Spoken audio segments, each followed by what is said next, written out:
Chapter 1, The System Sent a Media Company. With the morning sun shining in his face, Lin Fei shook his head a little dazedly. Just as he was about to get up, he suddenly felt a soft object wrap itself around him. Lin Fei was instantly struck by lightning and came to his senses. Looking down, he saw that it was indeed the beautiful woman who had kissed him passionately in the bar last night. At the moment, the woman's white lotus-like jade arm was wrapped around his waist, and the delicate touch was as smooth as white jade, making one cannot help but marvel at the wonders of the Creator. A pair of white, slender jade legs crossed around his lower body without any hesitation. At the moment, the girl's hair was a bit messy, but it still could not hide her pure and beautiful face. This girl is very beautiful, more beautiful than any beauty Lin Fei has ever seen before. Her eyebrows were curved like a crescent moon, her eyes were gazing into the distance, her rosy face was as delicate as a blown bubble, her waist was as weak as a willow in the wind, her face was as delicate as a flower in the water, her graceful posture was like that of Shizi, and her charm was not to be outdone by Cui Ying. Just as Lin Fei was marveling at this body that was a work of art bestowed by the heavens, he suddenly caught a glimpse in the corner of his eye, and there was a small puddle of dried red blood on the white bedsheet. Oh my god! Are you fucking kidding me, God? Of course the blood wasn't hers, which could only mean one thing: the girl was a virgin. Lin Fei supported his forehead, feeling very depressed, while looking down at the young Lin Fei with hatred. Recalling what happened last night, Lin Fei slapped his head hard. The girl should have been drugged by those pretentious guys, and then took the initiative to seek help from him. But at the time I was too drunk, and I thought she was one of those free-for-all girls at the bar, so I didn't hold back. After a lot of making out, the two of us were burning with desire and ruined the whole thing. It's over, and on the first day of school I have to go to a brothel. I'm afraid I'm the first person in history to do so. Lin Fei's face was full of bitterness, afraid that she would wake up and call the police on him. Just as Lin Fei was sitting on the bed, thinking about what to do, the woman lying on top of him woke up. Bai Qian slowly opened her eyes and then gently raised her head. When she saw Lin Fei, who was stark naked, her face suddenly turned pale. The man in front of her was strange, but also felt very familiar. Soon, the scenes from last night intermittently appeared in her mind. She quickly understood what was going on. This might be a misunderstanding. Lin Fei spoke carefully. Bai Shi ignored Lin Fei and slowly buried her head in her chest. After a moment, she couldn't hold back anymore and burst into tears. Lin Fei panicked and hurriedly said soothingly, "Don't cry, okay? Everything is my fault, you son of a bitch. I'll do whatever you want." But Bai Shi didn't listen at all, just continued to cry loudly. For an unknown period of time, she raised her head and muttered to herself, "Why are you doing this to me? Why?" She didn't understand why the heavens always caught up with her. She had lost her mother when she was 9 years old, and since childhood, she had only been able to rely on her father and younger brother. Her father was uneducated and could only support the two of them by working as a laborer. She knew that knowledge was the only way to change her fate, so she studied hard, but barely a year after entering university, her father fell ill again. She went out to work during the summer vacation, but was tricked by her supervisor into a bar where she was drugged, and finally her innocence was violated by a stranger. Looking at the girl with tear-stained face, Lin Fei felt as if a stone had been placed on his heart, and he could hardly breathe. Lin Fei took a deep breath and said, "I'm sorry." Is it useful to say this now? Bai Xian paused for a moment, then gave a sad smile. Wiping away the tears on her face, Bai Xian, directly in front of Lin Fei's face, began to put on her underwear. But in this atmosphere, Lin Fei also did not have a single evil thought in his heart. Moreover, Lin Fei noticed that her clothes were very simple, and her pants were a little pale from washing, so she was most likely a girl from a poor family. Seeing this, his heart actually ached a little. In less than 3 minutes, Bai Qian had already dressed, tidied her appearance a little, and then walked silently towards the door. Lin Fei quickly stepped forward and grabbed her. Bai Qian turned her head and looked at Lin Fei with cold eyes. "What? You want to do it again?" Lin Fei hurriedly shook his head and then said with a serious face, "No matter what, it's already happened. I hope you won't be upset. In the future, no matter what happens to you, I'm willing to take responsibility for you. I don't need your fake kindness." Bai Shi said coldly, and then forcefully pulled her hand away. But Lin Fei once again grabbed her arm. "If you don't take my phone number, you're not going anywhere. Let go of me." Bai Shi stared at Lin Fei, not knowing what to say to make this guy let go. In the end, Bai Shi really couldn't outlast Lin Fei, and she could only save Lin Fei's phone number. Lin Fei then let her go. After Baishi left, Lin Fei began to make the bed, but noticed something was wrong. Where was the baby's diaper bag? Thinking about this, Lin Fei rushed to the trash can to look, but there was nothing in it. Recalling, he realized he couldn't remember anything. He was in trouble, really in trouble this time. He also didn't know if the girl was in her safe period. They say that the pregnancy rate for one-night stands is as high as 99%. If she got pregnant, he couldn't imagine being a father at the age of 18. This was a ridiculous story, and he didn't dare to dream about it. Moreover, he didn't have the girl's contact information. Damn, if he had known, he would have asked her to leave him a number. God, please bless Lin Fei once and don't let her get pregnant. Just as Lin Fei finished smoking 3 cigarettes, finished digesting, and was about to take a shower, a voice rang in his head. Congratulations to the host for awakening the Goddess Raiders system. System? Lin Fei was dumbfounded. Before he could react, a blue light screen suddenly appeared in front of him. Host name, Lin Fei. Age, 20. Height, 182. Weight, 75 kilograms. Face value, 9.0. Body shape, 9.0. Seeing this, Lin Fei was also dumbfounded. A real system? I've only seen it in novels before, and I never thought it would happen to me. But how does this system work? After the system binds an object, it will give the host random goddess strategy funds, but the goddess strategy funds can only be spent on the corresponding bound object. As long as the host can make the system-bound object have a favorability rating of over 90 towards the host, then it will be judged as a successful strategy, and the host will also receive 50% of the goddess strategy funds spent on that object. Note, there must not be any kneeling and licking of the lowly behavior. Once the system finds out, the binding will be cancelled directly. The amount of cashback is linked to the amount spent, and it does not have to be spent all at once. After hearing this explanation from the system, Lin Fei also understood what was going on. So it turns out that he didn't suddenly become rich, but just had the opportunity to spend money. And he can only spend it on the woman he's bonded with. And he can't just spend money, he also has to promote the relationship and increase the favorability, otherwise it's all for nothing if he spends all the money and doesn't get the favorability he wants. But if you have money, it's pretty easy to make a girl like you, right? But I just don't know how much money the system will give me. Ding. System delayed binding of special target. Name, Bai Qian. Age, 20. Height, 169. Weight, 47 kilograms. Face value, 9.8. Body, 9.6. Overall score, 9.7. Purity, 99. Goddess Strategy Fund, 99.9 billion. Current favorability with host, 150 points. After binding, if the woman's favorability with the host exceeds 90 points, it will be judged as a successful goddess strategy, and 50% of the goddess strategy fund spent will be rewarded. Note, after the favorability exceeds 60 points, every 10 points increase will receive a skill bonus. As soon as the voice fell, a black and gold bank card appeared in Lin Fei's hands. After reacting, Lin Fei was shocked. 99.9 billion. And that's just one person's. Not to mention an ordinary girl, he is also confident in taking down a big-time celebrity. The system is about to issue a newbie gift package. Ding! The newbie gift package has arrived. 50 million renminbi plus McLaren P1 plus Maybach G650 plus Ferrari SF90 plus 100% of the shares of Shanghai Media Company. The system has already arranged all company affairs. At this time, the system's voice sounded again. What? So much? Lin Fei had thought this was a tasteless system, but he never expected the newbie gift package to be so awesome. 3 cars, all of them his dream cars. If he gets to drive them in his freshman year, then he won't have the same girlfriend for the next 4 years, will he? Moreover, he has become the boss of Shanghai Media Company. You have to know that Shanghai Media has many beautiful internet celebrities and anchors under its banner, and each one is fair-skinned, beautiful, and has long legs. Now that he is the boss, he can do whatever he wants in the future. Soon, Lin Fei's bank card was credited with 50 million. The keys to the 3 cars also appeared on the table.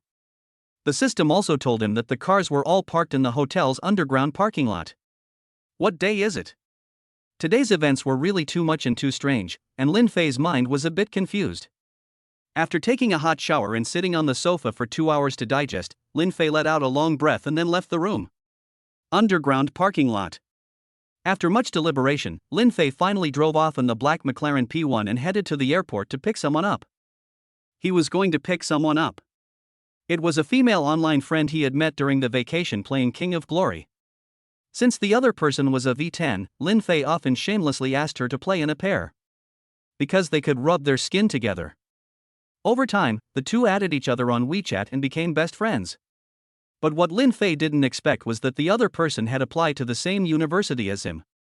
You have to know that before this, the two had never talked about filling out college applications, so it was completely coincidental. More than an hour later, Lin Fei drove to the airport. The Wumeng Mountains were connected. When the phone rang, the caller ID showed Song Jiayi. "Hey, Song old man, where are you?" Lin Fei laughed. "Call me Song old man again, and I won't talk to you anymore," a girl said angrily on the other end of the line.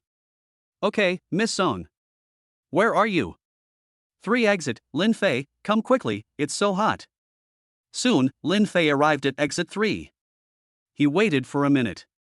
A girl wearing a beige French halter top and a light blue skirt came out carrying a small suitcase. The girl looked to be about 18 or 19 years old, tall, and outstanding. Her appearance was even more stunning than a fallen fish or a fallen wild goose. Her skin was white as snow, her eyebrows curved, and her almond-shaped eyes were like gentle autumn waves. The purity in her eyes is even more rare to see. Although I have already seen each other's appearance on WeChat, but now witnessing it with my own eyes, Lin Fei is also amazed.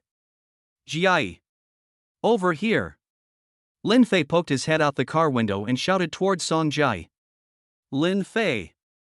Song Jiayi's eyes lit up and she hurriedly dragged her suitcase and ran over. When she arrived next to the car, Song Jiayi's eyes revealed a hint of surprise.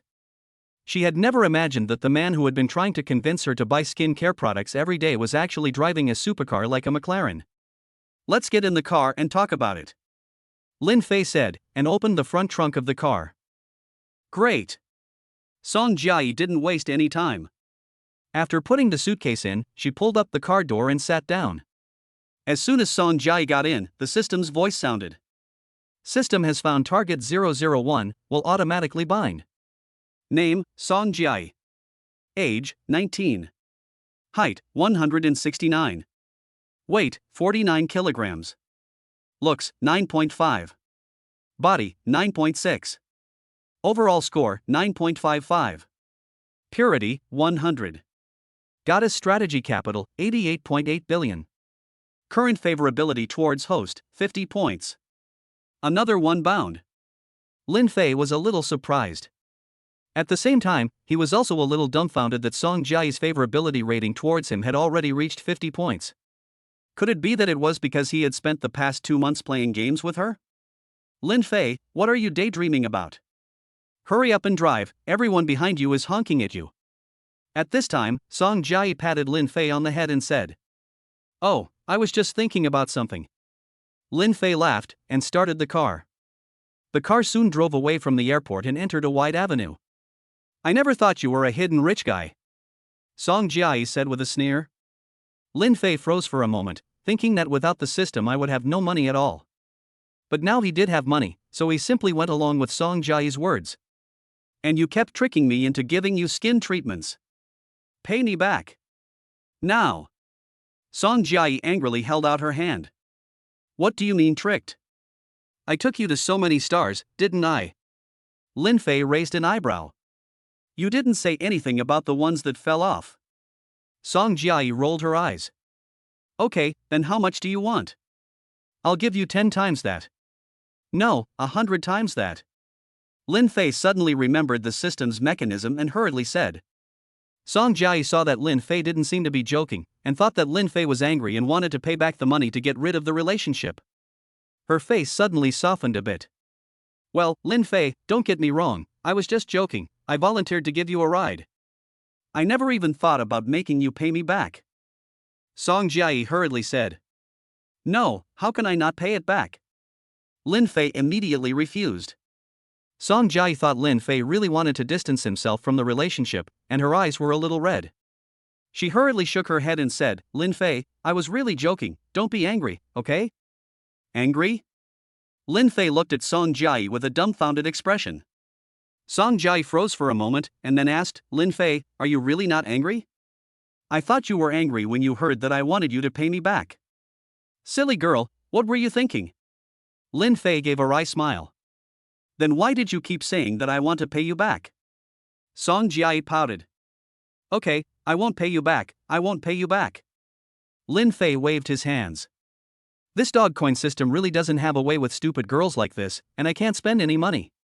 It's like punching a bag. Brother Tong, hurry up and give me a girl who is more realistic, I'm really worried about where to spend my money. Huayang City, Huayan University. Today is the second day of the freshman orientation. The smallest west gate of the school. Buses wrapped in Huayan University logos are parked at the gate, and new students and their parents are getting off with suitcases in tow. Senior students wearing volunteer vests are also very enthusiastic about helping the new students with their luggage in order to earn credits. But there are also many people who take advantage of the orientation to trick the new students into getting campus and gym cards. The wide square in front of the school entrance was filled with all kinds of beautiful women, tall and slender, sweet and lovely, plain and quiet, lively and cheerful. At that moment, accompanied by a roar, a black McLaren drove up to the school entrance. The person who came was Lin Fei. Many students and parents who knew cars recognized it as a McLaren at a glance, and they all turned their attention to the car's windshield, trying to see who it was. But the car had no intention of stopping, and drove straight towards the gate. The window lowered, and Lin Fei expertly took out a pack of Zhenghua and handed one to the security guard who had walked up to him. Brother, the school parking lot is free, right? The security guard took the cigarette and said, it's free, but only if it's a student or teacher's car. Are you a student or a teacher? I'm a freshman this year. Lin Fei laughed, and casually opened the admission text message on his phone and waved it in front of the security guard. Damn, are the freshmen this cool? They're driving sports cars right after entering university. The security guard was secretly shocked. Okay, you can go in. The security guard waved his hand, and the lift bar immediately lifted. Registration is also waived, after all, Huada has plenty of parking spaces, so it doesn't matter. Holy cow! A freshman driving a supercar. So awesome. Looks like we have another rich kid at our school. Holy cow! Our university has really come a long way, and there are still these kinds of rich guys. If I could be his buddy, I would be able to eat and drink well every day. I think it might be rented to show off. I also think it might be rented. Nowadays, college students are very vain, and there are many situations like this. Many students and parents nearby looked at the car as it drove away, talking and discussing. Following the directions he had previously asked for in the new student group, Lin Fei successfully parked the car. After getting out of the car, Lin Fei looked at Song Jiayi and asked, which building is your dormitory in? Building 8, Orchid Court, Song Jiayi replied. Lin Fei took out his phone and opened the school map he had found in the new student group chat. What a coincidence! Building 8 is right across from our dormitory. Lin Fei couldn't help but laugh. That's perfect, we can go together, and you can help me with the suitcase. Song Jiayi gave a playful smile. You do it. Lin Fei gave him a dirty look. Song Jiayi was not going to give up, and directly took Lin Fei's hand and swung it around, saying, Fei, you have to help me. Fine, fine, fine. Stop being so mushy. Lin Fei's face turned black, and he grabbed Song Jiayi's suitcase. Seeing this, the latter finally revealed a sweet smile and followed Lin Fei around. Chapter 2, Packed to the Brim. Huayan University is very large, covering an area of about 4,000 acres, so the journey from the parking lot under the library to the dormitory building is quite a long one. Fortunately, the school has a $1 shuttle bus that can take you directly to the bottom of the dormitory building. After buying 2 cups of lemonade to beat the heat, the two of them stood by the roadside waiting. Because of Song Jiayi, many boys glanced over from time to time. At this time, a tall, good-looking boy with a sunny disposition came up to Song Jiayi and said with a smile, Classmate, can I add you on WeChat?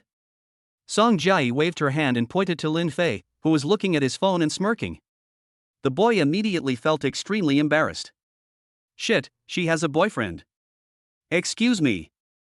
The boy smiled awkwardly and quickly left. Don't point at me like that, or I won't be able to find a girlfriend in the future and I'll blame you. Lin Fei looked up and pouted. Song Jiayi flushed slightly, then snapped, Humph, narcissist. Because it was the second day of classes, the school was very crowded, and the two of them had to wait for more than 10 minutes before they could get on the shuttle bus. 10 minutes later. The bus arrived at the bottom of the girls' dormitory building, and Lin Fei and Song Jiayi got off. After dragging the suitcase to the door of the girls' dormitory, Lin Fei was about to leave. But after just a few steps, he was stopped by Song Jiayi, who said, "Lin Fei, let's have dinner together tonight. I'll treat." "What do you say?" Lin Fei was delighted to hear this and teased, "Have you struck it rich?" Song Jiayi rolled her eyes and said in a grumpy tone, "What? Am I usually stingy? Okay, I'll give you face." Lin Fei put his hands in his pockets and smiled. Song Jiayi made a face and then said, "I'll wait for you downstairs at 6:30 p.m. See you. See you." Since Lin Fei had come early yesterday, he easily found the dormitory. Lin Fei opened the door and found that all three roommates were here, organizing their beds on the bed. Lin Fei took the initiative to say, "Hello, you three brothers, you're here so early? Hey, if you come early, you can see the beautiful female seniors." A somewhat chubby roommate laughed and then accepted the zhenghua that Lin Fei handed him. "There's too much stuff, so we have to pack up early." A dark-skinned roommate who looked quite honest said with a smile. "Hey, you're here?" The remaining one, the handsome guy in a ball uniform, said hello. Lin Fei saw that the three roommates were quite nice, so he was relieved, and then took out zhenghua and handed it to the others. After smoking a cigarette, Lin Fei called the person who sold quilts at the school and asked them to deliver it to the door. Although it would cost a little extra, right now Lin Fei didn't lack money the least. It was almost evening when the four of them had finished packing up their things and got to know each other. Lin Fei also gave a general summary of his three roommates. The fat roommate was called Zhao Feng, and he was from a small city in the province. He was relatively outgoing and liked to play games. The skinny, dark-skinned roommate, Lu Dachao, is from a small town in a neighboring province. He is strong and honest, and seems like someone worth getting to know. The man in the sportswear is Xia Xiyang, a native of Huayang. He lives in the Dongyang district of Huayang City. He is sunny and cheerful, and likes playing basketball and playing the guitar. Judging from his luggage, his family is well off. "Guys, are you hungry? We have military training tomorrow, so why don't we go out for dinner tonight?" Zhao Feng suggested. "Well, my girlfriend has already asked me out, so I'm sorry." Xia Xiyang smiled apologetically. "I have a date too." Lin Fei spread his hands in a helpless smile. In the afternoon, Song Jiayi said that she was serious when she invited him to dinner, and she had already sent a WeChat message saying that she would wait for Lin Fei at the bottom of the boys' dormitory at 6:30. "Damn it! I'll fight you guys with your partners." Zhao Feng broke the defense. "By the way, you're not also." Zhao Feng looked at Lu Dachao. Lu Dachao shook his head. No, I have a date with a guy, bah, my buddy has already made a date with me." "Forget it, let's go downstairs together, I'm going to the second cafeteria for dinner on my way." Zhao Feng smiled bitterly. Underneath the boys' dormitory, Song Jiayi, dressed in a black dress, was checking her makeup in a small mirror in one hand and carrying 2 cups of dear coffee in the other. Song Jiayi's bare face was already stunning, and now with a light makeup, she was even more beautiful. She had a tall figure, confident eyes, and her braided pigtails hung down to her left collarbone, looking sweet and desirable. "Oh my god! Look at the beautiful woman in the black dress at 12 o'clock, she's got a really amazing body. Lee, look at 9 o'clock, there's a hot show." I see, you idiot, you think everyone is deaf when you speak so loudly." Many boys passing by looked calmly, then turned their heads to take a closer look. A few brave ones wanted to ask for WeChat, but then they thought that this was downstairs the boys' dormitory, and this girl was probably already taken, so they gave up the idea. After all, there is still a risk in poaching someone else's girlfriend, and it might not even end with a beating. However, everyone still didn't want to leave, because they were all curious as to which guy could make this beautiful girl wait for him downstairs. At this time, Lin Fei and the others came out of the stairwell. Zhao Feng, who had a keen sense of smell, saw Song Jiayi not far away at a glance. "Guys, there's a beauty at 10 o'clock. Zhao Feng gave a lewd smile. The three of them looked over at the same time. Lin Fei laughed dumbly. "This is Song Jiayi, isn't it? Brother Fei, why are you smiling like a fool?" Zhao Feng scolded with a smile. Lin Fei ignored him and walked straight toward Song Jiayi. "Why are you here so early?" Lin Fei smiled wryly. "This is called having a sense of time, do you understand?" Song Jiayi grunted. "Heh," he laughed. "By the way, I bought you some coffee." Song Jiayi handed Lin Fei the coffee. Lin Fei didn't bother to be polite, took the coffee and started drinking it. How did you know I like lattes? Oh, you like lattes too? I was worried that you didn't like lattes. Song Jiayi said with some surprise. Yes, I've always loved lattes. Lin Fei nodded. But Lin Fei actually doesn't like lattes, and instead prefers the more bitter Blue Mountain. But at the moment, Song Jiayi is naturally more important. But Lin Fei didn't notice at all that there were already envious glances all around. Especially Zhao Feng. Damn it! Fei is eating so well. Zhao Feng's eyes were about to pop out, and he felt a burst of envy inside. It seems that in the future, we still have to learn more from Fei. Lu Dachao said seriously, as he has never been in a relationship and has no idea what it's like. Fei has the means, we need to learn from him. Xia Shiyang also nodded emphatically. Lin Fei took a few sips of coffee before he said, Jiayi, have you thought about where to eat? Song Jiayi smiled apologetically, I haven't thought about it yet. Song Jiayi had wanted to invite Lin Fei for hot pot, but she felt that it was a bit perfunctory. She wanted to invite Lin Fei for Western food, but she felt that it was too formal. After thinking about it, she still felt that she should discuss it with Lin Fei. It's okay, I'll take you later. Lin Fei laughed. No way. I clearly said I'd treat you, if you do that, I won't talk to you anymore. Song Jiayi pretended to be angry. But a beautiful woman is a beautiful woman, even when she's angry, she looks like she's flirting. Lin Fei impatiently poked Song Jiayi's forehead, I'll find a place, but you still pay. Ouch. That hurts. What are you doing? Song Jiayi patted her forehead and said pitifully. Sorry, I'm used to spanking my niece. Lin Fei smiled awkwardly. If you do it again, I'll fix you. I've practiced taekwondo. Song Jiayi waved her fists a few times. The two people's bickering had become flirting in the eyes of others. Many boys couldn't stand it anymore. Can you show your affection for each other somewhere else? Chapter 3, Only 10 Million. After a few more exchanges of words, Lin Fei shouted to his roommates, Guys, I'm leaving first. Okay, Fei. Lu Dachao gave Lin Fei a thumbs up with a smile on his face. Zhao Feng gave Lin Fei a lewd smile, and the meaning was self-evident. After that, Lin Fei and Song Jiayi turned and left. Are they your roommates? Song Jiayi asked curiously, her beautiful eyes full of inquiring expressions. Lin Fei smiled and nodded in response, Well, they are. I just met them today and we get along pretty well. You're already so close on the first day. Boys are so easy to get along with. Song Jiayi said with some envy. She frowned slightly. I didn't really get to speak to any of my roommates today. It feels like everyone is waiting for the other person to make the first move. That's just because I'm lucky and I met normal people. Lin Fei said thankfully. Luckily I haven't met any weird roommates, especially those kind of pretentious sissies. I don't even know the names of my roommates. Song Jiayi shook her head with a wry smile. It's okay, you'll get to know them during military training. Lin Fei comforted with a grin. Sigh, I don't want to do military training at all. It's been sunny every day for the past few days, and I'll be sunburned if we do military training for half a month. Song Jiayi complained helplessly. Just put on some sunscreen.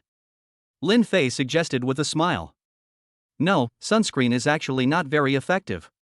If you're going to be out in the sun for half a month, the problem of sunburn on the skin came up immediately and Song Jiayi started talking about it at length. After chatting away, the two arrived next to the library. Lin Fei called out to Song Jiayi, Jiayi, wait here for a moment, I'll go downstairs and get the car. Go ahead then, it's just as well that I don't need to take a taxi. Song Jiayi gave a playful smile, her eyes full of anticipation. Before long, Lin Fei emerged from the underground car park in the McLaren P1. Along the way, he attracted almost 100% attention, because Lin Fei deliberately lowered the window, for fear that people wouldn't know that he was driving a McLaren at such a young age. Many girls who knew what was going on already took out their phones to take pictures of Lin Fei, ready to catch him on the confession wall. There's no one in the passenger seat.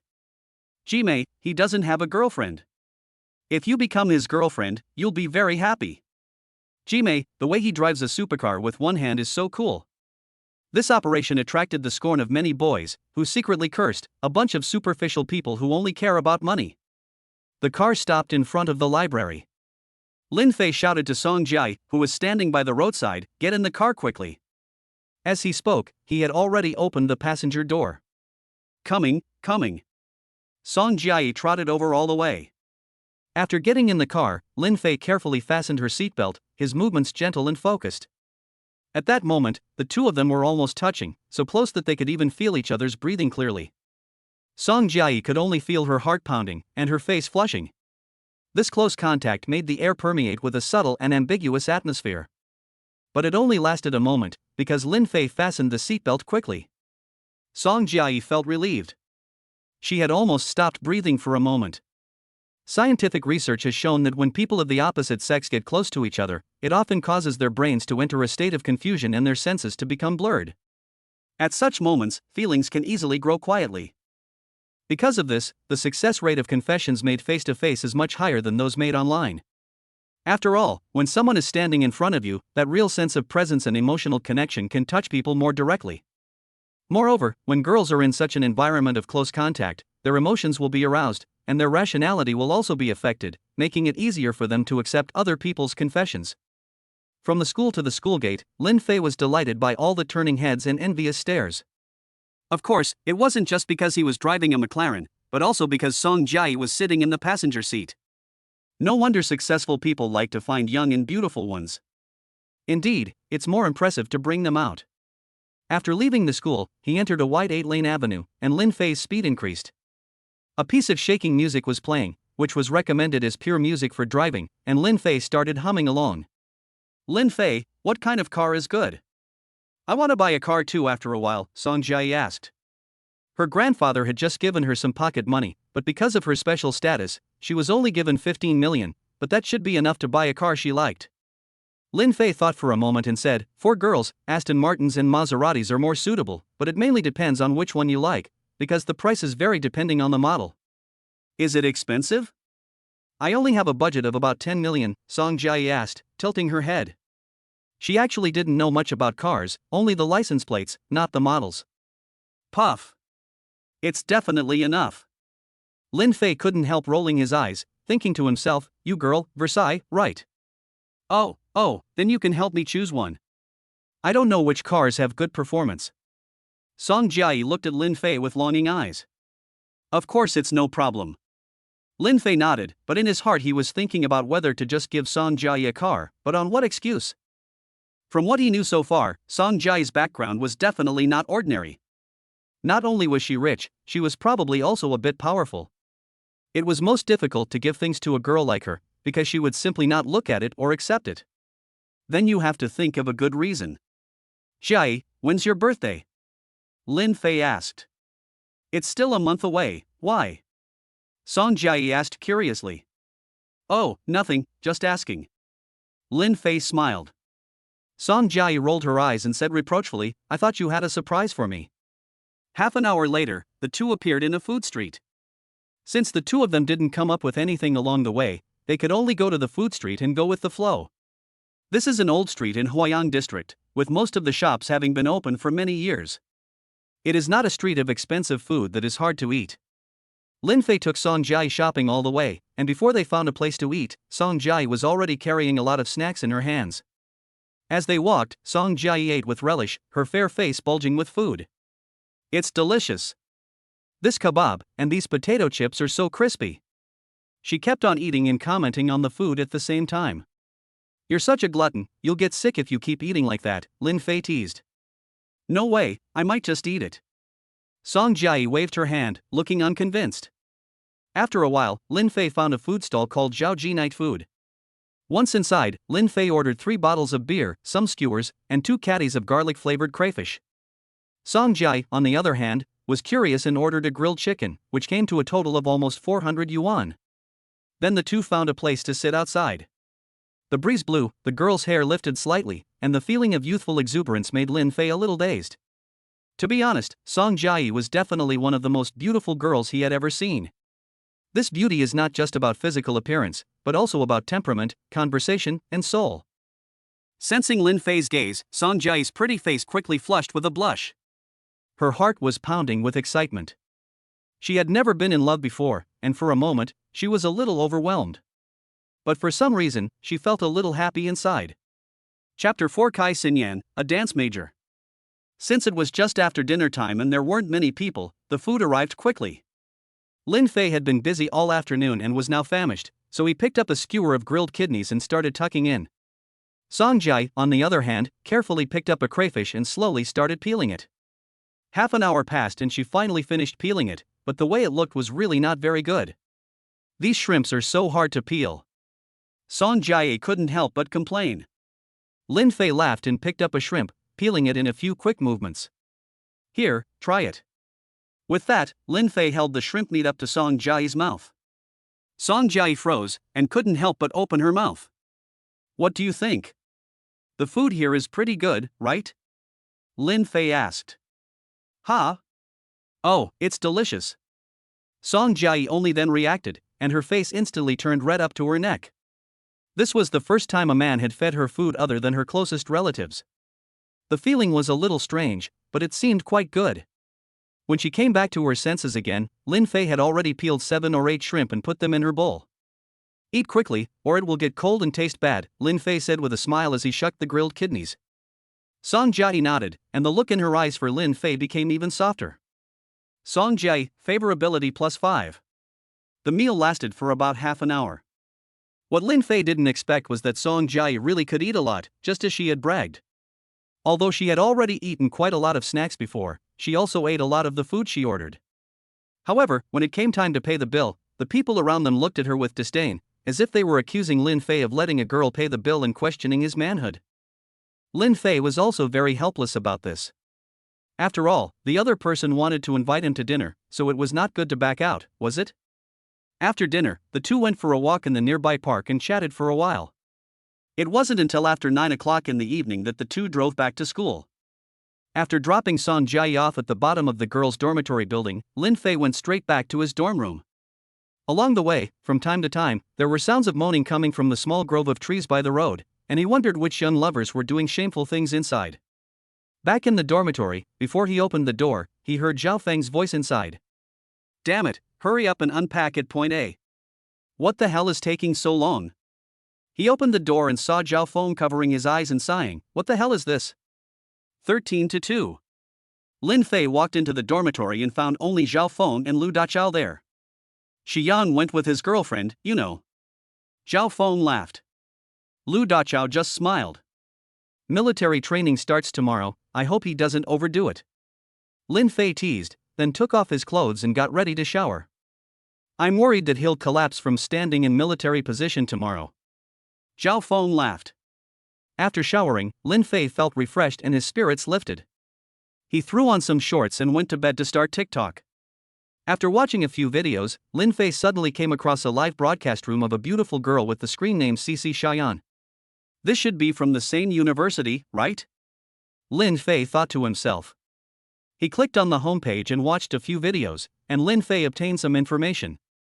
Same university, sophomore, single, dance major, versatile style, makeup can be sexy or sweet, loves to travel, likes to climb mountains.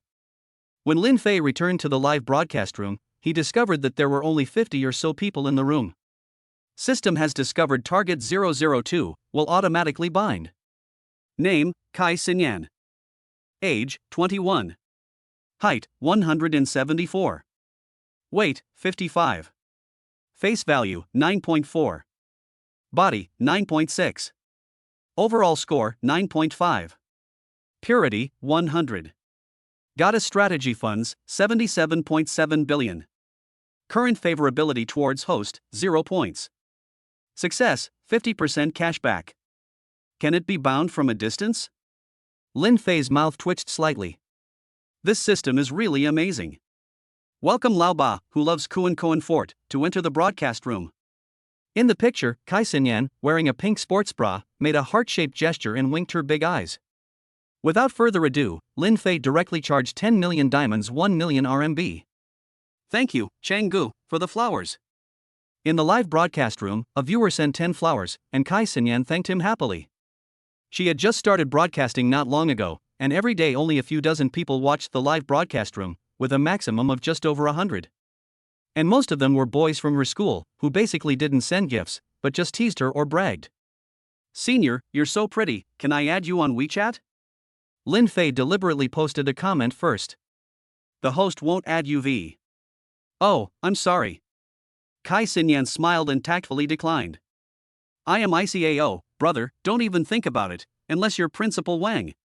Yamada no Orochi, brother, if you buy a carnival, you might be able to add her. Huada Wayanzu, brother, the live broadcast room is full of poor people, you can be number one if you buy 50 yuan. Kai Xinyan didn't say anything, just continued to answer the questions of the other people in the live broadcast room. Just then, dazzling gift effects suddenly appeared in the live broadcast room. Laoba loves Koan Fort, sending out Carnival X1. Laoba loves Koan Fort, sending out Carnival X2. The effects of the carnival seamlessly connected in the live broadcast room, and in an instant, Kai Xinyan could hardly believe it. When she came back to her senses, Kai Xinyan covered her mouth, too excited to handle. She had only started streaming for a little over half a month, and her total income was only a little over 400 yuan, which was not even enough to buy a skyscraper. But now, she has received carnivals worth 3,000 yuan. And there's more than one. Xinyan, this seems to be the most expensive carnival. One is 3,000 yuan. At this time, Kai Xinyan's roommate behind her said in shock. Holy cow! 666666696. Awesome, bro. So powerful. Holy shit. This damn carnival and castle are being given away for free like beer. But that's not all, it was followed by a frenzy of carnival and dream castles. Laoba loves Koan Ba, giving away 666 dream castles. Laoba loves Koan Ba, giving away 666 carnivals. Laoba loves Koan Ba, giving away carnivals. He kept giving and charging, and Lin Fei's hands never stopped. Damn, if only I could charge 100 million at a time. The entire live broadcast room had been covered in special effects for almost an hour. Moreover, the number of people in the broadcast room had also skyrocketed. With the last fantasy castle given away, Lin Fei was also tired. For the first time, he felt that spending money was so tiring. If only there was a machine that could keep ordering for him. At this time, Kai Xinyan was completely stunned, covering her face with her hands, her mouth slightly open, her eyes full of disbelief. She had just started streaming less than a month ago, and she had thought that she would make some money on milk tea every day, but now this scene had suddenly taken her by surprise. Xiaoya, pinch me on the waist, I feel like I'm dreaming. Kai Xinyan felt that it was too unreal, so she hurriedly turned back and shouted at her best friend, who had already gone to bed. Her best friend, a bespectacled girl named Jean Xiaoya, looked at Kai Xinyan, who was in a state of shock and was a little puzzled. But when she saw the number displayed on the backstage monitor, she almost couldn't stand up straight either. Xinyan, is this for real? This person has given you almost 4 million. Jean Xiaoya was even more dumbfounded, standing in place and mumbling to herself. Because Kai Xinyan was broadcasting live from her dorm room, as soon as she said this, the entire dorm room was suddenly filled with exclamations, and the other 3 roommates in a 6-person female dorm room hurriedly got out of bed. Then, Jean Xiaoya told the 3 roommates about Kai Xinyan receiving a gift of 4 million, which made the roommates jump with excitement. Although they weren't the ones receiving the gift, seeing so much money still made the few of them very excited. I'll be damned. Xinyan, you've struck it rich this time. Yeah. But don't forget about us. You have to invite us to that most expensive cafeteria for a nice meal. Chapter 5, Kai Xinyan's Invitation. Kai Xinyan reacted at this time and quickly thanked him. Thank you, President Koan, for the carnival in the Dream Castle. Kai Xinyan, favorability plus 20. Can I add a WeChat now? Lin Fei posted another comment. Well, of course you can. Kai Xinyan nodded, and the other person has given her so many gifts, adding a WeChat won't do much. However, the fans in the live broadcast room were in an uproar, with comment after comment. Many Hua University boys watching the live broadcast, or boys from the school next door, were heartbroken. You have to know that Kai Xinyan is a famous beauty at Huayan University, and the dream goddess of countless otaku. But now, the goddess has been targeted by the local tyrant.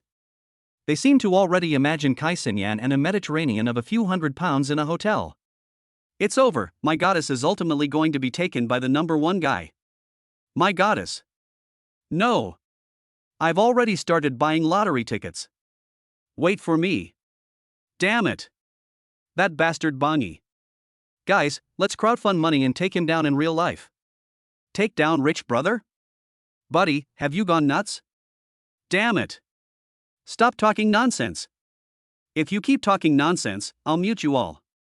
Kai Xinyan was furious as she read the outrageous comments in the comments section. Seeing that the comment area was gradually getting out of control, Kai Xinyan had to hastily go off the air after saying a few random things. If she continued broadcasting, she didn't know what kind of rumors would be created tomorrow. After going off the air, Kai Xinyan immediately paid attention to Lin Fei. She felt that the other person had given her so many gifts, so at the very least, she should be polite no matter what. But when she clicked on Lin Fei's Douyin homepage, Kai Xinyan discovered that the other person's profile was filled in with Huayan University. Our school. Kai Xinyan and her roommates behind her were shocked when they saw it. They had thought the other person was some rich old boss in his 40s or 50s, but it turned out to be an alumnus. All the rich second-generation kids at school had girlfriends, and one was even courting Kai Xinyan, whom they also knew. So when did Huada suddenly have a mysterious rich second-generation kid? Xinyan, did she add you on WeChat? Go into your moments and have a look. Jean Xiaoya said excitedly. Wait, I haven't added him to WeChat yet, said Kai Xinyan. Then Kai Xinyan sent Lin Fei a private message. Brother Kuan, thank you for the gift. Send me your WeChat ID, and I'll add you. Soon, Lin Fei sent her the WeChat ID. Dormitory. Kai Xinyan's friend request came through, and after Lin Fei clicked agree, he casually browsed the other person's circle of friends. Family photos, beautiful photos, travel photos. From her circle of friends, Kai Xinyan's parents were a teacher and a doctor, so the family atmosphere in education should be good. And from some of the details in her circle of friends, it can be seen that this girl has a good personality. This system's vision is really good. It's all high quality. Lin Fei ran his hand along his chin. At this time, Kai Xinyan sent a WeChat message. Brother Cohen, thank you very much for your gift today. By the way, I see that your Douyin homepage is Huada. Are you a student at Huada? Lin Fei replied, well, I'm a freshman this year. He's a freshman? Jean Xiaoya couldn't believe it when she saw it. Is this freshman class really that talented? He gave away millions just like that. Another roommate exclaimed. Xinyan, look at his moments. Let's see what he looks like. Jean Xiaoya continued. Kai Xinyan nodded and clicked into Lin Fei's moments. But there was nothing in Lin Fei's moments. There's not even one moment. Jean Xiaoya frowned. Maybe it's because other people don't like to post moments. Kai Xinyan analyzed. By the way, what do you guys think I should do to thank him for all the gifts he gave me? How about treating him to dinner? Kai Xinyan asked. This guy gave so many gifts right away, which means he probably fell in love with you at first sight, but now he doesn't know what kind of person you are. So Xinyan, you can invite him to dinner first, and then see his character and appearance. If it's suitable, I think you can get off the market. Jean Xiaoya rolled her eyes and said. Kai Xinyan's face flushed, and she said, get real. Next, the roommates took turns expressing their opinions and plans, leaving Kai Xinyan's face burning with embarrassment. After the dormitory lights went out, Kai Xinyan and Lin Fei chatted on WeChat again. She also learned Lin Fei's name and major. Moreover, Kai Xinyan discovered that Lin Fei knew quite a bit, and whether they were talking about music or travel, Lin Fei could strike up a conversation with her. Kai Xinyan doesn't lack for suitors at school. Since the freshman literary and artistic performance, she has received confessions almost 5 times a month on average. However, those boys all have some kind of problem, either being pretentious or too dull, which makes her simply not interested. It can be said that she rarely encounters a boy who can communicate with her normally. Kai Xinyan, plus 10 favorability. Kai Xinyan, current favorability 30 points. Damn, it's already 30 points. Lin Fei thought to himself. As they chatted, Lin Fei also noticed that the girl had a pretty positive outlook on life and was very emotionally intelligent. Kai Xinyan may have seemed aloof, but she actually had a lot to say when it came to topics she liked. They chatted until the early morning hours, when Kai Xinyan sent an invitation to go out to eat. Lin Fei, do you have time recently? I want to invite you to dinner to thank you for coming out with me today. Sure, you name the time, and just let me know. Lin Fei replied. Kai Xinyan replied, tomorrow night, is that okay with you? Lin Fei, okay. Kai Xinyan, well, good night then, I have an early class tomorrow at 8. Lin Fei replied okay and went to bed. However, that night, many people at Huada could not sleep, because their dream goddess had added the WeChat of the top university's top guy. The main hostess, the top guy, and WeChat. The next day at noon, Lin Fei and a few roommates went to the teaching building to finish the meeting, and then went to the cafeteria to eat. Lin Fei casually found a stir-fry stall, ordered 4 meat dishes and 1 vegetable dish, and bought a glass of orange juice. Then he and his roommates found a window seat and began to wolf down their food. The male-to-female ratio at Huada is 3-7, so most of the school is full of girls, and there are a lot of beautiful women. Zhao Feng, while eating, used a lecherous gaze to survey the passing hot girls and girls with long legs and short skirts. Lin Fei and the other two were concentrating on their food, occasionally glancing up. Lu Dachao was shy, while Xia Xian's girlfriend was not bad. Lin Fei thought that there was no girl he could not get. And those who looked around recklessly like Zhao Feng would be exposed on the confession wall at some point. Halfway through eating, the cafeteria suddenly became noisy. Damn, these legs are so long. And, this face doesn't look like a Chinese person. Nonsense, these long legs and blue eyes are obviously from Russia. She must be an exchange student or an exchange student. It seems to be an exchange student. Our line generation teacher said that the school has 30 exchange students from Russia this year. Sure enough, Western girls are beautiful. Guys, I want to learn a foreign language. Looking around, Lin Fei noticed that many people's attention was focused on the fruit shop. What's going on? Lin Fei looked at his 3 roommates with a puzzled expression. Looks like there's a beauty. Zhao Feng had already stood up and switched on his eye scanning mode. Holy shit! Fei, there's a foreign girl. Zhao Feng suddenly exclaimed. A foreign girl? Lin Fei also stood up and looked towards the fruit shop.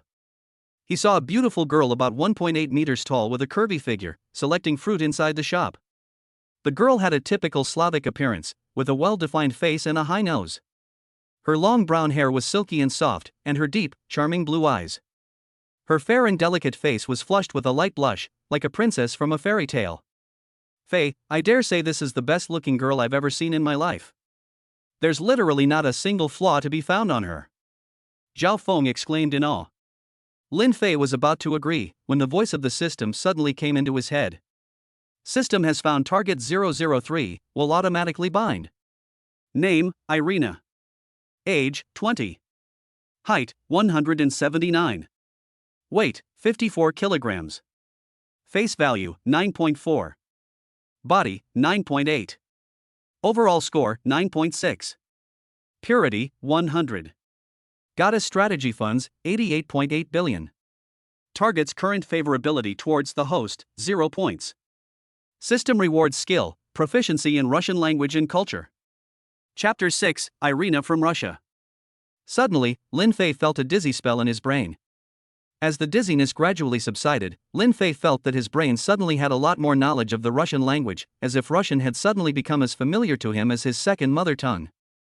Hello, Lin Fei tried to say. The tongue twisting and pronunciation didn't feel awkward at all. Brother Tong, you're awesome. Meanwhile, the Russian beauty was already sitting at a window seat enjoying her meal. There were quite a few guys around her, and they kept glancing at her every now and then while eating. But none of them dared to go up and talk to her. Alas, she is pretty, but unfortunately we are not lucky enough to enjoy her. She is taller than me by a head. Even if I can get her, it would be like a toothpick stirring a water tank. Zhao Feng said with a bitter smile. Do you believe I can get her? Lin Fei glanced at the 3 of them and said. Brother Fei, if you can get her, I'll pay for the meal today. Zhao Feng looked serious. Really? Lin Fei raised an eyebrow. Really? Zhao Feng patted his chest. Okay. Lin Fei grinned and then picked up his tray, getting up and walking towards the Russian beauty. Zhao Feng was dumbfounded. You're really going for it. I was just teasing you. Lu Dachao and Xia Xian were also shocked. Holy shit, is Fei really that confident? Just going for it? No, doesn't he have a girlfriend? Zhao Feng remembered the girl from yesterday downstairs in the boys' dormitory building. That girl was also no worse than this foreign girl. Fei, you're born lucky. You have such a beautiful girlfriend and you're still not satisfied? Subsequently, Lin Fei, in full view of everyone, sat directly in front of the Russian beauty. Hello, beautiful, I hope I'm not disturbing you. Lin Fei said in perfect Russian. Irina's eyes flashed with surprise when she heard Lin Fei chatting with her in friendly Russian. She had been in China for almost a week, and this was the first time a guy had talked to her, and he was doing it in Russian. Immediately, Irina gave a warm smile and said in Russian as well, "Not at all, you're welcome." Irina, likability +5. Seeing this, everyone around them was momentarily dumbfounded. No, man, you're really fucking doing it. Many people who still wanted to see Lin Fei's joke at this time felt even worse than if they had eaten shit. He really dared to do it, and he even fucking speaks Russian. You know, you are the most beautiful Russian girl I have ever seen, just like the beautiful and elegant Daria from Pushkin's writing. I was attracted to you as soon as I saw you over there. Lin Fei stared into Irina's eyes and said seriously. Irina blushed slightly and laughed, covering her mouth. Oh. Really? Thank you very much for liking me. You are also very handsome and charming. Lin Fei normally would never be able to say such a cheesy pickup line, but foreign girls should eat this up. Irina, +10 favorability. As expected. Can you tell me your name? My friend. Irina blinked. Lin Fei. Lin Fei grinned. Hello, Lin, my name is Irina Ivanova, you can just call me Irina. Irina extended her hand graciously and gave a confident smile. Miss Irina, it's a pleasure to meet you. Lin Fei shook Irina's hand. It's so cold and soft. But Lin Fei only shook her hand for a second before pulling his hand back. After all, Fei is a gentleman. Damn, if I knew it was going to be this easy, I would have done it already. Me too. I regret it already. Damn it. Buddy, why don't you take a piss and look at yourself? That guy is tall and handsome, and you look like a weird egg. You still want to pick up a foreign girl? Ha ha ha ha. The scene of the two shaking hands was also seen by the people around them, which immediately triggered a fierce discussion. By the way, are you an exchange student? Lin Fei asked curiously. Yes, I am a student at the Eurasian South University. I came to China to study Chinese. Irina smiled. You are so, I love China. Then Irina demonstrated her not-so-flawless Chinese. Your Chinese is great. I think you will become very proficient in the future. Lin Fei praised her seriously, without regard for his conscience. Thank you for your encouragement. But my pronunciation is not quite standard yet, but I will keep trying. Irina was a little embarrassed by Lin Fei's praise. Do you use WeChat? Lin Fei got to the point. Irina nodded, I just downloaded it. My teacher told me that this app is very convenient in China, so I downloaded it. Then let's add a WeChat account, so you can ask me any questions you have in the future. Okay. Irina was also happy about this. After all, Lin Fei was considered her first friend in China. After adding WeChat, Irina had almost finished eating. After saying goodbye to Lin, she left the cafeteria. Lin Fei returned to his seat, and Zhao Feng and the other two were completely convinced by what he had done. Brother Fei, I have never been convinced by anyone in my life, and you are the first. Brother Fei, I will rely on you when I get married. After the military training mobilization meeting in the afternoon, Lin Fei took a shower, changed his clothes, and then went to the girls' dormitory. The girls' dormitory, also called Guiyuan, housed all the girls who were currently in their second year of university, and they were all from the School of Arts. Almost all the girls here had fair skin, beautiful faces and long legs, so there were many guys who liked to take a detour from here to get to the cafeteria. Everyone hoped to meet their own love here. However, most girls from the School of Arts were picky, and tall, rich and handsome had to be at least two of their criteria to get their attention. Of course, there were also some romantic pure love warriors who paid more attention to the character and worldviews of the guys. These girls often come from privileged backgrounds, are gentle and refined in character, and have elegant manners. They are the ideal type for many guys, but they are extremely rare. After Lin Fei drove to the bottom of the dormitory building, he sent Kai Xinyan a message and then opened the car window to enjoy the scenery along the road.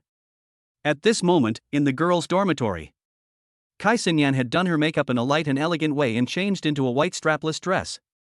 Her slender waist supported the dress, her shoulders were beautifully defined, her collarbone delicate, and her legs long and straight. Her black big wavy curls hung down her shoulders, accentuating her charm. Her eyebrows were arched, her eyes were like autumn waves, her nose was high and straight, her lips were naturally red, and her facial features were impeccable. With the embellishment of a platinum necklace and pearl earrings, she looked even more noble and elegant. Kai Xinyan, you are really, really beautiful today. Jin Xiaoya looked at Kai Xinyan in front of her, her eyes shining. Yes, this dress was practically made for you. I can finally understand men now. If I were a man, I would have to woo Xinyan for at least 3 years. The other roommates also praised her from the bottom of their hearts. They couldn't imagine any man being able to resist this woman in front of them. Thank you all for your compliments, hee hee, I'll bring you something delicious when I come back.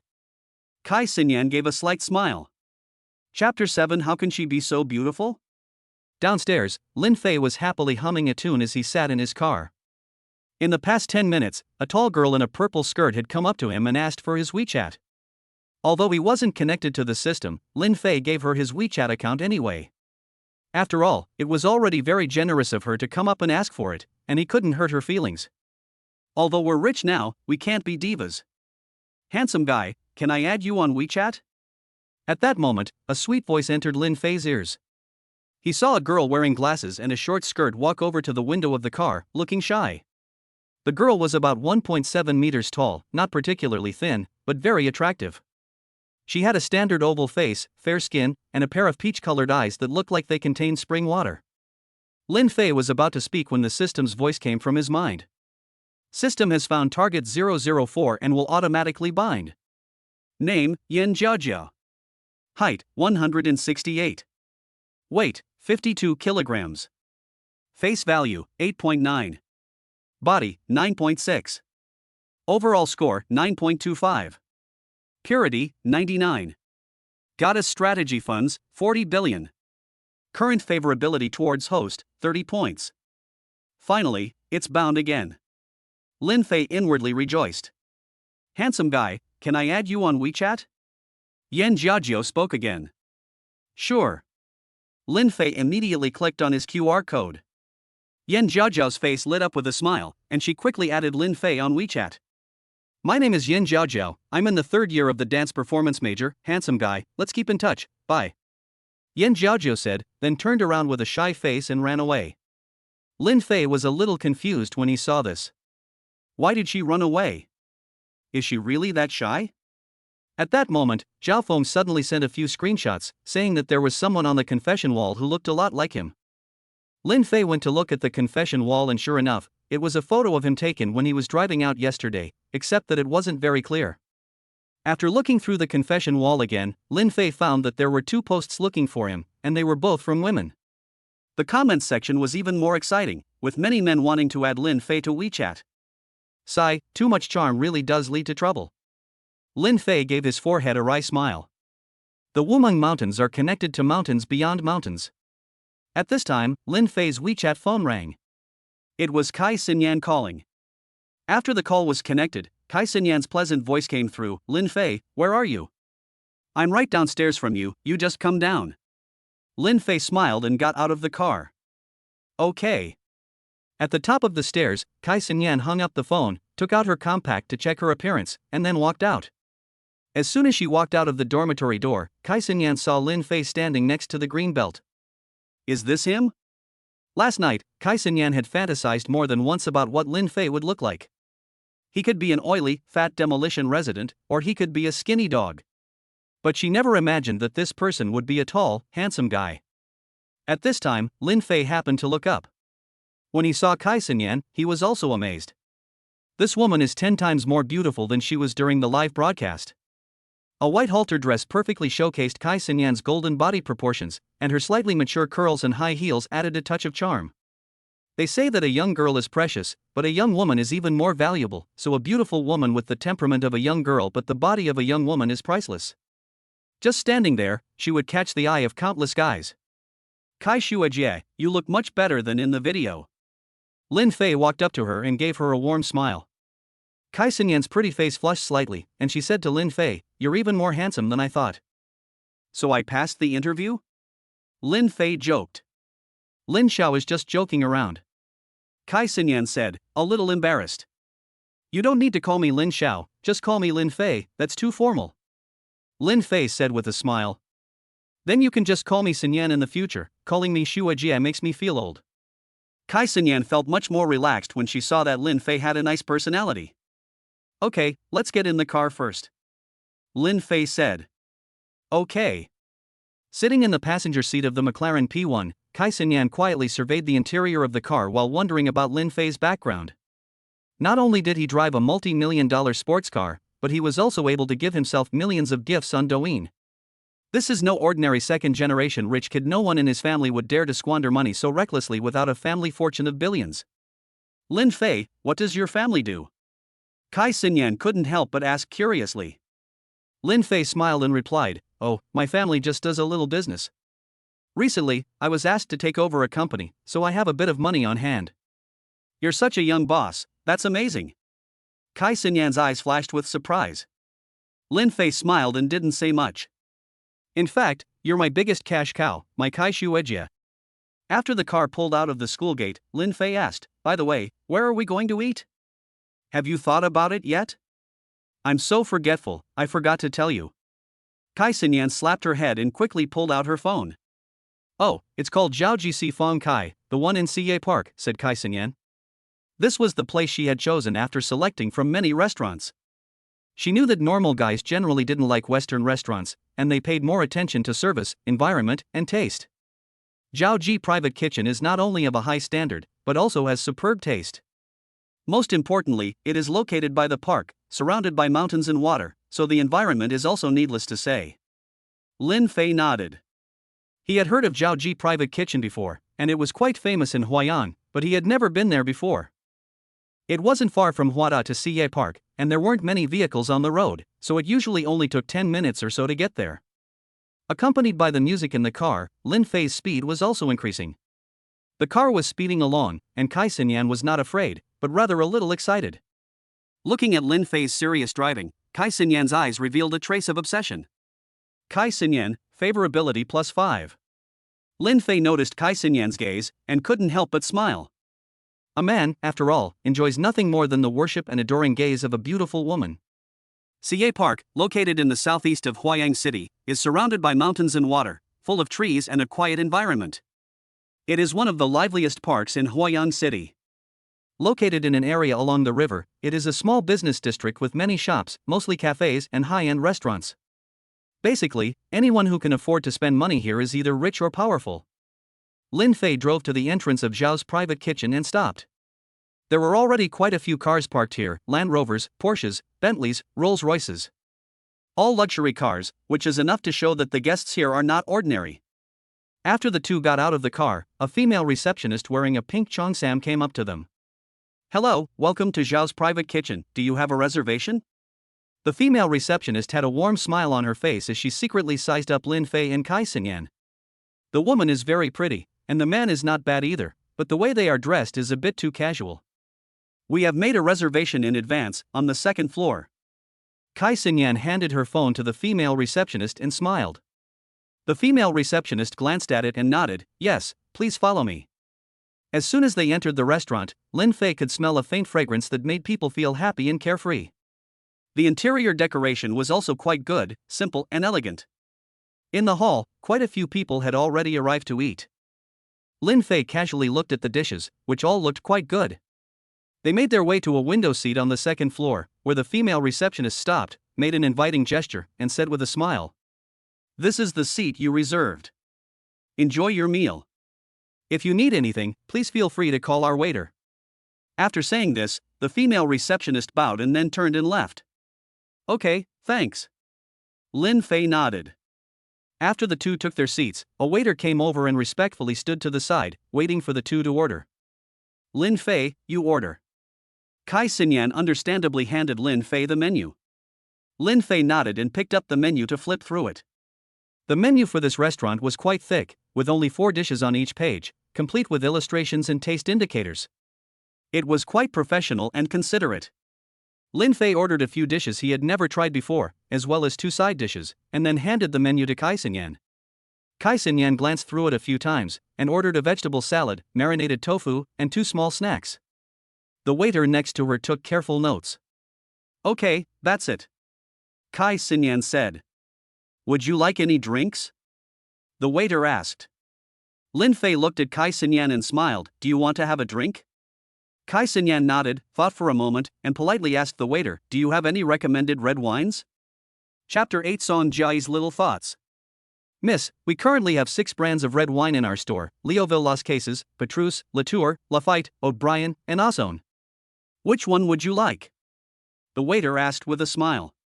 Kai Xinyan did not make a decision right away, but looked at Lin Fei and said, Lin Fei, which one do you like? Petrus, I guess, Lin Fei said after thinking about it. Kai Xinyan nodded and then said to the waiter, Do you have Petrus 82? Sorry, miss, we don't have Petrus 82 in the store, but we do have 92. The waiter smiled apologetically. Lin Fei's eyes flashed with regret. He had seen Petrus in a magazine before, and at the time, he had thought that when he got rich, he would try it.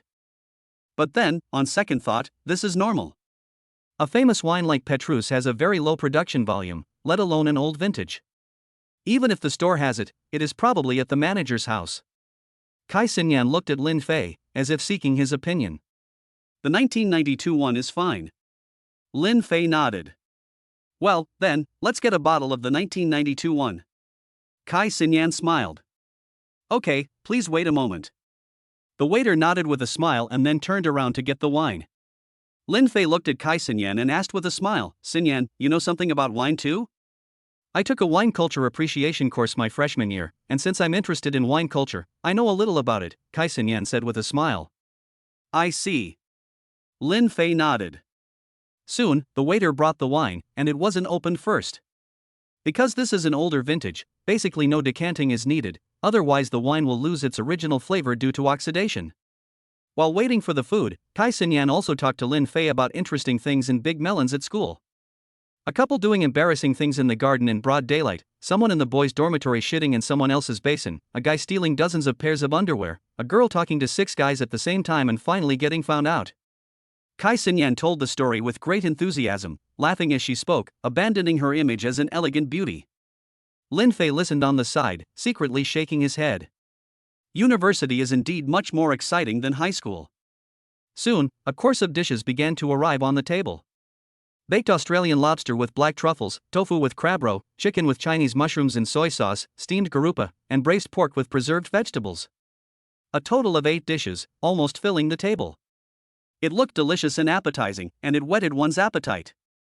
After the dishes were served, the waiter asked, Sir, miss, would you like to open the wine? No, you can go now, we can do it ourselves. Kai Xinyan politely said. Okay, if you need anything, just let me know. The waiter nodded and walked away. After Kai Xinyan finished serving the food, Lin Fei started eating, taking mouthful after mouthful. Watching Lin Fei gobble his food down, Kai Xinyan didn't feel the slightest bit disgusted. Instead, she found it a bit amusing, just like watching a food show. Moreover, watching him eat actually made her feel like eating more. Eat up, it's really quite delicious, Lin Fei said. Kai Xinyan nodded and began to eat. But a beauty is a beauty, and she eats very elegantly. Halfway through the meal, Lin Fei opened the bottle of red wine and poured some for each of them. It woke up the wine for a while. Here, cheers. Lin Fei said with a smile. Kai Xinyan elegantly wiped her mouth, raised her glass, looked at Lin Fei, and revealed a charming smile. Ding! The 2 wine glasses clashed with each other, making a crisp and melodious sound. Meanwhile, at Huayang University, by the school's artificial lake, Song Jiayi was walking alone by the lake, checking her phone every now and then. She had sent a few messages to Lin Fei in the afternoon, but the other party had not replied to her yet. Although the two were not a couple, Song Jiayi just felt a strange sense of discomfort in her heart. She skipped dinner and went for a walk by the lake. Maybe I'm just overthinking it. Maybe Lin Fei has always just seen me as a friend.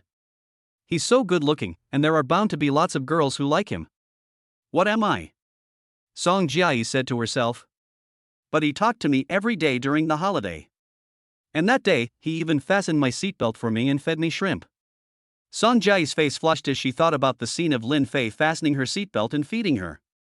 Her heart beat faster involuntarily. This feeling of being in love but not in love was simply overwhelming for Song Jiayi, a love novice. Even when she went to sleep at night, she could not stop seeing Lin Fei's face when she closed her eyes. Before going to university, she had been strictly controlled by her family. She was driven to and from school in a car, and if she got close to the opposite sex, she would be interrogated for at least 2 hours when she got home. That kind of strictly controlled life made her very uncomfortable. That's why Song Jiayi chose to go to Huayang University, which was far away from home. Just as she was wondering why Lin Fei hadn't replied to her message, her phone rang. Song Jiayi looked at the caller ID and saw that it was her grandfather Song Mingjong, so she answered the call. Compared to her father's strictness, her grandfather was practically spoiling her. "Hello, Grandpa," Song Jiayi said softly. "Xiaoyi, how's it going over there? Are you used to the food and accommodation?" On the other end of the line, an old man's concerned voice came through. "Well, the dormitory environment is quite good, and the canteen here is very big, and there are also some dishes that suit my taste," Song Jiayi said softly. "That's good." Grandpa was worried that you wouldn't be used to living in the dormitory, and was discussing with your father and others about buying you a house. "Grandpa, there's no need to buy a house. I'll be going abroad after I finish my undergraduate degree here, and it would be a waste to leave it empty. Now that house prices are falling so quickly, wouldn't that be a loss?" Song Jiayi said. "That's true. Oh, yes, I forgot to tell you, the governor of the province where you're going to university is your Uncle Lu, the one who came to our house for the New Year's visit last year. If you get into any trouble there, just call him. I'll give you his number later," Song Mingjong said. Okay." Song Jiayi nodded. She knew this Uncle Lu, too. He was her grandfather's secretary when he was the top leader of Anhui province. She never imagined that he had reached such a high level now. After chatting with her grandfather about some family matters, Song Jiayi reluctantly hung up the phone. She sat down on a chair by the lake, and as she thought about Lin Fei, she turned on her emo music again. But before she could listen to it for long, the mosquitoes gave her a few big red welts. Song Jiayi had to curse and leave the lake, and moved on to the football field. At night, the Huada football stadium is comparable to a daytime market. Campus running, relationships, strolls, and club activities all bring students together here, making it a very lively place. At this time, half of the football stadium is playing a football match, while the other half is occupied by senior students singing and dancing. The atmosphere is cheerful, with screams and shouts coming from all directions. Song Jiayi finds a seat by the side of the field and listens to the music while watching the football match. Her brother is a professional player, so she has been influenced since childhood and is somewhat interested in football. She went with her brother to watch more than 10 games at the last World Cup. At this time, the football field was the scene of fierce competition between the two teams. Suddenly, a figure broke through with the ball at breakneck speed. After skillfully passing two defenders, he suddenly kicked the ball. The goalkeeper was unable to react in time, and the ball went into the net. Goal! Suddenly, a burst of cheers erupted on the playground. It was Chao Shuayu. My God! Ah! Isn't he the one who won the Golden Boot Award in last year's provincial college football tournament? Yes. It's him. Our counselor is still a fan of his. Around the playground, many girls were infatuated, looking adoringly at Chao Shuayu, who was sprinting and celebrating. However, at this moment, Chao Shuayu completely ignored them, because his gaze was already entirely on Song Jiayi on the sidelines. This girl has a completely different temperament from the others. Her innocence and aura are truly rare to see. If I could get her into bed. Although Chao Shuayu kept his composure on the surface, he was secretly thinking about how to get Song Jiayi. He is a junior this year. Relying on his good looks and reputation, he has already had more than 40 girlfriends since entering university, covering students from more than 10 universities in 3 provinces. At most times, he has had 6 girlfriends at the same time, comparable to a master of time management. Chapter 9, Do You Want to Hit Me? Because many people around him were cheering, Song Jiayi also noticed Chao Shuayu on the court. But after a casual glance, Song Jiayi continued to watch videos on her phone. On the court, Chao Shuayu's teammates, who were standing next to him, immediately understood when they saw Chao Shuayu staring at Song Jiayi on the sidelines. Hey, Chao, are you thinking about eating again? How about we help you get WeChat? Chao Shuayu smiled without saying a word, and the others immediately understood. Let's talk about it after the game is over. Chao Shuayu was in no hurry. Okay. Then, the game continued. In the next half hour, Chao Shuayu scored 2 more goals in a row, completing a hat trick and bringing the score to 4-2. The atmosphere on the sidelines was completely full, and someone even put on the stereo and played high-energy music. Many girls were asking for Chao Shuayu's contact information, wanting to communicate with him in depth. While Chao Shuayu was giving these girls his contact information, he deliberately ran towards Song Jiayi while celebrating.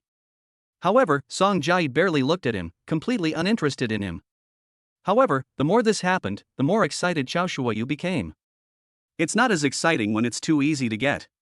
After the game, there were fewer people on the playground. Seeing his opportunity, Xiao Shuoyu tidied his hair and walked towards Song Jiayi with a few teammates. Hello, classmate, my name is Xiao Shuoyu, I'm the president of the school's football club, can I have your contact information? Xiao Shuoyu said with what he thought was a sunny smile. Song Jiayi looked up, gave him a look of contempt, and then turned and walked away. Xiao Shuoyu's face suddenly turned ugly. Shit, I was rejected? Usually those girls would be lining up to add him on WeChat, and now he was rejected. Excuse me, which class are you in? Unwilling to accept defeat, Xiao Shuoyu ran up to Song Jiayi and continued to pester her. What, you want to call someone to beat me up? Song Jiayi rolled her eyes, then walked past him without looking back. She was still upset that Lin Fei hadn't replied to her message, and now this guy was harassing her. She was lucky she was a nice person or she would have cursed him out. Xiao Shuoyu was once again slapped in the face. What a show-off! Damn, this girl really has character. Xiao Shuoyu's teammate laughed. I never thought that old Xiao would come to this, ha. The other teammate also laughed out loud. Damn, you guys watch, I will definitely catch up with her later. Xiao Shuoyu glanced at the several people and gritted his teeth. On the other side, Lin Fei had finished eating with Kai Xinyan and had come to wander around the Wanxiang city. Along the way, although the two did not hold hands, they walked so close together that passers-by thought they were a couple. After all, the two of them really looked good together. The man was tall and handsome, and the woman was fair-skinned and beautiful with a refined air about her. Lin Fei's inner sense of vanity was also satisfied, and he felt good when he saw the envious looks of others. Of course, Lin Fei also noticed that since becoming rich, he seemed to have become more refined and more confident. That confidence from the core of his being made him instantly reach a realm where he could do anything without desire. Kai Xinyan also enjoyed strolling through the mall with Lin Fei, because Lin Fei was so good at picking up on topics and had something to say about everything. Soon, the two entered a Chanel boutique. As soon as they entered, they could smell a faint fragrance. The female salesperson, dressed in a black suit and wearing a professional smile, immediately came up to them. Hello, welcome to the Chanel Wanchangcheng store. Would you like to see our new bags or something else? The salesperson's voice was gentle and professional. Kai Xinyan gave a faint smile and said, let's take a look first. Okay. The saleswoman didn't say much, just smiled, bowed, and walked away.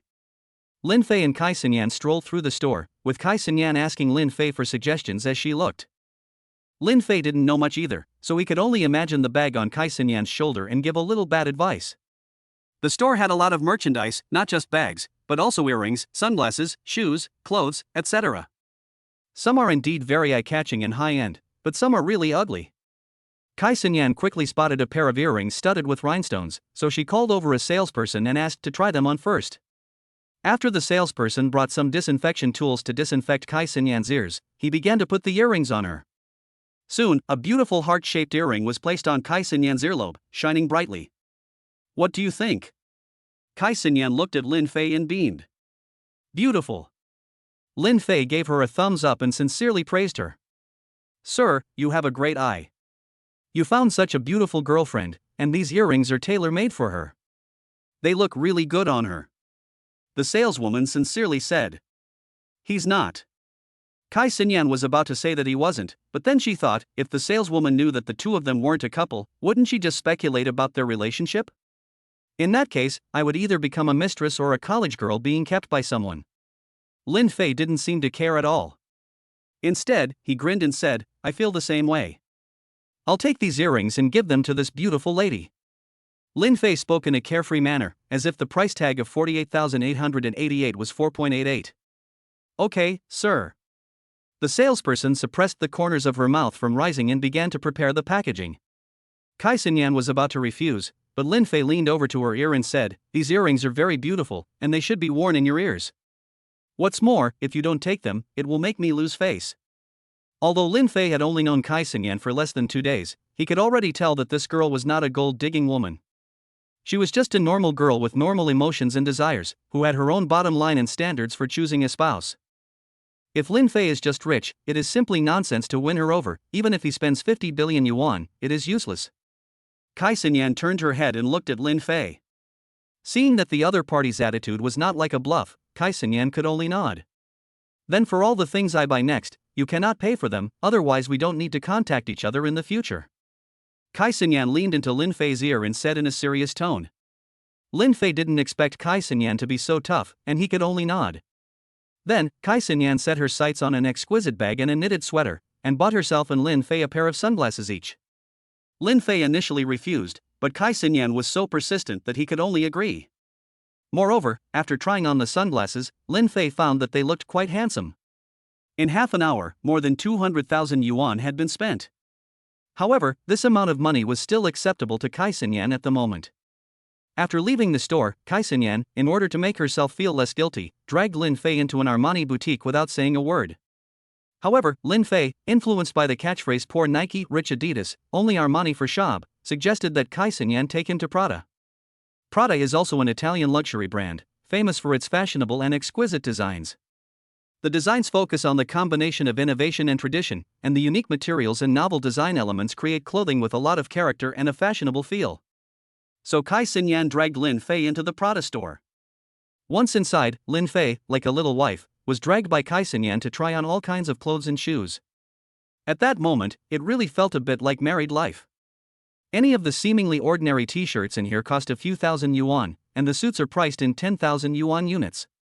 Lin Fei had never felt that there was a difference between cheap goods and high-end brands, but after casually touching the fabric of those t-shirts just now, he knew that he had been too short-sighted in the past. The texture was completely different from that of street vendor goods, and it was no wonder that a t-shirt he had bought before for more than 200 yuan had not faded or wrinkled after wearing it for more than a year. Sure enough, expensive things basically only have the disadvantage of being expensive. Chapter 10. Are you spying on my girlfriend? Soon, Kai Xinyan picked out a suit for Lin Fei. Lin Fei, try this one on, you'll look great in it. Needless to say? Lin Fei said matter-of-factly. Shameless, go try it on. Kai Xinyan gave him a coquettish look and then pushed Lin Fei towards the fitting room. Lin Fei gave a wry smile and said, just try it on, I'll come out and wow you when I'm done changing. After Lin Fei went in to change, Kai Xinyan continued to select short-sleeved shirts. Xinyan. Just then, a voice of slight surprise came. Kai Xinyan only felt that the voice was familiar, so she turned her head. She saw a strong-built boy wearing a black t-shirt walking towards her with a tall female companion.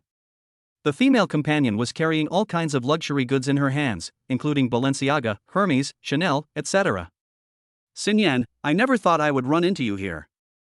We really are destined to be together. The boy said with a smile, his eyes taking in Kai Xinyan from top to bottom. Wow, that outfit really suits you today. You're worthy of being the woman I, Du Yonghui, am interested in. It's quite a coincidence, Mr. Du, Kai Xinyan said with a blank expression. This Du had been chasing her for over half a year, and during that time had even given her a house worth over 1,000,000 yuan and a BMW, but she had never paid him any mind.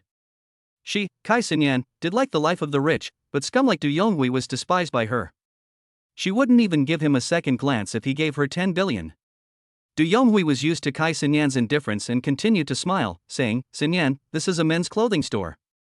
You came here because you remembered how good I am and want to buy clothes for me and be with me? Upon hearing this, the woman standing next to Du Yonghui looked visibly displeased, but she didn't dare to react. Kai Xinyan sneered inwardly, be with you? Why don't you take a good look at yourself? But she definitely wouldn't say that either, after all, it was a public place. Du Shui, I think you've misunderstood, I came here because I'm here with my boyfriend to buy clothes, Kai Xinyan said. Boyfriend? Du Yonghui froze for a moment, then had an expression that said, I know everything, Xinyan, I pay so much attention to you, don't I know if you have a boyfriend or not? You're spying on my girlfriend? At this moment, Lin Fei, dressed in a black suit, walked over. Lin Fei. Kai Xinyan's heart immediately settled down when she saw Lin Fei, and she hurriedly came to his side. But as soon as she got close, Kai Xinyan felt a big hand around her waist. When she realized that it was Lin Fei who was holding her waist, Kai Xinyan's heartbeat suddenly accelerated. Lin Fei embraced Kai Xinyan's waist and looked at Du Yonghui with a smile. Aren't you curious about who Xinyan's boyfriend is? He's right in front of you now, so take a good look. Seeing the goddess of his heart being embraced, Du Yonghui's face instantly looked even uglier than if he had eaten shit. But then he thought, he had been in contact with Kai Xinyan's roommate, so she couldn't have been unaware of the fact that Kai Xinyan had a boyfriend. Therefore, this man in the past must have either been a relative of Kai Xinyan's or a friend.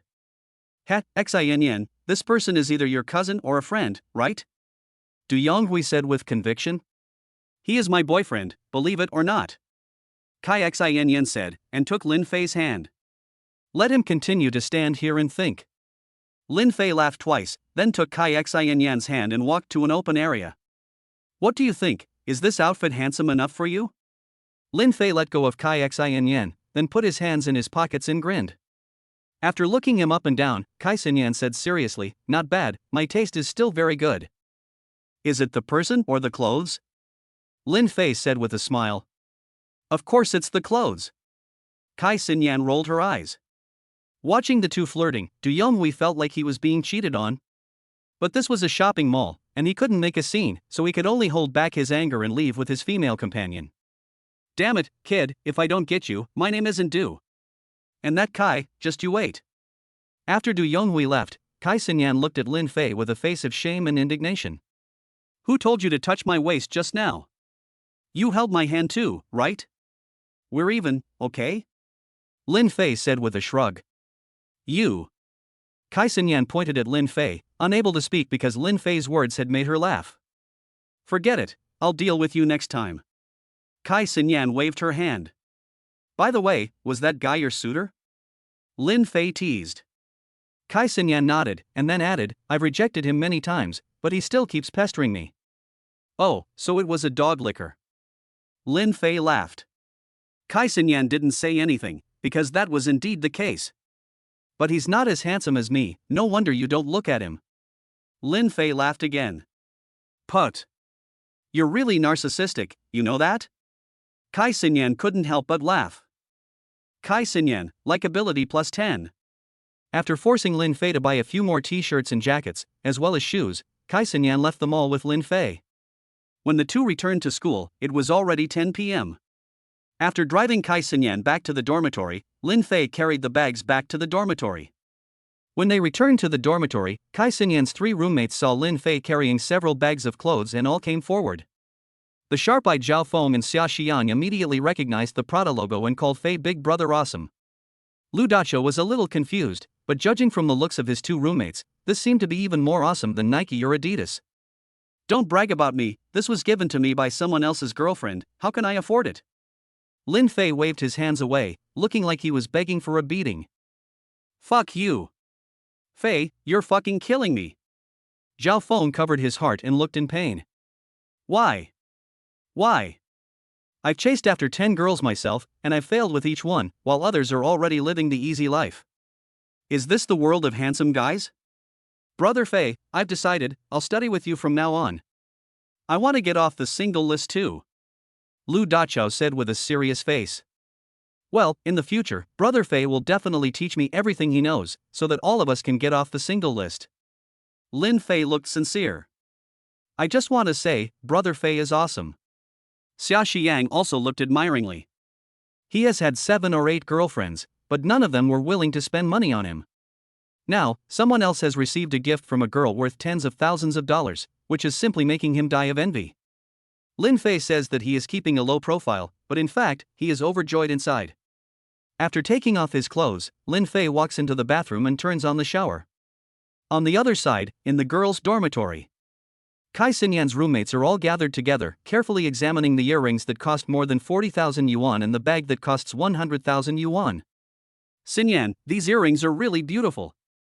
If only my boyfriend would buy me a pair. This bag is really high quality, is this Chanel? I want it too. No way, I'm going to find a rich boyfriend in the future. Shopping every day. The roommates chattered on, their faces full of envy, and they kept wishing to God that he would give them a handsome and rich boyfriend. Jin Xiaoya, on the other hand, leaned over to Xinyan's ear, a mischievous look on her face, and said, Xinyan, what do you think? How about this Lin Fei? Xinyan pursed her lips and told Jin Xiaoya about what had happened today. You have to take him down quickly. These high-quality guys are super popular, and if you're not careful, they'll be snatched away by other vixens. Jin Xiaoya said with a serious face. Lin Fei may not necessarily like me, and what if he likes someone else? Xinyan said worriedly. Upon hearing this, Jin Xiaoya immediately set her face. Xinyan, you have so little confidence in yourself? You are one of the 3 most popular girls in our art school. And as the saying goes, it is easier for a man to woo a woman than for a woman to woo a man. You just need to use a little trickery, and Lin Fei will be yours. I feel that he is different. Although he is quite smooth talking, he doesn't really show how much he admires me, Kai Xinyan said. This is also one of Kai Xinyan's points of curiosity. Lin Fei obviously looks like a rascal, but she doesn't feel disgusted by him. This also makes Kai Xinyan feel that Lin Fei seems really different from those lickspittle dogs who are pestering her. This man should be a good man who can be relied on. Chapter 11 Military Training begins. Jin Xiaoya gave Kai Xinyan a look and said, "He's just trying to establish a good image in front of you. If he didn't like you, would he have given you millions of dollars?" Kai Xinyan was silent. It seemed that this was really the case. Otherwise, who would be bored enough to give a stranger millions of dollars? Even if he was trying to act cool, he would have to find a live broadcast room with a lot of people. Why come to her small anchor's live broadcast room? What do you think? I'm right, aren't I? Jin Xiaoya looked pleased with herself. Kai Xinyan nodded and then asked, "Xiaoya, what should I do next?" Jin Xiaoya ran her fingers along her chin and after a moment of thought, she said, "Xinyan, isn't there a catwalk show for our club the night after tomorrow?" "Yes, why?" Kai Xinyan nodded. "Hey, listen to me." Jin Xiaoya leaned over to Kai Xinyan's ear and whispered a few words. A blush immediately appeared on Kai Xinyan's fair face. Isn't this a bit inappropriate? Jin Xiaoya saw that her best friend was still holding back, and she immediately felt frustrated. This is necessary sweetness, we can't be stingy. Just think, a guy like Lin Fei must have a lot of girls chasing after him. If some vixen beats you to the punch, won't you have nowhere to cry? Jin Xiaoya said. It seems like that makes sense. Kai Xinyan muttered. But, has she already taken Lin Fei for granted as a boyfriend candidate? She has only known him for 2 days. In the boys' dormitory, Lin Fei finished showering and came to lie down on the bed. He opened his phone and found that there were a lot of WeChat messages. First were some announcements in the class group about the time and location of military training. Second were 3 messages from Song Jiayi. Video. Lin Fei, look at how funny I look in this military training uniform. Ha ha ha ha. These pants are so big. And let me tell you, these military training shoes really dig into my feet. I don't know how painful it is to stand in military position wearing these. Lin Fei clicked on the video and burst out laughing. In the video, Song Jiayi was wearing the military training uniform normally, but the size of the camouflage pants was 2 sizes too big. When Song Jiayi pulled her pants down, the space next to her could almost fit a person. Although it may be due to Song Jiayi's thin waist, the pants were indeed too big, but the clothes were normal, so I don't know what the manufacturer was thinking. Lin Fei sent back a cat opening its mouth and laughing emoji, and added, you could even open a new chicken restaurant inside the pants. Finally, what Lin Fei didn't expect was that the 2 girls he had just added that afternoon also sent him a message. The 2 girls, one named Yin Jiaojiu and the other Zhao Meizhen. They were both sophomores at the art college, but in different majors. Yin Jiaojiu was a dance performer and Zhao Meizhen was an announcer and host. Their looks and figures were not much worse than Kai Xinyan's. Yin Jiaojiu, in particular, had a pure appearance and a big pair of thunderous knockers, a combination that made people think of the word contrast. Zhao Meizhen sent 2 messages. Hey handsome, you're so handsome. What's your major? What's your name? Hey handsome, do you have a girlfriend? Yin Jiaojiu sent 3 messages. Hey handsome, which class are you in? Hey handsome, are you free tonight? Do you want to go to a bar and party? She sticks out her tongue. Hey handsome, have you eaten yet? Do you want to go out for barbecue? Yin Jiajiu's last message was sent at 10:30, just over 10 minutes ago. Lin Fei looked at his phone, his mouth curling up slightly.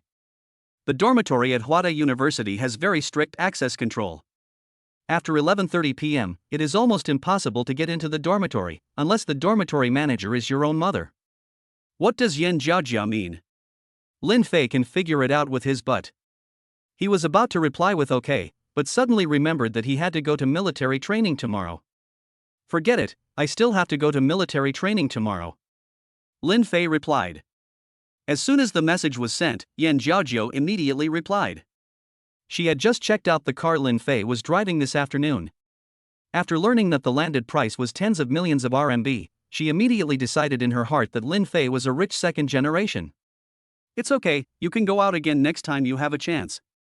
Oh, by the way, do you have military training? Yes, why? Lin Fei replied. It's nothing, I just didn't expect that there would be a handsome guy like you among the freshmen. Today, I was a little embarrassed to go up and ask for your WeChat, blush. By the way, handsome guy, what's your name? What's your major? Although the whole text was full of flattery, Lin Fei didn't know why, but he felt somehow inexplicably happy.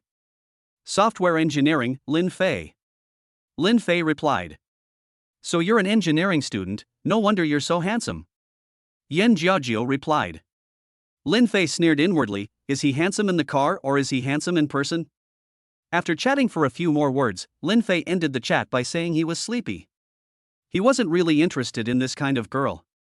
Yan Jiayi also immediately stopped sending messages, and even sent a voice message saying goodnight in a cute voice, which made Lin Fei feel a burst of heat in his body. Although Yan Jiayi was a bit of a flirt, she had a pretty good figure in face value, so there was a chance to get to know her. A few minutes later, Kai Xinyan sent Lin Fei goodnight, and Lin Fei also replied with goodnight. After watching some videos, Lin Fei fell asleep. The next morning, Lin Fei and his 3 roommates had already changed into their camouflage uniforms and appeared on the football field. At this time, quite a few people had already arrived at the football field. The 4 of them sat on the pitch, eating their breakfast with relish. While eating, Lin Fei replied to messages. Early in the morning, Kai Xinyan and Yan Jiayi had sent messages with more or less the same content.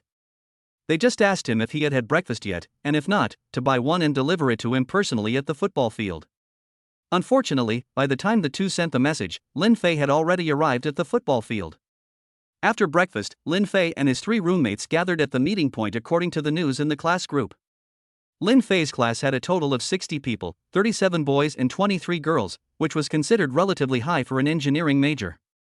The tutor, Zhan, was young, just turning 30, and had a humorous personality. He was telling the group about some of the rules during military training. After standing in neat rows, it was time for the head of the military training regiment to speak, followed by the instructor gathering. After the instructor gathered, the head of the regiment gave the order, and the instructors went to their respective companies, and the counselor could leave as well. Soon, a dark-skinned, tall instructor came over with the company flag. The red company flag had the Huayang University emblem and the words 12th Company printed on it. Attention! The instructor said with full force as soon as he arrived. Everyone immediately stood at attention and secretly glanced at the instructor with their eyes. My name is Godlike, and I will be your company's instructor from now on. I don't like to torture people, but only if everyone cooperates with me. If we do well, we will rest. If we don't, we will practice. Do you understand? Godlike looked at the crowd and said sternly. Understood. Everyone immediately shouted in unison. Well, that's very imposing, not bad, I hope it stays like that for the next 15 days. Godlike nodded and said. Chapter 12, The School Flower Delivers Water. As soon as Godlike finished speaking, the head of the military training group on the podium spoke. Stand in military position for half an hour, and then each company instructor will take you to the designated location for training. As soon as these words were spoken, there was an immediate outcry of grief. Standing in military position for half an hour in such a hot sun was a double mental and physical torture for many people. Lin Fei didn't feel much in his heart. He liked exercising in the first place, and his physical fitness was much better than most people. Half an hour of military posture was really not challenging for him. After standing in military posture, Godlike led the group to leave the football field and go to an open area for training. There were also a few other companies that came along. Because there were almost 7,000 freshmen in this year's military training, if they all trained on the football field, it was estimated that they would have to be close to each other. Therefore, they were all scattered all over the school for military training.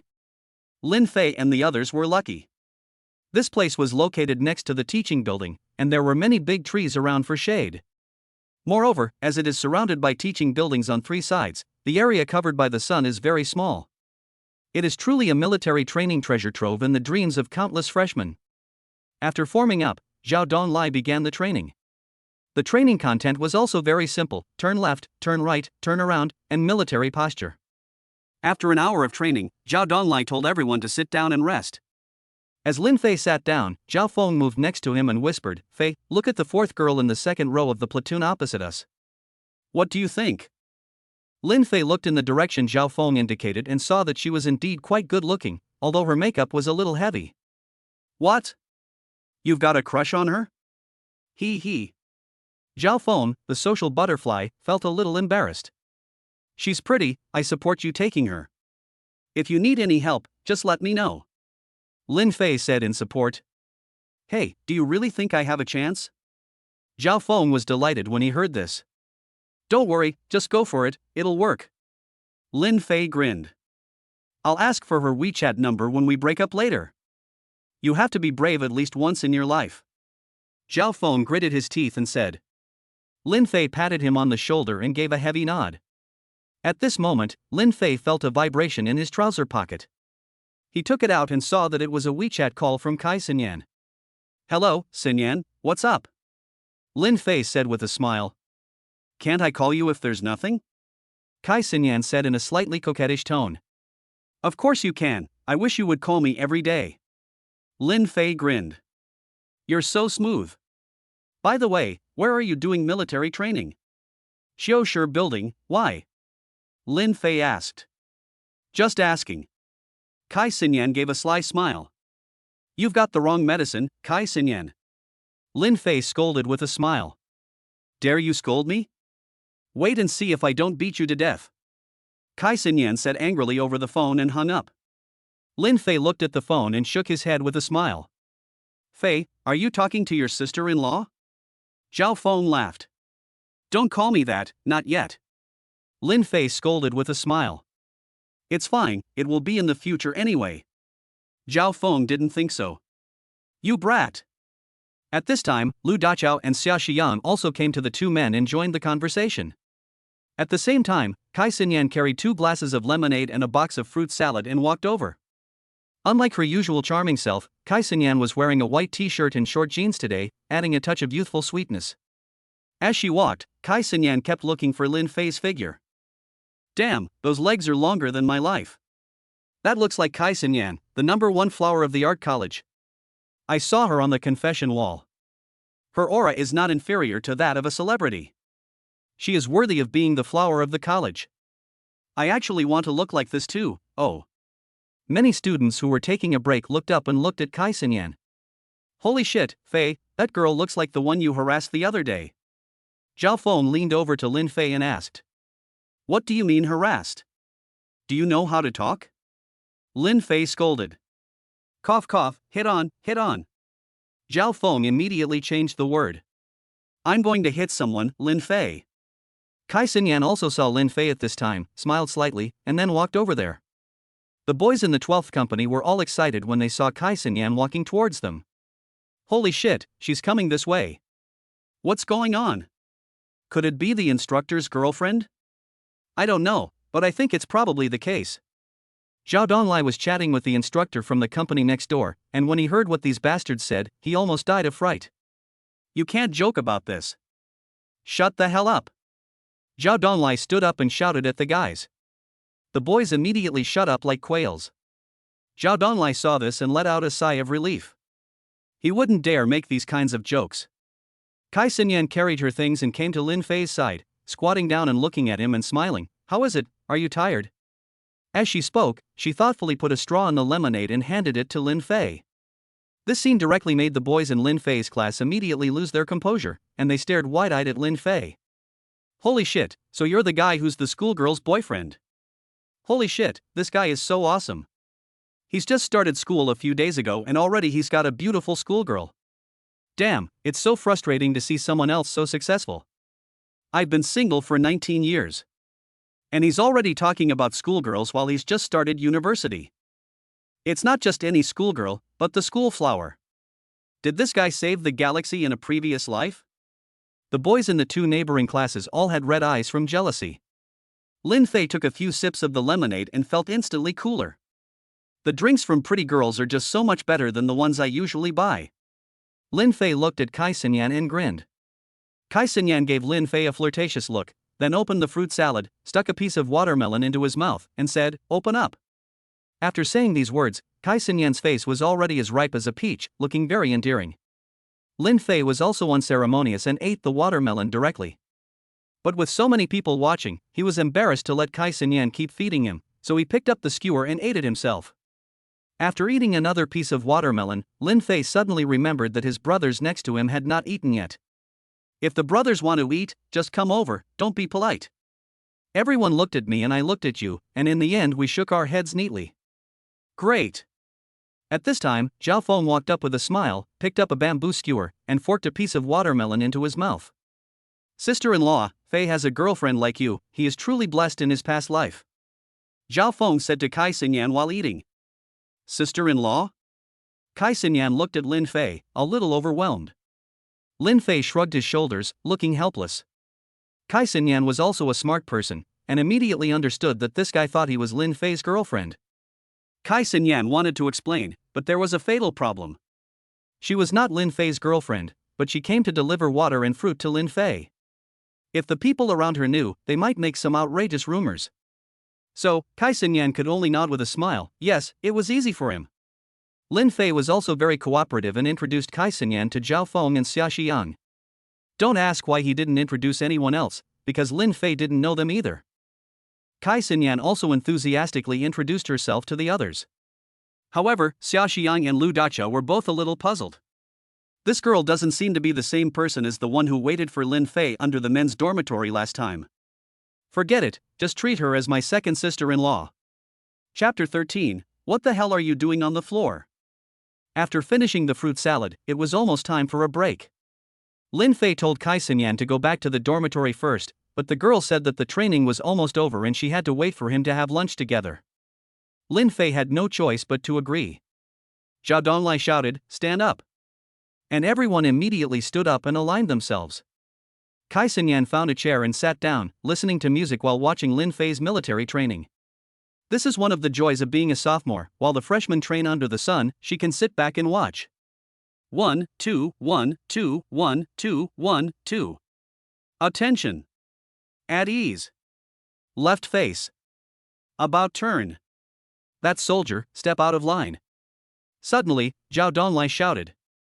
Zhao Feng in the ranks was startled and looked up at the others. As a result, he saw his brother across from him smiling at him. He was about to say that you've turned the wrong way, but then suddenly realized that something was wrong. That soldier, you're looking at someone else, you're the one he's talking about. Zhao Donglai sneered. Zhao Feng was a little embarrassed and quickly stepped out of line. Stand straight. As soon as he stepped out of line, Zhao Donglai shouted again. Zhao Feng quickly stood in a standard military position. Puff. Several girls in the class suddenly burst out laughing. Zhao Donglai gave them a look, and they immediately held back. Instructor, I think I just heard the order of the instructor from the next company. Zhao Feng said with a sad face. The instructor from the next company just shouted turn left, who are you trying to fool? Zhao Donglai laughed angrily. Zhao Feng was a bit embarrassed when he saw that he had been found out like that. Push-ups, 50. Zhao Donglai looked serious. Zhao Feng's world immediately fell apart.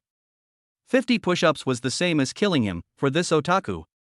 But there were so many girls watching, and there was his goddess in the unit across from him, so Zhao Feng could only grit his teeth and get on with it. But just as he had done a few, there was an explosion of laughter around him. Ha ha ha ha. This guy is so lustful in this position. A few of the girls also looked away a little embarrassed. Kai Sinyan was laughing on the side, covering her mouth. Zhao Donglai couldn't hold back either, and almost laughed out loud. Who taught you to do push-ups like that? Zhao Donglai suppressed his laughter and put on a serious expression. Zhao Feng didn't understand why these two arms were laughing. And why was the instructor asking this question? He looked up and saw Lin Fei frantically signaling to him with sign language and lip reading. You, special, what, day, floor, you. After Zhao Feng slowly translated it, he immediately understood what was going on. He immediately wished he could die, and glanced at the goddess opposite him. Fortunately, she hadn't noticed him. Zhao Feng gritted his teeth and endured 30 push-ups in order not to lose face in front of the goddess. Finally, the instructor saw that he really couldn't go on, and let him go back to his company. Damn, I'm exhausted. Zhao Feng returned to his position, panting. Not bad, you didn't lose face, well done. Lin Fei said, turning his head. Zhao Feng just smiled bitterly and didn't say a word. If it weren't for the goddess, I would have collapsed by the 10th one. They trained until 12 noon before the companies were dismissed for lunch. I'm starving, I must have a good lunch today. Zhao Feng took off his jacket and looked exhausted. Why don't we go eat outside? I saw on the confession wall that there's a good chicken pot restaurant, let's go try it. Xia Xiang suggested. That's fine. Lu Dachao nodded. Then the three of them looked at Lin Fei. Lin Fei looked at Kai Xinyan next to him and said, why don't you come with us? No problem, Kai Xinyan smiled. Well, I was worried that you would be embarrassed, Lin Fei laughed. What's embarrassing about it? There are almost 50,000 students and postgraduates at Huada University, so many businesses choose to do business near Huada University. Therefore, there is a food street near the university. Moreover, most of the shops are basically of the same quality, because those that are not will not last long. Coupled with the fact that students have limited spending power, the prices here are much cheaper than outside. Xia Xiang's recommended chicken pot is located at the entrance of the food street. It is run by a young couple and the shop is not big, but the business is booming. It is just about time for dinner, and the shop is full of people inside and outside. Fortunately, Lin Fei and his roommates were lucky, as they happened to meet a table of guests leaving, so they didn't have to wait in line. After they were seated, Kai Xinyan's beauty attracted the attention of many nearby boys.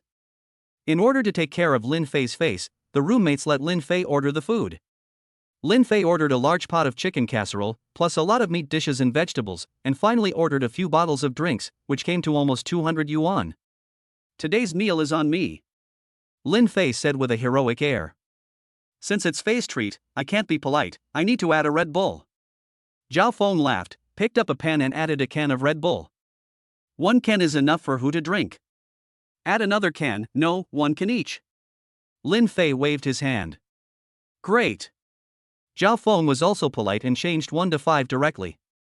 Oops. Zhao Feng suddenly slapped himself, leaving Lin Fei looking confused. What are you crazy? Lin Fei scolded with a smile. Brother Fei, I forgot to ask the girl for her WeChat. Zhao Feng looked at Lin Fei with remorse. Lin Fei's face turned black. What's the big deal? Don't you have military training this afternoon? Lin Fei rolled his eyes. Seems like it. Zhao Feng smiled awkwardly, as if he had just had a brain fart. Lin Fei, what do you need WeChat for? Kai Xinyan asked curiously. Seeing Kai Xinyan's anxious expression, Lin Fei didn't beat around the bush and directly told her about Zhao Feng's interest in the girl from the unit next door. Go for it, Zhao. Kai Xinyan teased. I'll pray for you, sister-in-law. Zhao Feng laughed. After waiting for about 20 minutes, the chicken casserole was finally ready and served. The whole pot, with chicken, beef, and various added side dishes, was emitting a tempting aroma. Kai Xinyan also played the role of big sister-in-law seriously, and took the initiative to serve the rice to everyone.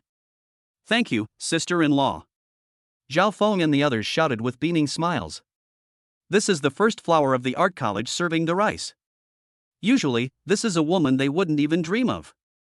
You're welcome. Kai Xinyan smiled slightly, and she was actually a little happy inside. After all, this meant that she had already gained everyone's approval. Lin Fei saw this and his good impression of Kai Xinyan grew even stronger. This woman was simply the ideal partner for a career-oriented man. After the meal was ready, everyone began to eat. However, Kai Xinyan's first chopsticks went into Lin Fei's bowl. Eat more meat to build muscle, Kai Xinyan whispered. Lin Fei was very considerate and directly picked it up and put it in his mouth, saying delicious several times. As the two of them went crazy with their puppy love, the three of them pretended not to see and used the dry rice to distract themselves. Just as they were eating, Lin Fei's phone suddenly vibrated a few times. When he picked it up, he saw a message from Yan Jiaojiao asking if he wanted to go to the cafeteria for lunch together. Lin Fei casually replied that he had already eaten and continued eating his dry rice. As he was eating, his phone vibrated again, and it was a message from Song Jiayi. The content was about how she complained about how one of the school meals was particularly hard to eat. Lin Fei casually replied with a few emoticons and continued eating.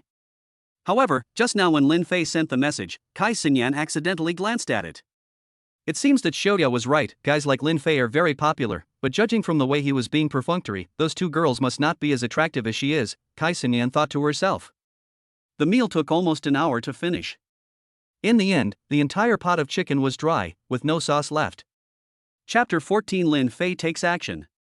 After dinner, Lin Fei naturally kept his promise and paid the bill directly. Lu Dachao and Xia Xiang still wanted to transfer money to Lin Fei. After all, everyone was a student, not a rich second generation. Lin Fei of course refused, and told the two that he would just not pay for the next meal. It's already 1:50, we need to hurry back. At this time, Lu Dachao glanced at his phone and said, "We'll be late if we walk, let's take the little yellow bike." Lin Fei pointed to a neat row of little yellow bikes across the street. Zhao Feng and Xia Xiang agreed. "But, Lin Fei, I can't ride a bike." Kai Xinyan said a little embarrassedly. "Sis-in-law, Fei can take you there, what's the big deal?" Zhao Feng said with a laugh. "The bike is so small, how can we fit on it? I might as well walk back myself, I'm not doing military training anyway." Kai Xinyan said. "It's fine, I can carry you." Lin Fei smiled, and the scene of 4 people riding a shared bicycle in high school came to mind. Kai Xinyan was doubtful, but she followed Lin Fei to where the yellow bikes were parked. At this time, a Porsche 911 pulled up to the curb. A tall man wearing a burgundy t-shirt and white shorts got out of the car and walked straight towards Kai Xinyan. "Xinyan, I never thought I'd run into you here, what a coincidence." Du Yonghui laughed. "Holy shit! Is that a Porsche 911? Ah! That's Du Yonghui, the president of the basketball club. Judging by his height, it's definitely him. Is this our university's #1 center? He's really strong, and he's almost 2 meters tall. And, I heard from my friend that his family is extremely wealthy, with assets of several hundred million yuan. His father also knows the leaders of our school." Many boys around who love basketball recognized Du Yonghui and exclaimed in admiration. Some girls who didn't know Du Yonghui also revealed envious looks after hearing the explanation from the people next to them. Xia Xiang and the others also secretly marveled at the physique of Du Yonghui. "Is there something the matter, Senior Du?" Kai Xinyan asked directly. In the past, she might have been polite, but now that Lin Fei is by her side, she is full of confidence. "Nothing much, I was just passing by and saw you here, so I came over to see." "Are you going back to school?" "I just bought a new car, how about I give you a ride?"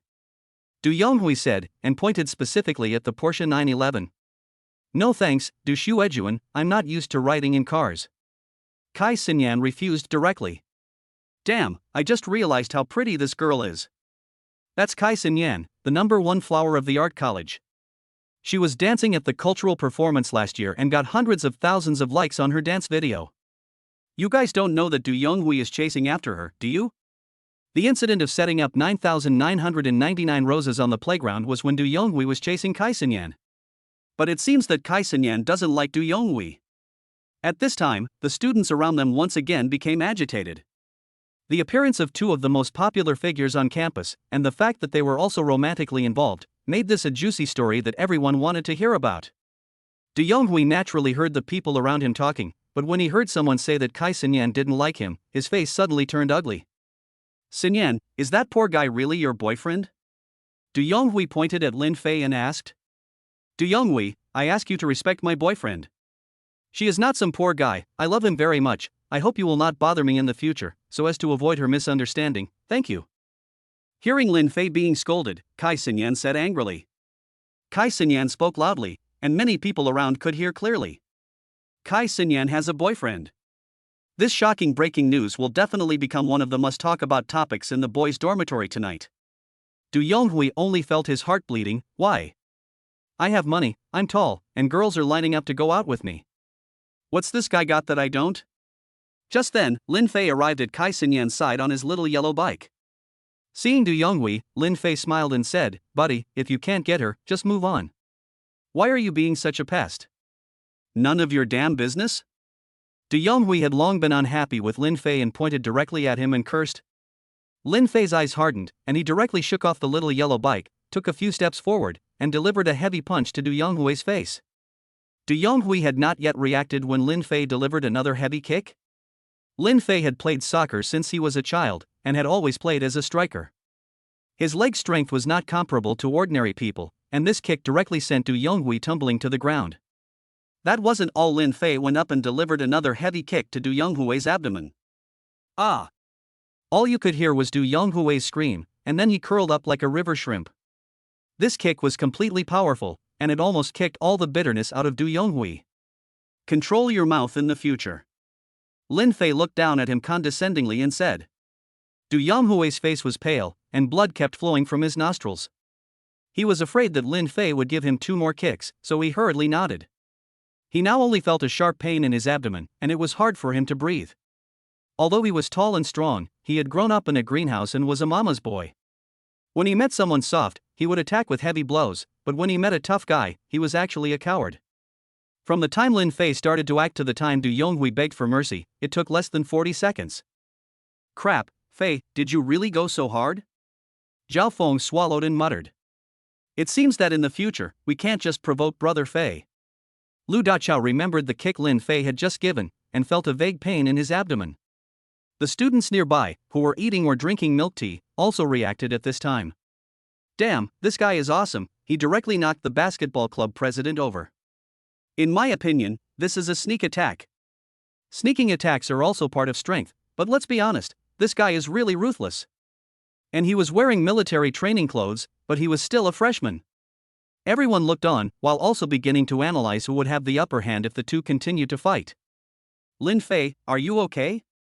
Kai Xinyan also reacted from her shock at this time, and hurriedly came forward to express her concern. I'm fine. Lin Fei shook his head, then helped himself up and sat on the little yellow bike. Lin Fei, will he be okay? Should we call an ambulance for him? But don't get me wrong, I'm not concerned about him, I'm just afraid that if something happens to him, it will affect you. Kai Xinyan said with a worried face. Just lie down for a while, and you'll feel better. You have to believe that the human body has a strong ability to heal itself, said Lin Fei. Seeing that Lin Fei had said so, Kai Xinyan also felt relieved. Let's see if we can squat in front. Lin Fei moved his buttocks back a little, and then said to Kai Xinyan. Kai Xinyan felt like laughing a little. This way of riding a car could be traced back to when she was a child and her father rode an electric bicycle to buy groceries. I'll try. Kai Xinyan laughed, and then tried to squat. But the space was too small, and she couldn't stand up if she squatted down. Forget it, you sit in front of me. Lin Fei said, seeing that she really couldn't squat down. In front? Kai Xinyan looked at the small space, and if she sat there, wouldn't the two of them be pressed together? It's fine to be pressed together, but this position is also too indecent. Are you going to sit or not? If not, I'm leaving, and you can walk back yourself. Lin Fei urged. Kai Xinyan hesitated, and she might as well walk back. But then she thought, since she was prepared to become his girlfriend, she might as well sit. So Kai Xinyan sat in front of Lin Fei, under the gaze of everyone. Damn! I didn't think there were really girls who were willing to smile on a bicycle these days, it's really not easy. It seems that not all girls at the art college are gold digging, there are still good girls. She is worthy of being the flower of the first courtyard. She refuses money for love. If I can find such a girlfriend, I would be willing to live in a big villa and drive a Maybach. Chapter 15, Pure Lust. Sweet girl Luo Xiaoxi. Du Yonghui stumbled to his feet and watched the two of them ride away on their little yellow bike. His face was ashen and his eyes were full of resentment. What on earth does this loser have that you, Kai Xinyan, like, that I don't have? Not necessarily handsome. Richer than me? I can't see it, he doesn't even have a watch on his wrist. Du Yonghui was at a loss for an answer, but just in case, he decided to observe him for a while. Kai Xinyan was definitely not the kind of girl who would look at a loser, so this guy might be somewhat capable. However, I don't believe that there is anyone in Huayan who is more awesome than the Du family. Du Yonghui's face was gloomy, and he immediately drove away from the area. Although he had just been knocked to the ground by Lin Fei and seen by others, he wasn't worried at all. Whoever dared to spread the news would be dealt with. Kai Xinyan, what you just said really touched me. Lin Fei teased from the little yellow car. What did you say? Kai Xinyan hadn't reacted yet. I love him very much, please don't bother me in the future, so that he won't misunderstand. Ha ha ha ha. Lin Fei imitated Kai Xinyan's tone of voice. You want to die. Kai Xinyan was instantly filled with shame and anger, and angrily pinched Lin Fei's thigh. It hurts, it hurts, it hurts. This suddenly made Lin Fei scream in pain. 5 minutes later, the school's east gate. Kai Xinyan got on the school shuttle bus to go to the teaching building for class, while Lin Fei went to the football field to meet Zhao Feng and the others. The midday sun was extremely fierce. On the football field, faint wisps of heat could be seen. After gathering, the first thing to do was to stand in military position for half an hour. Under the scorching sun, the students all wore masks of pain, but they dared not relax at all. The afternoon of military training quickly passed. After being dismissed, Lin Fei was going to go to the cafeteria with a few roommates for dinner, but unexpectedly Song Jiayi sent him a message asking if he wanted to go together. Lin Fei hadn't been in contact with Song Jiayi much these past few days, and it bothered him a little, so he agreed to his sister's invitation. After all, Song Jiayi's favorability rating towards him was not far from 90 points, and he had to work harder. The two agreed to meet on the second floor of the third cafeteria, as it was full of hot pot, teppanyaki, and other such dishes, which were more suitable for dining for two. Arriving on the second floor of the third cafeteria, Lin Fei quickly managed to reunite with Song Jiayi. Song Jiayi was wearing the camouflage t-shirt and military training uniform issued during military training. Despite the lack of embellishment from her pretty clothes, she still could not hide her angelic looks and impressive figure.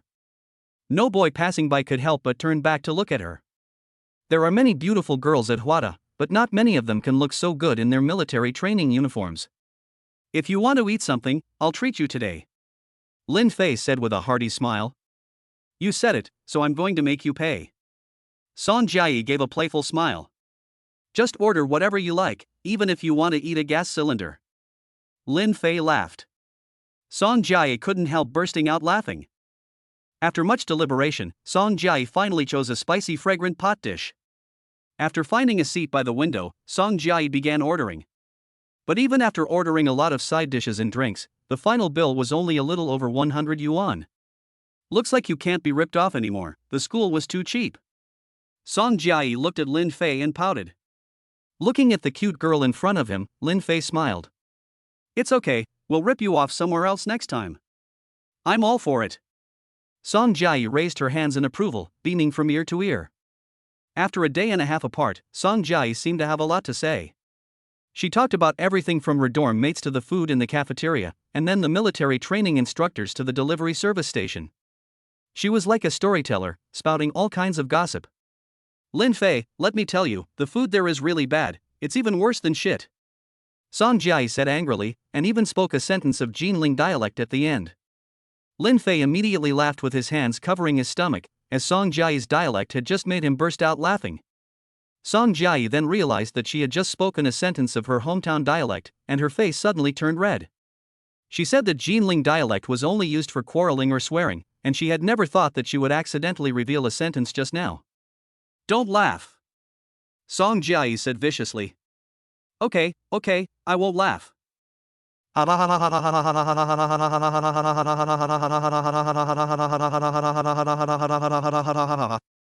Halfway through the meal, Song Jiayi suddenly started chatting with Lin Fei about the time she was asked for WeChat at the football field. So, what? Did you give it to him? Lin Fei asked casually while chewing. Well, because that senior looked sunny and handsome, and he was also really good at playing football. After adding him as a friend, he often chatted with me, and he always replied to my messages immediately, Song Jiayi said with a happy face. After hearing this, Lin Fei stopped eating directly, his heart feeling a little blocked, as if he had been cheated. So you two are dating? Lin Fei forced a smile and pretended to be nosy.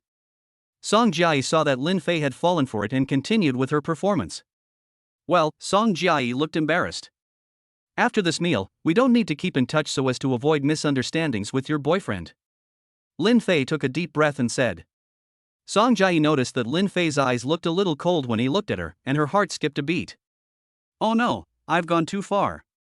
But she was also a little secretly happy. If Lin Fei was angry, it meant that he still cared about her, and he definitely wasn't busy enough to not reply to her messages. In fact, I was just lying to you just now. You didn't even notice my poor acting. Song Jiayi laughed and sat down next to Lin Fei, saying playfully. It's not my business, so why are you explaining? Lin Fei laughed. You're right. Song Jiayi sulked and returned to her seat, continuing to eat her rice. Lin Fei laughed inwardly. Little girl, playing this kind of trick with me, what do you think? After finishing eating, the two went back to their dormitories to rest, because they had to gather at 7 p.m. Of course, there is generally no military training at night, and they can just fool around, singing songs or performing shows. Some classes are not strictly managed, and they can even skip training. After returning to the dormitory, Lin Fei rushed into the bathroom to take a shower. The military training in the afternoon had made him sweat all over. When he came out of the shower, his roommates had already returned. However, Zhao Feng looked sullen. Lin Fei walked up to him and asked, "What's wrong, Lao Zhao?" "Brother Fei, does being ugly mean you don't deserve love?" Zhao Feng asked, looking at Lin Fei. "What? You got rejected?" Lin Fei raised an eyebrow. Zhao Feng nodded reluctantly. Just thinking about the girl's disdainful look made him feel like his heart was bleeding. If the first one doesn't work, go for the second, and if the second doesn't work, go for the third. If you're rich, you can strike precisely. If you're poor, you have to cover all bases. Lin Fei patted Zhao Feng on the shoulder. Zhao Feng felt that this made a lot of sense. Yes, why should I only go after one? I'll go after 10, 20, 30 at the same time, and someone will like me. Brother Fei, I've got it. Zhao Feng nodded solemnly. You're a quick learner. Lin Fei nodded with a smile. Seeing that it was almost time, Lin Fei got dressed and went with the others to the football field to gather. Military training at night was much easier than during the day. For one thing, the temperature was suitable, and for another, it was possible to fool around. After half an hour of random training, the head of the military training group told each battalion to find a piece of land to sing military songs. After singing the military song more than 10 times, each battalion began to prepare for performances. Whenever this happens, it's the time to fight for the right to choose a spouse first. As long as your performance is good enough to make your name famous, you may not lack for a partner in the future. Of course, if you engage in abstract art, you may lose the right to choose a spouse for 4 years. In no time, many students signed up to perform. But most of them were from the School of Arts. With the passionate Korean dance performance by a female classmate, the atmosphere in the entire playground began to liven up. There were all kinds of cheers and screams. However, Lin Fei was not interested in these performances at all, because these people were all wearing military training uniforms, which did not arouse much interest. It was not yet time to dismiss, so Lin Fei and Zhao Feng and the others went directly back to the dormitory. The lighting was poor at night, and coupled with the fact that the instructors were turning a blind eye, nothing would happen. After returning to the dormitory, Zhao Feng suggested that everyone go to a bar and have some fun. Lin Fei could also see that this guy was still a bit upset, so he agreed. Xia Xiang also frequented bars, so naturally she didn't refuse. As for Lu Dachao, at first he didn't want to go, but after being pestered by Lin Fei and the others, he also agreed, confused. The few of them took a shower one after the other, changed their clothes, and then went out. The Zero bar they were going to was not far from Huada, inside a nearby shopping mall. So Lin Fei didn't choose to drive either, but walked with the others. The summer night at Huada was beautiful, and there were all kinds of long legs and thunder everywhere. Before they even left the school, Zhao Feng fell in love with 10 more people, completely forgetting about being rejected today. At this time, a girl wearing a pink princess dress ran all the way to Lin Fei. "Classmate, can I add your WeChat?" the girl said shyly to Lin Fei. Lin Fei froze for a moment, then looked at the girl in front of him. About 168 centimeters tall, with ice blue curly hair, long thighs, and a pure and lustful face that looks like it could burst into flames. A perfect natural sweetheart. Wonderful, wonderful. System has discovered target 005, will automatically bind. Name, Luo Xiaoqi. Age, 20. Height, 167. Weight, 52 kilograms. Face value, 9.2. Body, 9.5. Overall score, 9.35. Purity, 100. Goddess strategy funds, 99.9 billion. Current favorability towards host, 1 point. Soon, the 99.9 billion strategy funds will be credited. But Lin Fei is not happy yet, because he is confused. Why is the favorability 1 point? Didn't you ask for my WeChat? In theory, I was so handsome that it should be more than 1 point, why is it 1 point? Chapter 16, The School Beauty Wants My WeChat? I'm not giving it to you. Either. Could it be that this girl is here to mess with me? After watching so many short videos, Lin Fei also knows this kind of trick. First, pretend to ask for someone else's WeChat, and after successfully adding them, delete it in front of their faces. This girl should be doing this kind of thing. After all, a favorability rating of 1 point is not going to fool anyone. Lin Fei pretended to hesitate, and after a moment, he waved his hand and said, "Thanks, but no thanks." Luo Xiaoxi was about to take out her phone when she heard this and froze in place. No? She wondered if there was something wrong with her ears and quickly looked at Lin Fei. "What did you just say?" Lin Fei grinned and spread his hands. "I said no, what's wrong?" "No." Luo Xiaoxi wondered if the man in front of her had a problem with his eyesight. How could you refuse a girl like this who was as beautiful as a closed moon and ashamed flowers? Are you kidding me? Even if I refuse, it should be me refusing you. Who is she, Luo Xiaoqi? A language genius fluent in English, French and Spanish. 6th level piano at the Imperial Piano Academy. In addition, she is recognized as the second most beautiful girl at the Huada Foreign Language College, and is ranked 9th on the school's wall of beauty. But now, she has been rejected by a boy. Even Zhao Feng and the others beside him looked dumbfounded. Brother Fei, are your eyes covered in lard? How could you reject such a beautiful girl when she asked you for your WeChat? Don't give it to me. Okay, let's go. Lin Fei said to Zhao Feng and the others. Oh, okay. Several people immediately followed Lin Fei. You stay there. Luo Xiaoxi was furious when she saw that she had been ignored and stamped her feet. Although she did come over to ask for WeChat because she had lost a bet with her best friend, being rejected was simply a disgrace to her. Go to the hospital to have your brain checked sometime to see if something is wrong with it. Lin Fei said without looking back. Although this girl has 99.9 billion to spend, if you attack rashly, you will only be at the mercy of others. You have to play hard to get for a while, and it's not too late to take her when the time is ripe. Luo Xiaoxi stood still, watching Lin Fei's figure as he walked away, her fists clenched in anger. Hey, Xiaoxi, was that fun? Do you want to do it again? At this moment, a girl wearing a pink t-shirt and short jeans appeared quietly, looking at Luo Xiaoxi and smiling playfully. Miaoling, I'm not playing anymore, I was actually rejected outright. Luo Xiaoqi gritted her teeth and said. Ha? How is that possible? Yu Miaoling was full of surprise. She had just been standing far away and didn't see much. She only knew that Luo Xiaoqi's state was a bit strange, but she didn't expect to be rejected. This jerk, better don't let me know which class he is in. Luo Xiaoqi looked at the departing backs of Lin Fei and the others, took out her phone and took a photo. 10 minutes later, Lin Fei and the others arrived at the bar. At this time, there were already quite a few people in the bar, most of them college students from the surrounding area.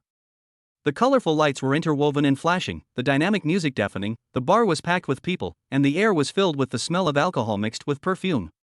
In the center of the dance floor, a group of young people swayed to their heart's content. Of course, the most eye-catching were the beautiful women, of all types. Their slender waists twisted wantonly to the rhythm of the music, and their long, slender legs were even more charming in the light. There is a hint of confusion and charm in their eyes, and the seductive smile on the corners of their lips is full of temptation, attracting many glances. Compared to Lin Fei's trio of calm and unruffled, Lu Dachao looks a little uptight. This is his first time in a place like this. Don't worry, these are just students like us. Lin Fei patted him on the shoulder. Upon hearing this, Lu Dachao couldn't help but secretly smack his lips. He really didn't expect these people to be like this in a bar. No wonder my high school classmates used to like going to bars. Found a good booth and ordered some drinks. Lin Fei said, I'll pay for today's consumption. Guys, you must have fun. Money is not a problem. Brother Fei, how can you do that? Xia Xiang quickly refused. Yes.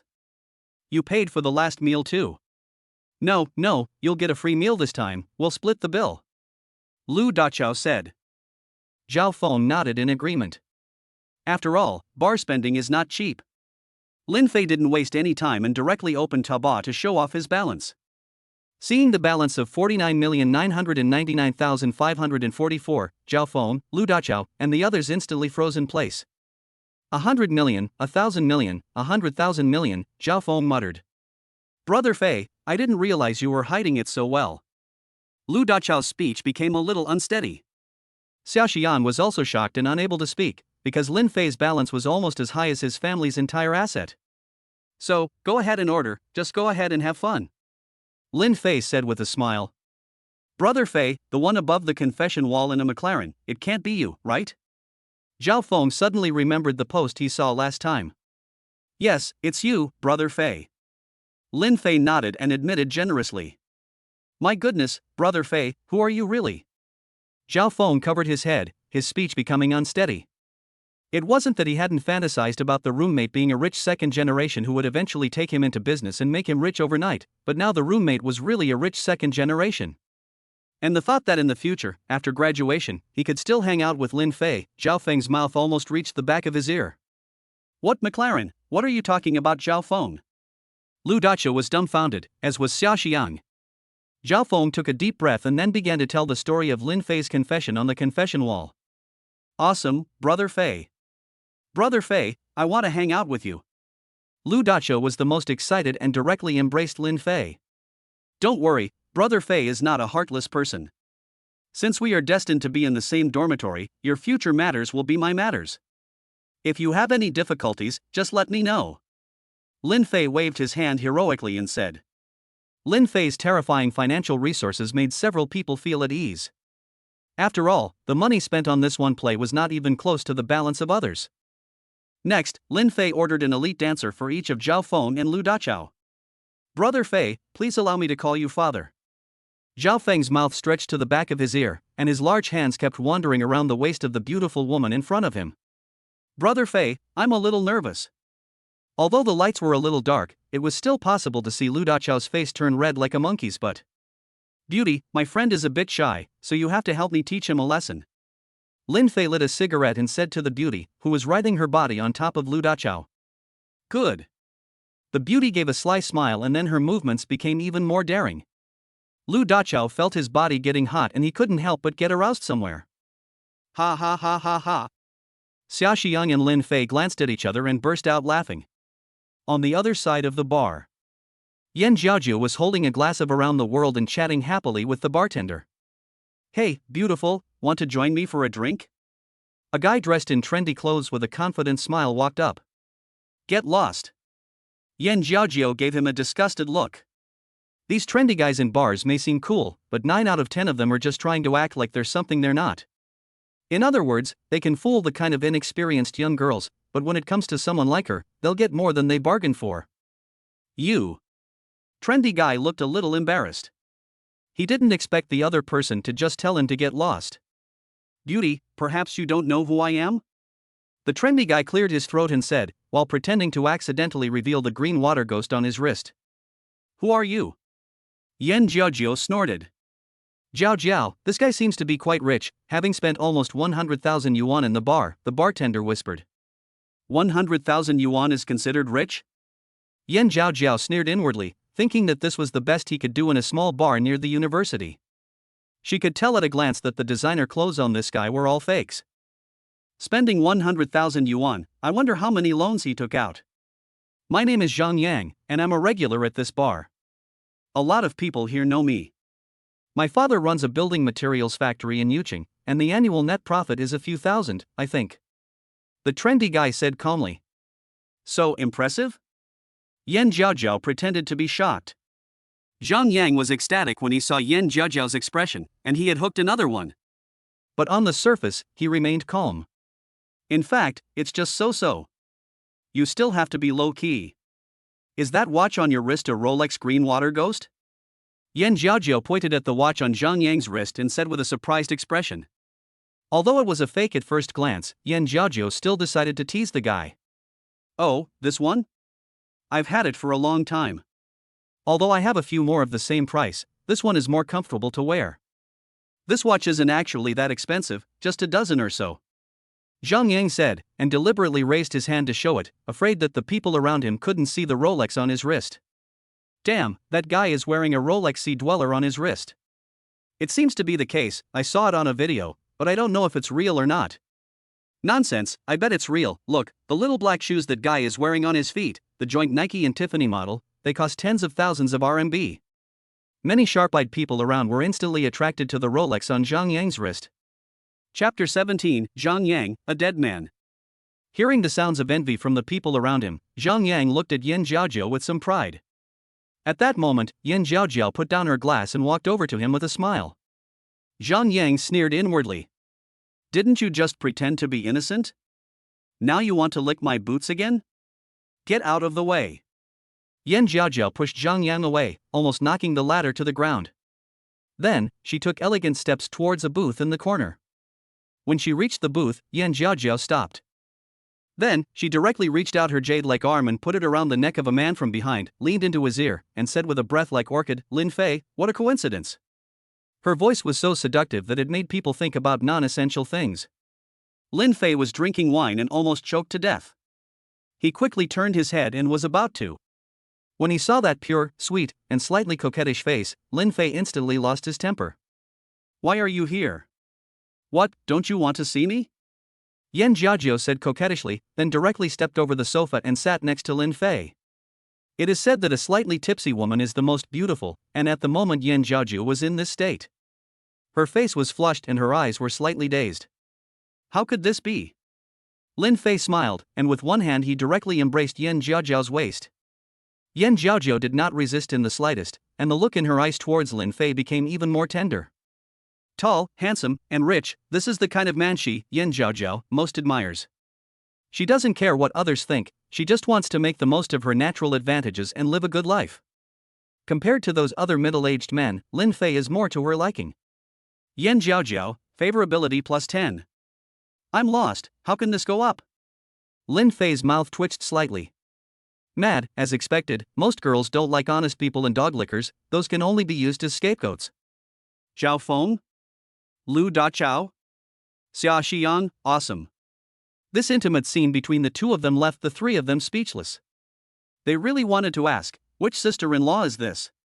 Yan Jiajiao was not showing any signs of weakness either, and she directly lifted her leg and placed it on Lin Fei's thigh. Yan Jiajiao was wearing a Japanese-style school-style white shirt and plaid skirt today, and she was wearing knee-high white stockings on her calves, which was very attractive. This outfit today has a lot of charm. Lin Fei leaned into Yan Jiajiao's ear and grinned. Upon hearing this, the latter's face, which was already somewhat flushed, turned even more red, and she giggled, patting Lin Fei's back a few times. You son of a bitch. What did you mean by pushing me just now? At this moment, Zhang Yang walked over with an unrecognizable gait, pointing at Yan Jiajiao and scolding her. Although Yan Jiajiao's push just now didn't make him fall, but being pushed away by a woman in front of so many people, if he doesn't get his revenge, how would he have the face to come to this bar to pick up girls in the future? It's what you think it means that I don't take you seriously, so what? Yan Jiajiao looked at him and said bluntly. Who is he? Lin Fei frowned. A loser who wants to hit on me. Yan Jiajiao snorted.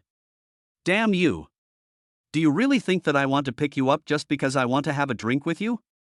You're such a slut, and I wouldn't even want to eat you if you were served in front of me. Zhang Yang sneered, his voice exceptionally loud, attracting the attention of many people in the bar. Hey, isn't that Zhang Xiao?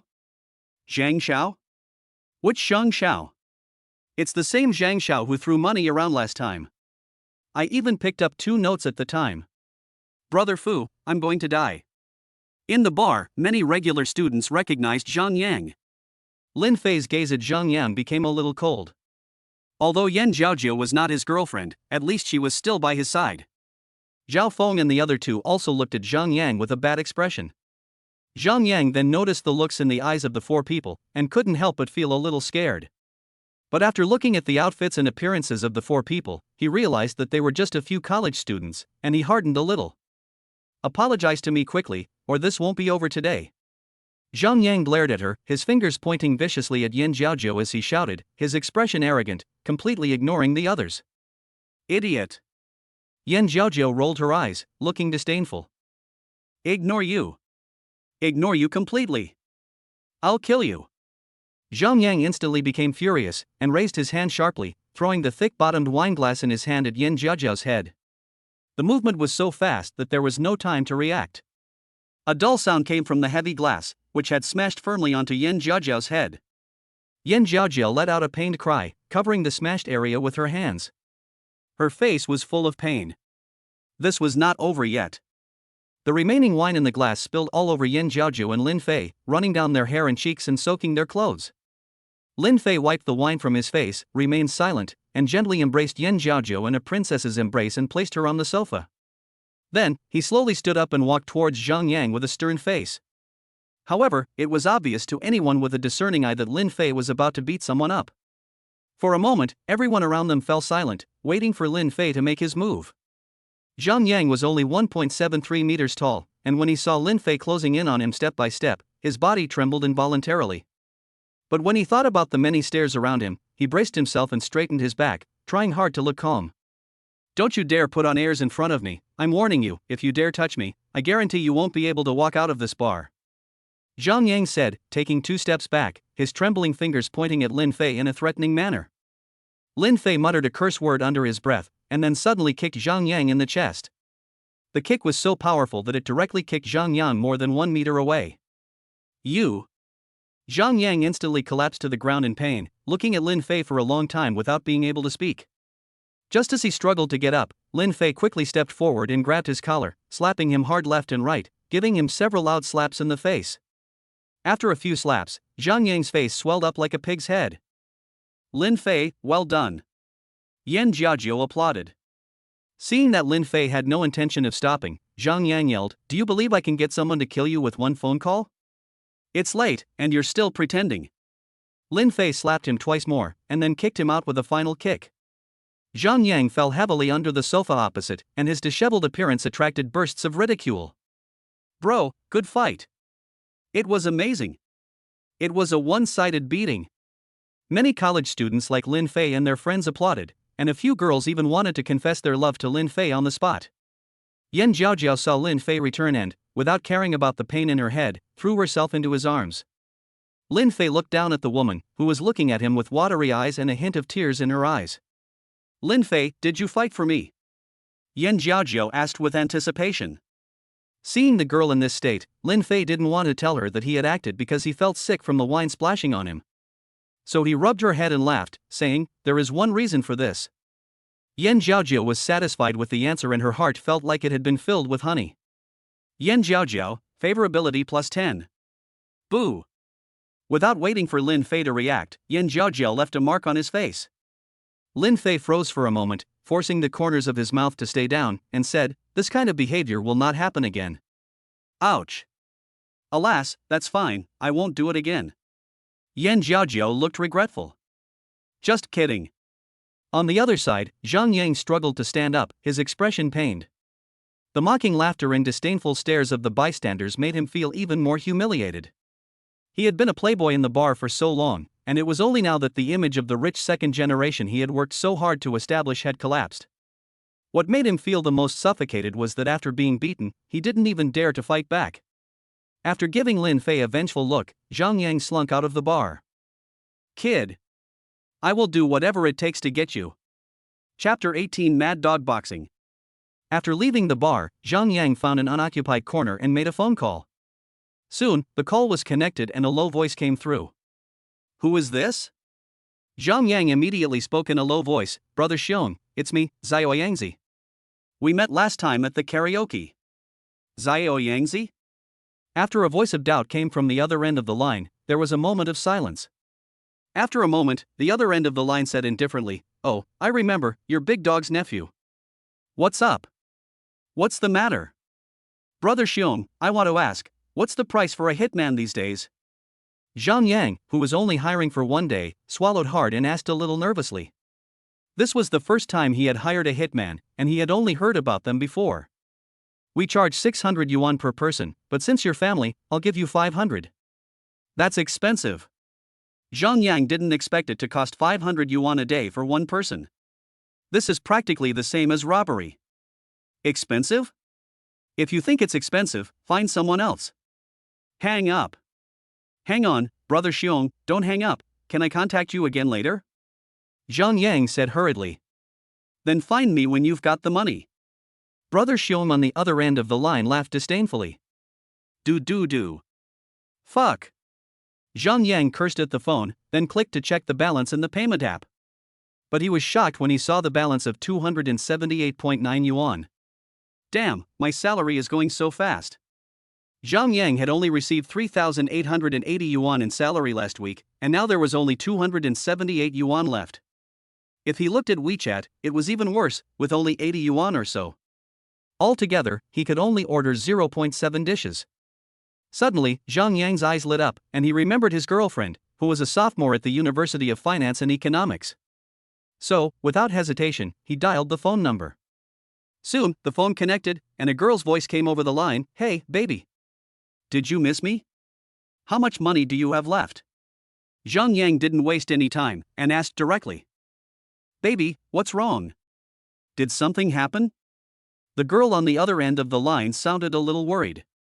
"I hit someone with my car and sent them to the hospital. Hurry up and transfer 3,000 yuan to me," Zhang Yang said anxiously. "Ah. How could this happen? But I don't have 3,000 yuan. I already transferred half of my living expenses for this month to you last time, and now I only have a little over 1,000 yuan left. Transfer it all to me first. I'll send you 2,000 yuan in a few days. Can you tell me what happened first? Are you transferring it or not?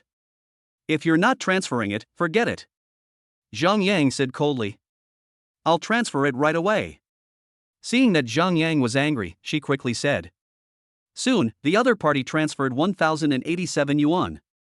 After Zhang Yang clicked to receive the money, he called a few of his best friends and some drinking buddies he met at the bar. But the result made him so angry that he wanted to throw the phone. One after another, they either didn't answer the phone or said they didn't have the money. With no choice, Zhang Yang could only lower the amount, borrowing only 100 yuan each.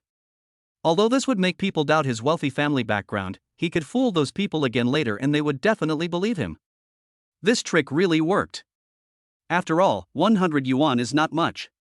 Plus, Zhang Yang used the excuse of an urgent matter, so most people lent him the money to maintain the relationship. In half an hour, Zhang Yang finally managed to get together more than 3,000 yuan.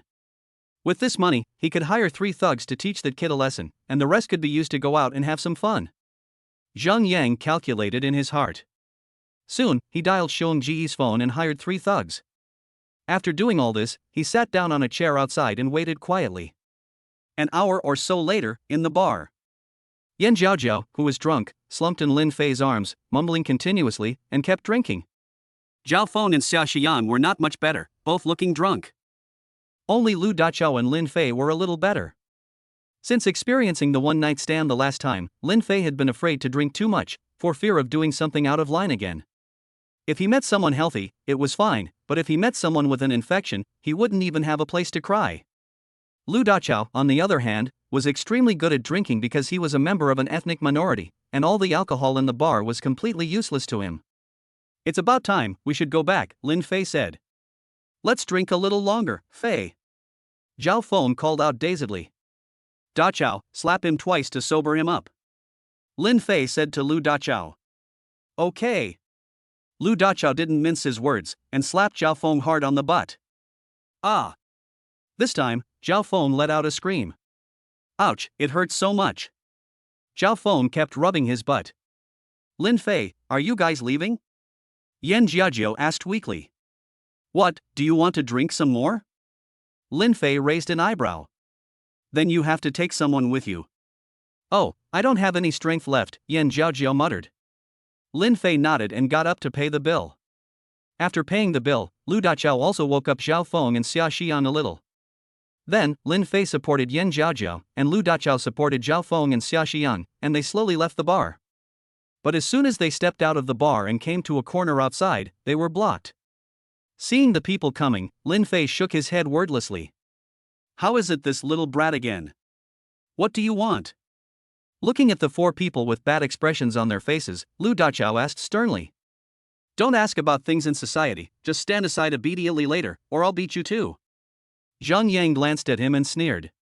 But if he wasn't afraid of trouble, Zhang Yang would be happy to clean up together. "Just beat him up, and don't touch the others." Zhang Yang pointed at Lin Fei and said. The 3 thugs next to him, holding baseball bats in their hands, nodded, then raised their bats and slowly walked towards Lin Fei.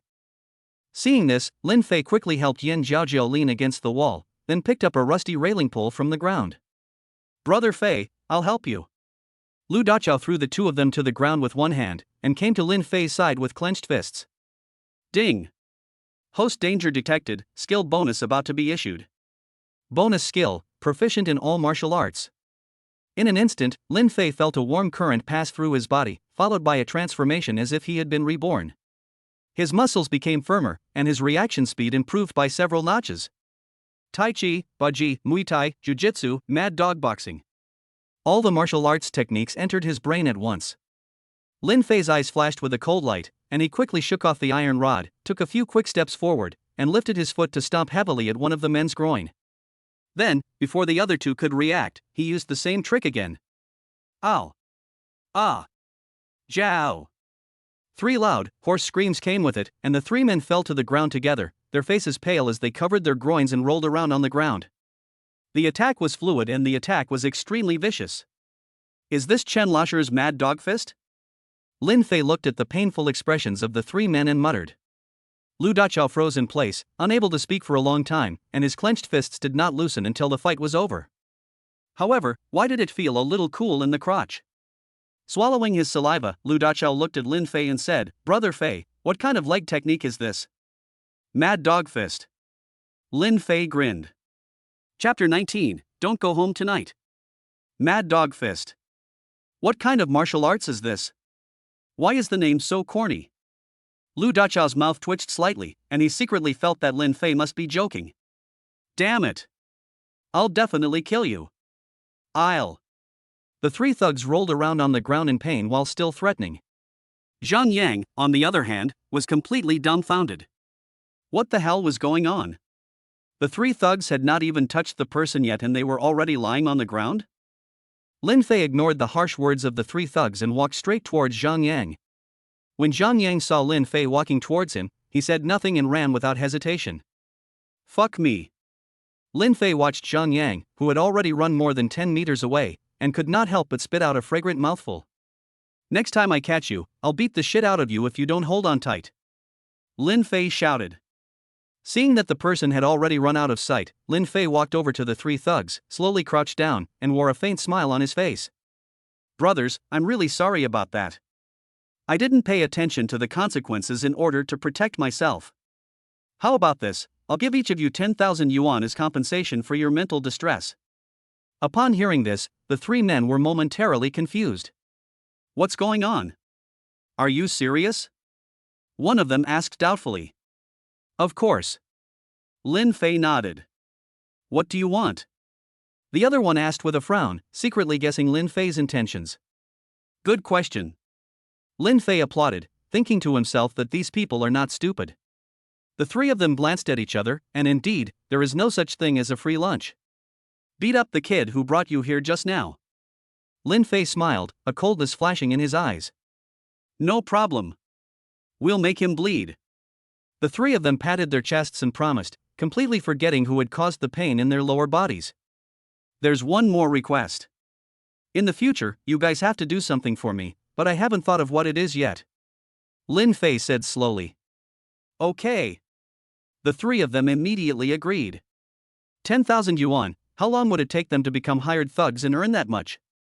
And this was a society ruled by law, and there weren't any jobs as hired thugs every day. That's it then. Lin Fei said, already opening the payment app. After giving each of the 3 men 10,000 yuan and taking down their phone numbers, Lin Fei led the group away.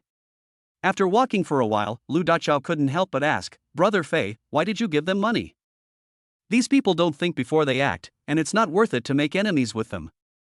What if one of them jumps the gun and bites someone one day? Lin Fei gave a faint smile, thinking to himself that it's better to avoid trouble than to have it. Now that things are getting better, he doesn't want to be bothered by these small problems. Moreover, these people just dared to hit someone with a baseball bat, which shows that they are all fearless. They might be useful in the future.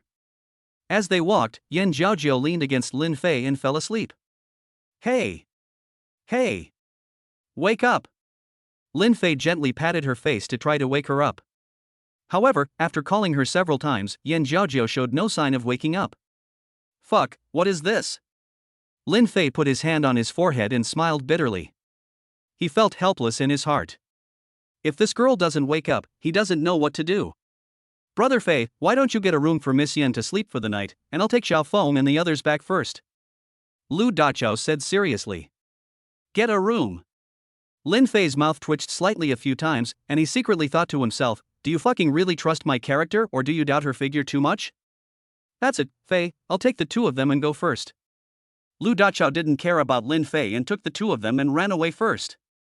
Dachao, What the hell do you mean? Fei, I can't hear what you're saying. In the end, there was really no other way, so Lin Fei had to take Yan Jiaojia to a hotel and open a room. However, when they checked in, the two hotel receptionists asked them about their relationship more than 10 times, and repeatedly emphasized that they should not do anything illegal. Lin Fei felt a little uneasy when he was asked. In the room, after Lin Fei put Yan Jiaozhou on the bed, he turned around and was about to leave. But as soon as he turned around, Lin Fei felt someone hugging him from behind. Aren't you asleep? Lin Fei was very confused. I woke up when I felt you leaving. A very seductive voice entered his ears. Sigh. What is meant by contrast? What is meant by charm? What is meant by desire? Lin Fei at this moment deeply understood. Just the sound can make a person hot. It's so late, just don't go back. Yan Jiaozhou leaned into Lin Fei's ear and exhaled 2 breaths of hot air. Woman, you're playing with fire. Lin Fei turned his head and looked at Yan Jiaozhou's entranced eyes, his heart fluttering, but still warned. So what? What are you going to do about it? Yan Jiaozhou said slightly provocatively. How can I bear this? If I keep on bearing it, I'll become a ninja turtle. He took Yan Jiaozhou's waist in his arms, and directly embraced her from behind, then buried his head in her neck. Yan Jiaozhou's figure is the kind that looks thin, but feels fleshy when you touch it, and it feels great. Moreover, this girl is particularly good at expression management, and can read a man's every thought. Yan Jiaozhou tilted her head back, her face flushed, her eyes glazed over, her lips parted slightly, her white teeth biting her upper lip. The scene was too beautiful for words. MMM. Honey, I love you. The temperature in the room quickly rose sharply. It was the ultimate blending of soul and body, the most passionate melody in the movement of life, the storm of emotions that set off a tidal wave in the quiet harbor, exploring the mysterious boundaries of love and desire in each other's embrace. Woman Mountain. This was the 10th time Lin Fei's phone had rung this morning. Fortunately, this time the ringing finally woke Lin Fei up a little. Hello? Who is it? Lin Fei answered the phone, a little annoyed. Fei. You're still asleep. Zhao Feng exclaimed on the other end of the line. Lin Fei sat up abruptly from the bed, almost blinded by the blinding sunlight. Blinking, Lin Fei looked outside and saw that it was already bustling with traffic and sunny. This was at least a scene after 10:30. Looking at his phone, sure enough, it was 11 o'clock. Are you okay? Lin Fei asked quickly. The instructor has asked us twice already. We said that you fell off your bed this morning and broke your ankle, and you're in the hospital now. Zhao Feng said with a bitter smile. Thank you, good brother. Lin Fei let out a sigh of relief and did not forget to say thank you. It's fine. Try to come back early and take some time off for the instructor. Zhao Feng said. Lin Fei nodded. After hanging up the phone, Lin Fei remembered everything that happened last night. Looking back, Yan Jiaozhou was still sleeping, her beautiful face covered by her messy hair. The bed was full of the two of them, their clothes everywhere. His self-control is still too poor. Lin Fei sighed, then took out a cigarette and lit it. He couldn't help but feel a little annoyed. He hadn't spent a single penny, and yet he had already come this far. Could it be that he was really too charming? He just hoped that his favorability rating wouldn't break through to 90 points first. Halfway through the cigarette, the system's voice suddenly sounded. Yan Jiaozhou, favorability plus 20. Yan Jiaozhou, current favorability 70 points, bonus skill, instrument mastery. When he looked back, Lin Fei noticed that Yan Jiaozhou was staring at him with a shy expression, her eyes full of mixed emotions. Have you woken up? Lin Fei petted her face lovingly. She answered in a voice as soft as a mosquito's chirp. Lin Fei gently embraced her in his arms and stroked her hair. Meanwhile, he began to think about how to spend the tens of billions of points. The pace of his relationship with Yan Jiaozhou had been so fast that he was a little overwhelmed. Yan Jiaozhou just quietly lay in Lin Fei's arms, quietly enjoying the moment. Although she took the initiative last night, there was also the effect of alcohol, otherwise she really wasn't slutty enough to have sex with a man she had known for 2 or 3 days. After all, the two of them didn't have a formal relationship, and it could only be considered a one-night stand. Jiaozhou, what is your dream? Lin Fei asked softly. Chapter 20, Yan Jiaozhou's shock. Become rich overnight, travel the world, empty your shopping cart, grow 5 centimeters taller, and eat as much as you like without putting on weight. Yan Jiaozhou listed her dreams with a silly smile on her face. So many wishes? Lin Fei couldn't help but laugh.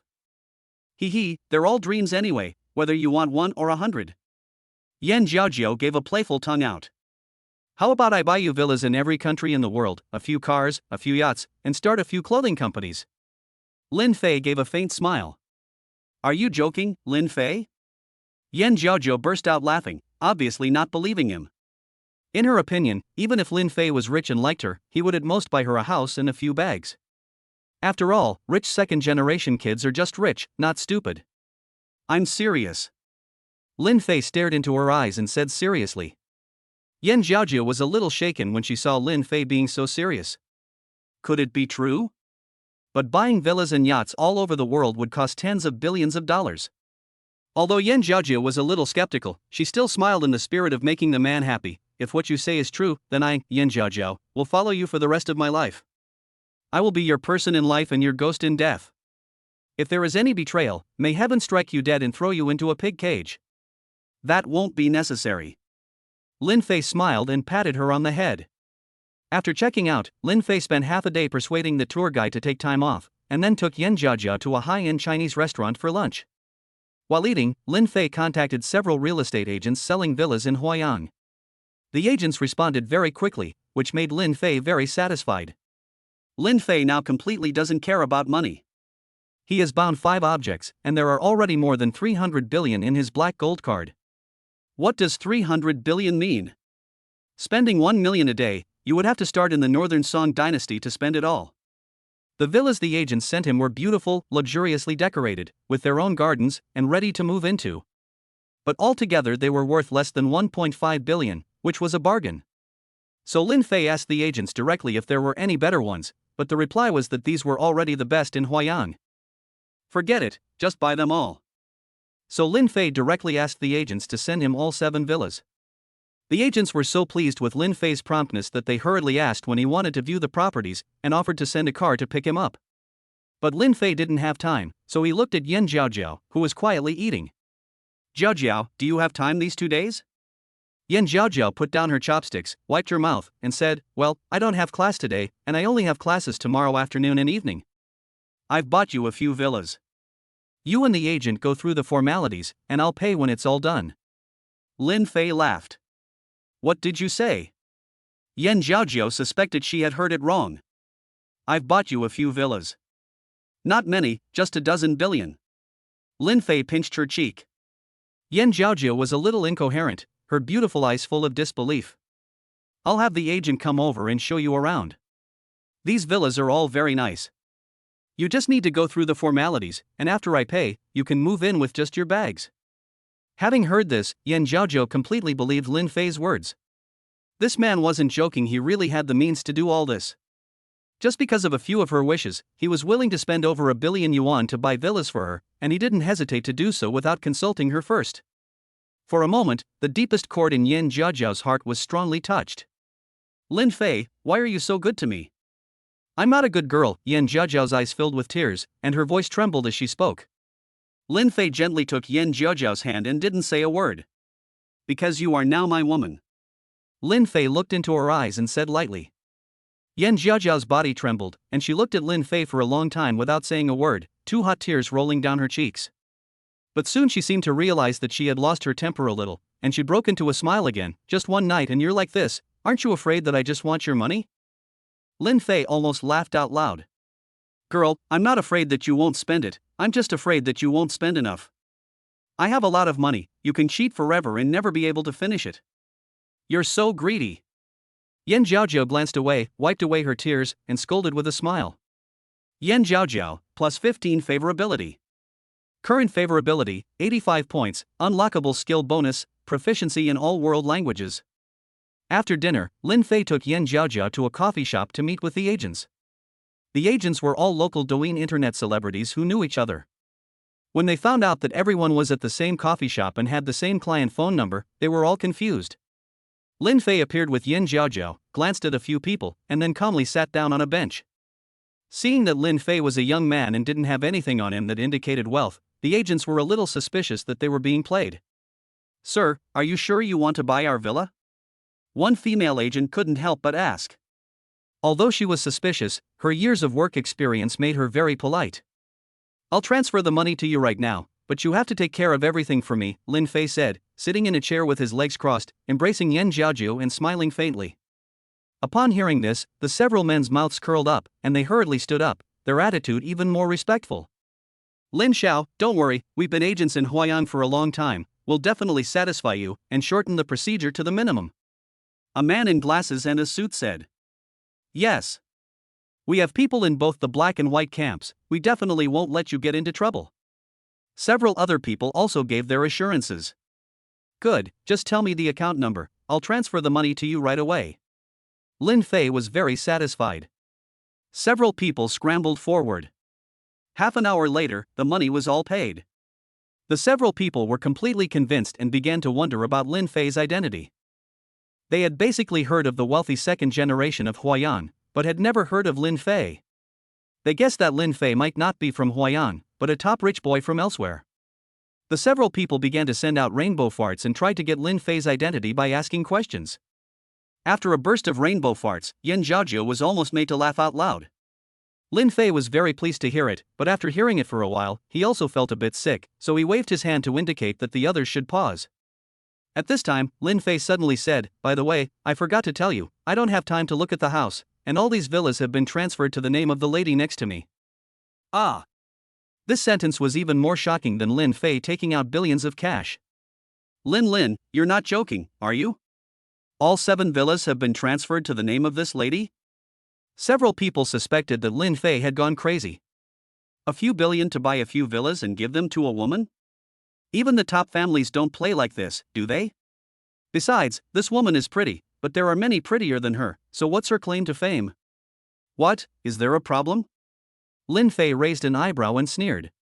Several people hurriedly shook their heads and praised Lin Fei for throwing away a fortune for a pretty face, and being a model man.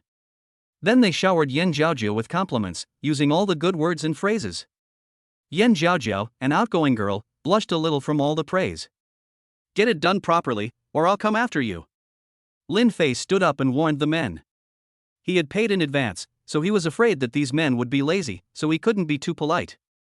The men hurriedly promised not to offend this wealthy man. As long as they completed this single task, they could lie back and relax for several years. Soon, Yan Zhaojiu got into the Rolls-Royce driven by the agent and followed the men to view the properties. However, this was just a formality. After all, Lin Fei had already paid the money, and these villas were actually already hers. Chapter 21. The fifth most beautiful girl in school, Lu Jinglan. It was only 4 o'clock when Lin Fei returned to school, and military training had not yet ended. Lin Fei went back to the dormitory to take a shower. Perhaps he had overworked himself last night, because he fell asleep in bed after not long. He woke up again when a few roommates returned to the dormitory and woke him up. The 3 of them had a lewd expression on their faces when they saw Lin Fei. Hey, Fei, you must have been tired last night, right? Zhao Feng grinned lewdly. Fuck off. Lin Fei scolded, then got up to change into his military training uniform. He had taken the afternoon off, but still had to go in the evening as usual. As soon as he had finished changing, Lin Fei's phone rang. He picked it up and saw it was a WeChat call from Kai Xinyan. After connecting, Lin Fei said with a smile, Xinyan, what's up? Kai Xinyan hesitated for a moment and said, Lin Fei, our club is holding a catwalk show at the football field tonight. Can you come and support me? A catwalk show? Lin Fei was instantly interested. Yes, there will be lots of beautiful girls there. Kai Xinyan teased. Then I definitely have to come. Of course, I'll definitely support you. Lin Fei said seriously. Put. I'm afraid you're just here to see the other pretty girls, right? Kai Xinyan said deliberately. It's a sight for sore eyes. Lin Fei grinned. Humph. You're so annoying, Lin Fei. Kai Xinyan said in a bad mood. Hey, I'm just kidding. No one else is as pretty as you, right? Lin Fei laughed. Men's mouths are like lying ghosts. Kai Xinyan snorted. I'm not like them, Lin Fei said, patting his chest. Upon hearing this, his roommates all looked at Lin Fei with contempt. Yes, Fei, you are very different. We have already met 3 sisters-in-law in less than a week since the semester started. After a few more idle chats, Lin Fei hung up the phone. Then he looked at his roommates and said, "Guys, a female friend of mine is modeling in a catwalk show tonight. How should I show my support?" "Female friend? Ha, Fei, it's another girlfriend, right?" Zhao Feng gave a crooked smile. "She's the one who delivered the fruit during military training yesterday." Lin Fei glared at him. "So it's your second wife's sister? Then you need to be more serious, Fei, and you need to make an impression." "I agree with Zhao Feng." Seconded. The three of them had the best impression of Kai Xinyan, so they were very supportive of her. "Let me think about it." Lin Fei nodded, and then rubbed his chin as he thought. But after thinking about it, Lin Fei decided not to send anything. He was worried that if the situation was like Yin Jiajiao's, he would spend a lot of money but not get much in return. In that case, not only would he get nothing in the end, he would also be in debt. Lin Fei thought that even if he was in debt, he should at least make enough money first. "Forget it, I won't send it." Lin Fei shook his head. Tonight, the military training only lasted half an hour before it ended early. Then everyone split into two groups and sat on either side of the football field, leaving an open space in the middle. Many people had heard through the grapevine that there would be many exciting performances tonight, so they were all looking forward to it. "Do you know? I heard that tonight's performances will feature at least 3 of the top 10 campus beauties." "3 campus beauties? Which 3? Let me see what they posted in the group chat." "Oh, there's Kai Xinyan, the first-year flower of the School of Art and the third-year campus beauty, as well as Lu Jinglan, the second-year flower of the School of Arts and the fourth-year campus beauty, and finally Luo Xiaoxi, the second-year flower of the School of Foreign Languages and the ninth-year campus beauty. That Lu Jinglan is really pretty. I've seen her on the confession wall. Luo Xiaoxi is our favorite." The show hasn't even started yet, and there are already a lot of new students arguing heatedly. As the music started to play on the playground, the atmosphere was also set. Everyone started to sing along with the music, and the whole playground was full of excitement. As the two hosts, dressed to the nines, walked into the center of the playground, the whole place once again erupted. "Dear instructors, dear students, good evening everyone. After a day of hard training, we are gathered here. On this beautiful evening, let us temporarily put aside the tiredness of military training and enjoy this happy time that belongs to us. After a brief introduction, the performances will begin." Lin Fei sat among the crowd, his eyes filled with anticipation. The first performance was the Peep a Piece Ambush from All Sides by Lu Jinglan from the first year of the Chinese Language and Literature major in the School of Arts. "Let's welcome Lu Jinglan." As soon as the words fell, the playground erupted in a furious tide of applause. Soon, a tall, gentle-natured woman carrying a small stool walked from the podium to the center of the playground. The woman had the quintessential features of an oriental beauty, delicate yet not lacking in majesty. A cheongsam with a white base and green floral pattern outlined her wonderful curves. With every wrinkle and smile, she looked like a classical beauty who had stepped out of a painting. When she arrived in the middle of the playground, Lu Jinglan first politely waved at everyone, then sat down on the bench gracefully. "Jinglan, I love you." "Jinglan, do you have a boyfriend?" At this wave, many boys around the playground instantly stood up and declared their love. Lu Jinglan covered her mouth and laughed, then waved her hand to indicate silence. In order to make a good impression on the goddess, the boys obediently shut up, and incidentally reminded the people next to them not to speak. Since he was too far away, Lin Fei couldn't quite make out the appearance of Lu Jinglan, but he could vaguely see that she had a very wow figure. He was about to turn around and ask Zhao Feng, but then he noticed that the guy had pulled out a pair of binoculars at some point. "Fuck, where the hell did you get that equipment from?" Lin Fei was shocked. "Brother Fei, this is called professionalism." Zhao Feng's mouth curved up, and he said, "Let me see." Lin Fei snatched it away. Fei. It's only when you look that you realize that Lin Fei has just discovered that this girl's face is truly in perfect proportion to her body. The 5 features of the Oriental beauty, with a little makeup, are enough to outshine countless other girls in the room. System has discovered target 006, will automatically bind. Name, Lu Jinglan. Age, 20. Height, 170. Weight, 50 kilograms. Face value, 9.6. Body shape, 9.4. Overall score, 9.5. Purity, 100. Goddess strategy funds, 111.1 billion. Current favorability towards host, 0 points. Tonga, how come you're already bound just from me taking a look? Lin Fei's mouth twitched slightly. High-quality targets are rare and must be bound. The system's voice sounded. Okay. Lin Fei nodded, happy but also a little distressed. He had already bound 6, and now he felt that time was running out. In the middle of the playground, Lu Jinglan sat on a bench, her right hand gently raised, holding the pipa in her arms, and her left hand lightly pressing the string axis to adjust the pitch. Lin Fei, who had received the system's instrument mastery reward, could naturally tell that this Lu Jinglan was very professional, having played the pipa for at least 10 years. Chapter 22, Catwalk. As the playground gradually became silent, Lu Jinglan's performance officially began. Soft lights focused on her, and the entire audience of more than 7,000 people held their breath. When her delicate fingers began to play, the passionate melody exploded. Many people present had goosebumps. The fierce rhythm poured out of her fingertips, as if taking everyone back to the ancient battlefield of the Chu Han contention. Although Lu Jinglan is a woman, her fingering is very strong and powerful. The strings of the pipa resound under her plucking, and every note is like the sound of horses and chariots, magnificent and imposing. Her expression changes with the melody, sometimes her brow is furrowed, and sometimes her gaze is fierce, as if she is commanding thousands of troops to charge into battle. She leans slightly forward, devoting her whole body to the performance, as if she were the warrior in the decisive battle. The audience was gripped by the powerful music and dared not breathe. As the melody progressed, the rhythm became more and more intense, and Lu Jinglan's playing became more and more passionate, as if one could see the flashing swords and the smoke of battle.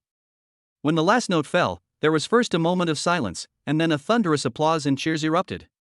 "Fei, I really like this one," Zhao Feng said, shaking Lin Fei. "That's enough. How many of these have you fallen in love with?" Lin Fei said disdainfully, but his gaze was fixed on Lu Jinglan. However, to be fair, Lu Jinglan's pipa skills were really good, and even he, who had mastered the instrument, could not underestimate her. Moreover, she had the elegant, gentle and virtuous temperament of a girl from the Jiangnan water towns. "Senior Jinglan, I will be your biggest fan from now on. If I could marry Jinglan, I would be willing to drive a luxury car and live in a villa. Jinglan, can you play another song?" Many male students stood up and shouted. Facing all the cheers, Lu Jinglan gave a small smile and then got up and bowed. "Thank you all for your appreciation, but I'm sorry I can't play any more songs for you because there are still many of our classmates who haven't performed yet." Lu Jinglan walked over to the microphone and spoke softly. "Oh no." A sigh of regret filled the football field. Lu Jinglan bowed in 3 directions again before leaving the stage. The 2 hosts reappeared. "Well, thank you for our sister Lu's wonderful performance. Next, please enjoy the dance from the school's Morning Star Dance Club." With the end of the host's nonsense, pairs of white, reflective thighs walked towards the crowd. There were 7 of them, all wearing white tank tops and short skirts. With their exquisite makeup and tall figures, they had a sexy appeal of 10 stars. "Wow! I say, you immortals, you've come to the right school. Your legs are really long, sister. Sister, I, Chenjin from Law Class 1, sincerely invite you to dinner later." After the exhausting military training, the male students love to watch something that will get them going. "Fei, what do you think?" "It's okay, just so-so."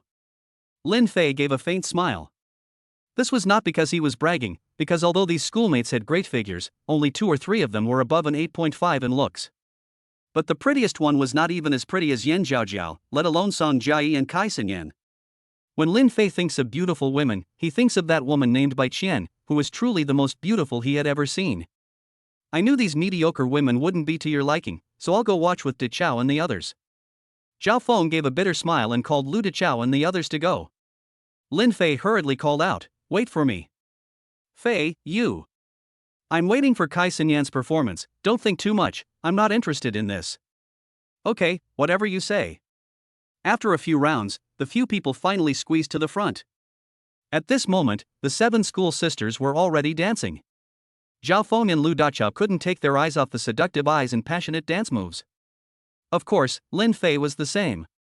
It had to be said that the dance of the girl group from Bangzi was really provocative. No wonder those chaebol liked to raise girl groups. These school sisters had just danced for less than a minute, and the cheers from the audience were already comparable to a wave. Thinking about this, Lin Fei also thought of his media company. According to the system, this company is currently operating normally, except that all the shares are in his hands. It is equivalent to having hired workers to manage it for him, whether he is there or not, and he can get the revenue at any time. I forgot to tell you, you can't use the money in this company for now, unless you can successfully seduce 3 or more people. At this time, the system's voice sounded. How the hell do you know what I'm thinking? Lin Fei exclaimed in shock. Of course. Damn, I can't touch the company's money, so why did you give it to me? Lin Fei was speechless. I forgot to tell you, Shanghai has many beautiful female anchors and artists. This money is actually useless even if there is a lot of it. On the other hand, Lin Fei felt that this company was really quite good.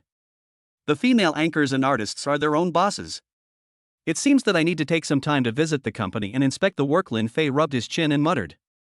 As several girls exited the stage, the next performer was a boy, who performed street dance. The boy was dressed in classic street dance style, and he caused a lot of girls to cheer as soon as he took the stage.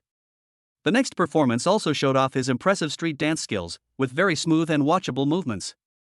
Even Lin Fei applauded. At this time, Lin Fei felt his phone vibrate a little, and when he picked it up, he saw that it was from Kai Xinyan. Kai Xinyan, Lin Fei, after the next person finishes performing, it will be my turn. Lin Fei, Xinyan, come on, don't be nervous, I believe you are the most beautiful. Kai Xinyan, shy, emoji. After the hip-hop performance, a girl studying law sang. She sang the Cantonese version of 1,000 songs of Qian Qian Ke. As soon as she opened her mouth, the whole playground instantly erupted into a frenzy, followed by an immediate silence, and then in unison chorus. The reason was none other than that the girl sang like a match for Priscilla Chan. After the song, the atmosphere in the whole playground once again reignited. Let's once again thank He Jingwen for her performance. Next, it's the model catwalk show brought to you by the school's most popular dance club, Zero. Let's give them a round of applause. As soon as the host finished speaking, the crowd erupted in applause once again. As the spotlight illuminated the stage, 20 or so girls wearing black robes walked towards the audience. What the hell is this? Walking the catwalk in this? No way. I thought it was going to be good, but it's a big letdown. Are these fucking nuns? What a rubbish catwalk. Next. These black robes completely covered their faces and bodies, so no one could see their legs or faces, and there was an instant outcry. But many sharp-eyed people in the front row still noticed something, the hint of white lace on one girl's leg, which they could see clearly. Soon, the 20-odd girls in black robes walked to the center of the playground. Amidst the jeers and cheers, the black robes suddenly slid off their bodies at the same time. In an instant, the entire playground fell silent. Sexy. Beautiful. Elegant. Hot. Charming. These were the first words that came to their minds.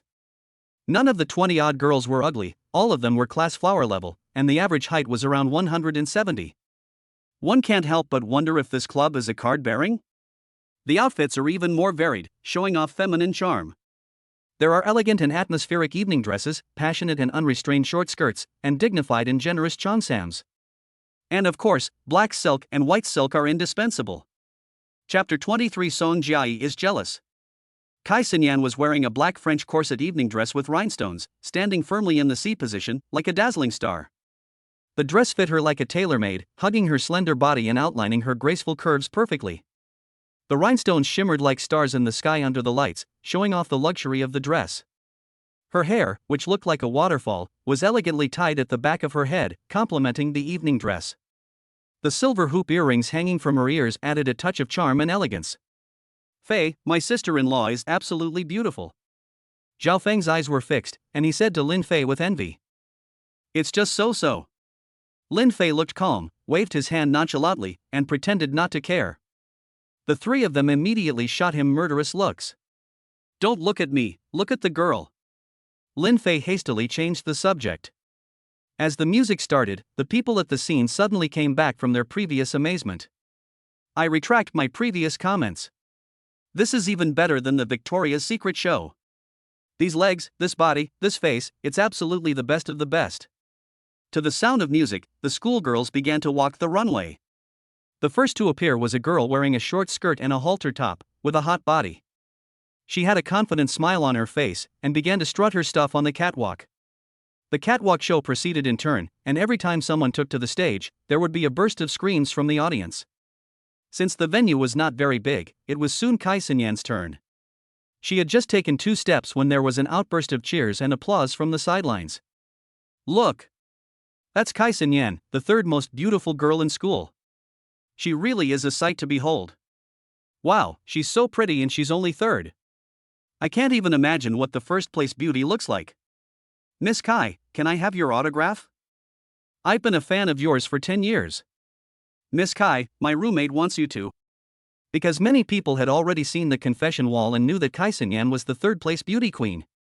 And, judging from the enthusiasm of the cheering, Kai Xinyan herself was indeed much prettier than the photo on the confession wall. Kai Xinyan was unmoved and continued the catwalk with a faint smile. This was not because she was a diva, but because there would be an interactive session later. Kai Xinyan herself had outstanding temperament, and with her tall figure of 174, she looked like a queen on the catwalk. She really was born to be charming, Lin Fei muttered to himself. The catwalk quickly ended, and then came the long-awaited interactive session. I saw the 20 or so female seniors who had just appeared on the catwalk, with enthusiastic smiles on their faces, walking from the far side and actively high-fiving the students training on the sidelines. Kai Xinyan was worried that Lin Fei would be jealous, so she deliberately high-fived only the female students. Looking at the white thighs swaying in front of his eyes, the boys on the sidelines couldn't stop smiling. It's almost our turn. I'm so excited. Zhao Feng shouted excitedly. See, he's already infatuated before she even makes a move. Lin Fei pointed at Zhao Feng and turned to Lu Dachao and Xia Xiang.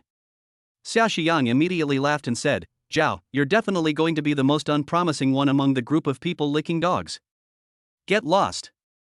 Zhao Feng glared at him and continued to wait expectantly for the schoolmates to come over. Soon, the schoolmates arrived. Zhao Feng excitedly held out his hand and gave the schoolmates in front of him a high five, his mouth so wide that it almost twisted to the ear. His idiot-like appearance almost made Lin Fei and Lu Dachao laugh. At this time, Kai Xinyan also arrived. Lin Fei looked up, and the two of them happened to lock eyes. Senior, you're so pretty, I like you so much, can I hug you? Lin Fei grinned and said. When he said this, many people nearby who heard it looked at him with contempt and disdain. Has this person gone crazy from over-masturbation? I guess his brain is gone, and Kai Shuajie is probably thinking about slapping him twice. But to everyone's surprise, Kai Xinyan actually stopped in her tracks and said to Lin Fei with a gentle smile, So what are you doing sitting there? Lin Fei quickly got up and went straight up to Kai Xinyan and gave her a deep embrace. Just as everyone was about to let out an exclamation, something even more shocking happened. Kai Xinyan gave Lin Fei a light kiss on the cheek, before running away with a shy expression on her face. Kai Xinyan, likability plus 10. This kiss was like a direct declaration to everyone present that she, Kai Xinyan, was taken. The number 1 flower girl of the art college, and the third most beautiful girl in the school, already had a boyfriend. At this, Lin Fei was a little dazed. What's going on? There wasn't supposed to be this part. Oh my god. Am I seeing things? Kai Shuajie actually kissed that boy. No, you read that right, Kai Shuajie really kissed him. No. No. My goddess, how could she have a boyfriend? Forget it, I'm turning into a non-fan. I'm definitely not going to be a fan if she has a boyfriend. Many male classmates let out a heartbroken sound, and their looks at Lin Fei were filled with envy as well as jealousy. In particular, Du Yonghui in the corner almost wanted to devour Lin Fei alive.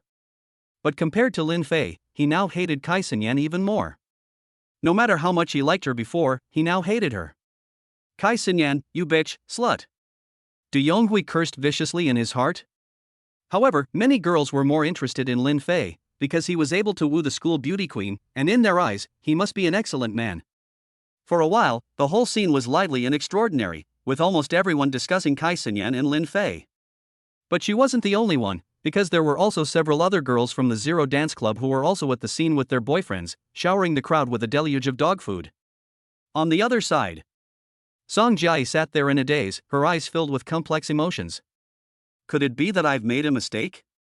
Song Jiayi comforted herself in her heart. But how could she mistake Lin Fei's somewhat handsome and somewhat slutty face? For a moment, Song Jiayi's nose became a little sore. Just now, when Kai Xinyan hugged Lin Fei and kissed Lin Fei's face, her heart sank to the bottom of the abyss. Wait, what if that vixen unilaterally likes Lin Fei? Song Jiayi suddenly thought of a possibility, and her expression instantly changed from bitterness to seriousness. Lin Fei has only been in school for a few days, so how could he be in a relationship already? Besides, she is no less attractive than she is, and she has known Lin Fei for so long. If Lin Fei wanted to fall in love, he would definitely choose her first. She is beautiful, gentle, has a good figure, is considerate, and can play games with Lin Fei, do the laundry, and is smart. Song Jiayi thought, and inexplicably revealed a silly, sweet smile. Lin Fei is mine, and no one else can have him.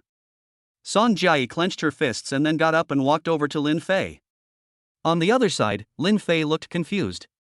Song Jiayi's favorability rating for him suddenly dropped 30 points, and then suddenly rose back up. What's going on? Lin Fei racked his brain but couldn't figure it out, and even suspected that there was a problem with the system. Just as he was pondering, his eyes were suddenly covered, and the touch was delicate, soft, and slightly cool. He sniffed the smell and was speechless. Song Jiayi, what the hell are you doing? How did you know it was me? Song Jiayi jumped in front of him all of a sudden, revealing a row of white teeth. A man's eighth sense. Lin Fei looked at her and smiled triumphantly. Chapter 24, full of fireworks. Eighth sense, I've got a ninth sense. Song Jiayi rolled her eyes. By the way, why did you come over here? Lin Fei asked. I was bored, so I came over to chat with you. Song Jiayi winked, then suddenly remembered something, waved at Zhao Feng and the others, and said, Hi, how are you? My name is Song Jiayi. Lu Dachao, Zhao Feng, and Xia Xiang were stunned at first, but then their faces were filled with smiles. Zhao Feng was the quickest to react, immediately shouting, Hello, sister-in-law. Lu Dachao and Xia Xiang followed suit, saying, Hello, sister-in-law. Song Jiayi's face instantly turned red. You guys don't call me that, I'm not. The group of them smiled at each other and didn't say anything. Song Jiayi quickly changed the subject, leaning closer to Lin Fei with a gossipy look on her face. Lin Fei, who was that pretty girl just now? It looked like she had an unusual relationship with you. Lin Fei froze for a moment, trying to think of how to answer, when Song Jiayi continued, Don't be nervous, I'm just curious, it's okay if it's inconvenient to talk about.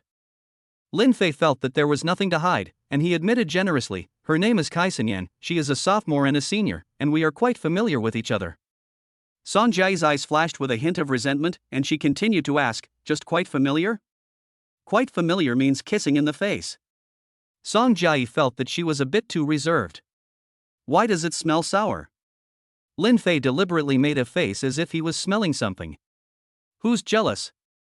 I'm just worried that you'll be seduced by those bad women, and then you'll have nowhere to cry when you lose both your wealth and your loved one. Song Jiayi suddenly became agitated, looking righteous. Lin Fei smirked, How do you know that Xinyan is a bad woman? She treats me really well. Oh, you even called her by her name. It seems that you really took the bait. Humph. Song Jiayi said angrily. You're so excited, you don't like me, do you? Lin Fei leaned into Song Jiayi's ear and asked. Who likes you? Who's a dog? A flash of avoidance flashed in Song Jiayi's eyes, and then she punched Lin Fei in the waist. Ugh. Lin Fei covered his waist with a look of pain. If you don't like it, just forget it, why hit someone? I'm going to hit you. Song Jiayi grunted, but she was still a little worried. After another program ended, Luo Xiaoxi finally made her appearance. Today she was wearing a light yellow halter dress and a pair of white sneakers, making her look cute and lively.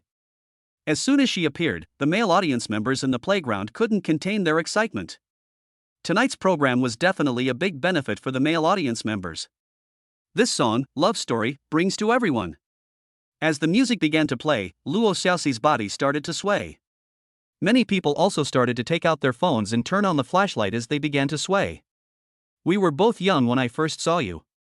When Luo Xiaoxi's melodious voice sang the first line, the whole audience erupted into cheers. I'll be damned, this is the original singer. This, never mind, I'm uneducated, so what?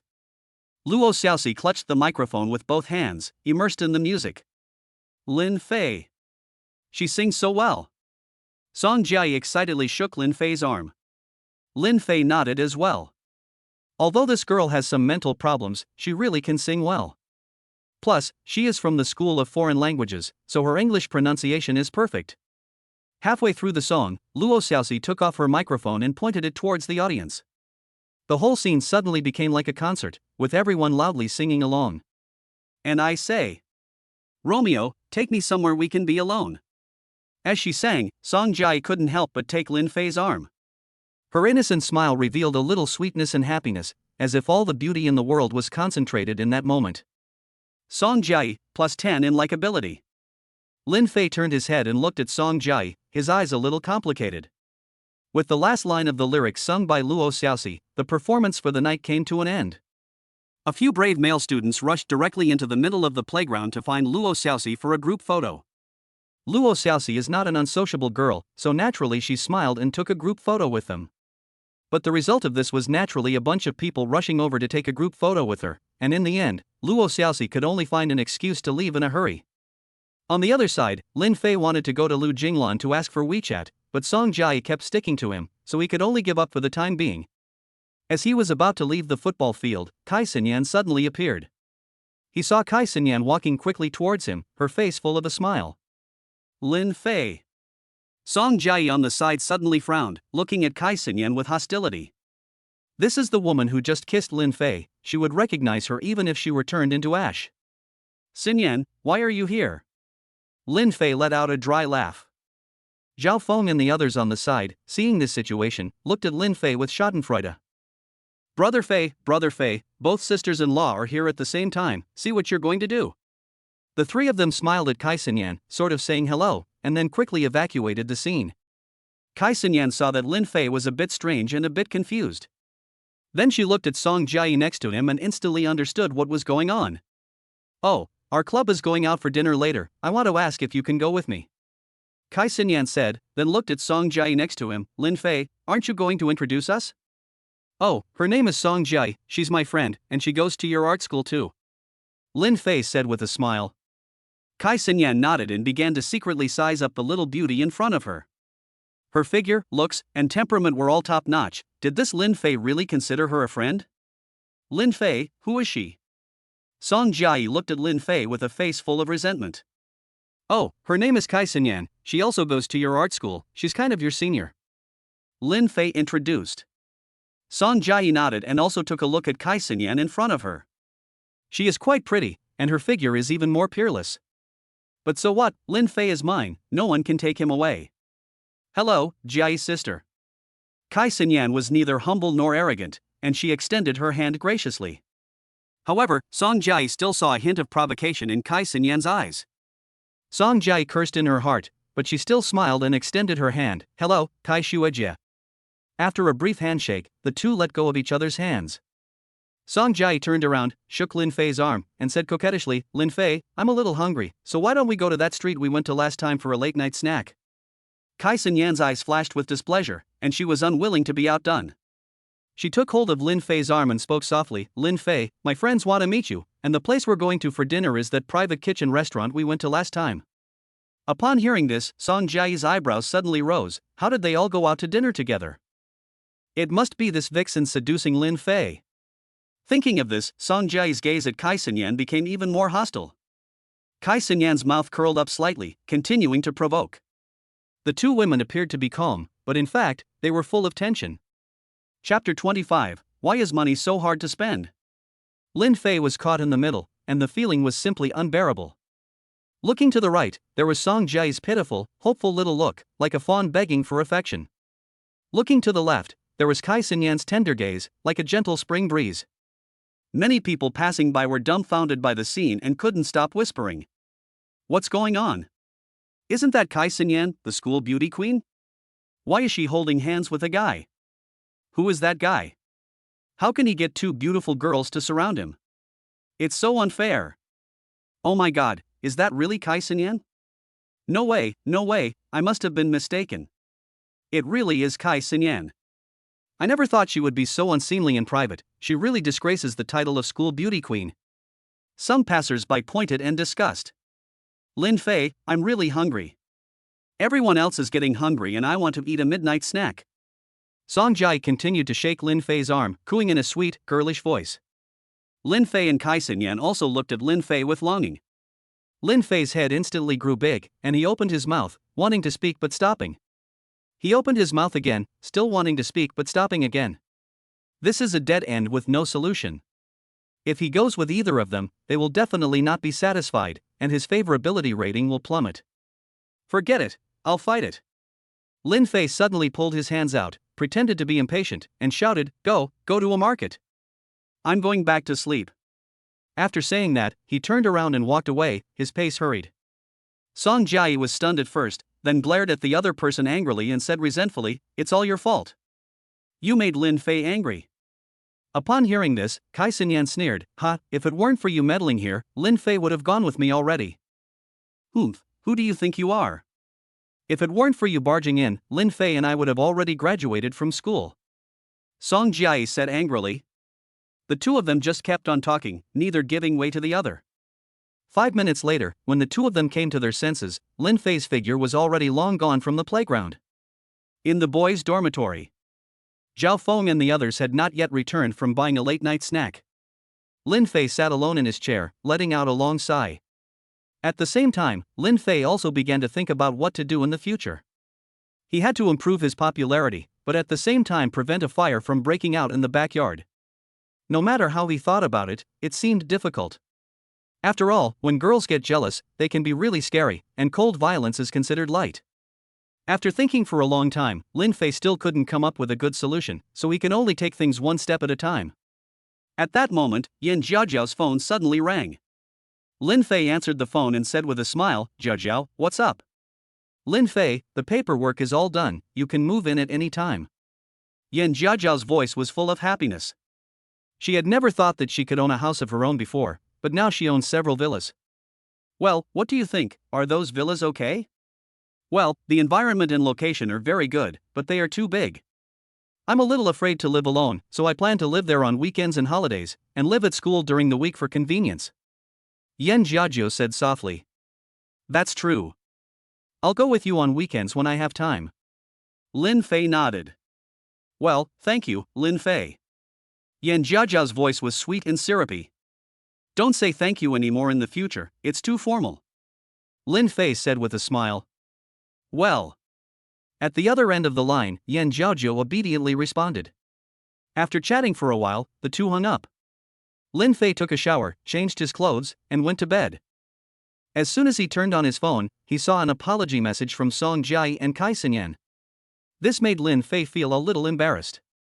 It was obviously his own fault, but he made the other person apologize. He replied casually, then leaned back against the quilt and began racking his brains to contact the agents at the international real estate company, as well as some luxury car collectors and yacht dealers. Yan Jiajiao's 40 billion had to be spent quickly. 5 days passed in a flash. During these few days, Lin Fei was so busy trying to spend the money that he felt dizzy.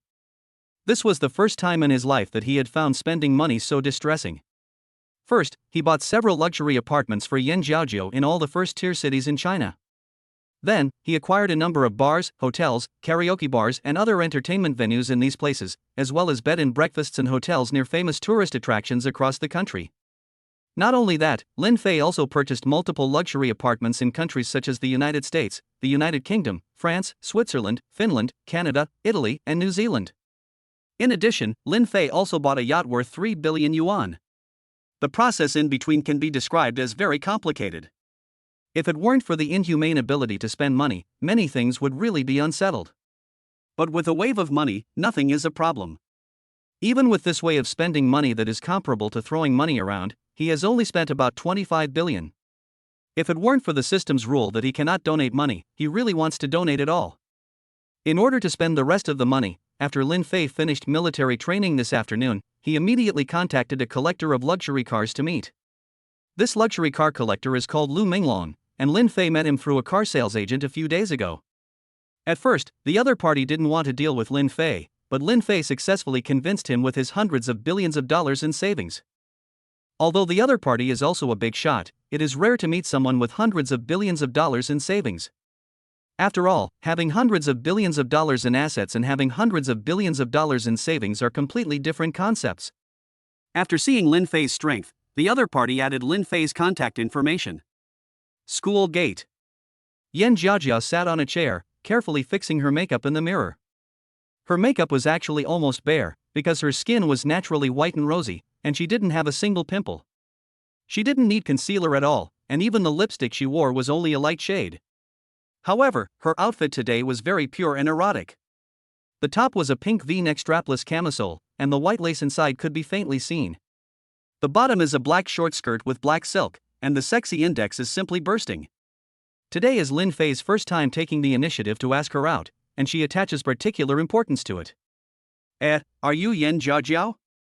Yan Jiajiao was just fixing her hair when she suddenly heard someone call her name and looked up. When she saw the person's appearance, a flash of transient disgust crossed Yan Jiajiao's eyes, but it quickly returned to normal.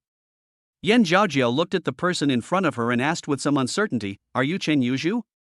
She never expected to meet her former high school classmate here. After all, neither of them were from Huai'an, but from Wan Province, thousands of miles away.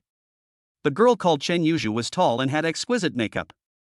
She was wearing an extremely sexy black corset wrap around the hips, long dress, and carrying a Chanel bag, looking quite the part of a celebrity. She first looked up and down at Yan Jiajiao, then looked at the bag next to her. When she discovered that it was not a luxury brand, a flash of disdain immediately crossed her eyes.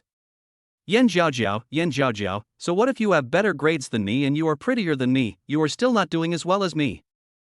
Yan, the beautiful woman really has a short memory. It's only been 2 years since graduation and she doesn't recognize me? Chen Yuzhu said with a hint of mockery. Chapter 26, Breaking the Ride-Hailing Network. Yan Jiajiao naturally heard the sarcastic meaning in Chen Yuzhu's strange tone, but arguing with such a shallow person was simply degrading and unbecoming. Yan Jiajiao gave her a cold stare and spoke in a flat tone, "I just didn't expect to run into you here." "You also go to Huai'an?" Chen Yuzhu was slightly taken aback, then smoothed her hair complacently, twisted her waist, and said slowly, "I'm at the University of Finance and Economics, and my boyfriend goes to the University of Science and Technology. We're meeting today to eat French food, and I'm reluctantly waiting for him. If he hadn't given me a diamond ring worth more than 30,000 yuan last month, I wouldn't be here." After she finished speaking, she deliberately held her hand out in front of Yan Jiajiao and shook the diamond ring vigorously, her face full of undisguised showiness. Yan Jiajiao glanced at her casually, with a carefree smile on her face. "So your boyfriend is quite generous, to be able to give you such an expensive ring." "Generous? It's just so, his family's assets are only a few tens of millions. Among the boys who chase after me, he is considered the poorest one, but well, since he is so devoted to me, I will just have to settle for him." Chen Yuzhu held her chin high, with an imperious look, as if the whole world should revolve around her. At the same time, she secretly observed the expression on Yan Jiajiao's face, hoping with all her heart to see envy or jealousy on the other person's face. However, Yan Jiajiao's expression remained indifferent, and she only nodded lightly, which made Chen Yuzhu feel extremely uncomfortable, as if there was a ball of cotton blocking her heart. She was one of the people who knew Yan Jiajiao best, and she was convinced that this woman was a complete gold digger. But now, in the face of her Chanel bag and big diamond ring, Yan Jiajiao was so calm. "She's pretending, she's definitely pretending. She must be jealous to the core, but she's just pretending to be calm." Several minutes passed, and Yan Jiajiao remained silent, quietly playing with her phone and occasionally glancing towards the school gate. Chen Yuzhu couldn't help but wonder if Yan Jiajiao didn't even know the Chanel logo. At that moment, a black BMW 5 Series slowly drove out of the school gate and stopped on the side of the road. When they saw that the driver was a young student, many students cast envious glances. "My boyfriend is here to pick me up." Chen Yuzhu's face instantly broke into a supremely pleased smile as soon as she saw the license plate number. Yan Jiajiao glanced at it casually and then continued to look down at her phone as if none of this had anything to do with her. A man wearing gold-rimmed glasses got out of the BMW. He had dyed yellow hair, was about 1.8 meters tall, and was wearing a t-shirt with the Gucci logo on it and a pair of co-branded shorts. He wore a mechanical Mont Blanc watch worth tens of thousands of dollars on his wrist, and the way he deliberately flaunted it made him look very pretentious. The man was Chen Yuzhu's boyfriend, Li Jiangang. "Brother Jiangang." Chen Yuzhu couldn't wait to go up to him, her voice so high-pitched that it gave people goosebumps. As soon as Li Jiangang saw Chen Yuzhu in her hip-hugging skirt, he immediately leered at her and embraced her, his hands not content to stay put, but rubbing her body wantonly. "Shu, have you been practicing yoga recently? Why are you so soft?" Li Jiangang had a lecherous look on his face and was laughing extremely disgustingly. "You're so indecent, but it's all for you." Chen Yuzhu pouted, but did not resist in the slightest, but instead catered to his lechery. "Haha, then I'll do the splits tonight." Li Jiangang leaned into Chen Yuzhu's ear and grinned lewdly. "Then I'll buy an Hermes bag." Chen Yuzhu raised her eyebrows and took the opportunity to make a request. "No problem." Li Jiangang agreed without even thinking. Chen Yuzhu nodded contentedly. At this moment, Chen Yuzhu suddenly seemed to remember something, and with a full face of pride, she shouted towards Yin Jiaojiao, "You've been waiting for a taxi for so long, haven't you? Where are you going? If it's on your way, we can give you a ride." Yin Jiaojiao just waved her hand after hearing this. "No thanks, my boyfriend is already on his way." After that, she continued to look down at her phone, unperturbed by Chen Yuzhu's show of superiority. Chen Yuzhu snorted inwardly, secretly cursing Yin Jiaojiao for being ungrateful. At that moment, Li Jiangang noticed Yin Jiaojiao, who had been sitting there without saying a word. "Hey, it's her." Li Jiangang narrowed his eyes slightly. He never expected to run into the woman he had longed to meet here. "Do you know each other?" Li Jiangang walked over to Chen Yuzhu and asked. "We were in the same class before, but our relationship was just so-so." "Why? Don't tell me you know her?" Chen Yuzhu said, her gaze fixed on Li Jiangang, her eyes full of suspicion. Li Jiangang hurriedly shook his head. He didn't dare to reveal his recent plan to Wu Yin Jiaojia.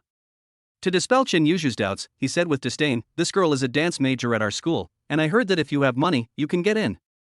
Chen Yuzhu's face immediately showed an expression of disgust upon hearing this, and she laughed in a strange voice. "I didn't realize it when we were in high school, but it turns out she really is a slut." Although the two were speaking in a low voice, Yin Jiaojiao could still hear Chen Yuzhu's mean words. However, in order not to ruin her good mood today, Yin Jiaojia took a deep breath, chose to remain silent, and no longer paid any attention to this disgusting man and woman. At that moment, Lin Fei walked over from the school gate humming a little tune. "Lin Fei." Yin Jiaojiao quickly got up and went up to him, her face beaming like a flower. "Sorry, I kept you waiting." Lin Fei gently stroked the top of Yin Jiaojiao's head, his face beaming with an apologetic smile. "It's okay, Lin Fei." Yin Jiaojiao gently embraced Lin Fei, as if she had found the most solid support. Warm and soft, Lin Fei embraced her gently in return. "What's wrong? You seem a little upset." Lin Fei asked softly, his eyes full of concern. "It's nothing." Yin Jiaojiao shook her head, not wanting to let what happened with Chen Yuzhu affect her time with Lin Fei. "Well, no matter what happens, just tell me." Lin Fei patted her back gently, his tone incredibly gentle. Yin Jiaojiao responded in a tiny voice, her face flushed with happiness. At that moment, Li Jiangang and Chen Yuzhu walked over. Seeing his former dream lover so intimate with a man, Li Jiangang's eyes flashed with a trace of jealousy, but he dared not show it too obviously because Chen Yuzhu was by his side. Chen Yuzhu looked up and down at Lin Fei and asked in a strange tone, "Yan Jiao, is this your boyfriend?" Yan Jiaojiao nodded coldly, looked at Chen Yuzhu, and said, "Yes, what's wrong?" "Nothing, just asking." Chen Yuzhu shrugged, looking disapproving. Lin Fei glanced at the two and looked at Yin Jiaojiao. "They are your friends?" "She is my high school classmate, her name is Chen Yuzhu, and the one next to her is her boyfriend, I don't know him either." Yin Jiaojiao said, her tone full of distance from Chen Yuzhu. Lin Fei nodded and casually glanced at the two again, as if to say hello, his eyes full of perfunctory. Yin Jiaojiao's attitude towards Chen Yuzhu had made it clear that the two had a bad relationship, so there was no need for him to be overly polite to them. Lin Fei's perfunctory attitude made Chen Yuzhu and Li Jiangang feel very uncomfortable, but they didn't want to make a scene. At this time, Chen Yuzhu said, "Yan Jiao, if you ask me, instead of waiting for a ride here, I might as well ask my boyfriend to give you a ride. After all, we are classmates, and my boyfriend won't mind." "Yes, my old BMW 5 Series can seat 4 people, and you two are going to the city, right? If so, we'll be going in the same direction." Li Jiangang said, deliberately raising his wrist and shaking the Mont Blanc watch to get Lin Fei's attention. "Thank you for your kindness, but we've already been picked up." Lin Fei said indifferently, his tone devoid of the slightest hint of gratitude. Upon hearing this, both men sneered inwardly. They really are poor people who are so proud that they won't take a BMW and have to take a ride-hailing car. Just then, a Rolls-Royce Phantom slowly pulled up to the curb, and a burly man in a suit stepped out of the car. The burly man glanced at the photo on his phone, then walked quickly over to Lin Fei and said respectfully, "Mr. Lin, my name is Zhao Hu. I was sent by President Liu to pick you up." Chapter 27, The Mysterious Boss Liu. Lin Fei smiled and took out a pack of Zhonghua from his pocket, offering one to Zhao Hu. He had originally planned to drive himself today, but Boss Liu insisted on sending someone to pick him up, so he really couldn't refuse such a kind offer. Zhao Hu looked at the Zhonghua that was handed to him and hesitated slightly, but still took it. "Thank you, Boss Lin. But you can just call me Zhao." Zhao Hu said respectfully. It's fine. You're older than me, so it's not a big deal to call you Brother Hu. Lin Fei looked indifferent. Although the other person was the driver, he didn't show any sign of looking down on him. After hearing these words, Zhao Hu couldn't help but feel a little more respect for Lin Fei. Although the person in front of him was a rich young master, he was more capable of getting along with people than the young masters he had met before. Zhao Hu solemnly said thank you, walked quickly to the Rolls-Royce, gently opened the door, and made a gesture of invitation. Lin Fei nodded slightly, took Yan Jiaojiao's hand and got into the back seat. Zhao Hu closed the car door and jogged all the way to the driver's seat, looking like a professional bodyguard. My God! When did our school have such a person? Did this young master come to our school to experience life? I wonder if the young master's house still lacks stone lands. Putting the Rolls-Royce aside, that boy is really handsome, exactly my ideal type. Many handsome men and beautiful women riding by on little yellow bikes in front of the school stopped, their eyes glued to the Rolls-Royce Phantom. A burly man in a black suit invited a student to get into the Rolls-Royce, a scene that would attract everyone's attention at any school. Chen Yuzhu and Li Jiangang, who were standing nearby, couldn't help but swallow, staring blankly as the Rolls-Royce gradually disappeared. After a moment, Li Jiangang recovered and asked cautiously, Yuzhu, this high school classmate of yours shouldn't be causing us trouble, should she? The character who could have someone send a Rolls-Royce to pick them up, he could hardly imagine the power behind this person. Either they're an official or they're rich. She shouldn't be, I didn't offend her much just now. Right, she probably didn't hear what we were saying just now. Chen Yuzhu's voice trembled, and her eyes were full of fear. Her relationship with Yan Jiaojiao was never good, and there were even conflicts between them. If Yan Jiaojiao had heard their conversation just now, the consequences would be unimaginable. She had seen a bit of the world and knew how terrifying the power of the rich was. It was easy to take revenge on someone. Moreover, they had all kinds of ways to make you suffer in silence, and it was even easier to find a few scapegoats. She probably didn't hear it. She didn't react much just now. Li Jiangang looked at Chen Yuzhu and his tone of voice was obviously a bit weak. Chen Yuzhu could only nod stiffly, and she could only pray for the same in her heart. On the other side, in the back seat of the Rolls-Royce, Yan Jiaojiao looked slightly nervous, as this was the first time she had ever ridden in such a luxurious car. She had daydreamed about it countless times before, but now that she was actually sitting in it, she could truly feel the sense of constraint. The luxurious interior and immaculate seats made her cautious even when moving her body, for fear of getting dirty. Yan Jiaojiao glanced at Lin Fei, who was humming a tune nearby, afraid that he would notice her embarrassment. Lin Fei naturally noticed Yan Jiaojiao's nervousness, and to make her feel more relaxed, he grinned and reached out to pinch her cheek. Today's outfit is even prettier than the other days, it seems pink suits you very well. Yan Jiaojiao was in a daze, and Lin Fei's sudden pinch startled her. After seeing that it was Lin Fei, she said coquettishly, you messed up my makeup, and I'm not going to let you off the hook. Oh, you're wearing makeup? If you hadn't said anything, I really wouldn't have been able to tell. Lin Fei pretended to be surprised. Puff. Yan Jiaojiao couldn't help but cover her mouth and laugh, her face flushed with shyness. I knew you were just teasing me to make me happy. Yan Jiaojiao snorted, and the tension in her heart dissipated quite a bit. I really meant what I said. Lin Fei said, patting his chest. Okay, I believe you, and I'll reward you. Yan Jiaojiao smiled and gave Lin Fei a light kiss on the cheek. The two of them flirting made Zhao Hu, who was driving, feel a little embarrassed. President Liu, you have to give me a bonus this time, this dog food has fed me up, Zhao Hu thought to himself. After the car entered a ring road, Lin Fei found Zhao Hu and struck up a conversation. Brother Hu, where are we going? This doesn't seem to be the way to the city. Zhao Hu paused for a moment, then laughed heartily, Mr. Lin, we're going to the suburbs. Mr. Liu has too many cars, and there's no room for them in the villas in the city, so they're basically parked at the manor over there. After all, no matter how big the villas in the city are, they're not as spacious as the manor. Lin Fei nodded, it seems that you have quite a few cars, Mr. Liu. Indeed, our boss Liu was one of the first people in the country to play with cars. The limited edition supercars in his collection are worth at least 100 small goals combined. Zhao Hu said with admiration. Lin Fei was a little shocked when he heard this. After all, this old Liu did not have any system support, and relied entirely on his own real financial strength. Moreover, the owner of Koenigsegg, the chairman of Fiat Chrysler, and some other big shots are all friends of our boss Liu. Zhao Hu continued. After listening to Lin Fei, the idea of befriending Lu Minglong suddenly came to mind. But it also depends on how the other person is. If they are too arrogant, he won't go and make himself look bad. After all, Lin Fei's current financial resources are more than enough to make it onto the Forbes list. And the future is limitless. As long as there are enough people to tie in with, his future wealth will be immeasurable. In addition, Lin Fei was also very curious about the intermediary selling Ferraris on a certain app, who could actually know such a big shot. To be honest, I don't really know your boss Lu that well. Can you tell me what kind of business your boss Lu is in? Lin Fei asked. You'll know once you meet boss Lu. It's a legitimate business, anyway. Zhao Hu answered with a smile. Lin Fei nodded and stopped asking questions. After all, Zhao Hu was just a driver and could only know so much.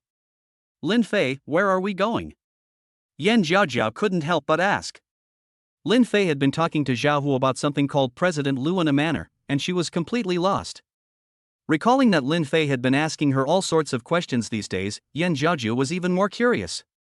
Lin Fei looked at Yan Jiajiao and was about to say that he wanted to buy her a car, but then he swallowed his words. But his favorability rating was still 5 points short of 90, so he couldn't say anything yet. Lin Fei had not yet confessed to Yan Jiajiao, including buying her a luxury home and buying a hotel. You'll find out later, don't worry, I won't sell you out. Lin Fei smiled mysteriously. Yan Jiajiao nodded obediently when Lin Fei didn't say anything, and she no longer pursued the matter. She now had complete trust in this man. Chapter 28, Just pick a car in the garage. After driving for more than half an hour, the car arrived at a private manor in the suburbs of Huayang City. The entrance to the manor was guarded by 2 tall and heavy carved iron gates. After entering, one could see a large lawn and a sparkling artificial lake. Zelkova trees, sycamores and other trees stood either in groups or scattered among the lawns. Looking around, one could see a cluster of Western-style garden buildings. Most of these buildings are dominated by white, with blue spires and golden decorative lines, looking noble and elegant. The buildings are surrounded by neatly trimmed shrubs and chic flower beds, looking peaceful and harmonious. Yan Jiajiao looked at the beautiful scenery outside the car window and was shocked. She really couldn't imagine that someone could own such a large residential area. This is hardly a home, it's more like a park. Lin Fei, on the other hand, didn't feel anything, because he had bought Yan Jiajiao several such estates in the United States and Canada. Moreover, the area and environment of these estates were superior to this one. The car continued along the path and stopped in front of a European-style villa. Zhao Hu stopped the car, got out and opened the back door. Lin Fei nodded, took Yan Jiajiao's hand and got out of the car, then followed Zhao Hu into the villa. Not only was the appearance of this villa magnificent, the interior decoration was also incredibly luxurious. A huge crystal chandelier hung in the high-ceilinged hall, and various expensive oil paintings were hung on the walls. Sunlight shone through the tall French windows, lighting up the entire room. Inside, several servants were cleaning. At this time, a butler in his 50s walked up.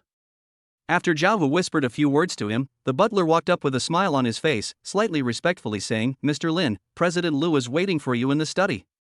Lin Fei nodded and said to Yan Jiajiao, "You can hang out here for a while, I'll be back soon." However, it wasn't that Lin Fei didn't want to take her with him, but he was worried that if Yan Jiajiao knew in advance, it would be because he was buying her a car. Although Yan Jiajiao didn't want to be separated from the man, she obediently nodded. The butler took Lin Fei up to the second floor and to the study. At the entrance to the study stood 2 tall bodyguards with solemn expressions. In the study, Lu Minglong was sitting and drinking tea.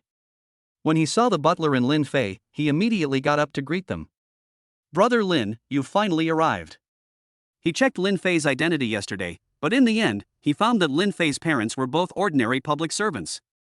It was impossible for such a family to have 100 billion in savings, which could only mean one thing: Lin Fei's true identity was being hidden. If he couldn't find out his true identity, Lu Minglong couldn't imagine what was behind Lin Fei.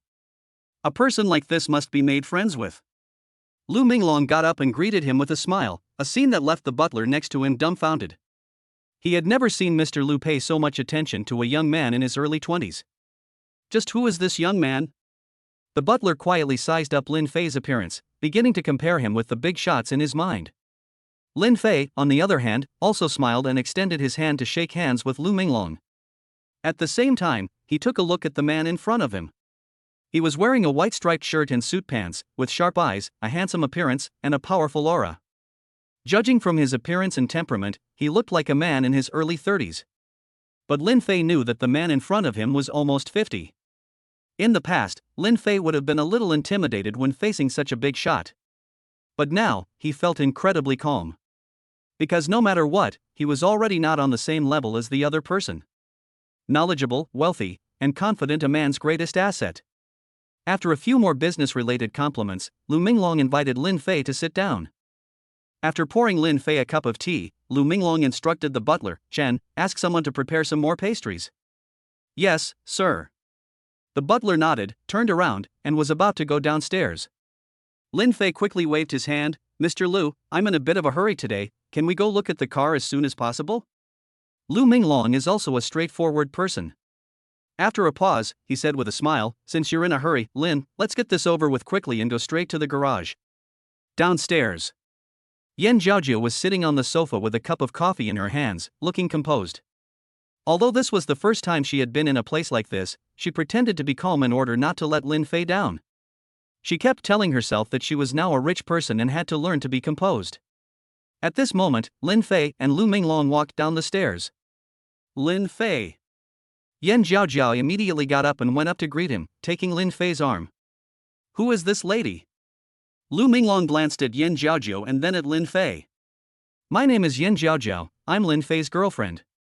Yan Jiaojiu said politely. Oh, it's Miss Yan, hello. Lu Minglong smiled and extended his hand.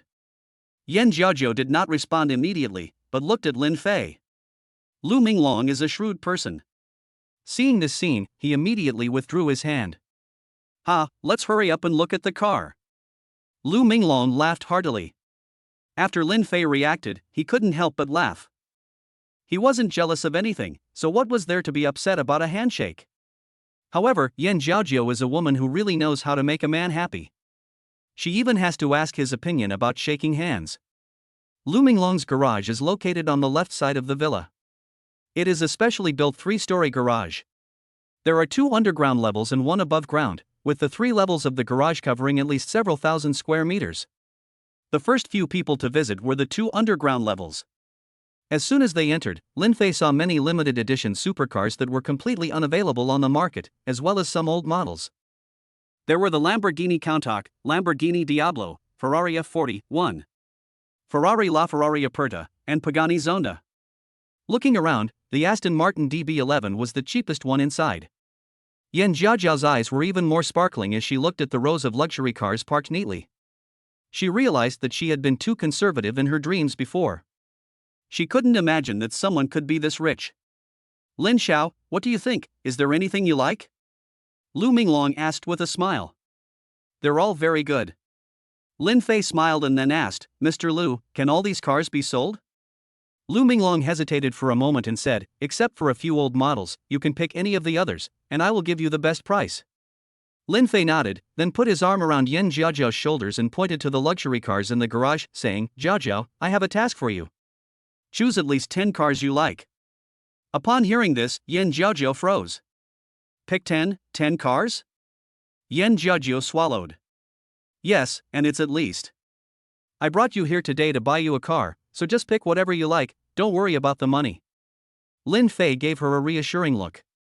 Upon hearing this, Yan Jiaojiu felt both happy and nervous. Although she didn't know much about these cars, just looking at their flashy appearance, she knew they were worth a fortune. And now, Lin Fei was even letting her pick 10 at random. Chapter 29. You're quite fast, kid. Can we pick them together?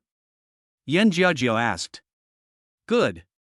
Lin Fei was thinking along the same lines, and it was a good opportunity to buy a few cars he liked in Yan Jiaojiu's name. In that case, Tongzi would be unable to do anything about him. So, accompanied by Lu Minglong and 2 bodyguards, as well as a hot female secretary, the 2 of them began to pick out cars. Yan Jiaojiu was a little reserved at first, but soon got into the shopping mood. The balance on Lin Fei's bank card gave her the confidence to shop like she was in a shopping mall. Sure enough, supercars are not just a fascination for men, women are still unable to get enough of them. After a full circle, Yan Jiaojiu selected a total of 16 cars. Moreover, her aesthetic sense was almost the same as Lin Fei's, and she selected all of Lin Fei's favorite cars. Bugatti Veyron, Ferrari LaFerrari, Pagani Zonda, Lamborghini Veneno, Koenigsegg Regera, etc. Lin Fei really has a good eye. Although these cars are not the most expensive in my garage, they are definitely the best in terms of performance. Lu Minglong said with a smile. Lin Fei nodded with a smile and then asked, Mr. Lu, do you have any more big goods upstairs? Of course. Lu Minglong said proudly. When they arrived at the basement level, Lin Fei's eyes sparkled again.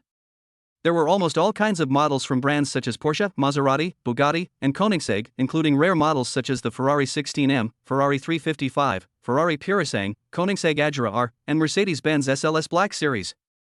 Jiao, what do you think of that one? Lin Fei pointed at the Koenigsegg Agera R. It's super cool. Yan Jiao nodded emphatically, her eyes full of stars. President Lu, I'll take this one too. Lin Fei looked at Lu Minglong. Lu Minglong's face flushed with embarrassment, as if he was reluctant to do so. This car is very rare, and he had gone to great lengths to buy it. 100 million, I'll bid 100 million. Lin Fei made a gesture with his fingers, smiling faintly. This isn't a matter of money. Lu Minglong shook his head. 200 million. Lin Fei didn't waste any words. Lu Minglong hesitated for a moment before saying, Lin Xiao, since you really want this car, I'll reluctantly part with it, and we'll be friends. Lin Fei cursed under his breath, but still wore a smile on his face. Lu Zong, if you encounter any difficulties in the future, just let me know. Lu Minglong had been waiting to hear those words, and quickly nodded, good. Lin Fei pretended not to hear and continued to choose cars with Yan Jiao. Soon, the two of them had chosen 5 more. Among them were the Mercedes-Benz SLS Black Series and the Ferrari Purisang. Lu Minglong was reluctant at first. After all, these were the cars he had worked hard to get, but he couldn't resist Lin Fei's bombardment of his wealth. This was the first time he had felt the wealth of the second generation who spent money like drinking water. In the past, the second generation he knew spent at most a few billion on cars. And it was spent on himself, but Lin Fei gave it all to women. This made Lu Minglong even more convinced that Lin Fei was someone from one of the big domestic conglomerates, and that such people must be befriended. Although he had now reached a very high level, he didn't know much about the upper echelons of the domestic world. Those families had assets measured in trillions. In the end, Lin Fei and Yan Jiao ended the battle by selecting 2 nice supercars on the 3rd floor. The living room in the garage. President Lu, do the math and tell me how much these cars cost. Lin Fei crossed his legs and held a cup of hot coffee in his hands. Do the math. Lu Minglong instructed the female secretary beside him. Okay, President Lu. The female secretary nodded and began to calculate. Soon, the female secretary said in a clear voice, President Lu, it's 1.68 billion in total. Of course, it's not just the purchase price, but also the collection value, the rarity value, etc. In the end, if you average it all out, it's estimated that each car would cost more than twice as much to buy. 1.68 billion. Yan Jiao's eyes were filled with shock. She had thought that these cars would be very, very expensive, but she really hadn't expected it to cost so much. And when she thought that Lin Fei was going to give her all these cars, she was so moved that she couldn't speak. This man, just because he had a one-night stand with her, was willing to spend billions on her, so just how much does he love her? At this moment, in Yan Jiao's eyes, this man is her whole life. No matter what happens in the future, she is willing to do anything for him, including dying. Yan Jiao, favorability plus 15. Current favorability, 100. Favorability exceeds 90, about to be cashed out. Goddess Raiders capital, 15 billion. Bonus skill to all car skills proficient plus all ball skills proficient. Bank card arrives, 15 billion. Damn, it's already 100 so soon. Lin Fei laughed wildly inside. 15 billion, just like that, it's in his hands. Next, it was time to complete some transfer procedures. With Lu Minglong's all-encompassing methods and Lin Fei's all-encompassing financial resources, the entire transfer process was much simpler than usual. In less than half an hour, everything was settled. Yan Jiao only needed to wait to get her new driver's license and registration certificate. Lin Xiao, are these cars stored here temporarily, or should I have them delivered to your home? Lu Minglong asked with a smile. I'll trouble you to have them delivered for me, because Jiao and I haven't had much time lately. Lin Fei laughed. That's no problem, just give me the address. Lu Minglong was also very agreeable. After Lin Fei gave Lu Minglong the address of the 7 villas, the other party immediately had someone call to arrange for someone to come and transport the cars. Mr. Lu, it's been a pleasure working together. Lin Fei extended his hand and smiled. Lin Xiao, if you don't mind, just call me Brother Long, calling me Mr. Lu is too formal. Lu Minglong smiled. Okay, then in the future, if Mr. Lu ever has any capital problems, remember to contact me. I don't have anything, just money. Lin Fei also smiled. Making friends with someone like Lu Minglong definitely has more benefits than harms. It was already a little after 5 p.m. when they left the manor. Zhao Hu once again drove the two of them home. In the car, Lin Fei leaned back in his seat and fell asleep. Yan Zhaojia leaned quietly against Lin Fei's shoulder, digesting what she had seen and heard today. Just who is this man? Could he be the son of the richest man in China? Or the young master of some consortium? It seems that I need to find an opportunity to ask Lin Fei, Yan Zhaojia thought to herself. It was 1:20 when she returned to school. Yan Zhaojia went to class, while Lin Fei hurriedly returned to the dormitory to change into his military training uniform. But Lin Fei was still human, and there was a limit to how fast he could go. By the time he changed and arrived at the football field, everyone had already gathered and were standing in military formation. Lin Fei took advantage of the instructor's inattention and dashed into the ranks. But he was still seen. Ha, you're pretty quick, kid.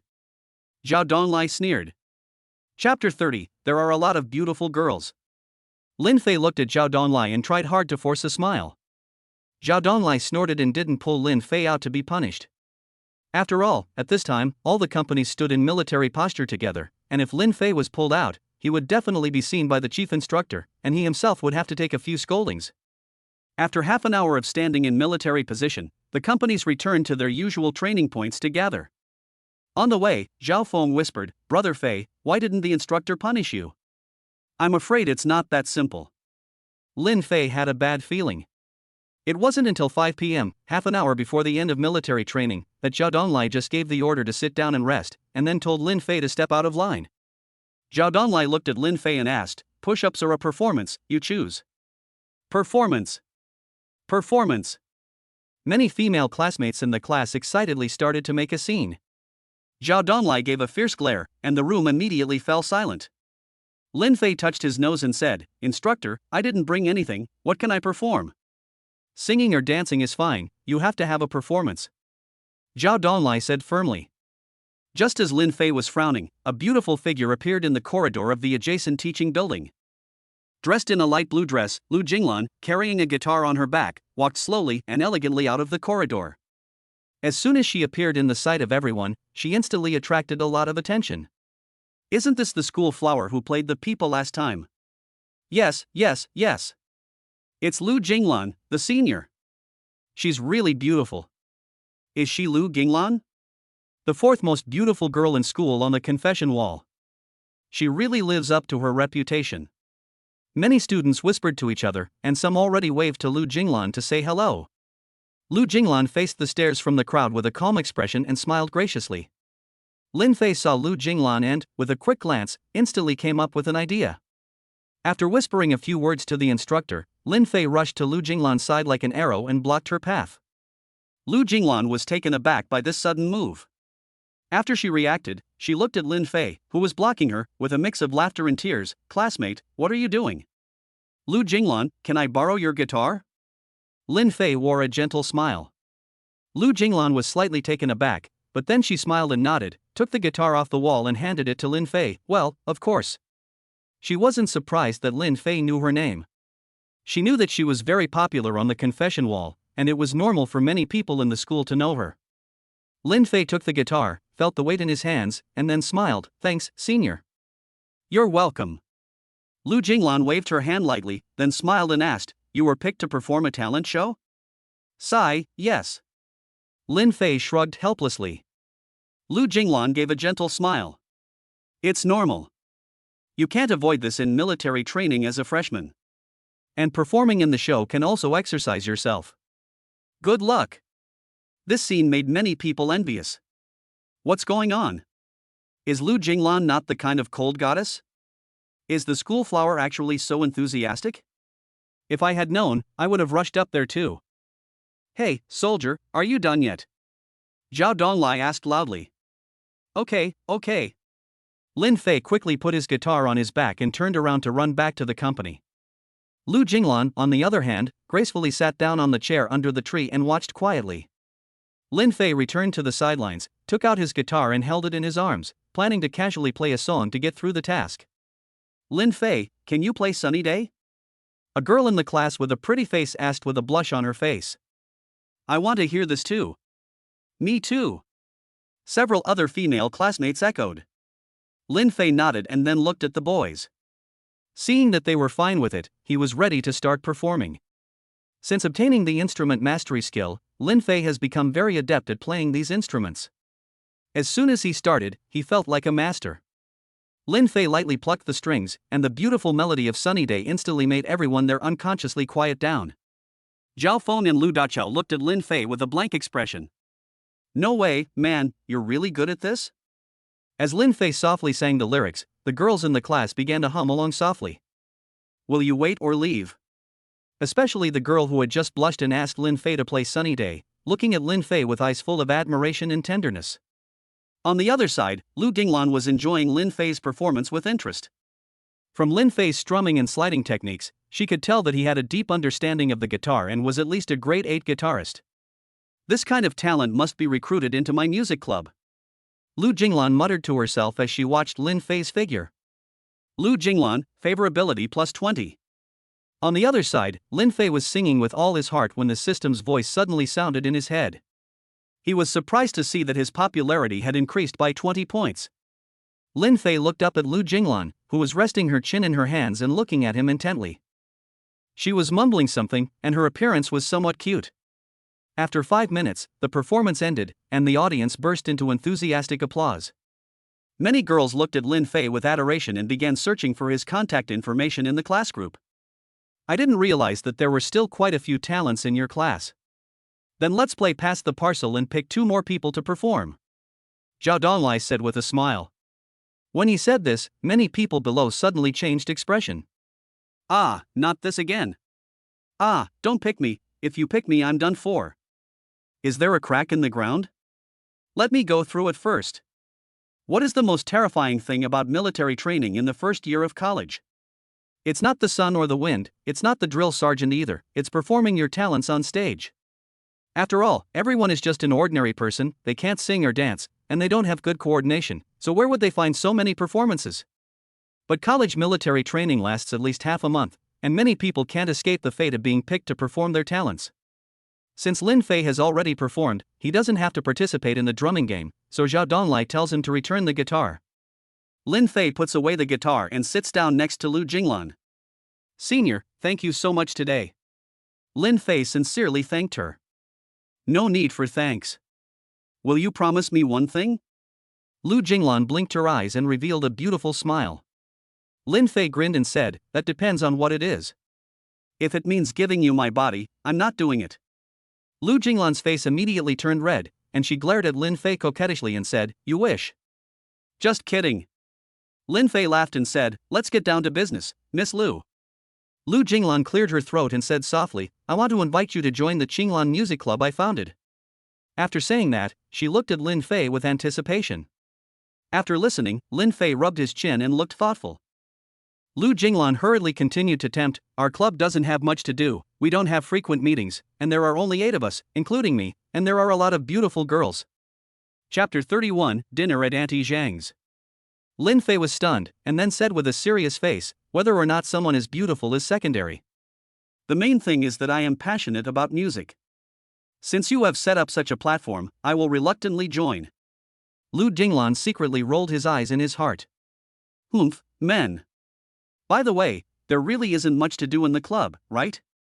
Lin Fei asked again. Don't worry, I'd be a dog if I lied to you. Lu Jinglan hurriedly promised. Okay. Lin Fei nodded.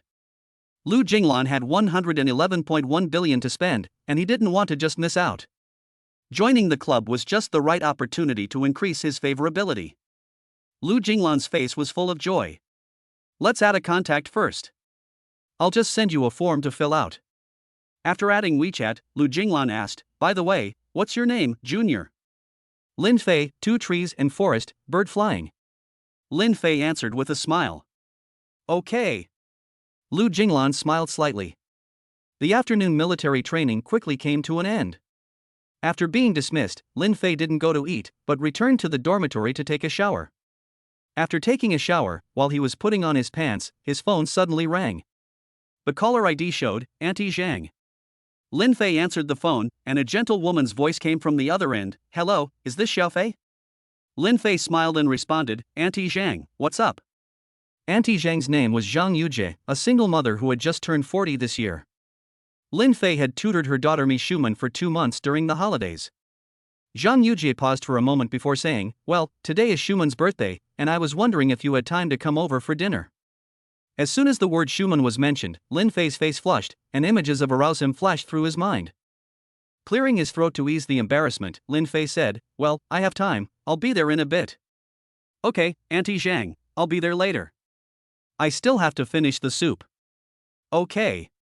After hanging up the phone, Lin Fei quickly got dressed and headed to the parking lot. He got into the McLaren and drove towards the city. But instead of rushing to Auntie Zhang's house, he went to the mall first. If he remembered correctly, Mi Shuman had told him her birthday. But with all the recent events, he had completely forgotten. I don't know if the girl will be angry. Arriving at the mall, Lin Fei didn't know what to buy. As far as he could remember, the girl basically had no hobbies other than listening to music, drawing for a while, and playing the piano for a while every day. Moreover, although Auntie Zhang was a single mother, she didn't seem to be short of money. For a moment, Lin Fei was in a dilemma. Maybe I should just get a cake, Lin Fei thought. But Auntie Zhang had probably already ordered one. Get a piano? Forget it, that piano in her house is still in prime condition. A car? Forget it, the girl stays at home a lot, and a car would just sit there. After wandering around the mall for a long time, Lin Fei finally decided to buy a necklace. A Harry Winston necklace with gemstones and diamonds, worth more than 700,000 yuan. Aunt Jean lives in the upscale Junyue Huafu community in Huayang district. The environment here is pleasant and the transportation is convenient. The average price of a home in this neighborhood is over 60,000 yuan per square meter. Even the smallest apartment here is over 200 square meters. In other words, the cheapest house here costs over 10 million yuan. If it weren't for the strict checks on private tutors these days, Lin Fei wouldn't have the opportunity to tutor here. But Lin Fei is also very good at what he does, and without relying on the system, he scored 623 points in the physics and chemistry sections of the college entrance exam out of a total of 750, with almost full marks in geography and chemistry. It has to be said that the access management in high-end neighborhoods is strict. Even though Lin Fei was driving a McLaren P1, he was still stopped by the security guard. In the end, it was Auntie Zhang who called, and the security guard let him go. After parking the car, Lin Fei hurriedly took the elevator to the upstairs. Because it had been almost an hour since Auntie Zhang called and he came over. Meanwhile, inside the house, Zhang Yujie was holding the phone in her hand, debating whether to call Lin Fei to hurry him up. After all, the food was getting cold. At the dining table, Mi Shuman sat quietly in her chair, her expression as calm as a lake. She had deliberately put on her favorite dress today, just because Lin Fei was coming. Just as Zhang Yujie was about to dial Lin Fei's number, the doorbell finally rang. It must be Xiaofei. Zhang Yujie hurriedly went to open the door. Mi Shuman's originally calm expression finally changed a little. Outside, Lin Fei took a few deep breaths as he carried the gift bag. For some reason, he felt a little nervous. After what had happened last time, he didn't know how to face Mi Shuman now. When the door opened, the first thing that came into view was Zhang Yujie, dressed in a long white lace dress with her hair done up. She had a pretty and charming face, fair skin like snow, a graceful figure, and a gentle temperament. Just by looking at her appearance, I'm afraid no one would believe that she is a woman in her 40s. Auntie Zhang. Lin Fei smiled and greeted her. System has detected target 007, will automatically bind. Fuck, what the fuck are you doing, Tonzi? Immediately bind. Name, Zhang Yujie. Age, 40. Height, 170. Weight, 50. Face value, 9.3. Body shape, 9.6. Overall score, 9.45. Purity, 98. Goddess strategy funds, 999.9 billion. Current favorability towards host, 40 points. I'm Lin Fei greeted the system tens of thousands of times in his heart. Luckily, this was not a mandatory task, otherwise he wouldn't know what to do. 999.9 billion, forget it. Fei, what are you daydreaming about? Come in quickly. Zhang Yujie said with a smile. Okay, Auntie Zhang. Lin Fei gave a forced laugh and followed her into the house. Auntie Zhang's house was over 280 square meters, with a simple and fashionable interior. The floor was spotless, but there was a lack of warmth due to there being only 2 people in the house. After entering the house, Lin Fei also saw Mi Shumen, whom he had not seen for a long time. She was as beautiful and moving as she had been, but still had a touch of melancholy about her. Happy birthday, Shumen. Lin Fei walked up to her and handed her a present. System has found target 008 and will automatically bind. Name, Mi Shumen. Age, 18. Height, 169. Weight, 46. Face value, 9.5. Body, 9.5. Overall score, 9.5. Purity, 100. Goddess strategy funds, 122.2 billion. Current favorability towards host, 60 points. Why is my godmother bound again? Lin Fei felt like crying a little. You're not supposed to bind what should be bound. What the hell is this binding now? Forget it, I don't want this money. After all, no matter how beastly he has not gone this far. Lin Fei still has principles. When she saw Lin Fei, Mi Shumen's fair face flushed with 2 faint reds, and she looked a little uncomfortable. When she saw the gift in Lin Fei's hand, a flash of surprise appeared in her eyes. Thank you, Lin Fei. Mi Shumen took the gift with a voice as soft as a mosquito's buzz. Zhang Yujie could see the expressions on both of their faces. She was a woman who had been there before, so she understood her daughter's feelings. But she didn't show it, and just pretended not to notice. Lin Fei was good enough, and both his parents were intellectuals with proper jobs. Her daughter was about to go to university, and if there was really affection between the two, she would never oppose it. After all, she understood her daughter's character, and she rarely showed affection for the opposite sex, and Lin Fei was the first. After accepting the gift and saying thank you, Miss Human did not say a word for a long time, just lowering her head. In order to ease the awkward atmosphere, Lin Fei had to look at the dozen dishes on the table and praise, Aunt Zhang, your cooking is still as good as ever, with all the colors and flavors. I'm just so hungry, can we eat already? Zhang Yujie was stunned for a moment, then smiled apologetically and said, let's eat, let's eat. I was just thinking about the stock market, I'm so sorry, Xiaofei. She said, quickly walked to the table and sat down, and said to the two of them, Xiaofei, Xiaowan, hurry up and start eating, it'll get cold if you don't eat it. The rice had already been served, so Lin Fei didn't bother to be polite, picked up his chopsticks and started to tuck in. Mi Shumen gave a gentle look at Lin Fei, who was gobbling up the food, and picked up her chopsticks to pick up a piece of vegetables and started to eat. Chapter 32, See You Off. As she ate, Zhang Yujie suddenly slapped her forehead and laughed, saying, my memory, Xiaofei, I forgot to ask if you drink. I just happened to have a few bottles of red wine from a friend. Don't bother, Auntie Zhang, I don't really like red wine, Lin Fei said, waving his hand. If Lin Fei doesn't drink, it's not appropriate for her to drink alone, so she had to give up. After a while, Zhang Yujie asked, by the way, Xiaofei, you were accepted by Huada, right? Well, why? Auntie Zhang. Lin Fei nodded as he chewed. Zhang Yujie hesitated for a moment before speaking, it's like this, Xiaowan is in her senior year now, and I'm usually busy at work and don't have much time to tutor her. I just want to ask if you have time on the weekends to come over and tutor Xiaowan a bit. They just finished their exams last week, and she only got a little over 80 points in math. After listening, Lin Fei did not immediately agree. After all, this was not the old days, and he did not lack money to spend. But he didn't refuse either, after all, Auntie Zhang and Xiaowan were both very nice to him. Seeing Lin Fei's indecision, Zhang Yujie immediately said, I'll pay you 700 per hour, what do you think? If it were in the past, at the price of 700 Lin Fei would have immediately agreed without even thinking. After all, doing 2 hours of work is the living expenses of most college students for a month, so only a fool would refuse. But now, whenever he buys a bag for a girl, he gets tens of thousands of dollars in profit. With a salary of 700 yuan each, it is obviously not enough. Seeing that Lin Fei still didn't respond, Zhang Yujie couldn't help but feel a little disappointed with this young man. She had thought that he was a decent person, but now he was being so greedy as to raise the price. Lin Fei put down his chopsticks and smiled helplessly. Auntie Zhang, it's not a matter of money, I really can't get away from other things. Upon hearing this, a flash of disappointment crossed Mi Shumen's eyes, and her face, which had originally been a little rosy, immediately turned a little colder. Mi Shumen, favorability 10. Current favorability, 50. Seeing that the atmosphere was not right, Zhang Yuji also stopped mentioning the matter, smiling and saying, since Fei doesn't have time, let's forget about it. I'll find another one for Juan in the next few days. Let's eat first. I'm full. Mi Shumen put down her chopsticks and walked into her room without looking back. Zhang Yuji's face twitched slightly, but then returned to normal. Fei, that's just how this girl is. Don't mind her, just eat. Lin Fei let out a dry laugh and continued to bury his face in his meal. But with the atmosphere like this, Lin Fei also lost his appetite. After a few random bites, he also put down his chopsticks.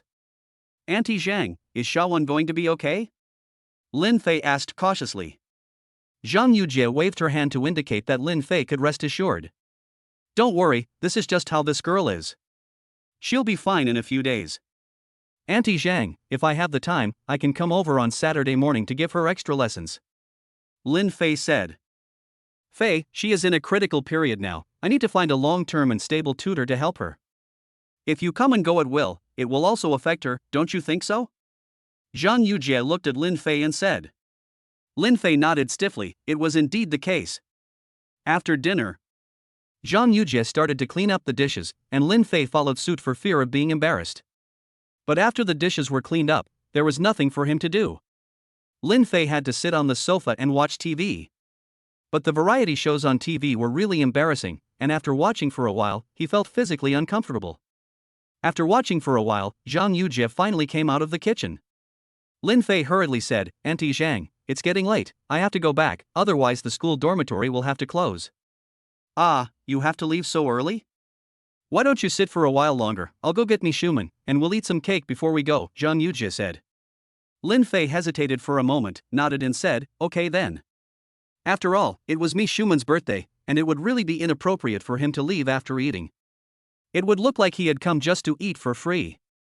Meanwhile, in the room, Mi Shumen sat quietly by the bed, hugging a big goose doll in her arms. This was a doll she had exchanged for dozens of dolls she had caught when Lin Fei secretly took her out to catch dolls during the holiday makeup classes. She still remembered that she had been so happy that day, because no one had ever taken her to play with these things that were considered childish. As she thought about it, Mi Shumen's face flushed. She also remembered that day when she came out of the bathroom and accidentally bumped into Lin Fei, and her bathrobe was still pulled off by the doorknob. She was a conservative girl, so since that day, her attitude towards Lin Fei had changed qualitatively. Knock, knock, knock. At that moment, the door was knocked, and Zhang Yujie's voice came from outside, Shawan, eat the cake. If you don't come out, Lin Fei is going back to school. Mi Shumen got up and opened the door only after she heard Lin Fei was leaving. Zhang Yujie had ordered a small cake for Mi Shumen, not big, but very delicate and pretty.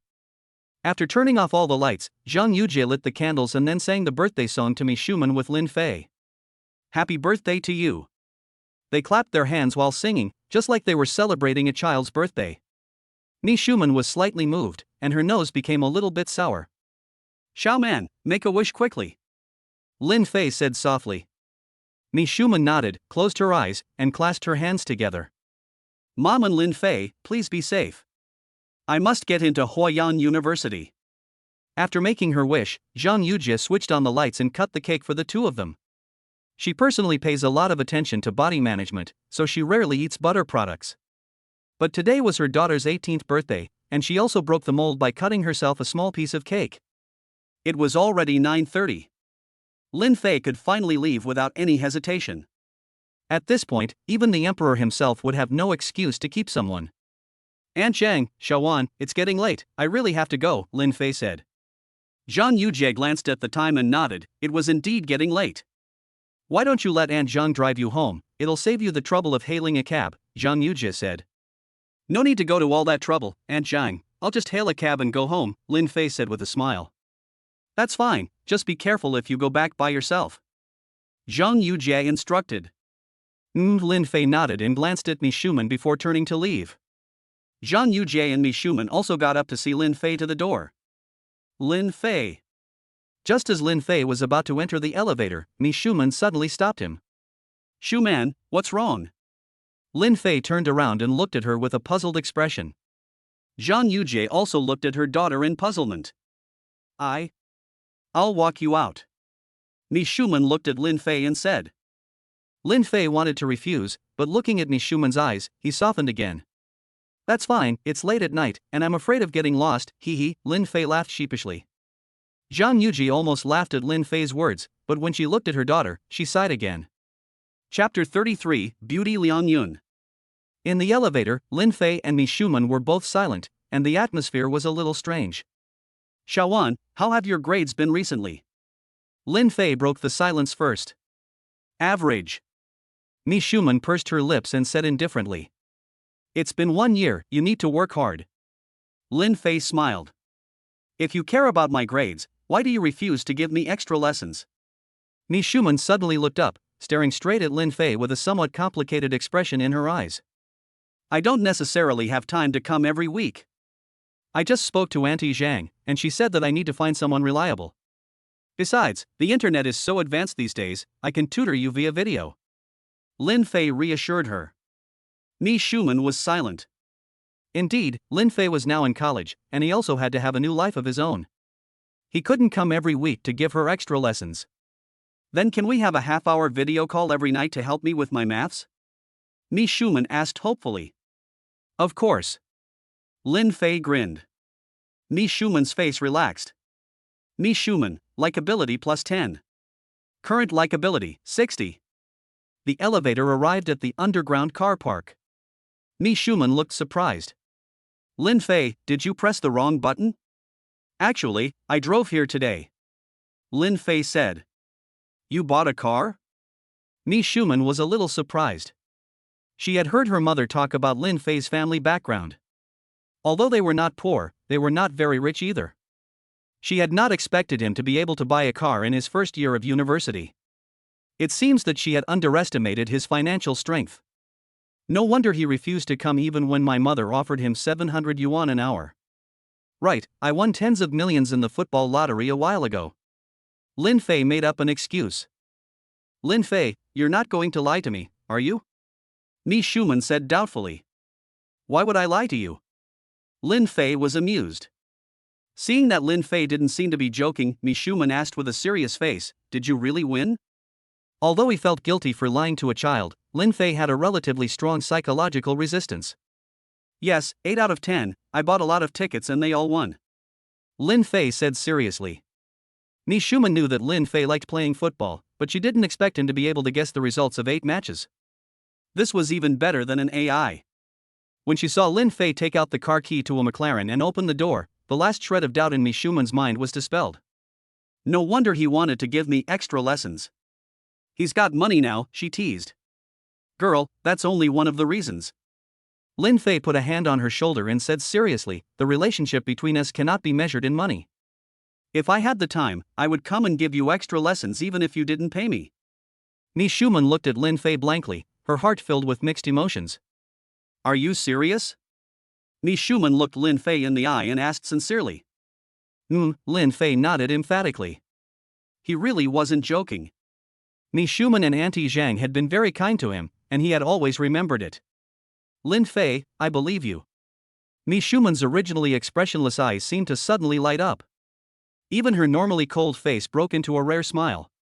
"Well, it's getting late, let's go home early, you still have classes tomorrow." Lin Fei patted her on the shoulder. Mi Shuman didn't say anything, just opened her arms wide and looked at Lin Fei with a flushed face. Lin Fei took a step forward and gave her a gentle hug. "Okay, go home now." Mi Shuman nodded lightly.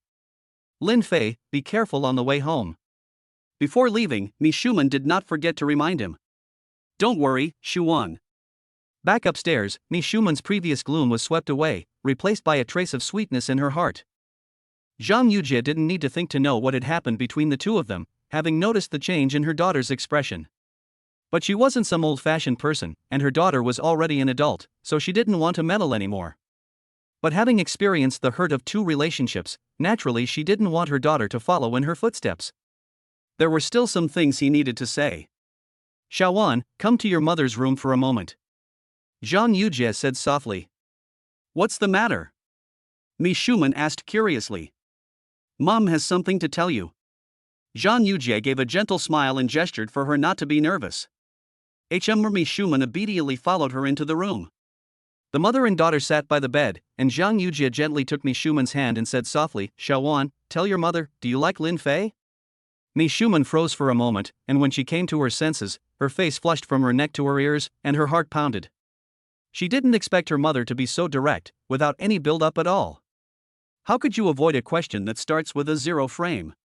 Although Mi Shuman didn't say anything, Zhang Yujie knew the answer from the rapid pulse in her daughter's wrist. Mom already knows the answer. Zhang Yujie gave a gentle smile. Mom, I don't like him. Mi Shuman quickly denied it. Mom hasn't even said what the answer is, and you're already trying to distance yourself from him? Zhang Yujie sometimes really thinks that her daughter is cute in her own stupid way. Mi Shuman was a little embarrassed and stopped talking. Lin Fei is a nice guy, good-looking, good at his studies, and your mother really admires him, but what your mother wants to tell you is that falling in love is not a momentary impulse. What you should do now is not to think about Lin Fei all day long, but to work hard and study hard for the university entrance exam. If you can't even score 600 points and can't even get into Huayang University, which is a bottom of the list 985 university, then how are you going to catch up with Lin Fei, stand shoulder to shoulder with him, and have a romantic relationship with him? Zhang Yujie said seriously and gently. Mom, what do you mean? What do you mean by falling in love? Mi Shuman looked shy.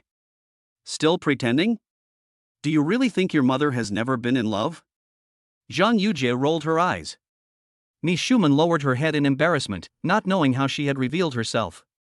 As long as you can get 600 points on the exam, I won't restrict your freedom anymore, okay? Zhang Yujie said. Really, really?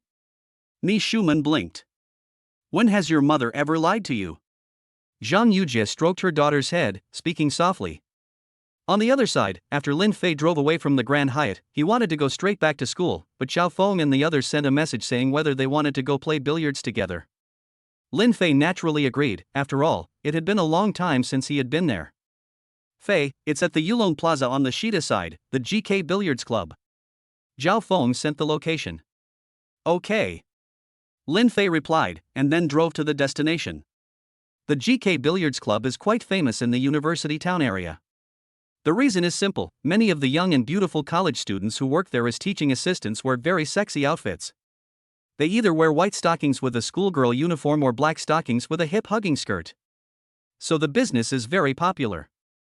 Not only do college students like to come here, but also some rich second-generation or local tyrants like to come here for fun.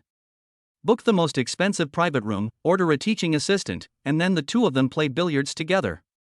Half an hour later, Lin Fei appeared in the Jade Dragon Plaza in a McLaren. As soon as the McLaren P1 pulled up, a lot of people stopped to watch. After all, it was rare to see a BMW worth hundreds of thousands of yuan near the university town, let alone a supercar like the McLaren P1. However, some people sneered, not believing that a university student could afford such a car. Most likely, it was rented by a guy to impress a girl. Holy shit, Mingjia, look over there, there's a McLaren P1. I see it, it's just a McLaren, what's the fuss? It's just a rented car, just showing off. You'll see if you can see it again in a few days. I think Mingjia is right. After all, some men's vanity is just too strong, and they will rent a car to show off even if they have to eat gruel. Especially this kind that is specially driven to the vicinity of the university town, it is even more classic. They look down on brother by a million times. When Lin Fei got out of the car, several female college students, dressed fashionably and with a decent temperament, seemed to have seen some prey and walked towards Lin Fei. Handsome guy, can I add you on WeChat and be friends? A girl with a hot body and exquisite makeup walked up to Lin Fei and said sweetly. Lin Fei glanced at her and, seeing that the system was not bound, waved his hand directly and bypassed her. The beauty saw that she had been rejected and her face immediately fell. She kept outputting at Lin Fei's back. What's with the act? You're obviously a rental car. Before she could take a few steps, three beautiful women with a slender figure and bold fashion styles walked up to surround Lin Fei. Handsome guy, she wants your WeChat. Yes, she thinks you're her ideal type. The two women on either side of the separation pointed at the girl in the middle, who was covering her face, and said with a smile. Lin Fei smiled and said, McLaren is more like your ideal type. Indeed, if you don't have money, you'll never know how proactive girls can be. Liang Yun, what are you shy about? Hurry up and ask for his contact details, otherwise the handsome guy is going to leave. Yes, Liang Yun, why are you being so timid? Didn't you just say you wanted to get the handsome guy? Liang Yun was even more embarrassed by her roommate's words, and could only secretly peek through the gaps between her fingers to look at Lin Fei. Ahem, can you move aside? I need to go. Lin Fei coughed lightly. Liang Yun, the handsome guy is leaving. Liang Yun. The two sisters immediately said loudly upon hearing this, and pushed the girl in the middle towards Lin Fei. Upon hearing that Lin Fei was leaving, Liang Yun gathered her courage, walked up to Lin Fei, and asked with a blushing face, handsome guy, can I add you on WeChat? Liang Yun looked at Lin Fei, her eyes full of expectation. Lin Fei then got a good look at the girl's appearance, and a flash of surprise crossed his eyes. System has found target 009, will automatically bind. Name, Liang Yun. Age, 20. Height, 170. Weight, 50. Face value, 9.6. Body, 9.6. Overall score, 9.6. Purity, 100. Goddess strategy funds, 66.6 billion. Current favorability towards host, 30 points. Bound again. Lin Fei was secretly delighted. Liang Yun was exactly the type she liked the most. She would definitely be able to spend money. What's more, Lin Fei was a little surprised. He had just thought that this girl, like those mediocre women, relied on makeup to maintain her beauty. In the end, the girl was only lightly made up, and her appearance was not ordinary. Even compared to Song Jiayi and Kai Senyan, she was not inferior in the slightest. He used to think that being beautiful was linked to being reserved. But now he has discovered that a girl's appearance is actually not very closely linked to her behavior. This is also why, sometimes when watching a small movie, seeing a particularly stunning female protagonist, it will make people puzzled. You are so beautiful, why would you do this kind of work? How can you be so beautiful and do those kinds of things that are embarrassing to talk about? How can you be so beautiful and do those kinds of things that are embarrassing to talk about? People always think that beautiful girls must be very reserved and aloof, very hard to pursue, and that they must all be very conservative and pure. Ugly girls, on the other hand, are given all kinds of bad labels, and people feel that they are very easy to pursue and that they will fall for anyone who chases them. But in the end, you'll find that pretty girls get chased down by average-looking guys, while some ugly girls are actually quite picky. Chapter 34, The Beautiful Assistant Who Plays Pool. Of course. Lin Fei quickly showed her the WeChat QR code. After adding Lin Fei's WeChat, Liang Yun blinked and asked, handsome guy, my name is Liang Yun, with the character for grass at the beginning. Oh, and what's your name? Lin Fei, Fei is in flying. Lin Fei grinned. Great. Liang Yun gave Lin Fei a sweet smile and made a note of him. By the way, handsome, I'm from the University of Finance and Economics, which school are you from? Liang Yun asked. I'm from the University of Hong Kong. Lin Fei smiled. Hearing that Lin Fei was from the University of Hong Kong, Liang Yun looked at Lin Fei with a little more admiration in her eyes. After all, it had once been her dream school. Wow, the University of Hong Kong. Liang Yun, you have good taste. The two sisters next to Liang Yun also joined in the fun, looking at Liang Yun with a mischievous expression on their faces. Oh dear, what are you talking about? Liang Yun hurriedly denied, but her eyes couldn't help but look at Lin Fei. After saying goodbye to the three beauties, Lin Fei finally arrived at the GK Snooker Club. At this time, there were already a lot of people inside, and there was hardly an empty table in the large hall. Looking around, there were only long legs wearing black and white fishnet stockings. I don't know if there are strict requirements for part-time work in this club. The female teaching assistants and companions inside are not bad looking, with a face value of about 7 or 8 points, and they have very good figures. They also dress very sexy, showing off their cleavage and waists. Fei, over here. At this time, Zhao Feng in the corner shouted towards this direction. Lin Fei nodded and walked towards the pool table in the corner. On the table, Zhao Feng and Xia Xiang each had 2 balls left, while Lu Daqiu was sitting on the side watching the game. Fei, look how I'm handling Xiang. Zhao Feng smiled proudly. I'll laugh when you miss. Xia Xiang pouted. Dang. Zhao Feng made a shot, the white ball grazed a ball of a different color, and the ball of a different color fell into the pocket. Haha, what do you think? Zhao Feng looked smug. Xia Xiang snorted, let's talk about the next one. Watch carefully and learn. Zhao Feng raised his eyebrows and raised his cue again. Leaning forward, narrowing his eyes, his expression becoming solemn, Zhao Feng slammed the cue. Dang! The white ball hit the other ball hard, and after a few consecutive hits, that ball fell into the net. What's more, the position where the white ball finally stopped was in a straight line with the black 8 in the net. Damn, I give up. Xia Xian was completely defeated this time, because he had already lost the previous 3 games. How come you're so good? Xia Xiang asked. My family used to run a farm, and we had more than 10 pool tables. When I was a kid, I had nothing to do, so I liked to play a few games. Now I've been playing for more than 10 years, hee hee. Zhao Feng said with a smile. No wonder, so you've got the touch of a child. Lin Fei patted Zhao Feng on the shoulder. You bet. Zhao Feng laughed. There's only one table outside, why don't we play in a private room? Lin Fei looked at the 3 of them. Brother Fei, the big private room here costs 100 yuan an hour. Lu Dachao scratched his head. Brother Fei, I'm in a good mood today, I'll pay for everything. After Lin Fei finished speaking, he didn't care if they agreed or not, and he turned directly towards the reception desk. The receptionist was a charming young woman with her hair tied up, who smiled warmly and asked, Handsome man, would you like to reserve a table or a private room? Lin Fei took a look at the young woman in front of him. She had a charming temperament, moist and fair skin, and a plump figure. She was considered a beauty. Lin Fei smiled and said, book me a large private room. The beautiful young woman gave Lin Fei a deep look, then leaned slightly over to operate the computer. Lin Fei accidentally caught a glimpse of a deep ravine. Don't look where you're not supposed to. Lin Fei quickly looked away, pretending not to have seen anything. Soon, the private room was ready, and the young woman asked a young man to take Lin Fei to the private room. The young man looked about 15 or 16 years old, dressed in a rakish manner, and Lin Fei guessed that he must have dropped out of school to work. After all, nowadays, children like to work in these entertainment venues. For one thing, it's easy, and for another, there are no cultural requirements. Lin Fei asked Zhao Feng to go and settle the original table, and then called Xia Xiang and Lu Dachao to go to the private room together. The private rooms were on the 2nd floor, and the entrance was located in a corner behind the cash register. The location was a bit hidden, and if you weren't looking for it, it would be hard to see that there was a stairwell there. When Lin Fei arrived on the 2nd floor, he noticed that the doors to each private room were locked, and he wondered what was going on inside. Soon, the young man led Lin Fei and the others into private room 211.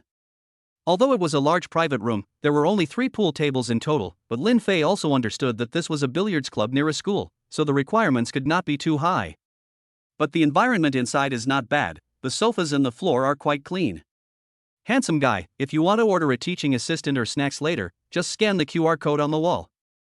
The young guy said to Lin Fei. Okay. Lin Fei nodded, and the young guy turned and left.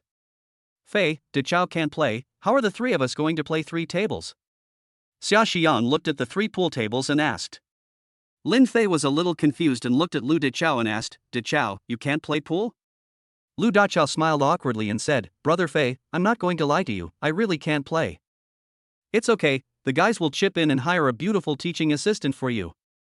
Let her teach you properly. At this time, Zhao Feng walked in, smiling wickedly. Zhao Feng's suggestion was good, but since I already said that I'm treating today, let's not mention anything about chipping in. Lin Fei said. Brother Fei, this won't do. Even though you have money, you can't keep killing you. Xia Xiang felt that if Lin Fei always paid, they would not be able to enjoy themselves. Lu Dachao and Zhao Feng nodded in agreement. Lin Fei thought for a moment and said, in that case, let's invite 3 teaching assistants over to play with us. If I can defeat the 3 teaching assistants and you too, I will pay for today's expenses. If I lose a game, then we will split the bill. Yes. Xia Xiang and Zhao Feng said in unison. Lu Dachao nodded as well, seeing that both of them had spoken. They didn't believe that Lin Fei could win 5 games in a row.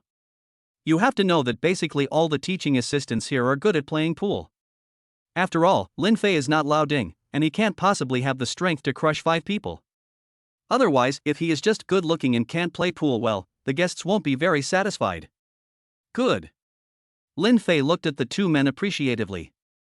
Last time, he had received a skill bonus for mastering all the skills, and billiards is also a ball game. Although his current level of billiards could not crush the world champion, it was also on par. After scanning the QR code on the wall, Lin Fei began to select the teaching assistants. The other three also gathered behind him and selected together. It has to be said that there are really a lot of female teaching assistants at this billiards club, a full 26 of them. What's more, the mini program not only shows their photos, but also provides information such as their height, weight, personality, and style of dress. What's even more exciting is that you can specify what clothes they wear. Of course, those are all extra items. Brother Fei, number 10, number 10. I want number 10. Zhao Feng shouted excitedly. Brother Fei, are these assistant coaches easygoing? Do they curse? Lu Dachao asked cautiously. Chapter 35, Benefits for the Brothers. Upon hearing Lu Dachao's words, the three of them could no longer hold back. Ha ha ha ha. Dachao, don't you make me laugh to death. Zhao Feng felt that Dachao was really kind of cute sometimes. Lin Fei suppressed his laughter and said, Don't worry, Dachao, they are all very gentle. Lu Dachao looked at the others and awkwardly scratched his head. Number 10, Susu, really looks good. Lin Fei clicked on the homepage of the teaching assistant Zhao Feng had just mentioned and looked at her other photos. My taste is still pretty good. Zhao Feng laughed. 98 an hour, the price is also okay. Lin Fei touched his chin and then clicked directly on 5 hours. Then, Lin Fei continued browsing the other teaching assistants. Soon, number 17 Jingjing caught Lin Fei's attention. Clicking on the homepage, Lin Fei found that this girl's price was more than a little higher than the others, 168 an hour. Clicking on her photo, Lin Fei quickly found out why. This girl has very nice facial features, and her outfit is a pure erotic style. Her makeup is not very flashy, and she is a junior in college. Brother Fei, this girl is really pretty. At this time, Lu Dachao spoke up and praised her. Hey, Dachao, you like this one? Lin Fei raised an eyebrow. Lu Dachao smiled embarrassedly, but when he thought about the price of 168 per hour, he became a little worried. If it's AA later, I don't know how much money I'll have left for living expenses. Lin Fei put his arm around Lu Dachao's shoulders and said, If you like her, I'll order her for you, and she'll teach you herself. By the way, if you like the clothes she wears, just click on the picture on this page. Lin Fei handed Lu Dachao his phone and grinned. Lu Dachao took the phone and clicked without hesitation on a picture of Jingjing wearing a pink t-shirt and short jeans. Oh, so Dachao likes the sweet girl style. The three looked at Lu Dachao and teased. Lu Dachao's dark face suddenly turned a little red, but there was some expectation in his eyes. There was only one place left, so Lin Fei ordered a 21-year-old teaching assistant named Bella. This woman's style of dressing is the kind of imperial lady style that Lin Fei likes best, and she also looks pretty good, probably about an 8. After ordering the teaching assistant, Lin Fei also ordered some snacks and drinks. Dachao, don't be shy later. Lin Fei patted Lu Dachao on the shoulder. Lu Dachao nodded emphatically, I'll try my best, Fei. 5 minutes later, 3 beautiful teaching assistants entered the private room one after the other. The first to enter was Su Su, a beautiful woman with a slender figure and a decent appearance. Her curly brown hair hung down her back, and she was wearing a gray wrap-around skirt. Her long, slender legs were wrapped in black fishnet stockings, which were very seductive. She was followed closely by Bella, wearing a white cheongsam that revealed her long, slender, white thighs.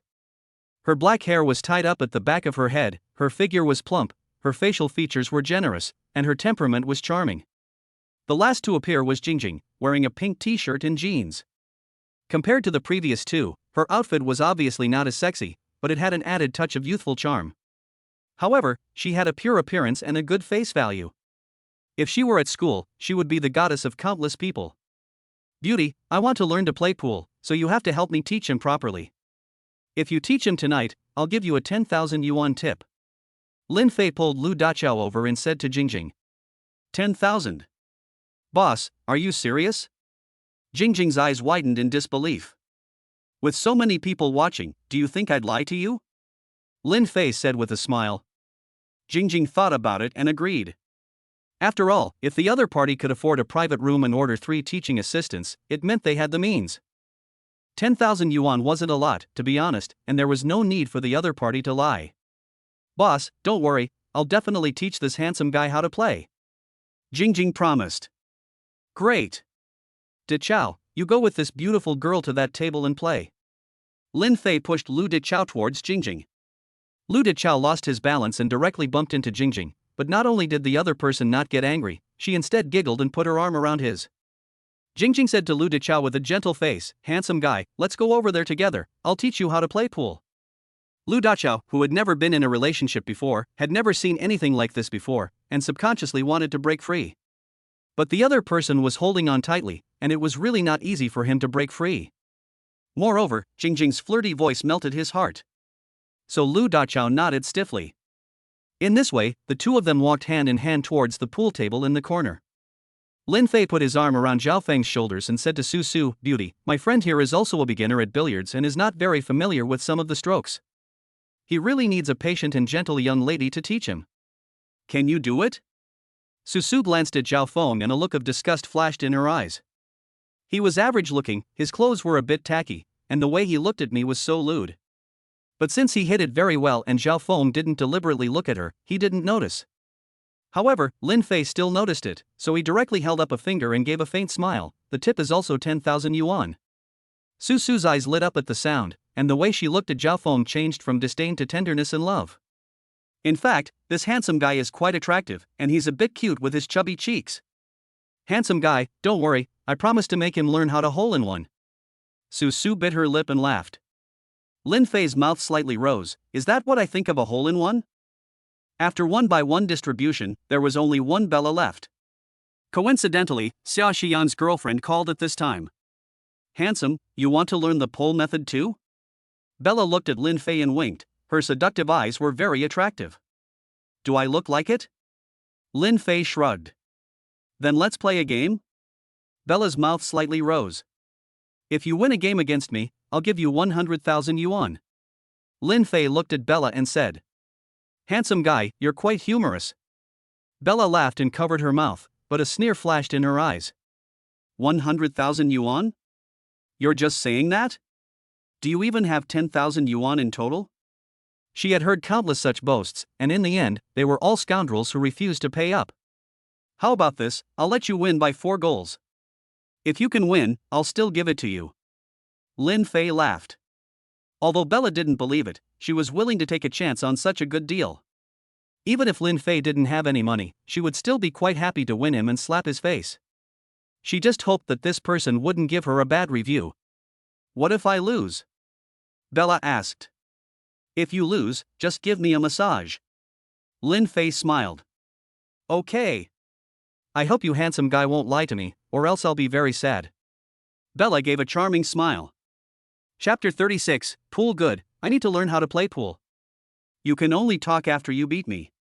Lin Fei walked up and pinched Bella's face. Bella didn't care about Lin Fei pinching her face, after all, she was used to this kind of thing. However, Lin Fei's provocative look made her very unhappy. She has been playing pool for 7 or 8 years, and she doesn't believe she can't beat a student. After setting the balls, Lin Fei took the initiative to let Bella start. Bella was not polite either, and with a powerful push, the billiards balls scattered. But only one of the colored balls fell. Bella observed the situation on the table and chose to continue hitting the colored balls. Ta! Another one in. Bella gave a smile. As long as she got 2 more in and then hit the black 8, Lin Fei would have to pay. However, things did not go as planned, and because Bella had not applied enough force, the next ball did not go in. What a pity! Lin Fei smiled at Bella and then picked up the cue and began to find a suitable position. Bella narrowed her eyes slightly and carefully observed Lin Fei's movements. Lin Fei leaned slightly, rested the cue in her hands, and then slammed the cue on the white ball. Ta! The white ball hit a solid color ball hard, knocking it into the pocket. It looked like the white ball was about to go in the pocket too, but it retreated. This was a very perfect low shot. However, Bella's expression did not change at all. After all, this was actually nothing. But then Lin Fei's next move left her speechless. She suddenly played a jump shot, knocking the solid color ball that was originally blocked by the 3 balls of the same suit into the net. That wasn't all. Lin Fei then hit another powerful shot, and the white ball rushed out like a shooting star. After several collisions, the 4 solid color balls fell into the net. Moreover, Lin Fei perfectly avoided all dangerous routes. Although the black 8 and the colored balls were also hit, none of them caused danger. At this point, Lin Fei only had the last 2 balls and the black 8 left. Bella's eyes were wide open, her mouth slightly open, and she couldn't speak for a long time. She had worked at this club for 2 years and had seen thousands of customers, but she had never seen anyone play billiards like this. Lin Fei's way of playing gave her the impression that he was just playing randomly, and at any moment he would give the impression of giving his opponent a free kick. But the strange thing was that despite his rough and unstructured style, he was extremely efficient. Watch closely, beautiful lady. Lin Fei leaned over, turned his head to look at Bella, and his line of sight completely deviated from the cue. Then, without looking back, Lin Fei played blindly. Dang! Dang! Dang! The last 2 balls also went in the net. How is this possible? Bella stared with wide eyes. If she hadn't seen it with her own eyes, she would never have believed that such a mindless style of play could be so awesome. At this point, there was only one last black 8 left on the table. Lin Fei hit it again with a heavy blow. The black 8 bounced around the table a few times before falling into the net. A stroke to the end. It's terrifying. Bella looked at Lin Fei and her voice trembled as she spoke. Boss, are you a professional player? No, I'm a baseball player. Lin Fei lit a Chinese cigarette and said in a very showy way. Continue? Lin Fei asked with a smile. Bella gritted her teeth and said, continue. She just didn't believe that Lin Fei would never make a mistake. As long as she scored 4 balls and the black 8, she would win. She didn't believe she couldn't do it. On the other side, Jingjing's soft, almost boneless body, exuding the fragrance of jasmine, gently pressed against Lu Dachao. This is called a low stroke. After you hit it, the ball will come back by itself. If you want to hit it. Jingjing said softly, exhaling a burst of hot breath on Lu Dachao's side of the face. Lu Dachao didn't dare to move. Whenever he breathed, he could smell the refreshing fragrance on the other person's body, making him unable to hold the club steady for a while. Moreover, every now and then, a soft touch came from his back, making his lower abdomen feel a little hot. As for the swing, he couldn't hear a word. Handsome guy, have you learned it yet? Jingjing turned her head and looked at him with a gentle face. The two were already leaning against each other, and Jingjing's head was almost touching his nose when she turned her head. Looking at this pure and a little flirtatious face in front of him, Lu Dachao's heart was pounding. The last time he went to a bar, the dancer that Lin Fei ordered for him didn't make him feel this nervous. Is this what it feels like to have a crush? Lu Dachao swallowed, and said dumbly, well. Let's learn the high bar. Jingjing blinked her eyes, and then leaned a little closer to Lu Dachao's body. The soft touch and the nice body smell made Lu Dachao feel like he was in love. Compared to Lu Dachao's awkwardness, Zhao Feng on the other side was much more bold. In order to win the reward, Su Su taught him pole dancing methods seriously, but he didn't listen at all. He kept stroking with one hand on her hand. It's so smooth, so soft, so cold. Zhao Feng looked completely still, as if he was listening attentively, but in fact he was already floating in the clouds. Handsome guy, did you understand? Su Su forced back her anger and forced a smile as she asked. I don't really understand a stroke, but I can't describe it in words. Zhao Feng looked confused. What stroke? Su Su's eyes were full of questions. You make a stroke pose, and I'll point it out to you. Zhao Feng said seriously. Su Su nodded, then picked up the cue and leaned over. Zhao Feng walked over to Su Su, naturally supporting her willowy waist, and then a salty pig's hand also climbed onto her small hand. Su Su subconsciously wanted to break free, but quickly calmed down. It wasn't the first time anyway, just let him be. How do you play this jump shot? Zhao Feng asked seriously. Su Su rolled her eyes internally, but thinking about the tip Lin Fei had given her, she patiently explained it to him. A jump shot is about observing the distance of the ball first. There was nothing she could do about it, and she didn't want to either, but Lin Fei had given her too much. Downstairs. A fat man wearing a Givenchy short-sleeved shirt and a thick gold necklace walked into the lobby. The fat man was about 1.8 meters tall, and all his fat squeezed out wrinkles. His face was full of horizontal muscles, revealing a hint of ferocity. It was obvious that he was not a nice person to mess with. Next to him were a few thin, tall, social youths with crew cuts, smoking, and surveying the female teaching assistants in the hall with evil glances as soon as they entered. At this time, the young woman at the front desk and another young man in a suit hurriedly walked quickly to the fat man wearing a gold necklace. "Brother Nyo, you never say hello when you come here, so I can also personally greet you at the door." The young man in the suit smiled flattery. The fat man in front of him, called Nyo Dahai, looked like a pushover, but he was the nephew of the second largest shareholder of the company behind the club, and he had a bad temper. "Yes, Nyo, we haven't prepared anything," the young woman added. Many people in the billiard hall, seeing the two managers' deferential attitude towards the fat man, became curious. "Who is that guy, so arrogant?" "I don't know, but from the looks of it, he's probably not an ordinary person. Look at the Givenchy he's wearing, I guess he's pretty rich." Everyone started discussing it. Nyo Dahai looked at the two men's flattering appearance, his eyes full of pride. He also learned from those big shots and waved his hand lightly, chuckling, "I'm just here to have some fun. You guys go about your business. Just get me a big private room and call over some of the best girls. Oh yeah, especially that Jingjing." Chapter 37, Tell them to fuck off.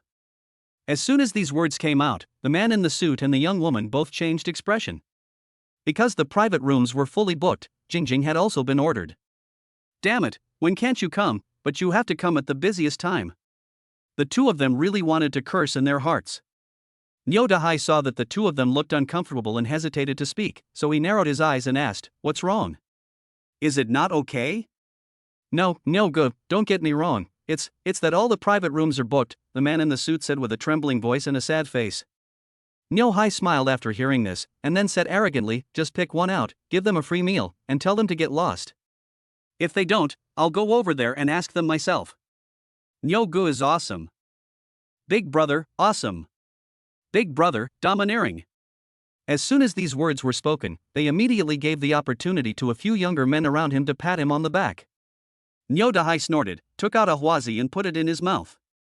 The younger men next to him immediately took out lighters and scrambled to light Nyo Dahai's cigarette. "Brother Nyo, I'm afraid this isn't a good idea. If we offend someone, our business will be difficult in the future," the man in the suit said with a sad face.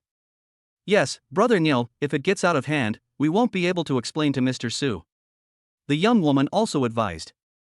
Nyo Dahai felt that there was some truth in what they said. But he had brought a few subordinates here to have fun, and if there was no private room, what would the occasion be? How could he establish his authority over these lackeys? At this moment, the suit man's eyes twinkled, and suddenly a flash of inspiration came to him.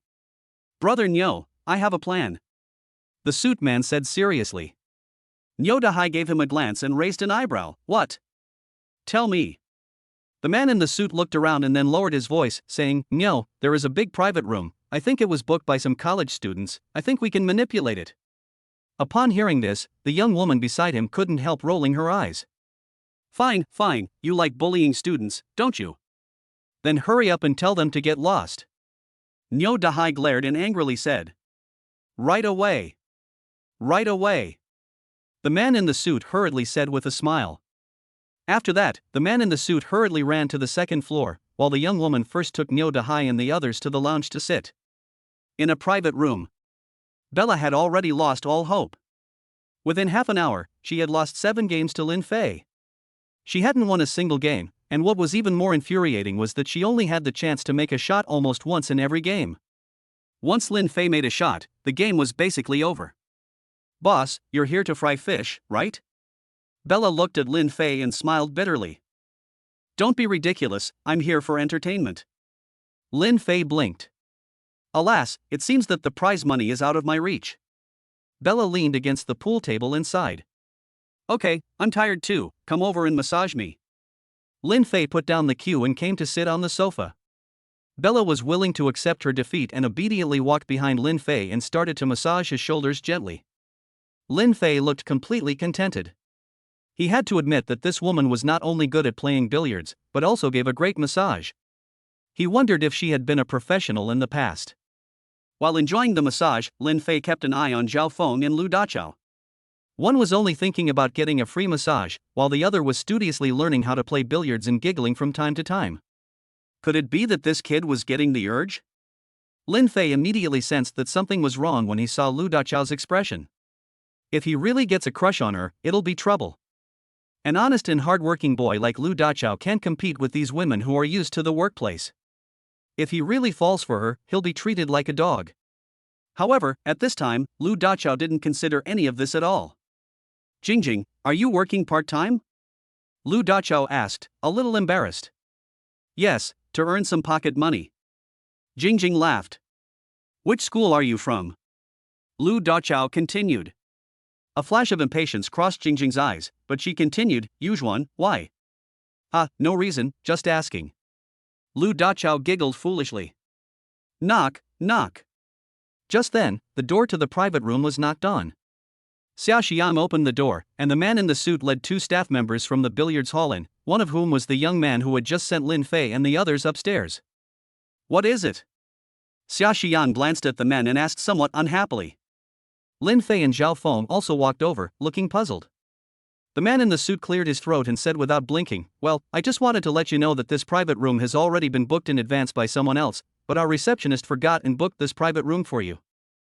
Now that the guest has arrived, you will have to leave. Of course, the main responsibility for this lies with us, so your consumption today will be free.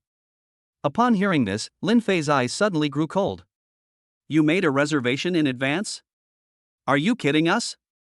Even the 3 female teaching assistants on the side felt a little embarrassed when they heard this.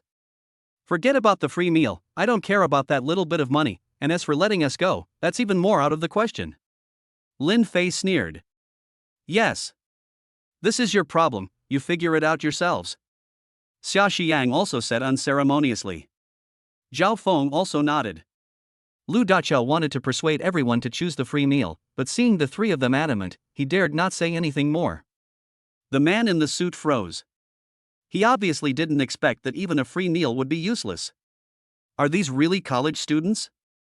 They can refuse a free meal? Are they not quite right in the head? The man in the suit felt that the few people might have thought that only the private room fee would be waived, and added, I'm talking about a full waiver, including the snacks, drinks you ordered, and even the assistant professor's fee. I'll still give you the same offer, but no free drinks. We're not leaving. Lin Fei stepped forward and patted the other person on the shoulder. Seeing that the other person was so stubborn, the man in the suit had no choice but to smile and turn around with his 2 followers. Brother Zhao, why don't we just get rid of them? They're just a few college students, so we can offend them if we want to. A young man with a sharp nose and mouth whispered to the man in the suit. Are you stupid? Just kick them out? If something goes wrong, President Su will definitely make an example of them. It'll be Brother Zhao who suffers. I say, let's just tell Brother Niu what happened and let him deal with it. If it gets really big, he'll take the blame. The young man who had just escorted Lin Fei upstairs spoke bluntly. Hey, Bai Qi, you've got some brains. The man in the suit looked at him appreciatively. The young man called Bai Qi was the one who had just brought Lin Fei upstairs. Just so, hee hee. Bai Qi smiled proudly. Chapter 38, I'll give you 5 million.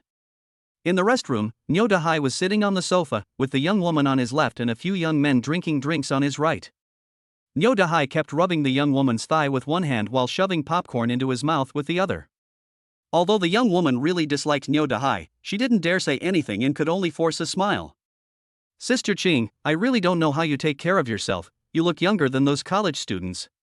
Niu Dahai said with a wicked smile. Sister Qing is this beautiful young woman, her original name is Dong Qing. No good, you're just joking. Dong Qing smiled stiffly. By the way, where is that Jingjing of yours? Niu Dahai was so busy eating that he forgot the main reason he came here today. Jingjing has already been ordered. She should be in the private room playing pool with the customer right now, Dong Qing said. Hurry up and tell her to come down here. Niu Dahai's face turned pale with anger. Dong Qing was about to say something when Zhao Shuang, the man in the suit, walked into the room with 2 young men. Has the person been driven away? Niu Dahai looked at the 3 men with fierce eyes and said. For some reason, Zhao Shuang felt a little afraid when he saw Niu Dahai's fierce face. After swallowing, Zhao Shuang told the story of what had just happened. After listening, Niu Dahai laughed in anger, stood up, picked up a beer bottle, shook it while saying menacingly, damn it, a few little brats, giving them a free drink and letting them go is giving them face, but they still dare not leave, good, I have to go up and invite them, right? Lead the way. Niu Dahai walked up to Zhao Shuang and shouted. Zhao Shuang was shocked, but after he reacted, he quickly smiled and led the way. The few younger brothers who had come with Niu Dahai also quickly got up, picked up the beer bottles in the room, or pool cues, and quickly followed. In the private room, the few people didn't care about what had just happened at all, and continued to play pool if they wanted to, or play if they wanted to. Not bad, not bad. It's very comfortable. Lin Fei closed his eyes and leaned back on the sofa, with Bella behind him, serving attentively. Bang! Bang bang bang! Bang bang bang bang! Just then, there was a loud knocking sound, or rather, a banging sound. Lin Fei frowned. Who the hell is this? Who the hell are you? Zhao Feng was in a bad mood and immediately lost his temper, cursing directly. Then he picked up his golf club and walked quickly up to the door, opening it. I'll say you're a stupid son of a bitch. As soon as the door opened, Zhao Feng directly started cursing. You're fucking tired of living. How dare you curse our Niu Gu? Niu Dahai hadn't even spoken yet, and the younger brother next to him pointed at Zhao Feng and cursed. Zhao Feng just wanted to reply, but when he saw that the other party was outnumbered, he was also a little intimidated. But in order not to lose face, Zhao Feng still pointed at the other person and said, You'd better watch your mouth. You motherfucker, you want to. The younger brother was halfway through his scolding when Niu Dahai pulled him back. Stop it. Niu Dahai walked over, scanned the room, and was about to ask who was in charge when he saw Jingjing. His fierce expression suddenly turned into a crazy grin. Jingjing, so you're here. Niu Dahai said with a smile. Jingjing looked at Niu Dahai, and a flash of disgust crossed her eyes, but as soon as she thought about what he had said last time about the family just having demolished their home, she immediately put on a smile again. This fat pig may be ugly and dark, but at least the family still has a few apartments and more than 700,000 yuan in savings, so it's not impossible to seduce him first. Brother Dahai, why didn't you tell me you were coming? Jingjing walked up to him and said coquettishly. Hey, it's just that the family has contracted a fish pond in the countryside, and I've been busy lately. Niu Dahai laughed heartily, took Jingjing's shoulders in his hands, and his anger dissipated by a large margin. Jingjing's body trembled slightly, but she didn't break free. Lu Dachao watched the scene and felt a little blocked in his heart, and his fists clenched involuntarily. At this time, Lin Fei, who had not spoken, slowly got up from the sofa and walked over here with an indifferent expression. For a moment, Zhao Feng, Xiao Xiang, and Lu Dachao's gazes all converged on Lin Fei. Niu Dahai looked at Zhao Feng and the others, then at Lin Fei. His mouth curved up. This kid must be the leader. You're the leader of these little brats? Niu Dahai asked with his head held high and a look of disdain. You smashed the door? Lin Fei didn't care about his words at all, but asked indifferently. It's my private room, I can smash it up however I like. None of your business. Niu Dahai said to Lin Fei with a disdainful look on his face, his head held high. Your private room? Lin Fei was amused. Humph, didn't he just tell you, it was a mistake made by the receptionist? I booked this private room last night, if it's not mine, whose is it? Niu Dahai sneered.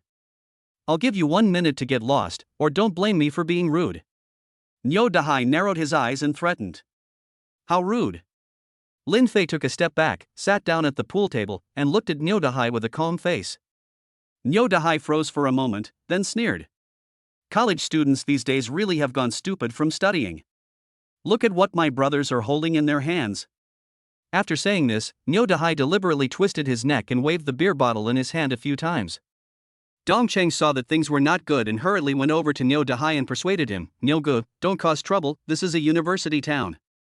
There are special police patrolling the area every day. Dongcheng didn't want to see the whole situation ruined because of Niu Dahai, who was like rat shit. She had been running this shop on this side of the university town for more than 2 years and had only just managed to get along with the students. If Niu Dahai causes trouble here today and hurts someone, who will dare to come here in the future? Niu Dahai also calmed down a little when he heard Dongcheng's words.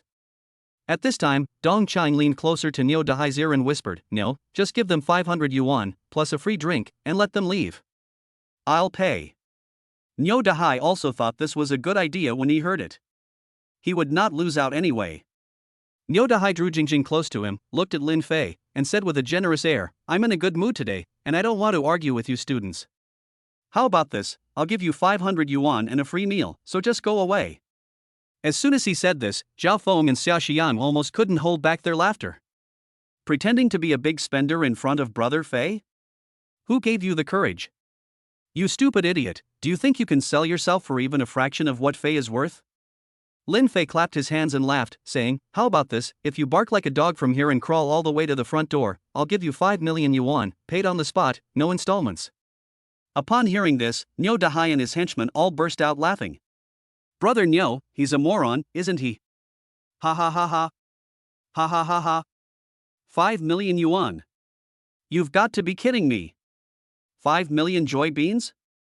Ha ha ha ha. Even Su Su and Jing Jing felt that Lin Fei was really addicted to bragging. The young woman Dongqing also looked at Lin Fei with a speechless face. You're a college student, what are you pretending to be? It's this time of day, haven't you recognized the reality yet? If it weren't for me persuading Niu Dahai, you would have been beaten long ago. Alas, nowadays college students really suffer from being stubborn. Chapter 39, Are you going to climb? Lin Fei glanced at the several people and, without getting angry, just looked at Niu Dahai and laughed, dare you promise? Niu Dahai was happy and laughed wildly, okay, I promise you, as long as you can come up with 5 million, not only can you climb to the door, you can climb to the square below and it will be fine. But if you can't, then crawl under my crotch and keep crawling until you get to the door. And call me Niu Dahai 3 times. Niu Dahai added. Fine. Then I'll grant your wish. Lin Fei sneered, then pulled out his phone. What's your bank card number? Lin Fei asked. Oh, you're really acting now. Niu Dahai said, lighting a cigarette and looking down his nose. Cut the crap. Lin Fei said. Humph. Then I'll tell you, I'll see how you transfer it. Niu Dahai snorted, then pulled out his phone because he couldn't remember his bank card number either. Soon, Niu Dahai read out his bank card number to Lin Fei, who then started to operate it. Sigh, young people nowadays, really.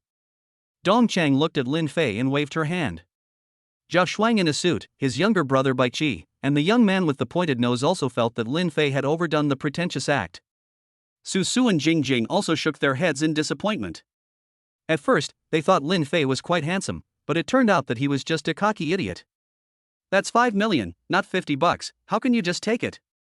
Bella, on the other hand, looked thoughtful.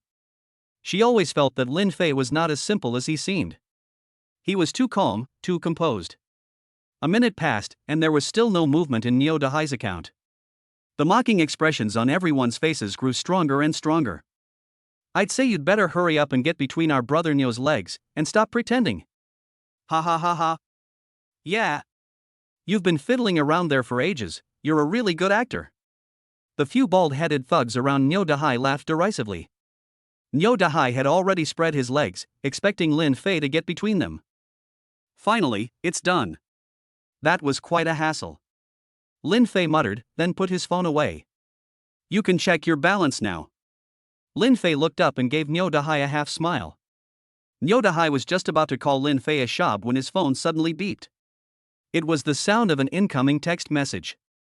However, Niu Dahai still didn't believe that Lin Fei had that kind of power. A college student, even if he sold his kidney, could not possibly have 5 million, unless he had 20 kidneys. He pulled out his phone and was about to see which silly operator had sent the spam text message, but instead he saw a text message about a bank card payment. His heart sank, and he quickly clicked to read it. It didn't matter if he didn't read it, but as soon as he did, his face suddenly changed. This. 10, 100, 1,000, 10,000, 100,000. Niu Dahai looked at the large series of numbers above, and his expression gradually became solemn.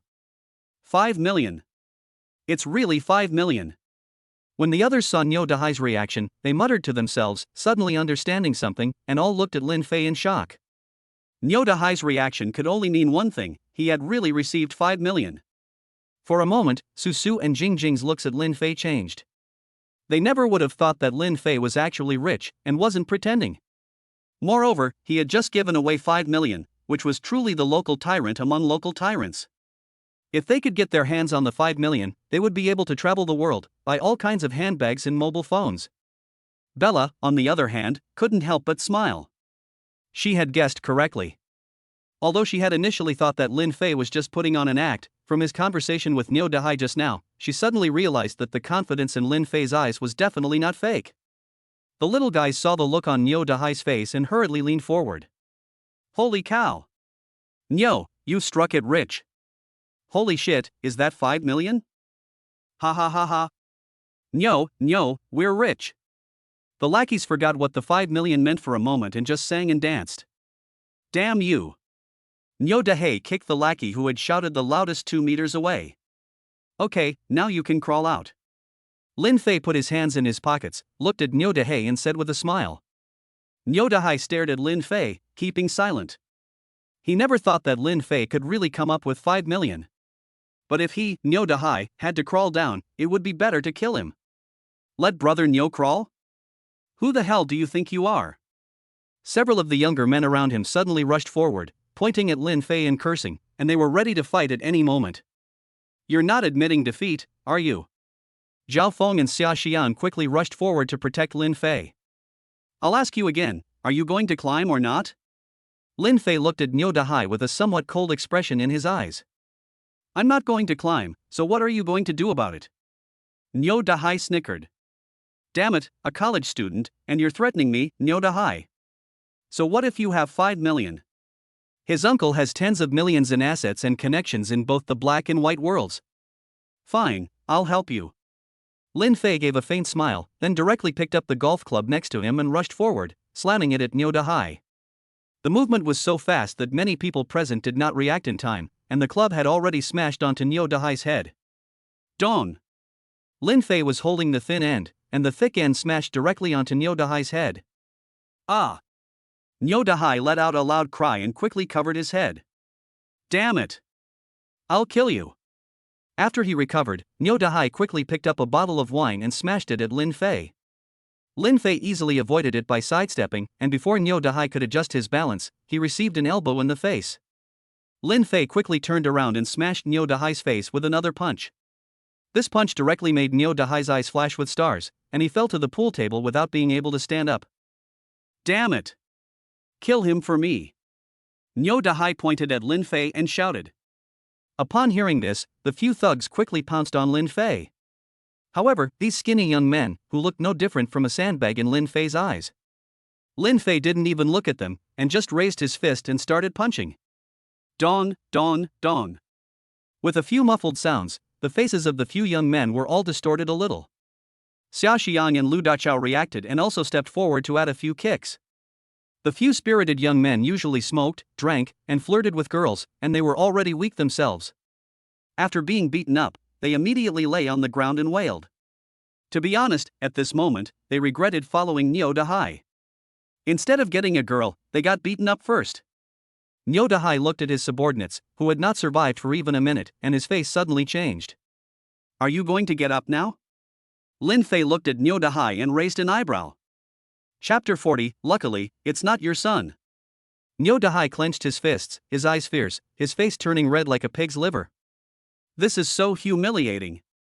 I thought the other person was just a random college student, but I didn't expect to have hit a brick wall. Seeing that things were not going well, Dong Qing hurriedly walked over to Lin Fei's side and said apologetically, "Handsome guy, why don't we just forget about it? I'll apologize to Nyo Gu for you. All of today's expenses will be waived, and next time you come to play, we won't charge you either." What do you say? She really didn't want the situation to escalate. After all, this was not the city center, but a university town. If things got out of hand, the club would never be able to do business again. Lin Fei, on the other hand, completely ignored her and continued to look at Nyo Dahai. Handsome guy, this made Dong Qing a little embarrassed. Seeing that persuasion was useless, Dong Qing had no choice but to run out and make a phone call. You want to renege? Lin Fei looked at this guy with extreme displeasure. First, he asked someone to come and take the private room, and then he smashed on the door and disturbed his mood. If he doesn't teach him a lesson today that will stick, he doesn't know how to release his pent-up anger. Kid, you do have some money, but don't be too arrogant. This society doesn't just work on money. I'm unlucky today, so I'll refund your money and we'll just forget this ever happened. Nyo Dahai stared at Lin Fei and said. Are you threatening me? Lin Fei laughed. No, this is a reminder. Nyo Dahai snarled. Pop. But what greeted him was a heavy punch that appeared out of nowhere. The punch was so powerful that it knocked a tooth out of Nyo Dahai's mouth, and blood mixed with saliva kept flowing from the corner of his mouth. Fuck you. Nyo Dahai was about to swear when Lin Fei kicked him again. With a muffled sound, Nyo Dahai fell to the edge of the pool table. The powerful impact made him feel like his back was broken. That was awesome. Bella's voice trembled a little, but there was a hint of admiration in her eyes. That was a really harsh move. Su looked at Lin Fei with some fear. Damn, he's really cool. Bai Qi looked excited, but dared only to say it quietly. This guy doesn't look very big, but he's really ruthless. Zhao Shuang muttered. Brother Fei is still so cool. Zhao Feng waved his fists excitedly. Lu Dachao and Xia Xiang also looked admiringly. After all, the fat guy is 2 sizes bigger than Lin Fei. Are you climbing or not? Lin Fei picked up the club and held the tip against Niu Dahai's neck. I'll climb, damn you. However, what Lin Fei didn't expect was that Niu Dahai suddenly went berserk, used both hands to forcefully pull the club away, and then slammed his head into Lin Fei's chest. Bang! Niu Dahai's head slammed solidly into Lin Fei's chest. At this moment, everyone's heart was in their throats. After all, it was the chest, and Niu Dahai had put all his strength into it. What if he had knocked Lin Fei out? However, Lin Fei's screams did not come, and Niu Dahai's cries of pain reached everyone's ears first. Ah! You have iron plates inside your clothes. Niu Dahai covered his head, took a few steps back, and pointed at Lin Fei, yelling angrily. Stupid! Lin Fei said wordlessly. Climb quickly, or I'll break your legs and throw you off the building. Do you believe me? Lin Fei narrowed his eyes and said coldly. Fuck, I'll kill you. At that moment, one of Niu Dahai's henchmen suddenly stabbed Lin Fei with a small knife. Be careful. Brother Fei, watch your back. Lin Fei frowned and thought to himself, this is not good. Fuck, you want a shark man? Lin Fei quickly turned around, but found that the young man who had previously sent himself in was wrestling with a young bald-headed thug of Niu Dahai. The bald-headed thug was still clutching a fruit knife in his hand. Bright red blood was oozing from Bai Qi's hand. Lin Fei reacted, quickly stepped forward, and kicked the bald-headed thug in the groin with a mad dog leg technique. Whoa! The planehead let out a pig-slaughtering scream, dropped the fruit knife in his hand to the ground, and covered his whole body in pain, wailing in agony.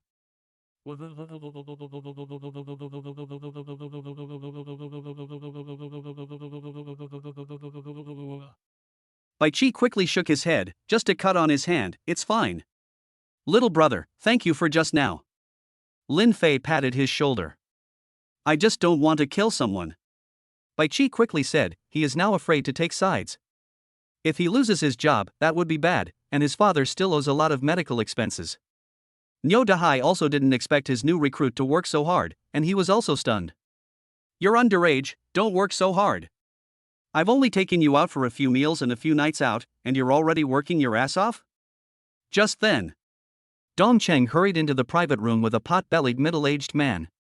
When he saw the mess in the room and the bloodstains on the floor, the middle-aged man's face suddenly turned pale. What happened here? The middle-aged man pointed at Zhao Shuang and asked angrily. Manager Su. You finally arrived. Zhao Shuang hurriedly came forward and smiled apologetically. This middle-aged man was Su Dong, the big boss behind the GK Snooker Club. What the hell happened here? Su Dong pointed at the bloodstains on the floor and shouted angrily. Zhao Shuang glanced at Niu Dahai, who gave him a vicious glare, sending a chill down Zhao Shuang's spine. So, Zhao Shuang continued to follow the previous script and told Su Dong what had happened. After a while, not only had Niu Dahai done nothing wrong, but he had instead become the victim. Su Dong heard Zhao Shuang mention Niu Dahai's name and noticed him not far away.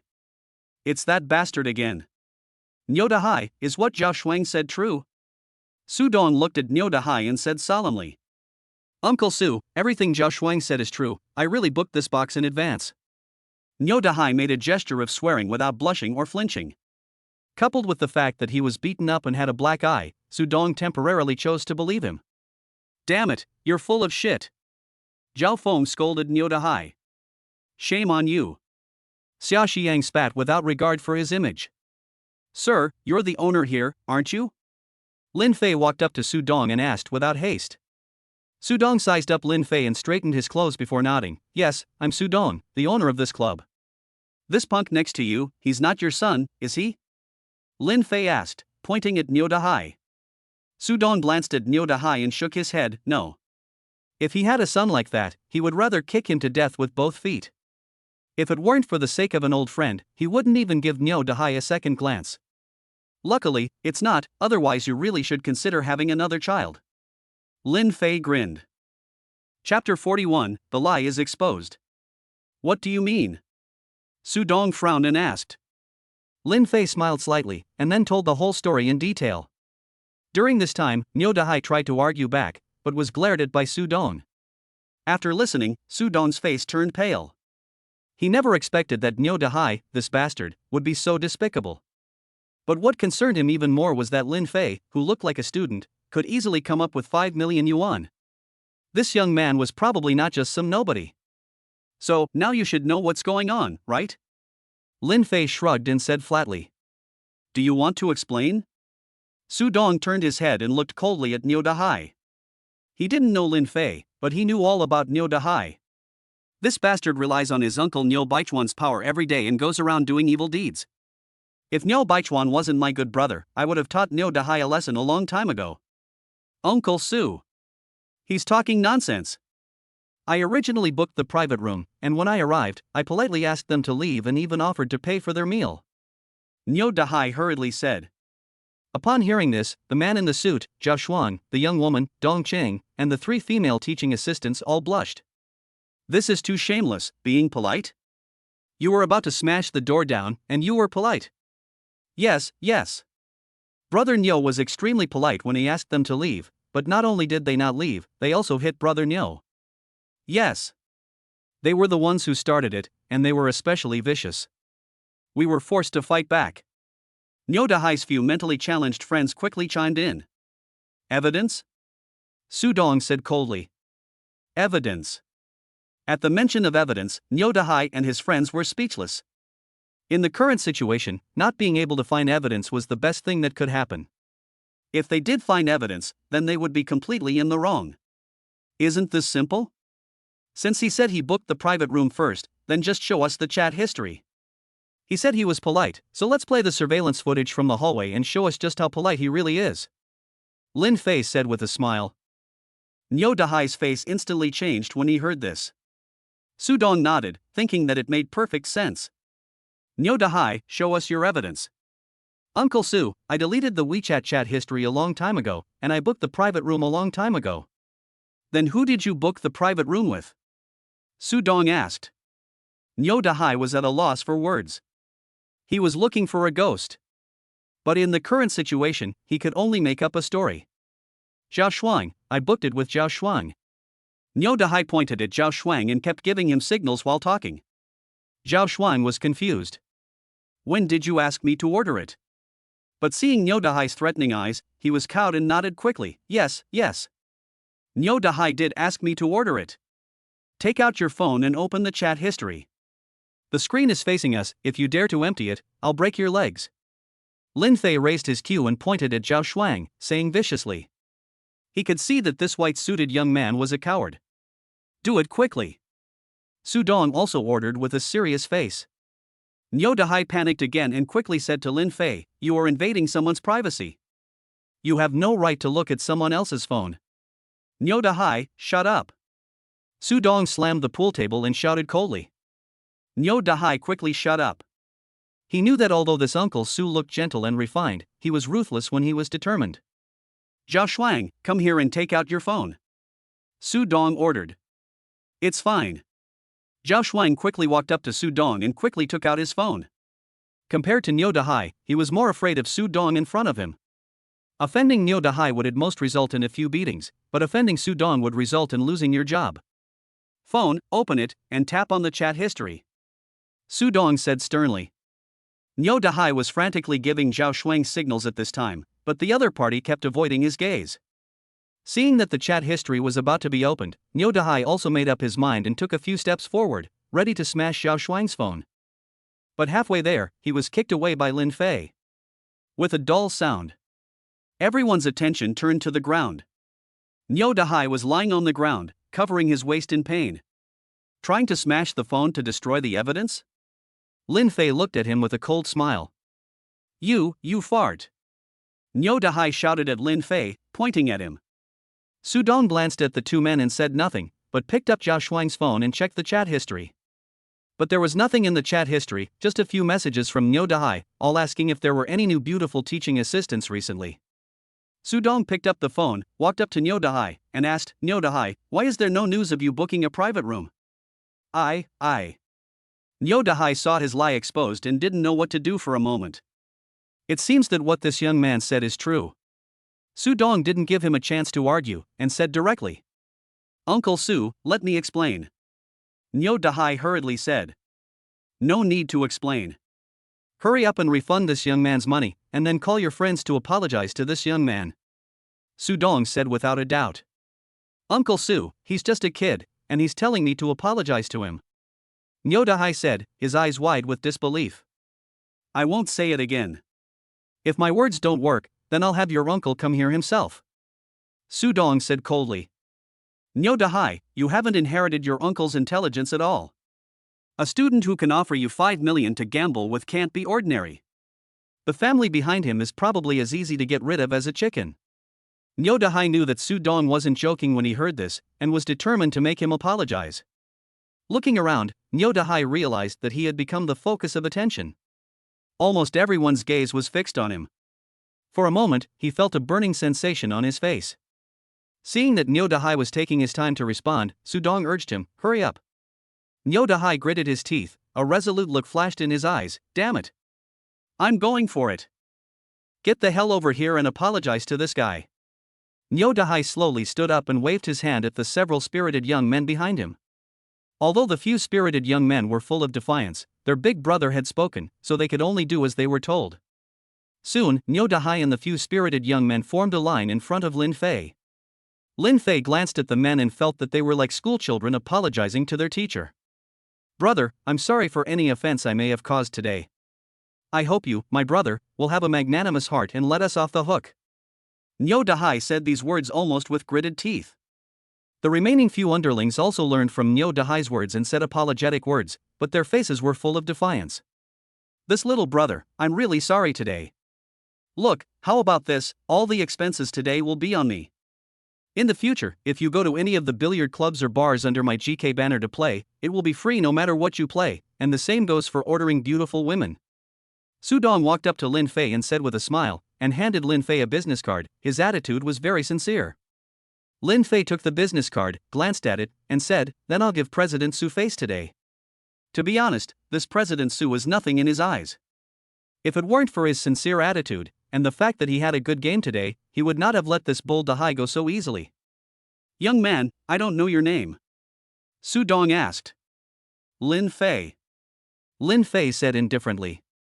Shuang Milan? Sudong asked. Lin Fei nodded. Family name Lin. Sudong narrowed his eyes slightly. Could it be that this young man is the son of the president of Tianli Group? Never mind, I'll look it up when I get home tonight. Let's get this over with first. What are you standing there for? Hurry up and come over here and refund this young man his money. Sudong shouted at Nyo Dahai. Chapter 42, I'll give you 500,000. After returning the money, Sudong dragged Nyo Dahai to the innermost corner, looking serious and not knowing what he was doing. Lin Fei then waved at Bela and the others and said with a smile, come here. Bela, Su, and Jing's eyes immediately flashed with surprise. Are they going to give a reward? After exchanging glances, the three hurriedly walked up to Lin Fei, looking at him expectantly. The payment code was displayed. Lin Fei grinned at the three beauties. The three nodded emphatically and quickly tapped in the payment code. Lin Fei tapped away, and then sent each of them 20,000. Isn't it 10,000? Jing asked blankly. Then you can return 10,000 to me. Lin Fei teased. Jing also realized that Lin Fei was joking, so she pouted and said, I'm not responsible for any payment errors. Handsome guy, will you come again next time? Bella walked up to him, her eyes shining as she looked at Lin Fei and asked softly. Depends. Lin Fei said with a smile. Can I add you on WeChat? Bella blinked. Sure. Lin Fei didn't want to refuse her and make her embarrassed, so he agreed. I want to add you too. Jing and Su also looked at Lin Fei with longing eyes. Add him. Lin Fei didn't care, it didn't matter if they added him, they wouldn't get pregnant. The three of them added Lin Fei's WeChat, and asked Lin Fei's name as a comment, before they were satisfied. In their eyes, Lin Fei had undoubtedly established himself as a rich and handsome guy. They were ready to give up everything at any time for Lin Fei. After all, a casual reward of 20,000 yuan, and if the relationship progressed further, wouldn't that be buying a house and a car? Just like Principal Wang's girlfriends, they would get a lot of money as a breakup fee, and they would never have to worry about food or drink in the future. Jing, can I add you on WeChat? At this point, Lu Dachao gathered his courage and said to Jing. After saying this, Lu Dachao's face had turned red up to his neck. Jing was stunned. She didn't expect this honest boy to dare to take the initiative to add her on WeChat. However, Lu Dachao's personality was completely the opposite of the type she liked. Lu Dachao's personality was really too reserved and too honest. She could never like someone like that. She liked someone like Lin Fei. So Jing squeezed out a smile and was about to politely decline Lu Dachao. But as the words came to her lips, Jing suddenly stopped. Lin Fei was so outstanding, he had it all: wealth, good looks, and a successful career. He would certainly not lack for suitors. And her? Although she had a good figure and looked quite good, there were far more attractive people in the university town. She was not sure Lin Fei would even look at her. But this honest guy Lu Dachao is different. He gets along well with Lin Fei, and I'm afraid he will do well in the future. And he has a crush on me, so why shouldn't I use him as a spare tire? When she thought about this, Jing's eyes instantly became tender, and she deliberately revealed a little shyness in her expression. It's okay, I can teach you how to play pool sometime. Jing opened the QR code and said to Lu Dachao with big eyes. Lu Dachao was so excited that his hands were shaking, and his mouth stretched to the back of his ears. Goddess agreed to add WeChat. Okay. Lu Dachao quickly scanned the QR code and clicked to add as a friend. Jing also played along, quickly agreeing and asking Lu Dachao for his name to add as a note. After adding as a friend, Lu Dachao's mood improved a lot.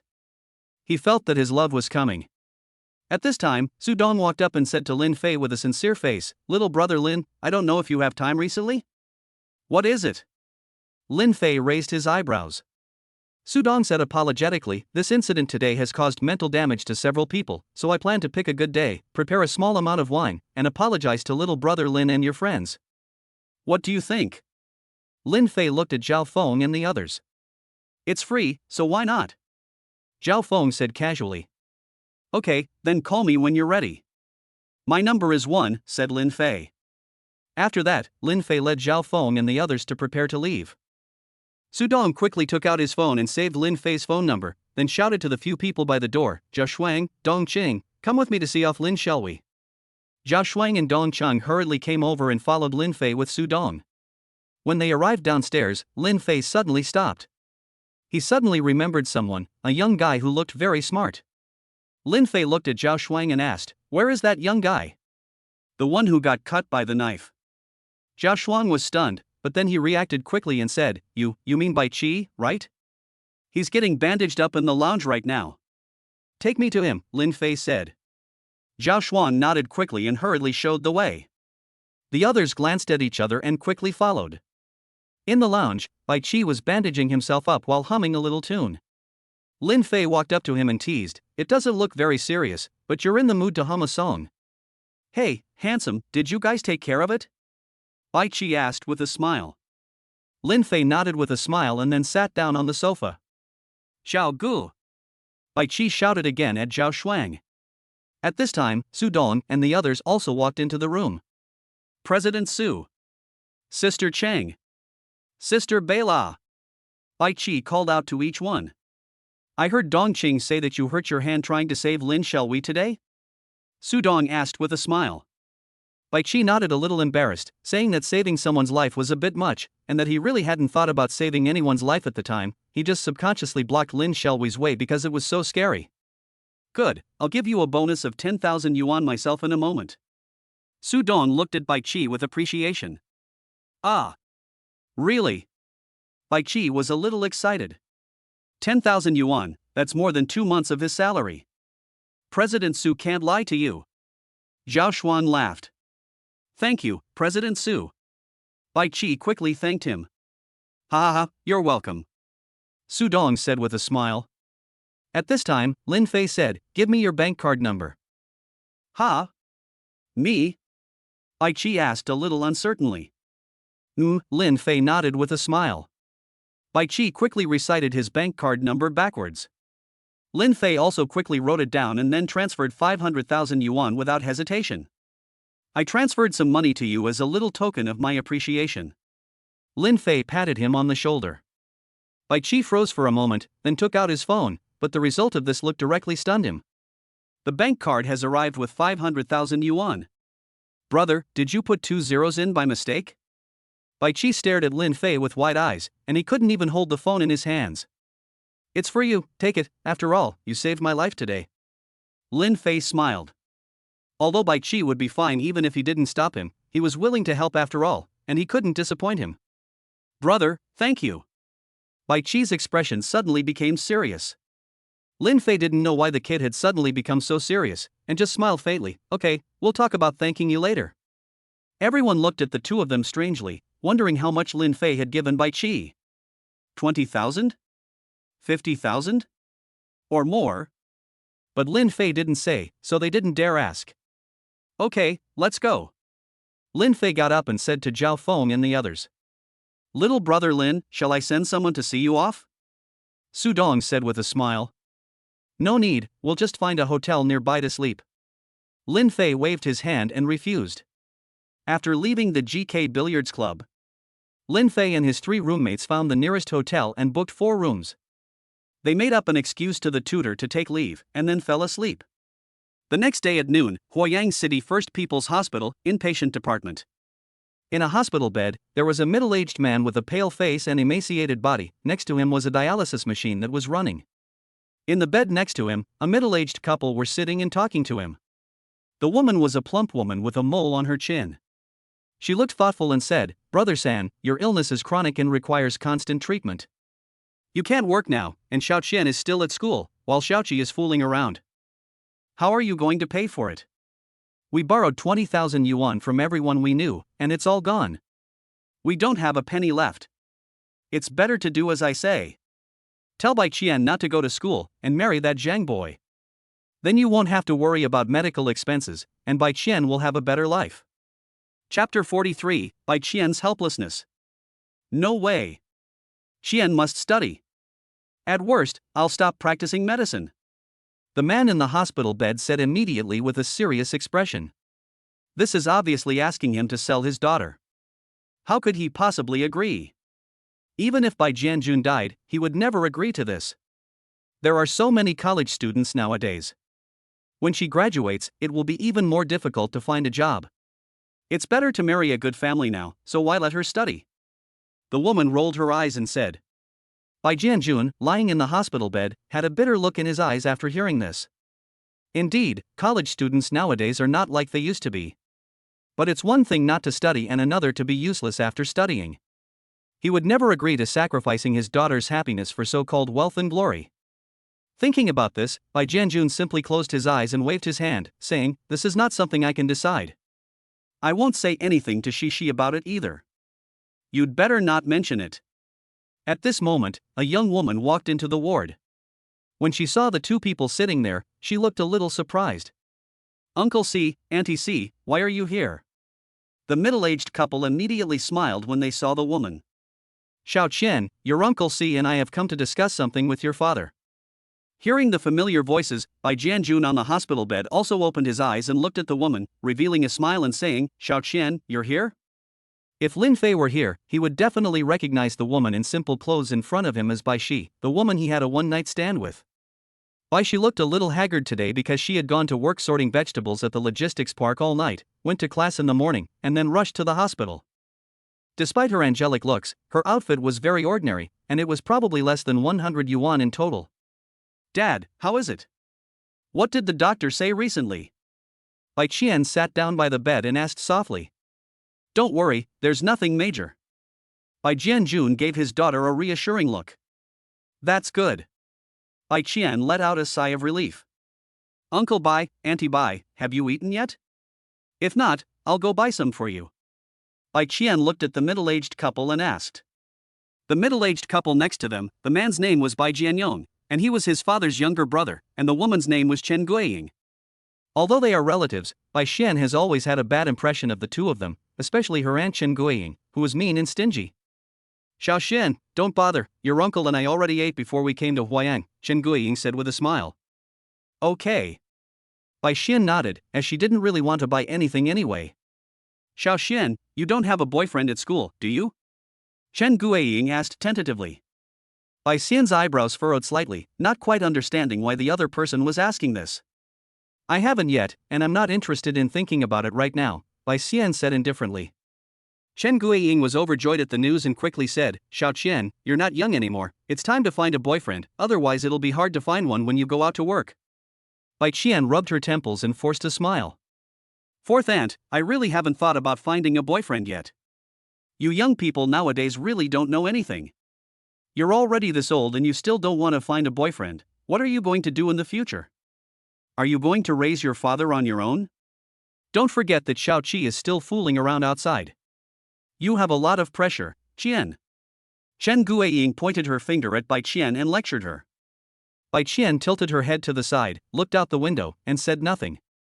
She had no desire to communicate with this person at all. Chen Guiying saw that Bai Qian was not speaking and thought that she was considering it, so she quickly gave Bai Jianyong, who was standing nearby, a wink. Bai Jianyong immediately responded, smiling and saying to Bai Qian, Xiao Qian, do you know what we came here to discuss with your father today? Bai Qian turned her head, looking puzzled.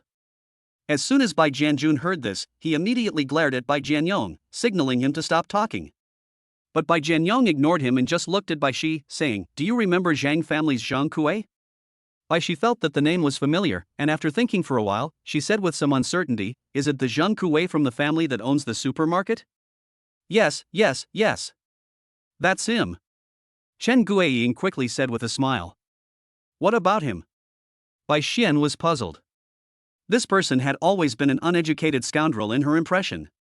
He was in the class next to her in junior high school, but he didn't go to high school after failing the entrance exam, and in the end, she didn't know where he went to fool around. Zhang Kuei's family is really successful now. Not only have they opened 2 KTVs in the county, they have also opened 3 hot pot restaurants on this side of Huayang. Every year, the net profit alone is 2 to 3 million. Zhang Guiying spoke with excitement, as if it were her own. Yes, I heard that his family just bought a house in Huayang City for more than 4 million yuan, and it was specially bought for Zhang Kuei. Bai Jianyong also agreed. So what? Bai Qian looked unconcerned. But in fact, she did feel a little bit of unease. Others had played for more than 10 years and had not suffered the hardships of high school, but now they were doing well. Maybe this is fate. Chen Guiying gave a mysterious smile and then said, the other day, when we were chatting with Zhang Kuei's father, he said that Zhang Kuei has set up his own car rental company and is considered a small boss. But he has never found a serious girlfriend. It was only after asking that we found out that the boy, Zhang Kuei, liked you in junior high school, which is why he still hasn't found a girlfriend.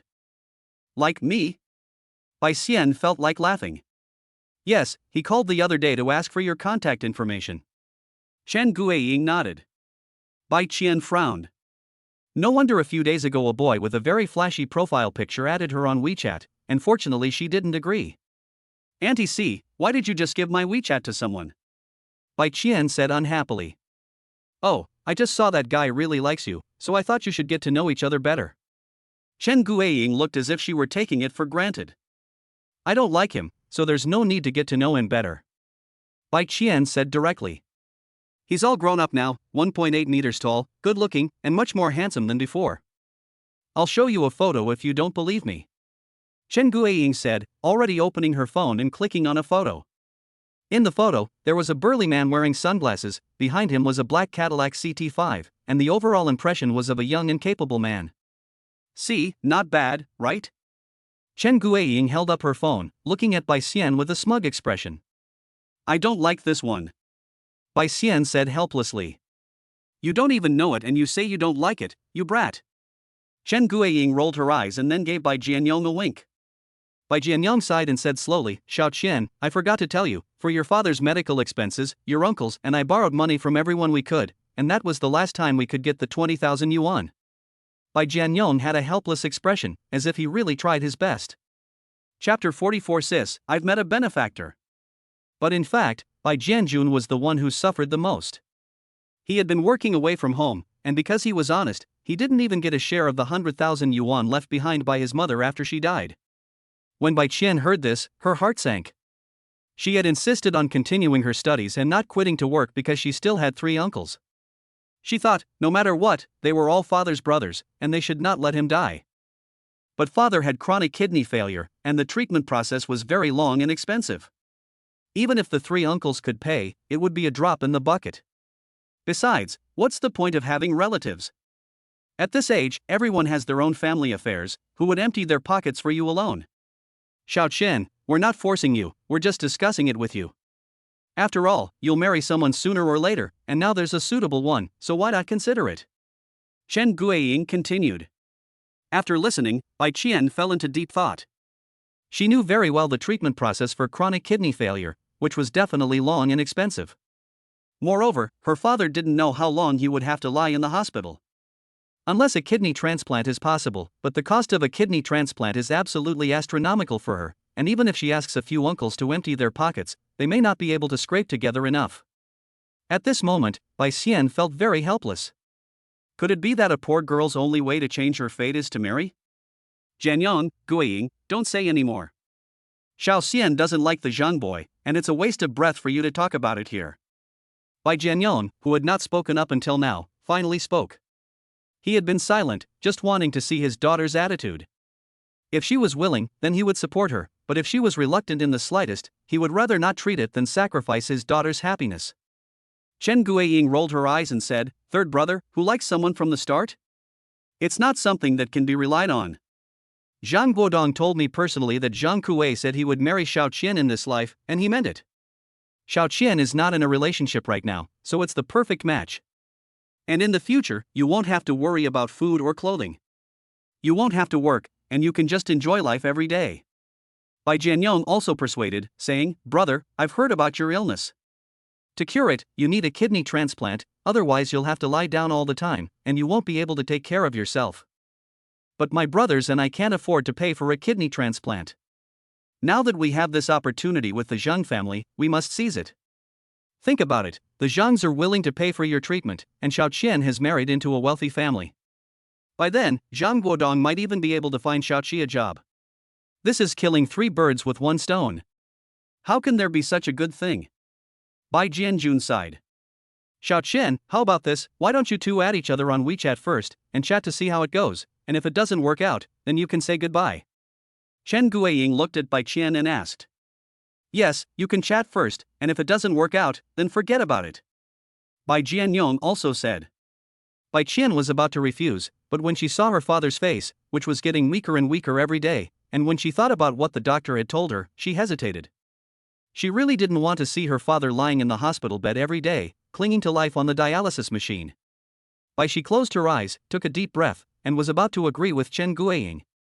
"Dad, sis, I'm here." At that moment, Bai Qi walked into the ward with a happy smile on his face. "Hey, Uncle C, Auntie C, why are you here too?" Bai Qi was a little surprised to see Bai Jianyong and Chen Guiying.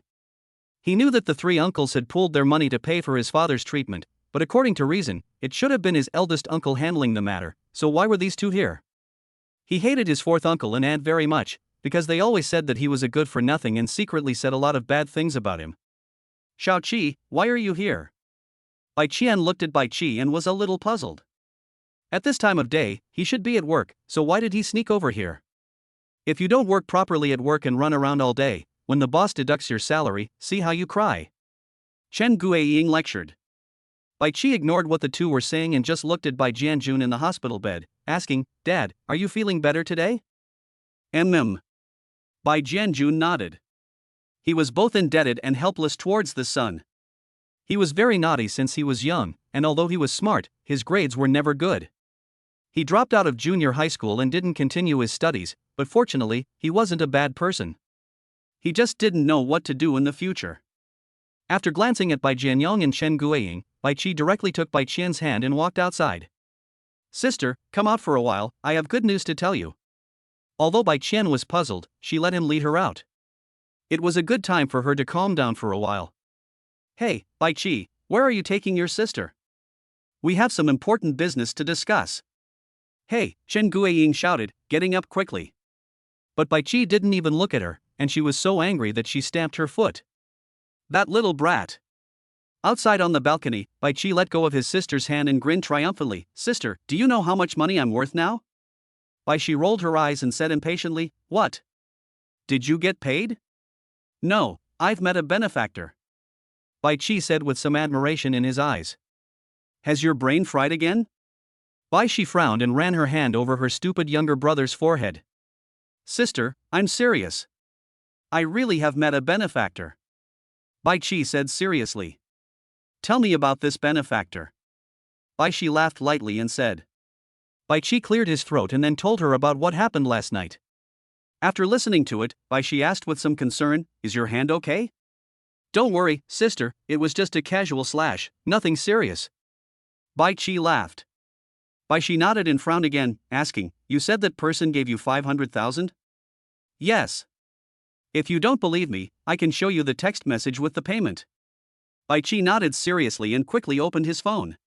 Bai Qi looked at the text message and was speechless. You got 500,000 yuan just for getting a knife in the hand? Bai Qi asked, a little uncertain. Yeah, I was even more shocked than you were. That's 500,000 yuan. It's enough to buy a BMW.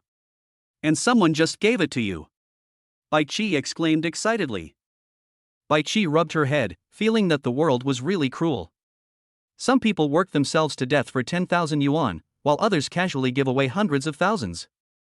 Sister, we don't have to worry about Dad's medical expenses anymore, and I've already started looking for a kidney donor for Dad. Bai Qi said, his eyes beginning to redden. He now not only admired Lin Fei, but also felt more gratitude towards him. Bai Qian saw that her younger brother had tears rolling around in his eyes, and her own nose began to sting. At the same time, she also silently thanked in her heart the person who had given her younger brother 500,000 yuan. Chapter 45 Zheng Kuei arrives. Sister, didn't you sleep last night? Bai Qi noticed that her sister looked a little pale. I just didn't sleep well, it's fine. Bai Qian squeezed out a smile. Sister, did you go to the night shift of the logistics sorting again? Bai Qi frowned. Bai Qian waved her hand and said, It was just one night, it's fine. Sister, you're not allowed to go again, I'll just pay for Dad's medical expenses. Bai Qi said with a serious face. He already had one close relative fall ill, and he didn't want to see a second one. Qi, you've grown up. Bai Qi gave a smile from the bottom of her heart. Sister, I'll transfer 20,000 yuan to you first, so you can buy some clothes for yourself and improve your life a bit. Look at how thin you've become. Bai Qi said. Don't transfer it, save it for Dad's medical expenses. I still have money there. Bai Qi quickly waved her hands to refuse. Sister, don't worry, it's more than enough. Transferring 20,000 yuan won't affect it. Bai Qi didn't care whether his sister agreed or not, and directly opened WeChat to transfer the 20,000 yuan. Sister, give me your phone, I'll help you collect it. Bai Qi held out his hand, and said without any doubt, for fear that she would return it later. Don't worry, I'll collect it. Bai Qi smiled helplessly, opened her phone and clicked to receive the money. She didn't think she would be able to use it anyway, so she would just temporarily store it here for emergencies. After seeing his sister receive the money, Bai Qi finally revealed a happy smile. By the way, when the time comes, you should pay back the money you borrowed from your uncles first, so that your aunts won't gossip behind your back again. Bai Qi said. Don't worry, I'll find an opportunity to tell them about it later. Bai Qi nodded. So how should we tell Dad where the money came from? Bai Qi suddenly thought of something. Just say you won it in a lucky draw. Bai Qi had already thought of an excuse. You're full of ideas, kiddo. Bai Qi couldn't help but smile. As soon as she walked out of the room, Bai Qian heard voices laughing and chatting in the room. It wasn't just the voices of her aunt and uncle, but also a stranger's voice. When she entered the room, sure enough, there was an additional young man in the room. The man looked slightly mature, with a relatively stocky build. His facial features were not unattractive, but he could not be considered handsome. However, he was dressed in designer clothes and accessories, and he was wearing an expensive mechanical watch on his wrist, giving him the appearance of being well off. There was also a pile of supplements and fruit on the bedside table next to him. Hey, here comes Xiao Qian. Chen Guiying beamed with joy when she saw Bai Qian. Bai Qian, however, completely ignored her and looked at the young man sitting by her father's bedside. Isn't this Zhang Kuei, the one fourth aunt just showed her? What Bai Qian didn't know was that when she arrived today, Chen Guiying had secretly messaged Zhang Kuei to come over. Zhang Kuei, who was sitting by the bed, was instantly captivated by Bai Qi's gaze when he saw her. This woman was simply perfect. Both her figure and facial features were almost impeccable. Moreover, she was dressed plainly and had clear eyes, showing that she knew her place. He hadn't gone back to his hometown much in recent years, but when he went back this summer, the moment he saw Bai Qi, he realized that there were actually such beautiful women in the world. In junior high school, because Bai Qian's outfits were relatively plain and she often hid in the classroom, he didn't think Bai Qian was that pretty, but now it seems that he was blind at the time. Zhang Kuei stood up, extended his hand, and revealed a confident smile, saying, "Xiao Qian, it's been a long time, you're still so pretty." "Ha, does my sister know you? You're still seeing each other after all this time?" Bai Qi mocked unceremoniously. Upon hearing this, Chen Guiying's face suddenly changed, and she pointed at Bai Qi and scolded, "Little brat, how dare you talk like that? This is your brother, Kuei. Do I know him?" Bai Qi looked at Chen Guiying and almost laughed. Chen Guiying was so angry that her face turned red, and she pointed at Bai Qi for a long time without saying a word.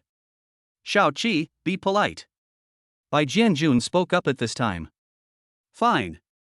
Bai Qi waved his hand, found a stool and sat down, looking at Zhang Kuei with a displeased expression. "That little brat."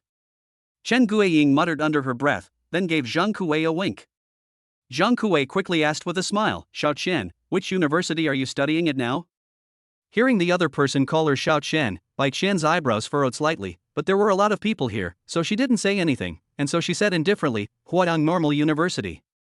Zhang Kuei immediately gave a thumbs up, saying, "Xiao Qian, you are not only beautiful, but also so outstanding. Unlike me, I didn't even go to high school, and now I can only hang around." "Xiao Kuei, you're wrong. You're not hanging around. You're young, but you already have your own company, which is better than many college students." Chen Guiying immediately flattered him.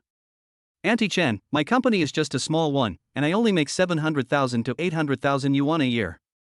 What's the big deal?" Zhang Kuei waved his hand, looking modest. "What's the point of pretending?" Bai Qi rolled his eyes inwardly. From the moment he first laid eyes on this Zhang Kuei, he had been very unhappy, and at the same time, he felt that there was a saying that made perfect sense: some people don't do anything, and just sitting there makes other people want to punch them. Ouch. 700,000 to 800,000 is not much.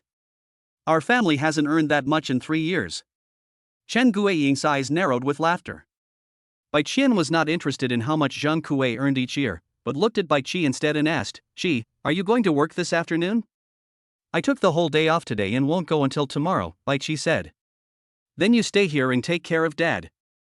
"I'm leaving now, I have class this afternoon," Bai Qian said. "Okay, sis, you go ahead, I'll take care of things here." Bai Qi nodded. "Dad, I'll go back to school first, and I'll come back to see you tonight," Bai Qian said, looking at her father. Bai Jianjun nodded, saying to his daughter, "Sisi, you hurry back, don't be late." Hearing that Bai Sisi was leaving, Bai Jianyong and his wife were suddenly a little unhappy. "Zhang Kuei had just arrived, and you're leaving already, it can't be on purpose. Sisi, why don't you stay a little longer? Zhang Kuei just arrived, and you two haven't even had a chance to chat," Chen Guiying said, trying to persuade her to stay. Upon hearing this, Zhang Kuei's face turned slightly embarrassed. Chen Guiying saw this and her eyes twinkled. She quickly said, "Why don't you let Zhang Kuei drive you home? He happens to have a car, so you won't have to take the subway." "No thanks, auntie, that's too much trouble," Bai Qian politely declined. "It's no trouble, I'm just sitting around, so it's no trouble to give you a ride. I'll also see what the university is like," Zhang Kuei quickly said with a smile. "Really, no need, thank you for your kindness." Bai Qian still declined. "Xiao Qian, Zhang Kuei doesn't mind the trouble, so let him see you off, he won't eat you," Chen Guiying said. "Yes, Zhang Kuei is also well-intentioned," Bai Jianjun also said. Bai Jianjun looked at the expensive tonic on the side and sighed. He felt that he couldn't be too rude, so he said, "Xiao Qian, let Zhang Kuei see you off then." Chapter 46, What do you want? What's there to send? My sister knows the way, Bai Qi said unhappily. He always felt that this man was scheming against his sister. "Qi, shut up, what does a kid know?" Bai Jianyong glared at him. Bai Qi shrugged his head, treating it as nonsense. Xiao Qian, your father has spoken, so just go. Zhang Kuwei made a special trip today to see your father. Look at all those supplements, all good stuff worth thousands of dollars. Chen Guiying began to moralistically coerce. Bai Qian looked at her father and then at the supplements. She felt in her heart that she should indeed give a little face, so she nodded. Zhang Kuwei's face immediately lit up with joy, and he hurriedly said, let's go then. I'll just go to normal university and take a look. I hear the scenery is pretty good there. Bai Qian did not say anything, just nodded casually, and walked towards the door. Zhang Kuwei quickly followed suit, and when he reached the door, he turned back and laughed, saying, Uncle Bai San, Uncle Bai Si, Auntie Bai Si, then I'll see Xiao Qian back to school first. If you dare to plot against my sister, I will definitely kill you. Bai Qi stood up, warning with a serious face. Upon hearing this, everyone present was taken aback, and even the patient in the next bed, who had been sleeping, opened his eyes. Zhang Kuwei froze for a moment, and a fleeting coldness flashed in his eyes, but he quickly laughed twice. What are you talking about? Xiao Qi, what nonsense are you talking about? Bai Jianyong lowered his voice and said sternly. You bastard, what nonsense are you talking about? Chen Guiying patted Bai Qi on the shoulder. Qi, don't talk nonsense. Bai Jianjun also said sternly. Although he actually supported what Bai Qi said, he couldn't show it on his face. Humph. Bai Qi snorted and didn't say anything. Although it was now a society ruled by law, and his sister had such a high IQ, she should be fine, but he just wanted to warn her. Alright, go now. Chen Guiying hurriedly smiled and made peace. Zhang Kuwei had promised her that if she could match the two of them up, she would be given a big red envelope of 33,000 yuan. Go on, go on. Bai Jianyong also hurriedly waved his hands. Zhang Kuwei nodded and turned to leave, worried that Bai Qi, that little bastard, would ruin everything. On the way from the inpatient department to the hospital parking lot, Bai Qian walked especially fast, always staying in front of Zhang Kuwei to avoid walking side by side with him. Although Zhang Kuwei knew that Bai Qian was very wary of him, he also picked up the pace and walked up to her, holding fast to the truth that if you're persistent enough, you can win the heart of the goddess. Finally, Zhang Kuwei finally walked next to Bai Qian. While walking quickly, he tried to change the subject, saying, Xiao Qian, which high school did you go to? Hearing the name Xiao Qian again, Bai Qian's eyes flashed with disgust, but thinking that she was now going to ride in his car, she didn't want to be rude, so she didn't show it. She said indifferently, Nanchang No. 1 Middle School. Zhang Kuwei looked admiringly and said, awesome, I knew you could do it. Back when we were in junior high school, you were in the top 10 every semester. No wonder you got into Nanchang No. 1 Middle School. Bai Qian sighed inwardly and stopped talking. But Zhang Kuwei was like he couldn't see the impatience on her face, and kept looking for things to say to her.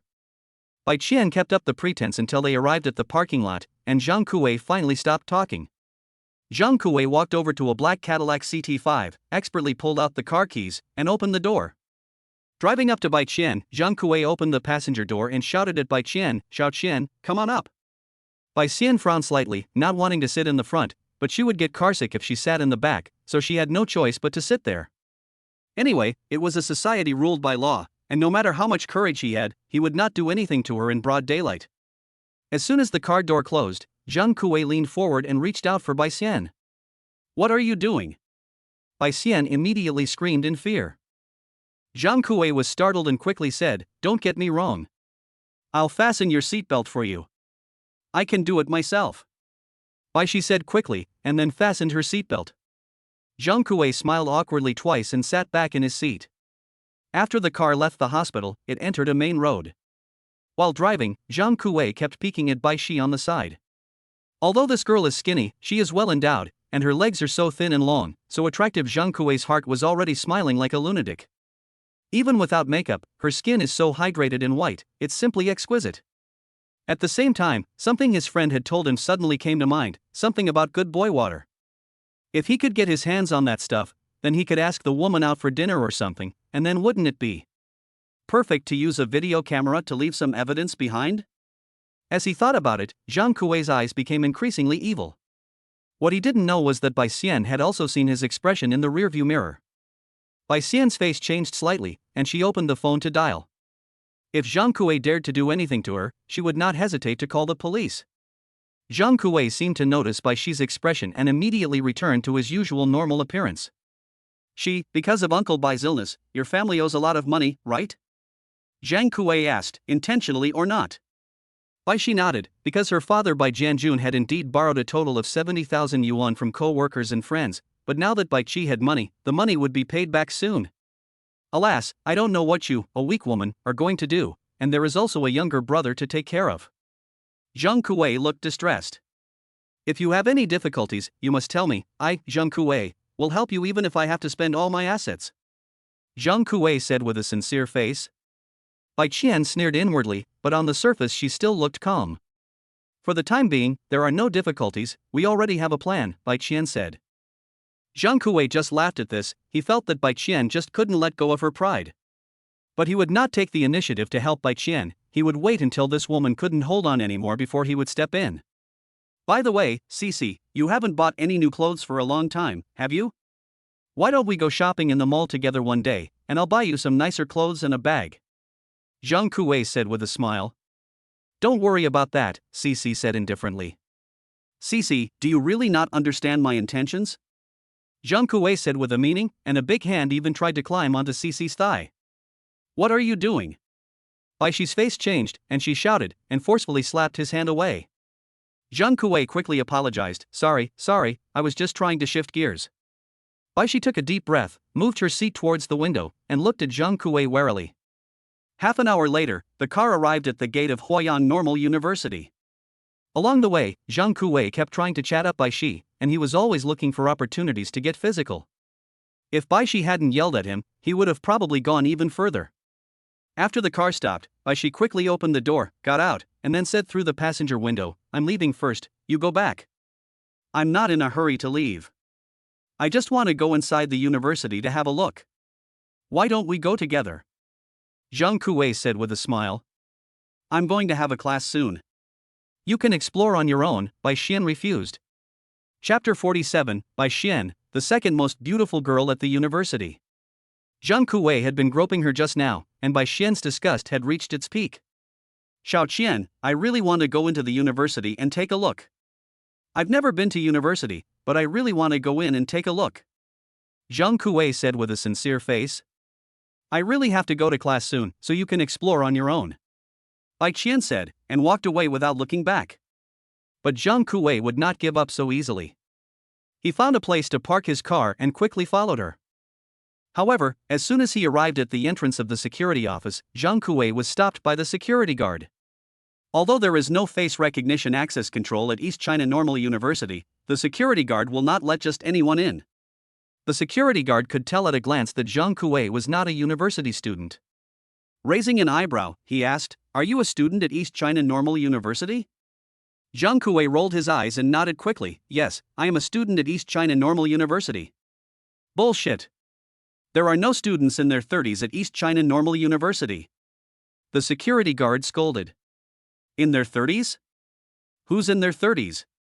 Zhang Kuei looked confused. Who else do you think is here? The security guard glared at him. Puff. Ha ha ha ha. Two female college students passing by on the side covered their mouths and laughed secretly. Zhang Kuei's face turned red, and he immediately looked at the security guard with anger. I'm just a little dark and dressed more maturely, and you say I look like I'm in my 30s? Zhang Kuei's voice was relatively loud, and even Bai Qian, who had already walked more than 10 meters away, heard it. Bai Shi turned around and saw Zhang Kuei being stopped, and she felt relieved. The security guard sneered and then held out his hand, So show me your student ID. Zhang Kuei was embarrassed and tactically scratched his head. He snorted and said, Who carries their student ID with them every day? Then just open the Shui Xin website. The security guard seemed to have already guessed what the other person would say and pointed directly to his phone. What is the Shui Xin website? Zhang Kuei was confused. Hearing this, the security guard's mouth twitched slightly. You don't even know what the Shuixin website is, and you're pretending to be a college student? Hurry up and go, outsiders need to make an appointment to enter the school, and you obviously don't have one, so wait until you have one next time. The security guard waved his hand. Seeing that he had been exposed, Zhang Kuei's eyes started to roll again, and he pointed to Bai Qian, who was not far away, and shouted, I came with my sister this time, look, that one in front is her. You think that's her? The security guard laughed. If you don't believe me, I'll let her come over and talk to you. Zhang Kuei snorted, and when the security guard wasn't looking, he rushed over. Hey, come back here. Damn it, do you want to get shocked? The security guard couldn't call him back, so he rushed into the house, grabbed an electric baton, and then chased after him on an electric bicycle. Shit, is this old guy so fast? Zhang Kuei's face changed, and he quickly shouted to Baishi, Shaoxi, wait for me. Baishi frowned, and at first she tried to pretend she didn't hear him, but she could faintly hear the security guard shouting, stop. She couldn't resist her curiosity, and finally turned around to look. As soon as she turned around, Baishi saw the scene. The security guard was riding a battery-powered tricycle with one hand, holding a baton, and chasing Zhang Kuei, beating him. Zhang Kuei was hugging his head and running in a disheveled manner. The security guard was amused when he missed 2 strikes in a row. After saying that, the security guard twisted the handlebar of the electric bicycle, picking up a bit of speed, almost parallel to Zhang Kuei, and then stabbed Zhang Kuei in the waist with 2 sticks. Ouch!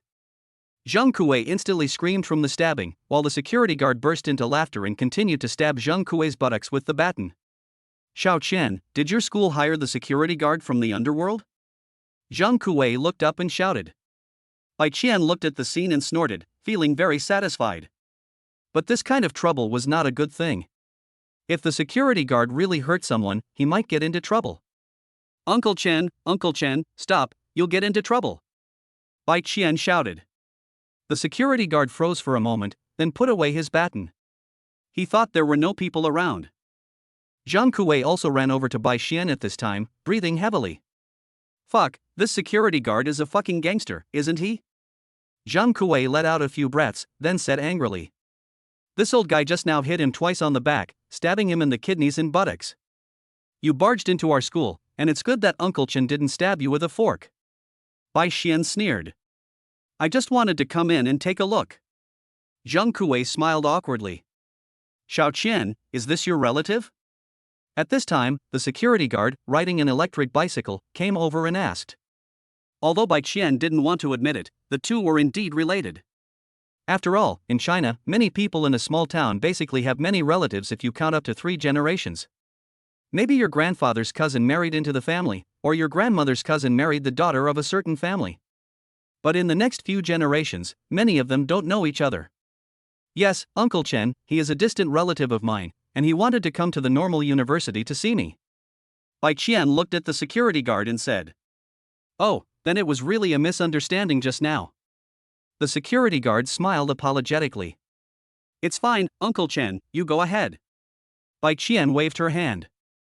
Okay, I'll go first, you guys take your time. The security guard said with a smile, and then rode the electric bicycle back to the security room. Okay, you go and explore on your own. Baishi looked at Zhang Kuei and said indifferently. After that, she quickly left. Hey, wait for me. Zhang Kuei yelled, and quickly followed. What are you following me for? Baishi said unhappily when she saw Zhang Kuei following her. I want to take a look at the classroom first. Zhang Kuei said shamelessly.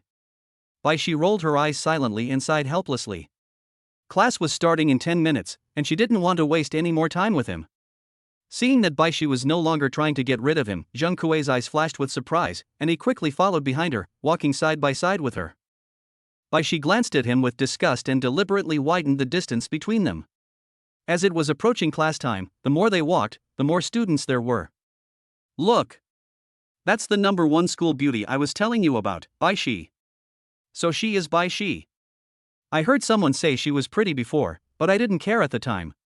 Now that I see her, I'm really surprised. It's just that her outfit doesn't look very good, otherwise she must be the undisputed #1 beauty on campus. Holy shit! That's Baishi, our school's #2 beauty.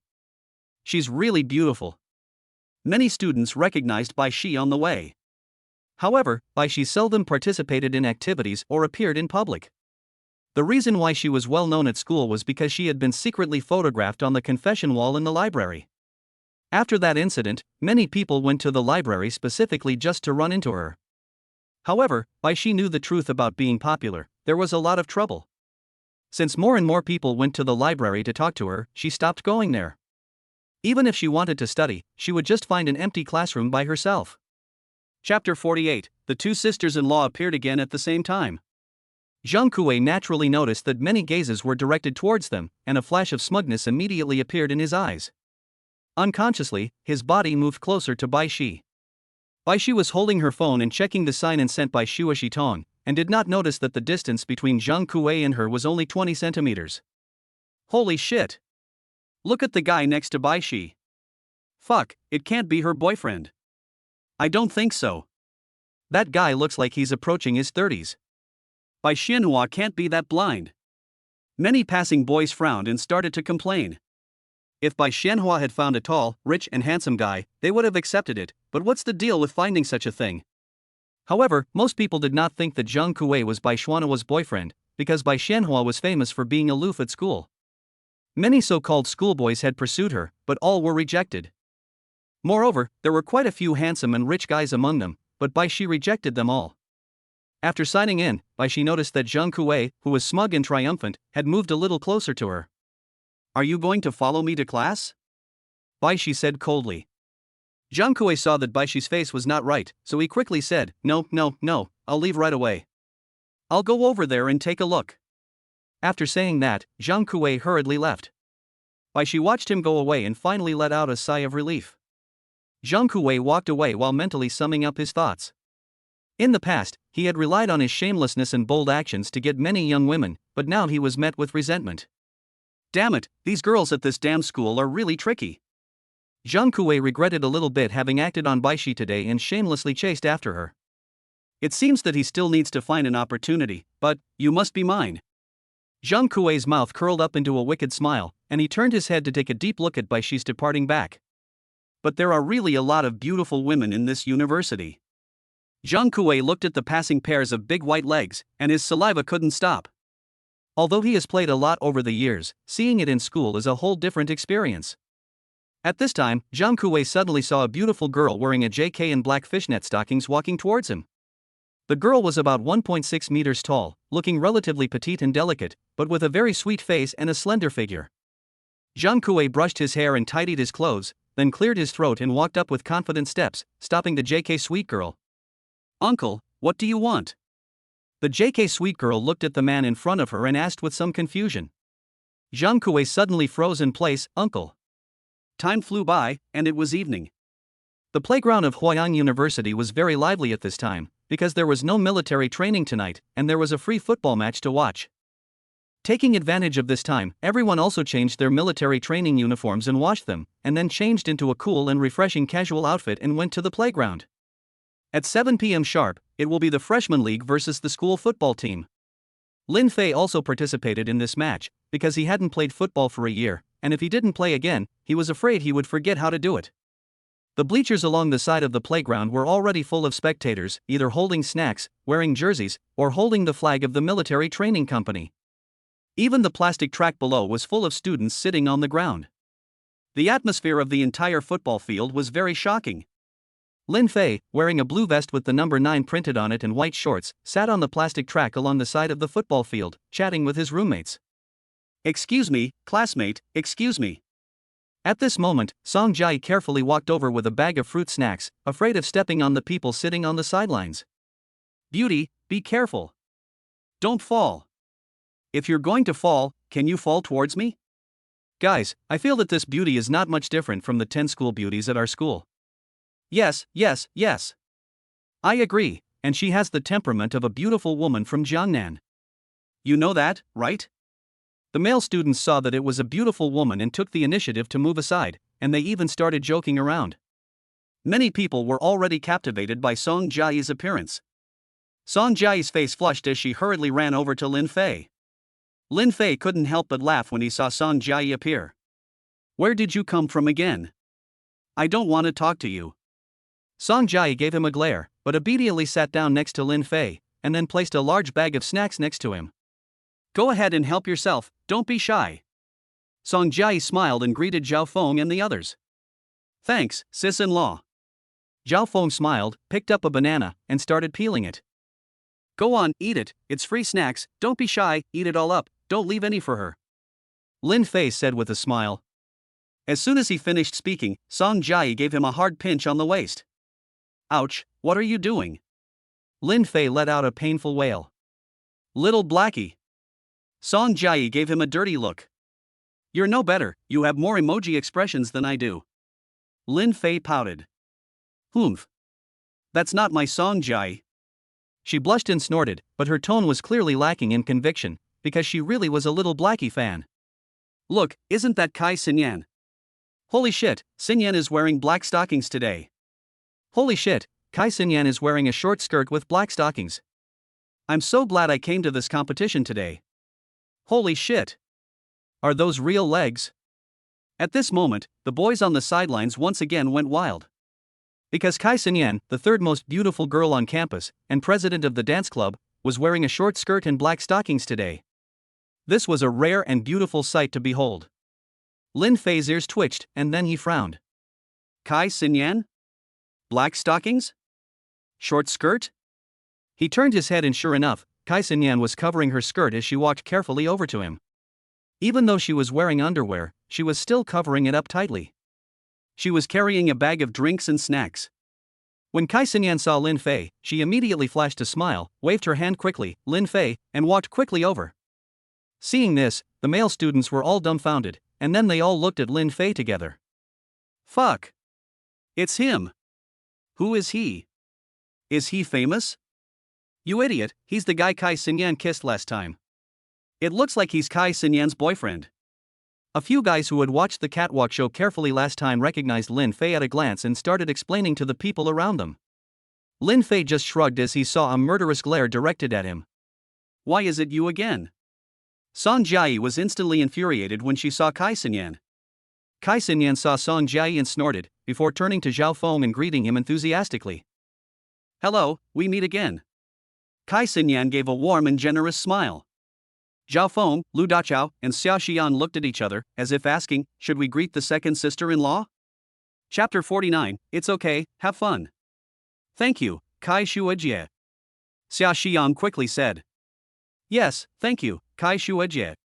Zhao Feng laughed. Kai Xinyan didn't seem to care about the title of sister-in-law, just smiled and waved her hand, you're welcome. Then, Kai Xinyan looked at Song Jiayi, her mouth slightly raised, Jiayi, you're here too?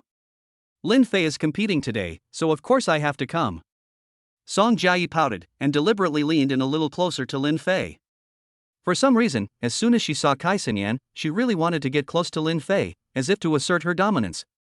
Kai Xinyan snorted in contempt, and was just as unwilling to be outdone, so she sat directly next to Lin Fei and spread her long, black silk-covered legs out on the plastic running track.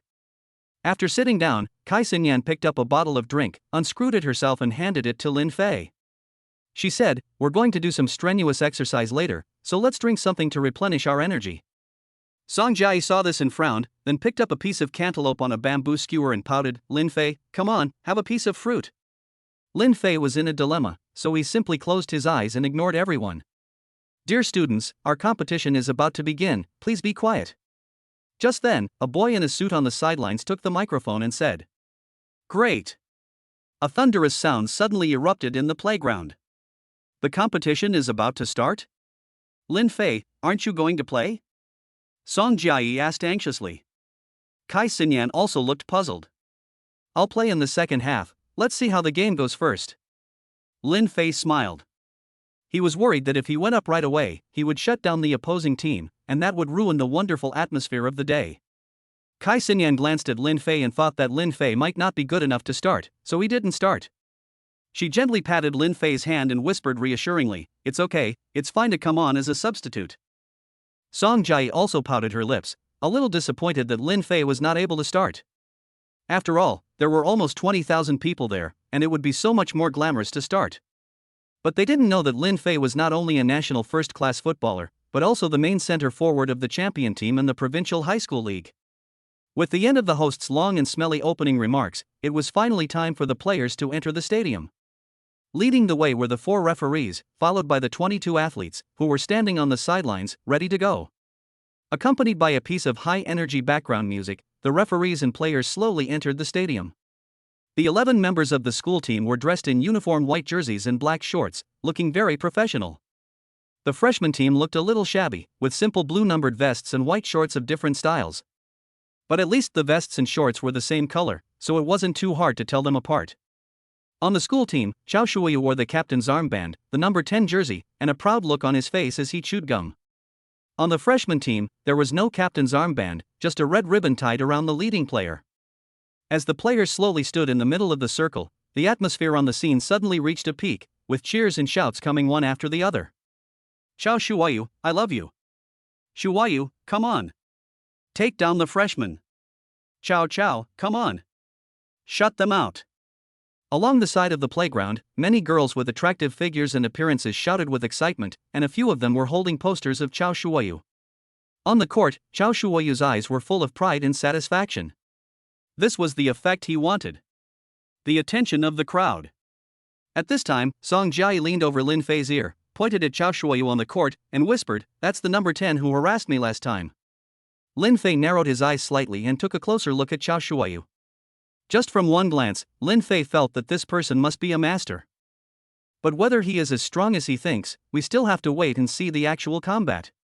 I think he might have a problem with his eyesight, so he came over to harass you. Lin Fei said deliberately. Damn it! Song Jiayi angrily cursed. Watching the two of them whispering, Kai Xinyan's eyes suddenly filled with jealousy. Soon, it was time for the national anthem ceremony, and everyone in the audience rose to sing the national anthem. For some reason, everyone sang exceptionally loudly and emotionally, and their spirit was not only better than usual when they deliberately raised the national flag, but also better than the usual by a long shot. After the national anthem, the players gave each other high fives, and then the captains of the two teams, guided by the referee, began to toss a coin to decide who would have the ball. The freshman team was lucky and got the kick-off. After the kick-off, the game officially began. The spectators on the sidelines also began to cheer passionately. The school team's fans shouted very loudly, but the freshmen were no pushovers either. Neither team would give in. There are quite a few football players in the freshman team, such as Yang Yong number 10 and Pan Yu number 8. After gaining possession of the ball, the main players did not panic and began to pass and control the ball, gradually pushing forward. However, the last pass was headed out by the school team defender, and then the ball came to the feet of the school team midfielder.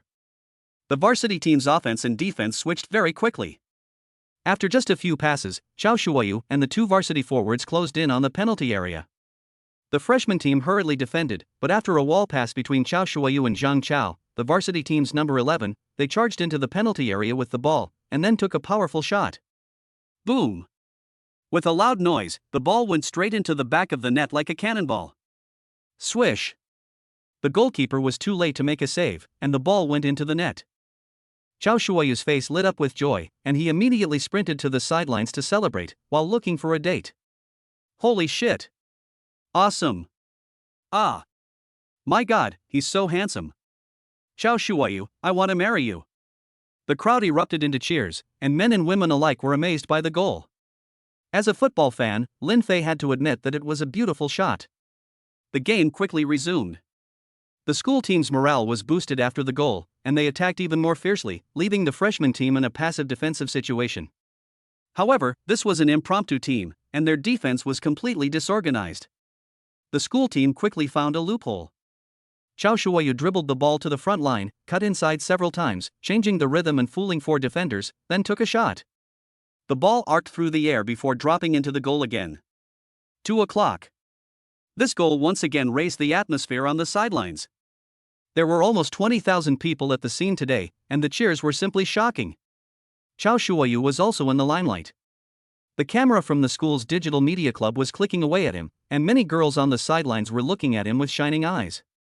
As for the freshman team, they had conceded 2 goals in a short period of time, and morale was very low. The teammates were even blaming each other. Damn it, can you stop dithering when you take a shot?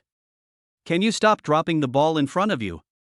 And when the goalkeeper kicks the ball, can you check the position of your teammates? Even the freshmen on the sidelines shook their heads with a bitter smile. The gap in strength was too great, it was completely impossible to win. Chapter 50, just a normal confrontation. The score was 5 o'clock after 30 minutes of play. In addition to Chao Shuoyu, who had scored 4 goals, Zhang Chao had also scored 1. The freshman team was completely overwhelmed, unable to even get out of their own half of the field. The players were all dispirited. Chao Shuoyu's fans on the sidelines were even more arrogant, taunting one after the other. At this moment, Chao Shuoyu suddenly saw Song Jiayi sitting on the sidelines, and his eyes lit up. Since his failed attempt to chat her up last time, he had been trying to find out news about Song Jiayi, but in the end he had been unable to. Unexpectedly, he met her at the football field today. Wait, who is that guy next to her? Chao Shuoyu saw Song Jiayi and Lin Fei acting intimately, and his face suddenly turned ugly. When he saw the blue vest on Lin Fei, he gritted his teeth with anger. Damn, you're not even worthy of wooing the girl I like. If I don't score double digits today, my surname will not be Chao. With fierce eyes, Chao Shuoyu directly raised his hand to ask his teammate for the ball. After receiving the pass from his teammate, Chao Shuoyu took the ball directly and broke through, passing 3 people in a row, and then scored a world-class goal with a stunning kick. Awesome, man. He scored from such a distance. Sisters, does anyone know his name? I think I'm in love with him. This senior is so handsome. I wonder if he has a girlfriend. Many freshmen on the sidelines have begun to side with the school team. After Chao Shuoyu scored the goal, he took off his shirt and showed off his toned muscles. Then he ran to the edge of the playground and, in the direction of Lin Fei and the others, made a provocative sign with his fingers in the shape of a 6. In an instant, all the male freshmen on the field couldn't hold back any longer and stood up, pointing at Chao Shuoyu and shouting abuse at him. What a show-off! The varsity team thinks they're better than the club team. Damn it, we'll kick your asses in the second half. If you've got balls, come back tomorrow night. Even Kai Xinyan and Song Jiayi's faces turned a little red with anger. Although Kai Xinyan was a sophomore, she couldn't stand the other team's provocation either. Of course, the more important thing was that Lin Fei was on the freshman team, and the other team was mocking him by doing this. Humph. This is too much. Song Jiayi's face turned red with anger. But as soon as the freshmen had finished yelling, sophomores and juniors on the sidelines of the playground and in the stands also started to yell back. Freshmen, if you can't beat them, just sit down and don't stand up, you'll lose both the game and face. If you're good, then score a goal, don't just shoot your mouth off. Our Shuoyu will definitely score double digits against you today, and we'll see if you're still cocky then. Practice more if you're bad. Thank you. For a while, the fans on both sides started arguing, and the host quickly took the microphone to calm things down. Fortunately, everyone was a student, and after a few words from the host, everyone calmed down. The game continued. At the beginning of the game, the freshman team got a good chance.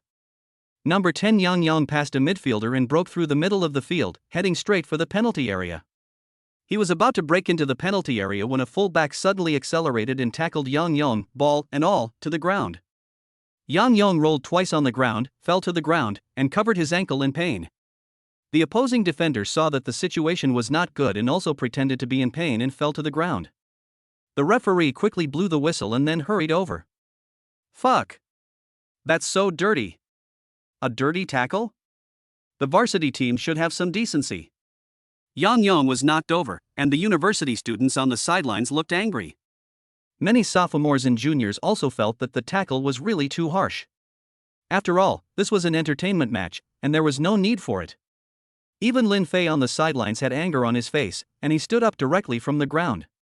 But the female fans of the varsity team did not think so, and they all said with a face of justification. That's just how football is. If you can't handle the confrontation, don't play. They call that the spirit of a tough defender. You don't know shit. This was a normal confrontation. You just lost your defense, didn't you? So the two sides started arguing again. Since the opposing defender had touched the ball before knocking the person down, the referee had no choice but to show a yellow card. And this yellow card was a placating card for the fans because Yang Yang's injury was relatively serious. Soon, Yang Yang was helped by 2 teammates to Lin Fei's side. Yang Yang looked at Lin Fei and smiled bitterly, saying, Lin Fei, why don't you go in now? I really can't play anymore. Lin Fei took out a bottle of drink from his bag and handed it to him, then patted the latter's back and told him to rest well and leave it to him. Yang Yang took the drink and nodded. Although he wasn't sure about Lin Fei's strength, judging from the other team's muscular figure, he should not be weak. Lin Fei stretched in place twice and then jogged onto the field. Bro, come on. Brother, be careful, the other team plays dirty. As Lin Fei entered the field, the male freshman on the sidelines cheered. Go, Fei. Go, Lin Fei. Zhao Feng and Kai Xinyan were also excitedly cheering for Lin Fei. Lin Fei nodded with a smile, then began to observe the situation on the field and communicate with his teammates. However, the opposing fans completely ignored Lin Fei.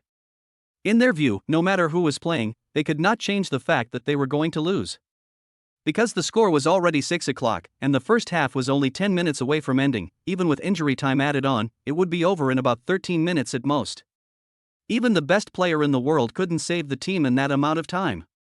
In the stands, Lu Jinglan was slightly surprised to see Lin Fei enter the stadium. Not only could this guy play the guitar, he could even play soccer. In the stands of the school team's fans, Luo Xiaoxi, wearing a black halter dress, sneered when she saw Lin Fei on the field in a blue vest. "Humph. I didn't think you were a freshman and that you were playing in the game. I'll see how Chao Shuoyu beats you up later." Yu Miaoling, a sweet JK girl on the side, saw that her best friend looked a little strange and asked curiously, "Xiaoxi, what's wrong?" "Look who the number 9 is." Luo Xiaoxi snorted. Yu Miaoling was stunned when she saw it. "Isn't that the guy who rejected her best friend the other day? I can't wait to see him get blown away by Chao Shuoyu." Luo Xiaoxi laughed with full of pride.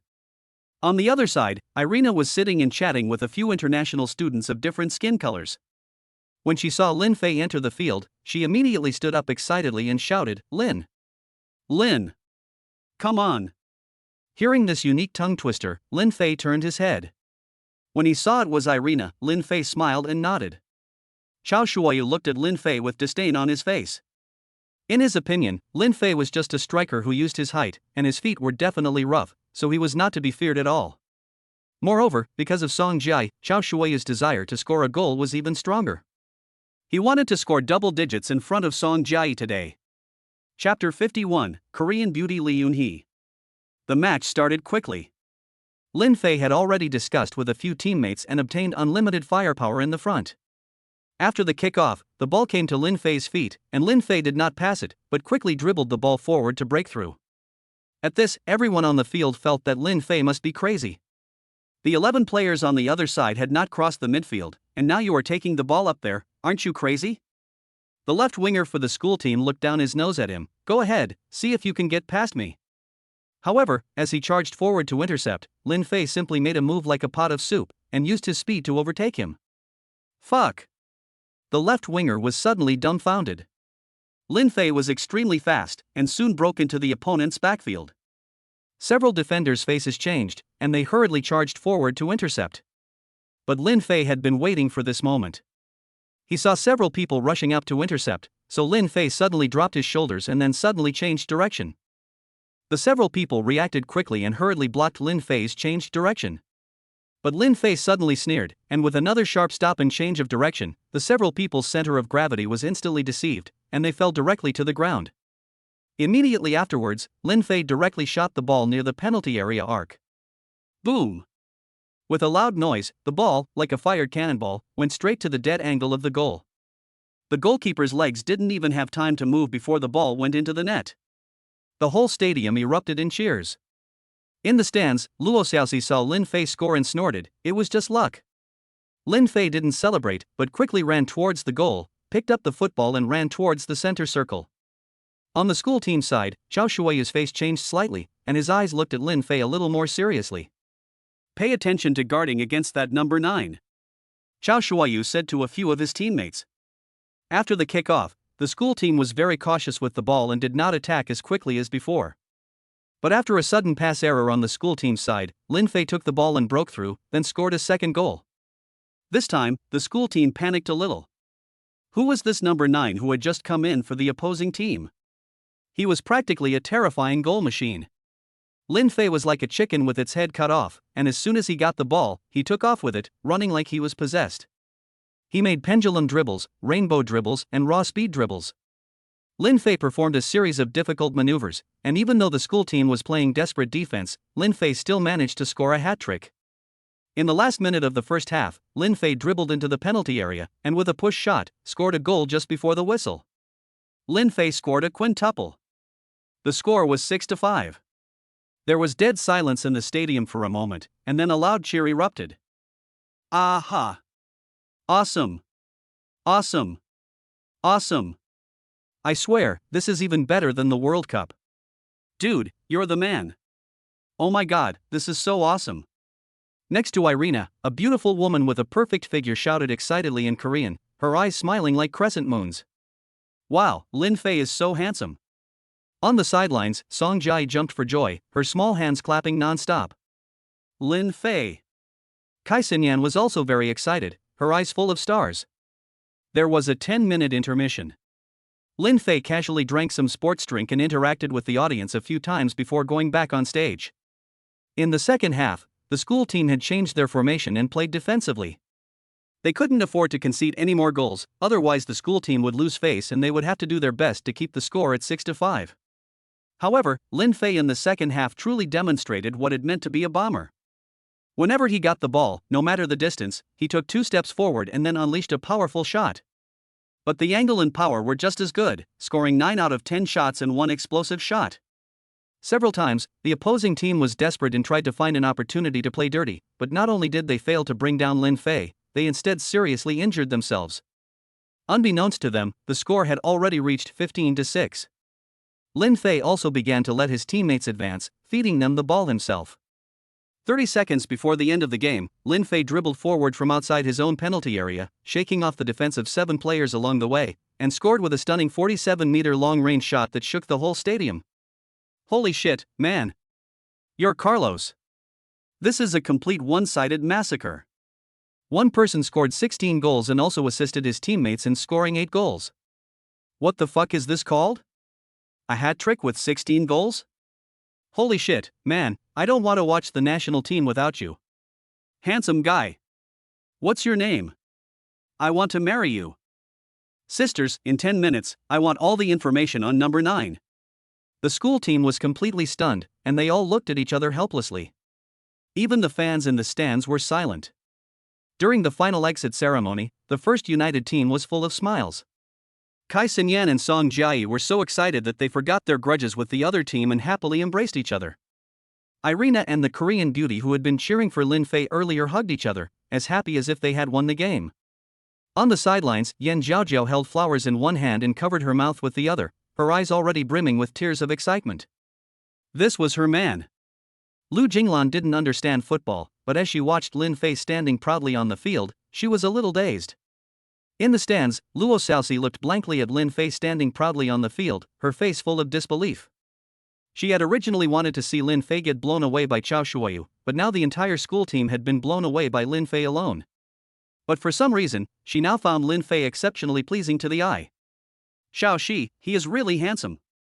Her best friend Yu Miaoling said, beaming like a flower. Meanwhile, several students from the digital media club on the sidelines were already discussing making a video for Lin Fei. After the exit ceremony, Kai Xinyan and Song Jiayi could no longer hold back their excitement and rushed into the field to hug Lin Fei. However, Lin Fei could only give a brief hug in consideration of the impact. Chao Shuoyu was extremely uncomfortable after losing the competition, and when he saw Song Jiayi hugging Lin Fei, he was so angry that he almost vomited blood. Not far away, Yan Zhaojiao had wanted to hold flowers and come forward at this time, but when she saw Kai Xinyan and Song Jiayi, she stopped again. Forget it, I'll give it to Lin Fei later. Yan Zhaojiao quietly left the football field. At this time, Irina came to Lin Fei's side with the Korean beauty. Lin, congratulations! Irina said enthusiastically in Chinese and gave Lin Fei a simple hug with open arms. Thank you. Lin Fei nodded with a smile. Song Jiayi and Kai Xinyan were both a little confused when they saw Irina. When did Lin Fei meet a foreign beauty? At this time, Irina blinked her big, beautiful eyes and smiled meaningfully at Lin Fei. Lin, I have a Korean friend who wants to meet you. Lin Fei was stunned. A Korean friend?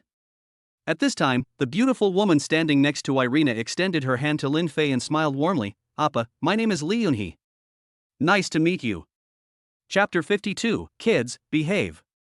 What surprised Lin Fei was that this Korean girl spoke very good Chinese. But when you think about it, it's normal. Everyone's name on their ID card has to be in Chinese, and since she came here to study, it's normal that she knows some Chinese. Because Korean is a phonetic alphabet, if you don't use Chinese characters, there may be different characters for the same sound. Moreover, Lin Fei discovered that this Korean girl is not much different from those well-known Korean actresses, and she is even more natural. Li Yunhee is wearing a white crop top with a halter neckline, and a beige sweater over it, perfectly showcasing her slender figure and impressive breasts. Her lower body is covered by a pair of short jeans, which show off her long, slender legs.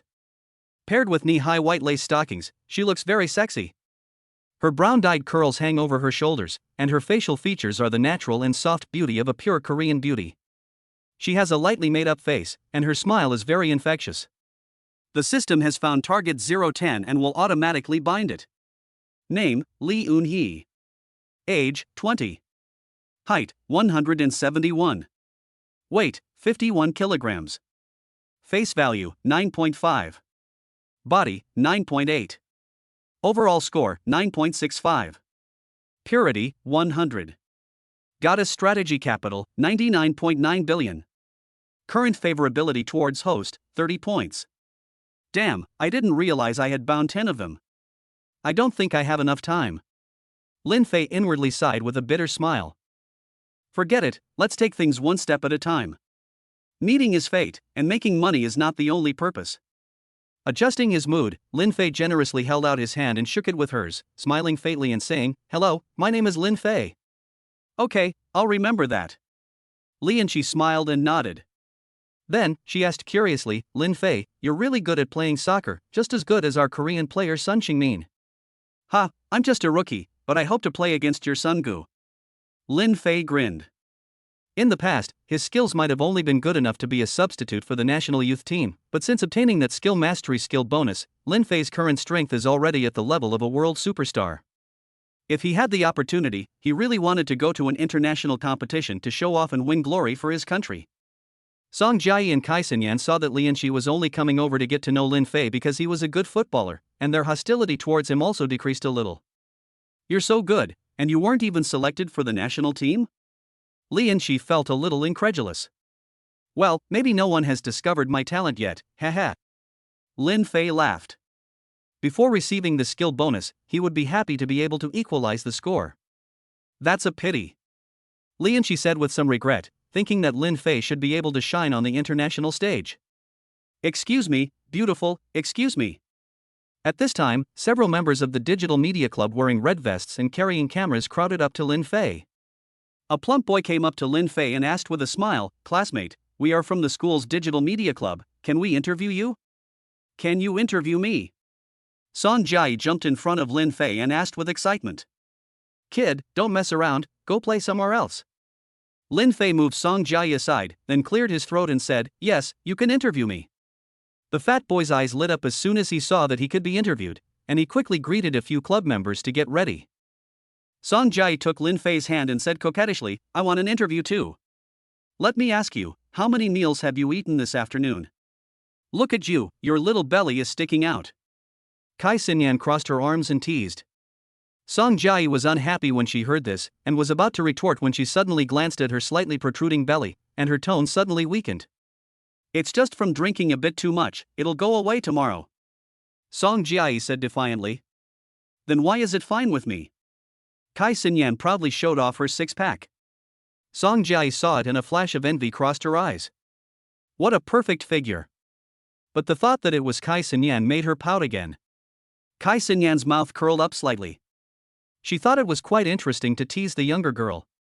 At this time, the Digital Media Club was completely ready. "Classmate, what are your thoughts on today's match?" Lin Fei pondered for a moment and said seriously, "Actually, I've let up." Lin Fei was telling the truth. If he had used his full strength today, he would have scored more than just those few goals. The reporter from the Digital Media Club froze for a moment. "You scored more than 10 goals, and you're saying you let up? Is that the most insulting thing you can say?" Clearing his throat, the reporter asked, "Do you think you have what it takes to make the national team?" "Of course." Lin Fei shrugged. "Then do you think if you were given a chance, you could lead the national team to the World Cup?" "Well, I think I could." Lin Fei hesitated a little when he answered this time. After asking a few more questions, the interview ended, and the people from the Digital Media Club ran off to interview the people on the school team. As they walked away, the members of the Digital Media Club laughed and said, "This guy is so arrogant, I think the video we posted will definitely go viral." "Lin Fei, I like playing football too. Can I add you on WeChat? If you have time, we can play football together." Li Yanqi blinked her eyes and said with great expectation, "Ha, of course." Lin Fei directly scanned the QR code and let Li Yanqi add him on WeChat. Kai Xinyan and Song Jiayi suddenly looked jealous, but they didn't know what to say. After all, they weren't Lin Fei's girlfriends. Sure enough, Xiaoya was right. To deal with men, you have to play hard to be hot and cold at times, so that he can't get enough of you. You can't be too nice to this guy in the future. Kai Xinyan thought to herself. After adding WeChat, Li Yanqi looked at Lin Fei and invited him. Lin Fei, we're having a party tonight with other international students. Do you want to come hang out with us? Irina also looked at Lin Fei, full of expectation. Forget it, I still have military training tomorrow, so I won't go. Lin Fei shook his head with a smile. Okay, next time we have a party, we'll call you again. Li Yanqi said. Lin Fei didn't go, and the two didn't linger. After all, there were still people waiting for them. After saying goodbye to Lin Fei, Irina and Li Yanqi left. Not long after the two left, Kai Xinyan also left. Song Jiayi had just prepared to go out for a barbecue with Lin Fei, but suddenly a video call came from home, so she had to hurry back to the dormitory. In the end, Lin Fei was left alone in the wind. However, what Lin Fei didn't expect was that his roommates, who had not yet returned, were waiting for him not far away. Brother Fei, you were really awesome today. Yes, I'd like to call you the king of football. The three roommates walked up to him, put their arms around his shoulders, and said excitedly. Ha, don't mess with me. Lin Fei waved his hand, looking like he wanted to be beaten. Back downstairs in the boys' dormitory. Lin Fei suddenly saw Yan Jiaojiu sitting alone by the flower bed, staring blankly at a large bouquet of flowers. Chapter 53 Shanghai Media. Lin Fei. At this time, Yan Jiaojiu also saw Lin Fei and hurriedly trotted over. Seeing this, Zhao Feng and the others also sensibly hurriedly entered the dormitory building first. Yan Jiaojiu came to Lin Fei with the flowers in her hands, beaming. Lin Fei, I personally wrapped these flowers for you. You were really handsome today. Yan Jiaojiu's flower wrapping skills were really quite good, and she had got the distance between each flower and the color matching just right. More importantly, there were 2 photos of the two of them from the last time they had eaten together. Lin Fei took the flowers and felt a warm feeling in his heart. It seemed that she had really put some thought into them. Seeing that Lin Fei hadn't said anything, Yan Jiaojiu asked carefully, Lin Fei, don't you like them? No, I like them very much, thank you for your trouble. Lin Fei gave a smile. Hearing this, Yan Jiaojiu finally revealed a sweet smile. But since you were there, why didn't you give it to her just now? Lin Fei asked in puzzlement. I was afraid of being hit, Yan Jiaojiu teased, her eyes full of mockery. Lin Fei suddenly understood what was going on and his face turned red. Cough cough, they're all friends. Lin Fei coughed awkwardly. Okay, what are you explaining to me for? I'm not jealous. Yan Jiaojiu said in a sweet-tempered manner. She really didn't care anymore. Lin Fei had given her money, bought her a car and a house, and given her warmth and a sense of security. Her only regret now was that she hadn't saved her virginity for Lin Fei. Even if Lin Fei left her in the future, she would immediately not pursue him, and find a place where no one was, and live out her life alone. However, I didn't expect that you would even hook up with Kai Xinyan. You are worthy of being the man I like. Yan Jiaojiu said with some pride as she leaned against Lin Fei's chest. Lin Fei's mouth twitched slightly. He really couldn't figure out Yan Jiaojiu's personality.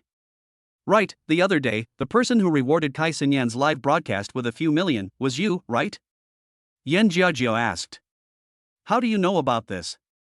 Lin Fei raised an eyebrow. Idiot. This has gone viral. That is, you freshmen don't know much about it. Yan Jiaojiu couldn't help but laugh. Dare to call me stupid? Lin Fei's mouth slightly rose, and he slapped Yan Jiaojiu somewhere. Pop. Yan Jiaojiu let out a soft cry. It hurts. Yan Jiaojiu looked up, her face full of resentment as she looked at Lin Fei. Fuck. Looking at those seductive eyes, Lin Fei felt a sudden heat in his lower abdomen. Although it was relatively late and there were not many people outside, occasionally someone would pass by. Lin Fei was really worried that someone would hear the noise here and post it on the confession wall for everyone to see. Lin Fei, you're pushing me. At this time, Yan Jiaojiu blushed and whispered. Cough cough, it's not your fault. Lin Fei said awkwardly. I didn't do anything. Yan Jiaoji pouted. Don't even try to argue. Lin Fei slapped her again. MMHM. Yan Jiayi let out a soft moan again, her face flushed, and there was still some excitement in her eyes. Continue. Yan Jiayi wrapped her arms around Lin Fei's neck and breathed hotly. Lin Fei quickly took a deep breath. If he didn't calm down, he might have to kill Yan Jiayi right there and then. Jiayi, stop it, go back to sleep. Lin Fei said. Then kiss me first. Yan Jiayi said coquettishly. Without saying a word, Lin Fei lowered his head and kissed her cheek. Just as he was about to look up, Yan Jiayi hung onto his neck and blocked his mouth directly. Lin Fei was no saint, and pushed Yan Jiayi against the wall. After a long time, their lips parted. Okay, go back to sleep. Lin Fei patted her back gently. This week, let's choose a villa, and I'll give you a reward, okay? Yan Jiayi leaned into Lin Fei's ear and said meaningfully.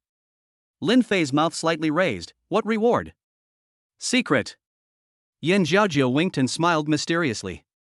Back in the dormitory. The three roommates all looked at Lin Fei with deep meaning, as if asking, how does it feel? Fuck, what kind of look is that? Lin Fei scolded with a smile. Cough cough, Fei Ge, lipstick marks, wipe it off. Xia Xiang pointed at the corner of his mouth and said. Lin Fei suddenly felt a bit embarrassed. After taking a shower, Lin Fei sat on the bed and bullshitted with his roommates for a while. He opened his phone and found that there were a lot more messages. Among them, Mi Shuman sent the most, so Lin Fei clicked on hers first. Lin Fei. This necklace is worth more than 700,000 yuan. But it's really beautiful, I love it. Unfortunately, my mom told me to return the necklace to you. I even told her that you won the lottery, but she just wouldn't listen, it really pissed me off. What should I do? After reading it, Lin Fei was at a loss for words. But when you think about it, it's understandable. You're a freshman in college, and you're giving someone a necklace worth more than 700,000 yuan, and they're not even related. How could they possibly accept it? Tell Auntie Jean that you've already returned it to me. Lin Fei replied. Mi Shuman replied immediately, Right. We're both in the same boat, anyway. My mom doesn't know I haven't returned it yet. You're still the smart one. What do you mean, in the same boat? What kind of Chinese are you learning? Lin Fei replied. Don't worry about the details. Mi Shuman replied. After chatting for a while, the girl went to bed. After all, she was a senior in high school and had to get up early every day. Lin Fei then went back to replying to messages from Song Jiayi and Kai Xinyan. After replying to the messages, Lin Fei planned to go to bed, but he couldn't sleep no matter how much he tossed and turned, so he turned on Douyin again. As soon as he clicked in, Lin Fei saw the live broadcast room of a beautiful lawyer he had previously followed. The female lawyer, as usual, was wearing her uniform live, interacting with her fans and answering all kinds of strange questions. Although there were more than 2,000 people in the live broadcast room, not many people sent gifts, and the top spender only spent a few thousand yuan. Loud and clear, Lawyer Gao, I paid tuition to take an interest class, but I can't learn anything. Can I sue the educational institution for fraud? Manu Bizi, Lawyer Gao, what illegal acts are legal? Sun Xiaochuan, Lawyer Gao, will I be fired if I get a severe demerit in prison? AA Building Materials President Wang, Lawyer Gao, my employee died suddenly while working overtime voluntarily, affecting the progress of my project. How can I claim compensation from his parents? Conscientious entrepreneur, Lawyer Gao, I let my company employees work 12 hours, while the state only allows them to work 8 hours. Can I sue them for illegal gains? As soon as he entered a bit, Lin Fei saw several rebellious barrage. In the picture, Lawyer Gao was dressed in uniform, with long legs wrapped in black stockings, which made her look particularly feminine. Although she was already 30 years old, her skin was well maintained, not only white and rosy but also very hydrated. Her features were also impeccable, with shoulder-length hair that was slightly curly and permed, and 2 gold earrings hanging from her ears. Seeing these incredible legal consultations in the live broadcast room, she also giggled and laughed. Looking at the beautiful young woman who kept giggling, Lin Fei's mouth slightly rose, and he felt even better than before. When he clicked on the homepage, Lin Fei actually discovered that there was an additional entry in the other person's profile, Shanghai Media. Chapter 54, Military Training is over. Lin Fei was a little surprised to see this tag. He remembered that when he clicked on her homepage before, there was no such tag. He didn't expect to find that his company had been added. Lin Fei's eyebrows shot up. Right, I remember that there are also many big anchors who are under Shanghai media. Lin Fei's eyes suddenly lit up and he began to search one by one. Sure enough, most of the female internet celebrities he used to watch were under Shanghai. At the thought of becoming their boss in the future, Lin Fei couldn't hold back the corners of his mouth. He felt like he had a harem of 3,000 beauties to choose from. Putting away his evil thoughts, Lin Fei returned to Lawyer Gao's live broadcast room. He had to say, this woman is very attractive. Although she is a bit older, old A8 is still A8. When I go to the company, I might be able to talk to her. In no time, Lawyer Gao matched an anchor to play PK. The opponent was also a major anchor with millions of followers, and he had the support of his big brother, so Lawyer Gao was at a disadvantage from the start. Without saying a word, Lin Fei directly charged 1 million and then proceeded to bombard the opponent with a barrage of carnival effects. After all, this was his own anchor, and it was only right that his boss should support him. At first, the opponent felt that he had Lawyer Gao firmly in his grasp, but when Lin Fei's carnival bombardment started, he was suddenly at a loss. Lao Ba loves Kuan Fort, giving out Carnival X10. Lao Ba loves Kuan Fort and is giving away Carnival X20. Lawyer Gao's live broadcast room has now been turned into a light pollution mess by the special effects of the carnival. The bullet screen area, which was originally still sending out law advice that defied the heavens, also exploded in an instant. Holy shit! Here comes Big Brother. It's over, Lawyer Gao has been targeted by Big Brother, it's over. Brother Cohen, do you lack a dog at home? I'm especially good at guarding the door. Brother Cohen, Gao Lu is my goddess. When you kick, can you yell my name so I feel a bit involved too? Netizens were heartbroken as they watched the anchor woman they had been protecting. When the cake chart's top guy appeared, it meant that the anchor woman. Lin Fei's speed had improved rapidly, and the 300-odd carnivals were quickly delivered. In the end, Lawyer Gao also won the PK without a hitch. However, Lawyer Gao obviously hadn't reacted yet, just covering her mouth and trembling slightly. After a moment, she finally couldn't hold back her excitement and hurriedly thanked in the live broadcast room, "Thank you, Brother Cohen, for the carnival gifts." She had been counting the gifts Lin Fei had sent, and finally discovered that the other person had actually given her 1,000,000 gifts. Although she was an anchor under Shanghai, she was still just a newcomer, so her traffic had never been very high. Although her monthly income is not inconsiderable, a gift of 1 million is a huge sum for her. After saying a whole lot of thank you words, Lawyer Gao then paid attention to Lin Fei's Douyin and sent a private message in the background. This is a big gold spending father, and you can't let him go. Brother Cohen, thank you so much for the gift today, I've never received so many gifts before. Can I add you on WeChat?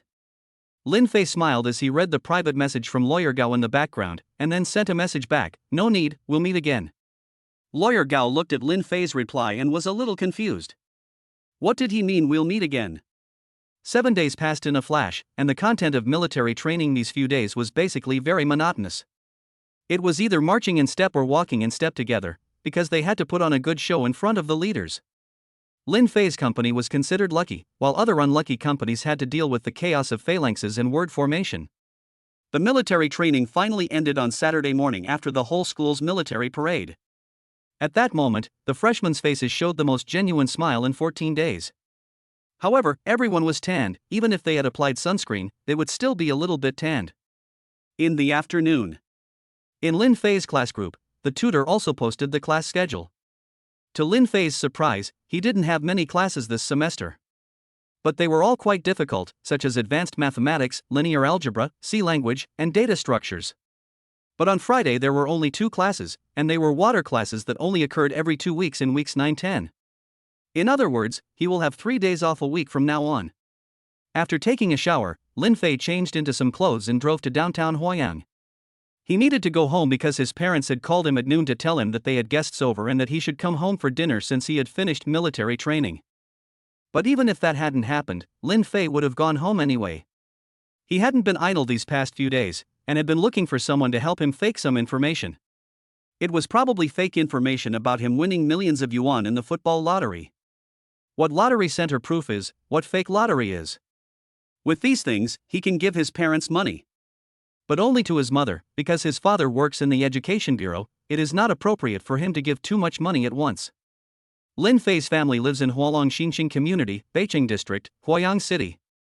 This is a low to mid-end community, and the housing prices are not too high, only about 8,000 yuan per square meter.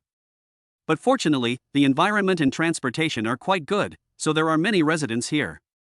After parking the car, Lin Fei took the elevator to the upstairs. 2 minutes later, Lin Fei arrived at his front door. After entering his fingerprint, Lin Fei opened the door and walked in.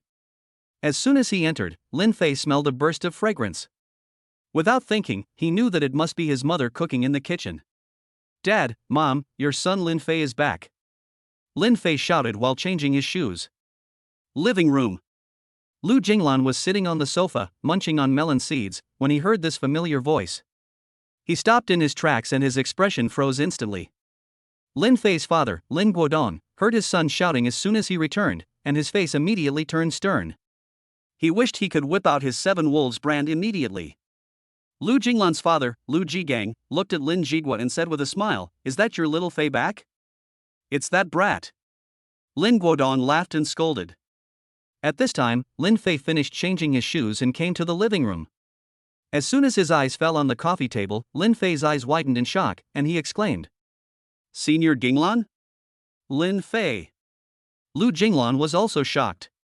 She had just thought she was hearing things, but it was true. Lin Guodong and Lin Fei. Could it be that Lin Fei is the son of her father's best friend? She had known that her father had a best friend whose son was named Lin Fei, but she really didn't know it would be this Lin Fei. This is too coincidental. Lin Guodong and Lu Jigang, who were standing nearby, were even more shocked. "Little Fei, you and Jinglan know each other?" Lin Guodong couldn't believe it. He clearly remembered that the two children had only met once, and they were both only 1.5 years old at the time. Although Lu Jinglan had come here to attend university for a year, they had only had dinner a few months ago, and at that time, Lin Fei was living in the school, so the two of them had actually never met. Lu Jigang was also full of shock, and he didn't quite understand how the two of them knew each other. "Well, we actually haven't known each other for long." Lin Fei scratched his head and laughed dryly. Chapter 55, This is Fate. Lin Fei then told the story of borrowing Lu Jinglan's guitar at school that day. "Ha ha ha ha, Lin, you see, this is fate." After listening, Lu Jigang looked at Lin Guodong and laughed. He had specially called Lu Jinglan over from school today, wanting Lin Fei and Lu Jinglan to get to know each other. After all, they were now at the same university. Lin Guodong looked at Lin Fei and said doubtfully, "You brat can play the guitar? You taught yourself?" Lin Fei shrugged and sat down on the sofa. Lin Guodong was quite proud, but still snorted, "So you've learned something useful." Lu Jigang looked at Lin Fei with a smile on his face and nodded approvingly. "Little Fei, not bad, you can teach yourself to play the guitar." "Haha, it's good to hear you say that, Uncle Lu." Lin Fei nodded with a smile. "By the way, you and Jinglan were born in the same year, and you're a month older than him. If you hadn't delayed a year in junior high school preparing for the Huayang Experimental Middle School entrance exam, you would both be in the same grade now, so you don't need to call her Dinglan Shueji Jinglan Sr., just Jinglan," Lu Jigang said. As soon as Lu Jinglan heard that Lin Fei was a month older than her, the melon seeds in her hand suddenly lost their flavor. The little junior high school student had suddenly become an older brother, and it felt strange. "Ha? I'm a month older than Jinglan?" Lin Fei couldn't believe it. Forget what I said? Call her Dinglan, don't call her Shuejie," Lu Jigang said with a stern face. Lin Fei quickly nodded. "Okay, Uncle Lu, I'll pay attention next time." Lu Jinglan sat on the sofa with an unnatural expression, looking at Lin Fei from time to time. Lin Fei, on the other hand, continued to eat melon seeds and picked up his phone to watch videos. "You're even eating melon seeds? Hurry up and go inside and help your mother," Lin Guodong said with a stern face. I know. Lin Fei nodded like a little chicken pecking at rice, then got up and walked into the kitchen. "Xiaolan, you go and help your Auntie Chen too," Lu Jigang said to his daughter. Lu Jinglan froze for a moment, then obediently nodded. "Old Lu, no, let Xiaolan sit. I just don't like that brat, and I'm not busy anyway," Lin Guodong hurriedly said.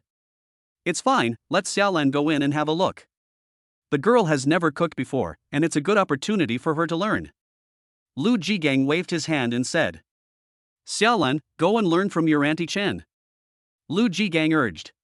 Lu Jinglan nodded, and then walked towards the kitchen. As soon as Lin Fei entered the kitchen, he saw his mother, Chen Yuejun, cutting a piece of Chinese sausage. Without thinking about the hot food, Lin Fei took a slice and put it in his mouth. It's delicious. Lin Fei chewed while praising the food.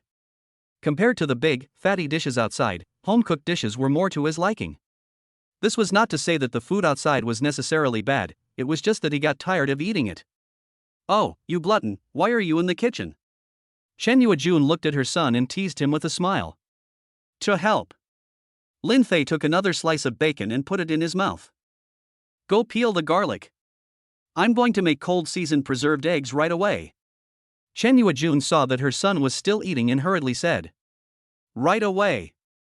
Lin Fei nodded quickly, then took another slice of sausage. Just about to put it in his mouth, a pretty figure suddenly appeared in the kitchen. Lu Jinglan looked at the mother and son a little awkwardly and asked, Auntie Chen, my father told me to come over and help. Do you need anything else chopped or washed? Before Chen Yuejun could say anything, Lin Fei took a large clove of garlic and handed it to Lu Jinglan, beaming and saying, You've come at the right time. Peel this garlic. Oh, okay. Lu Jinglan took the garlic and obediently nodded. Chen Yuejun immediately gave her son a glare. The guest is a guest, and you're giving someone else's garlic to peel? Xiaolan, don't mind Xiaofei, he's just joking with you, just peel the garlic for him. Chen Yuejun hurriedly said. It's okay, Auntie Chen, I can do it, you let Lin Fei do something else. Lu Jinglan hurriedly shook his head. Mom, I'll peel the eggs. Lin Fei quickly grabbed 2 preserved eggs and shouted. Chen Yuejun rolled her eyes. You brat, you just pick the easy ones to do, don't you? At this time, Chen Yuejun suddenly realized that the family had run out of vinegar. I'll go downstairs and buy a bottle of vinegar. After you peel the eggs, you can mash the garlic for me. Be careful, don't mash it too finely. Also, wash and cut the cilantro and green onions for me. Chen Yuejun loosened her apron while talking. Got it, got it, got it. Hearing a whole bunch of requests, Lin Fei felt his head spinning, and he could only nod his head continuously. Lu Jinglan was carefully peeling the garlic, and when she heard the conversation between the mother and son, the corner of her mouth couldn't help but rise. Soon, Lin Fei's preserved egg was peeled. Next, Lin Fei picked up the kitchen knife and began to cut the preserved egg. Cutting preserved eggs is actually a technical task, and if you're not careful, you might cut them up. But Lin Fei obviously had the skills, not only did he cut them to the same size, but he didn't break them. This is thanks to the fact that he has liked watching other people cook since he was a child, and he would carefully observe their movements and think about what effect those movements would have. After cutting the preserved eggs, Lin Fei began washing the green onions and cilantro. Out of the corner of his eye, Lin Fei noticed that Lu Jinglan had only peeled 3 cloves of garlic, and the pits were dug out with her fingernails. Lin Fei laughed and asked with a smile, Jinglan, did you never enter the kitchen when you were at home? Lu Jinglan turned her head and looked at Lin Fei, a little embarrassed, and said, When I was a child, I accidentally knocked over a frying pan in the kitchen once, and I almost got a serious burn. So that's it. Lin Fei nodded. I feel like my fingernails are burning. Lu Jinglan was peeling the garlic when she suddenly frowned. Why don't you use a knife to smash them? Lin Fei said. Smash them with a knife? Lu Jinglan was puzzled. Give me the garlic, I'll show you. Lin Fei winked. Here. Lu Jinglan handed the garlic to Lin Fei, then quickly washed his hands. Lin Fei placed the garlic on the cutting board and then raised the kitchen knife. Pat. Pat. With 2 sharp blows, 7 or 8 cloves of garlic immediately cracked open. Then Lin Fei picked up the garlic and easily peeled it. Ah! So fast? Lu Jinglan's eyes lit up as if he had discovered a new world. Okay, go ahead and peel them, I'll chop the onions first, Lin Fei said with a smile. Lu Jinglan nodded and began peeling the garlic. The garlic that had been pounded was particularly easy to peel, and Lu Jinglan finished in no time at all. Come over here and help me chop the onions while I stir the garlic, Lin Fei said, putting down the knife and turning to get the meat grinder. Okay. Lu Jinglan had long wanted to try what it felt like to chop vegetables, and quickly nodded. Next, Lu Jinglan took the knife and began to cut carefully, but her hand holding the knife was very unsteady, and the 2 cuts made onion segments that were either 3 or 2 centimeters long. Cut smaller, cut smaller. Lin Fei suddenly couldn't help laughing. Chapter 56 Lu Jinglan enters Lin Fei's room. Also, it's chopping green onions, not slaughtering them, I'm really afraid that if you're not careful you'll chop off your fingers. Lin Fei teased. Then how do you cut it? Lu Jinglan said, a little embarrassed. Watch carefully. Lin Fei picked up the kitchen knife, pressed the chopped green onion, and began to teach. Lu Jinglan was not stupid, and soon understood how to cut it, so she immediately nodded and said, I got it. Lin Fei nodded, handed her the knife, and then placed the washed coriander on the cutting board, and incidentally chopped the coriander as well. The coriander could be chopped a bit bigger. Immediately, Lin Fei went over to mince the garlic. After mincing the garlic, Lin Fei began arranging the preserved eggs on the plate. By the time Chen Yuejun returned, Lin Fei had already prepared 2 cold dishes, cold preserved eggs and cold cucumbers. Hey, you're so diligent today. Chen Yuejun smiled and patted her son's head. My son is never lazy. Lin Fei said proudly. Okay, just a little praise and you're so smug. Chen Yuejun rolled her eyes. Auntie Chen, can Lin Fei cook? Lu Jinglan asked curiously. Chen Yuejun froze for a moment, not expecting Lu Jinglan to take the initiative to mention her son. Yes, Fei could cook for himself in elementary school. Chen Yuejun nodded with a smile, a hint of pride in her eyes. So you're so capable. Lu Jinglan looked at Lin Fei and teased. I learned from my mom. Lin Fei laughed. Half an hour later, Chen Yuejun was finally finished with the preparations. 18 dishes were served to the table one after the other, naturally by the mother and son and Lu Jinglan. After all the dishes were served, the 5 of them sat around the table, and Chen Yuejun began to serve rice. Looking at the large table full of delicious dishes, Lin Fei's eyes sparkled, and he couldn't stop drooling. No matter how fragrant the delicacies from outside were, they were no match for the simple food at home. Sis-in-law, I'm really sorry to have caused you so much trouble today. Lu Jigang said, feeling a little embarrassed. Brother Jigang, you're being too formal. Chen Yuejun laughed. We'll have to drink a lot tonight. Lin Guodong put his arm around Lu Jigang's shoulders and laughed heartily. Of course. Lu Jigang nodded emphatically. After serving the rice, Chen Yuejun quickly urged everyone to eat. Lin Fei couldn't wait any longer, but as his father was there, he had to wait for Lu Jigang to start eating first. Lu Jigang picked up a piece of braised pork and put it in his mouth. While eating, he didn't forget to praise Chen Yuejun's cooking. Lin Fei also gave up pretending now, picked up his chopsticks and started gobbling up his food, eating with relish. Seeing Lin Fei eating so happily, Lu Jinglan also felt a sudden surge of appetite and started to eat. Lu Jigang and Lin Guodong, meanwhile, were drinking and chatting about funny stories from their time in the army, making Lu Jinglan and Lin Fei laugh heartily.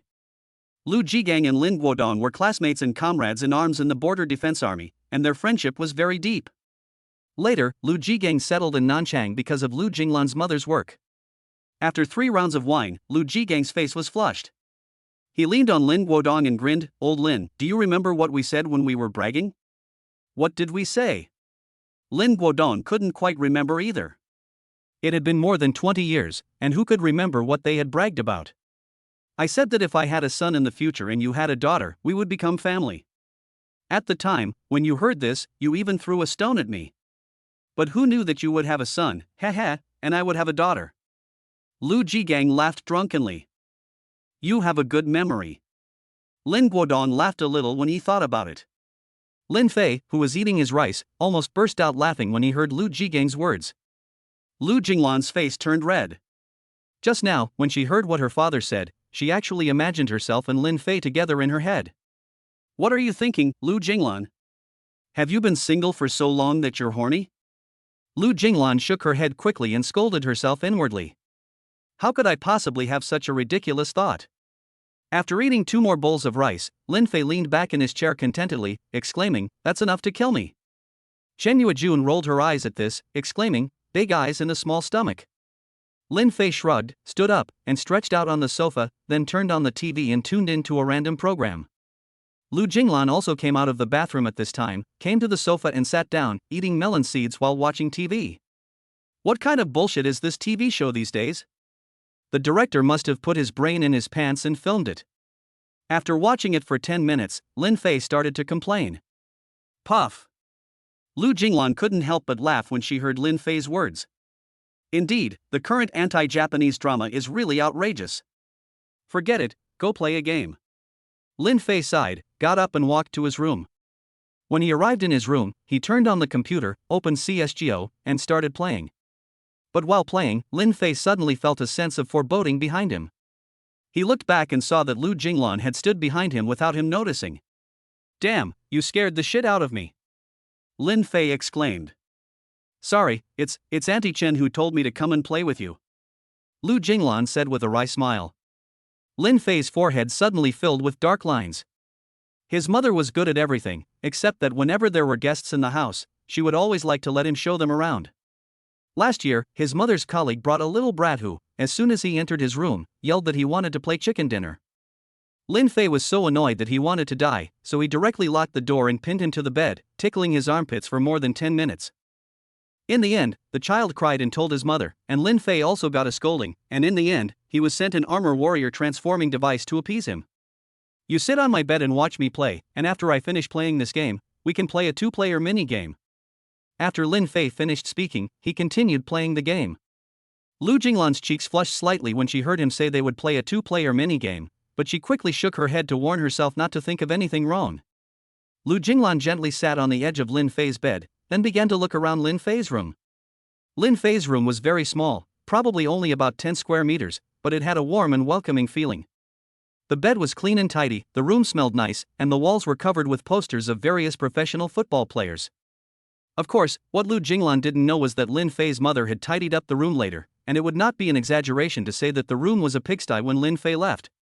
Lin Fei swore and played while playing, and finally took off his headset, turned to Lu Jinglan, and said, "Come over, let's play a 2-player game." Lu Jinglan nodded, then got up and sat upright on the small chair next to Lin Fei, looking like the little sister next door. Lin Fei skillfully opened the 43.99 minigame and asked, "Jinglan, what do you want to play?" "Big fish eat little fish." Lu Jinglan pointed at the screen and said. Hearing that it was big fish eating small fish again, Lin Fei's forehead was covered with dark lines. Why do girls like to play this? Coughing lightly, Lin Fei raised an eyebrow and said, "This is so boring, why don't we play the King of Fighters?" Lu Jinglan rolled his eyes silently. "Then why did you ask me? I've never played the King of Fighters before." Lu Jinglan pursed his lips. "It's okay, I'll teach you, it's very simple." Lin Fei gave a hee-hee-hee smile and quickly clicked on a certain invincible version of the King of Fighters. Looking at so many characters on it, Lu Jinglan also curiously asked Lin Fei what their skills were. Lin Fei also explained to her very patiently. After listening, Lu Jinglan also became a little interested. Chapter 57, It Doesn't Feel Right. After a thorough explanation, Lu Jinglan also roughly understood how to play, which was to just press all the buttons indiscriminately without caring about anything else. This was indeed the case. The King of Fighters Invincible Edition had an easy mode that allowed the player to zoom in and out at will, even when the chicken was pecking at the screen. Okay, let's get started. Lin Fei selected a large snake and then looked at Lu Jinglan. Lu Jinglan had already chosen Ice Girl Kula in advance, so she nodded a little excitedly. This was the first time she had played this game, and she couldn't help but feel a little anticipation. The game had just started. Lu Jinglan's fingers kept clicking on the keyboard, and soon she unleashed her ultimate move and some skills, leaving Lin Fei unable to fight back. Seeing Lin Fei's health bar keep dropping, Lu Jinglan's mouth curled up slightly. It seems I do have some talent. But Lin Fei was not at all panicked, and just let her hit first. Seeing that Lin Fei was about to die, Lu Jinglan also wisely let up a little and deliberately paused her skills. However, it was this moment that Lin Fei's large snake suddenly released a big move with full-screen special effects, instantly causing her character's health bar to drop almost completely. Ah! Why is your damage so high? Lu Jinglan exclaimed. She immediately started pressing a bunch of random buttons to try to amplify the big move, but no matter how she pressed, she simply couldn't release the big move. In the end, under the continuous big moves of the big snake, Lu Jinglan's Ice Girl was completely unable to defend herself and died thoroughly. Lu Jinglan was a little dissatisfied. She was sure that just now she let her guard down and he caught a flaw in her. I definitely can't let my guard down next time. What, again? Lin Fei looked at her and grinned. Come on. Lu Jinglan nodded emphatically. She didn't believe it. The next game started again very quickly, but this time Lu Jinglan hadn't even moved yet when Lin Fei's big snake used a big move to blow her away. KO. Another game ended, and Lin Fei hadn't even lost a single health bar. Thinking that it was no fun to keep on abusing her, Lin Fei suggested playing big fish, small fish, but Lu Jinglan's desire to win also came, and she dragged Lin Fei on to continue. Half an hour later, Lu Jinglan looked at the word KO on the computer screen and was completely defeated. Forget it, I can't beat you, I'm not playing anymore. Lu Jinglan said dejectedly. Let's play big fish eating small fish, it's been a long time since we played. Lin Fei said with a smile. Okay, I agree. Lu Jinglan's hope of defeating Lin Fei was suddenly rekindled upon hearing this. She had played big fish eating small fish since she was a child, and she didn't believe she couldn't beat Lin Fei. Lin Fei quit the King of Fighters and then gave the mouse to Lu Jinglan, who quickly found a big fish eating small fish game. Soon after entering the game, the two began to systematically eat the small fish. Lu Jinglan was very skilled at operating the game and soon became the biggest one. For Lin Fei, the game was so simple that he soon became almost as big as Lu Jinglan. But thinking that he had just abused her, he began to let up. After playing a dozen games, Lu Jinglan was always first, and she finally revealed a triumphant smile. But after a while, the game became boring. After playing one more game, the two stopped playing. But Lin Guodong and Lu Jigang were still drinking outside, and Lin Fei's mother was watching TV, so the two of them couldn't find anything to do. Do you want to watch a zombie movie? Lin Fei asked with a raised eyebrow. Yes. Lu Jinglan nodded, just to relive her childhood. Then help me to play it, I'll go get something. Lin Fei said, and left the room. Lu Jinglan nodded, and started looking for horror movies on the video software. But after much searching, Lu Jinglan couldn't find anything satisfactory, and could only click on a zombie movie starring Uncle Ing. Although I watched a lot of them when I was a child, a classic is a classic, and you can never get tired of watching it. Of course, this is mainly because the horror movies made in recent years are basically a pile of shit. Soon, Lin Fei walked in with a few cans of cold drinks. He placed them on the computer desk, then opened the closet and took out several large bags of potato chips. Seeing Lin Fei's actions, Lu Jinglan couldn't help but smile. Potato chips and drinks are a must for watching a movie. Lin Fei opened the bags of potato chips and placed them on the table, then opened 2 cans of drinks and handed Lu Jinglan one. Thanks. Lu Jinglan took the drink and smiled. After turning off the lights, Lin Fei started the movie. But now that they were watching a zombie movie, they were just watching it as a comedy. After watching it for more than half an hour, not only were the two of them not scared, they also burst into fits of laughter from time to time. Chen Yuejun, who was watching a TV drama outside, couldn't help but smile at the sound of the two of them laughing. This brat really is a natural. But Jinglan is a really nice girl, well-read and polite, and she's pretty too. If she were my daughter-in-law, that would be great. It's up to you to seize the opportunity.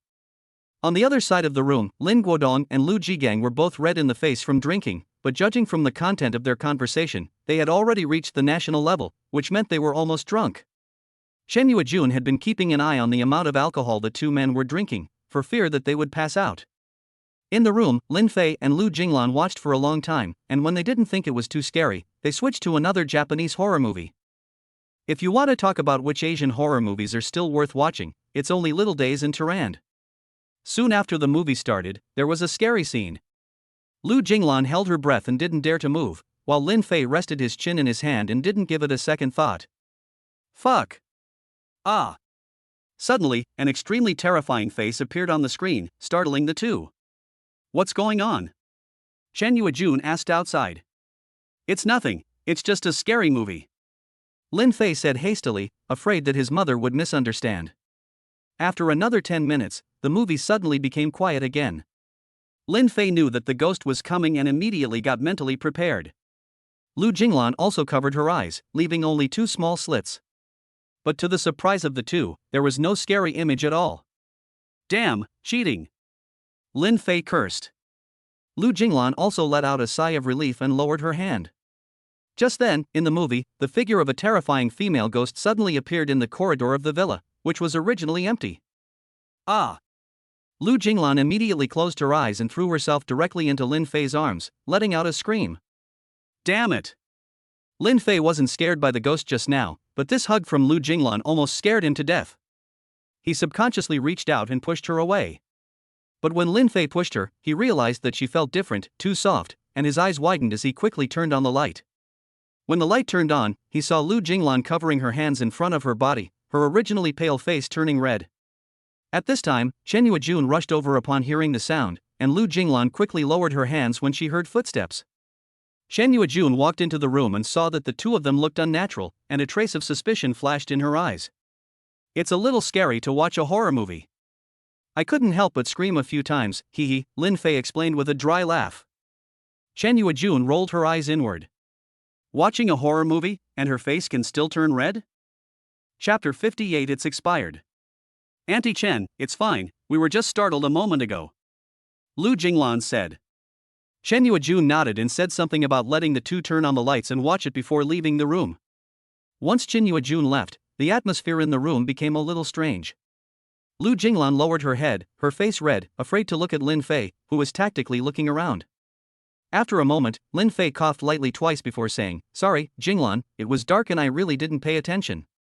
Lin Fei's words made Lu Jinglan's face even redder. "It's okay, you didn't mean it," Lu Jinglan whispered.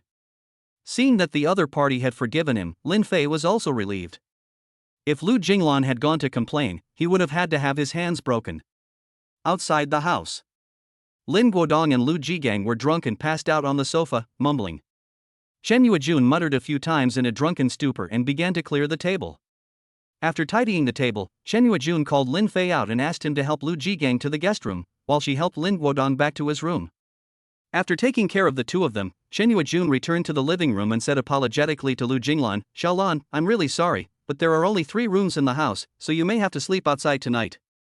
Lu Jinglan quickly shook his head and said, "It's okay, Auntie Chen. Mom, just let Jinglan sleep in my room."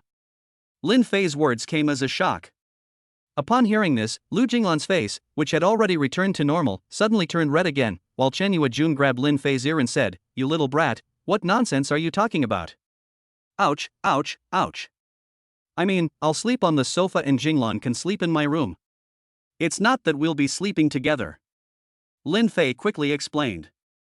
Hearing her son's explanation, Chen Yuejun let go of his hand and said in a bad mood, "Next time, don't talk nonsense." I know. Lin Fei rubbed his ear and nodded quickly. "Jinglan, why don't you sleep in Xiaofei's room? After all, it's getting late, and it's a hassle to go out and stay somewhere else." "Don't worry, I changed the duvet covers and pillowcases a few days ago, they're all clean." Chen Yuejun looked at Lu Jinglan and said. Lu Jinglan hesitated for a moment, then nodded, "That's fine. Anyway, the quilt covers and everything are all new, and if you refuse, people might think you're being picky. Just think of it as staying at a youth hostel," Lu Jinglan thought. "Well, I'll go get you some toiletries first." Chen Yuejun nodded, then went to the bedroom and got Lu Jinglan a pair of shower slippers and clean towels, as well as a disposable toothbrush and toothpaste. 11:30 p.m. Lu Jinglan leaned against the bed, unable to sleep for a long time. The thought that this was Lin Fei's bed gave her an indescribable sense of strangeness. She couldn't believe she was lying in a boy's bed, Lu Jinglan said to herself as she looked at the ceiling. The thought of Lin Fei pushing her from behind with his hands today made her face flush with a blush once again. But at that time, she didn't feel particularly angry. For some reason, ever since she learned today that Lin Fei was the son of her father's best friend, she inexplicably felt a sense of intimacy towards Lin Fei. "Forget it, go to sleep." Lu Jinglan shook her head, stopped playing with her phone, turned off the light and planned to go to sleep. But after more than 10 minutes had passed, Lu Jinglan couldn't sleep no matter what. And she didn't know if it was because she had drunk too much, but she felt a bit sick in her stomach. Gurgle, gurgle, gurgle. At that moment, a noise came from her stomach.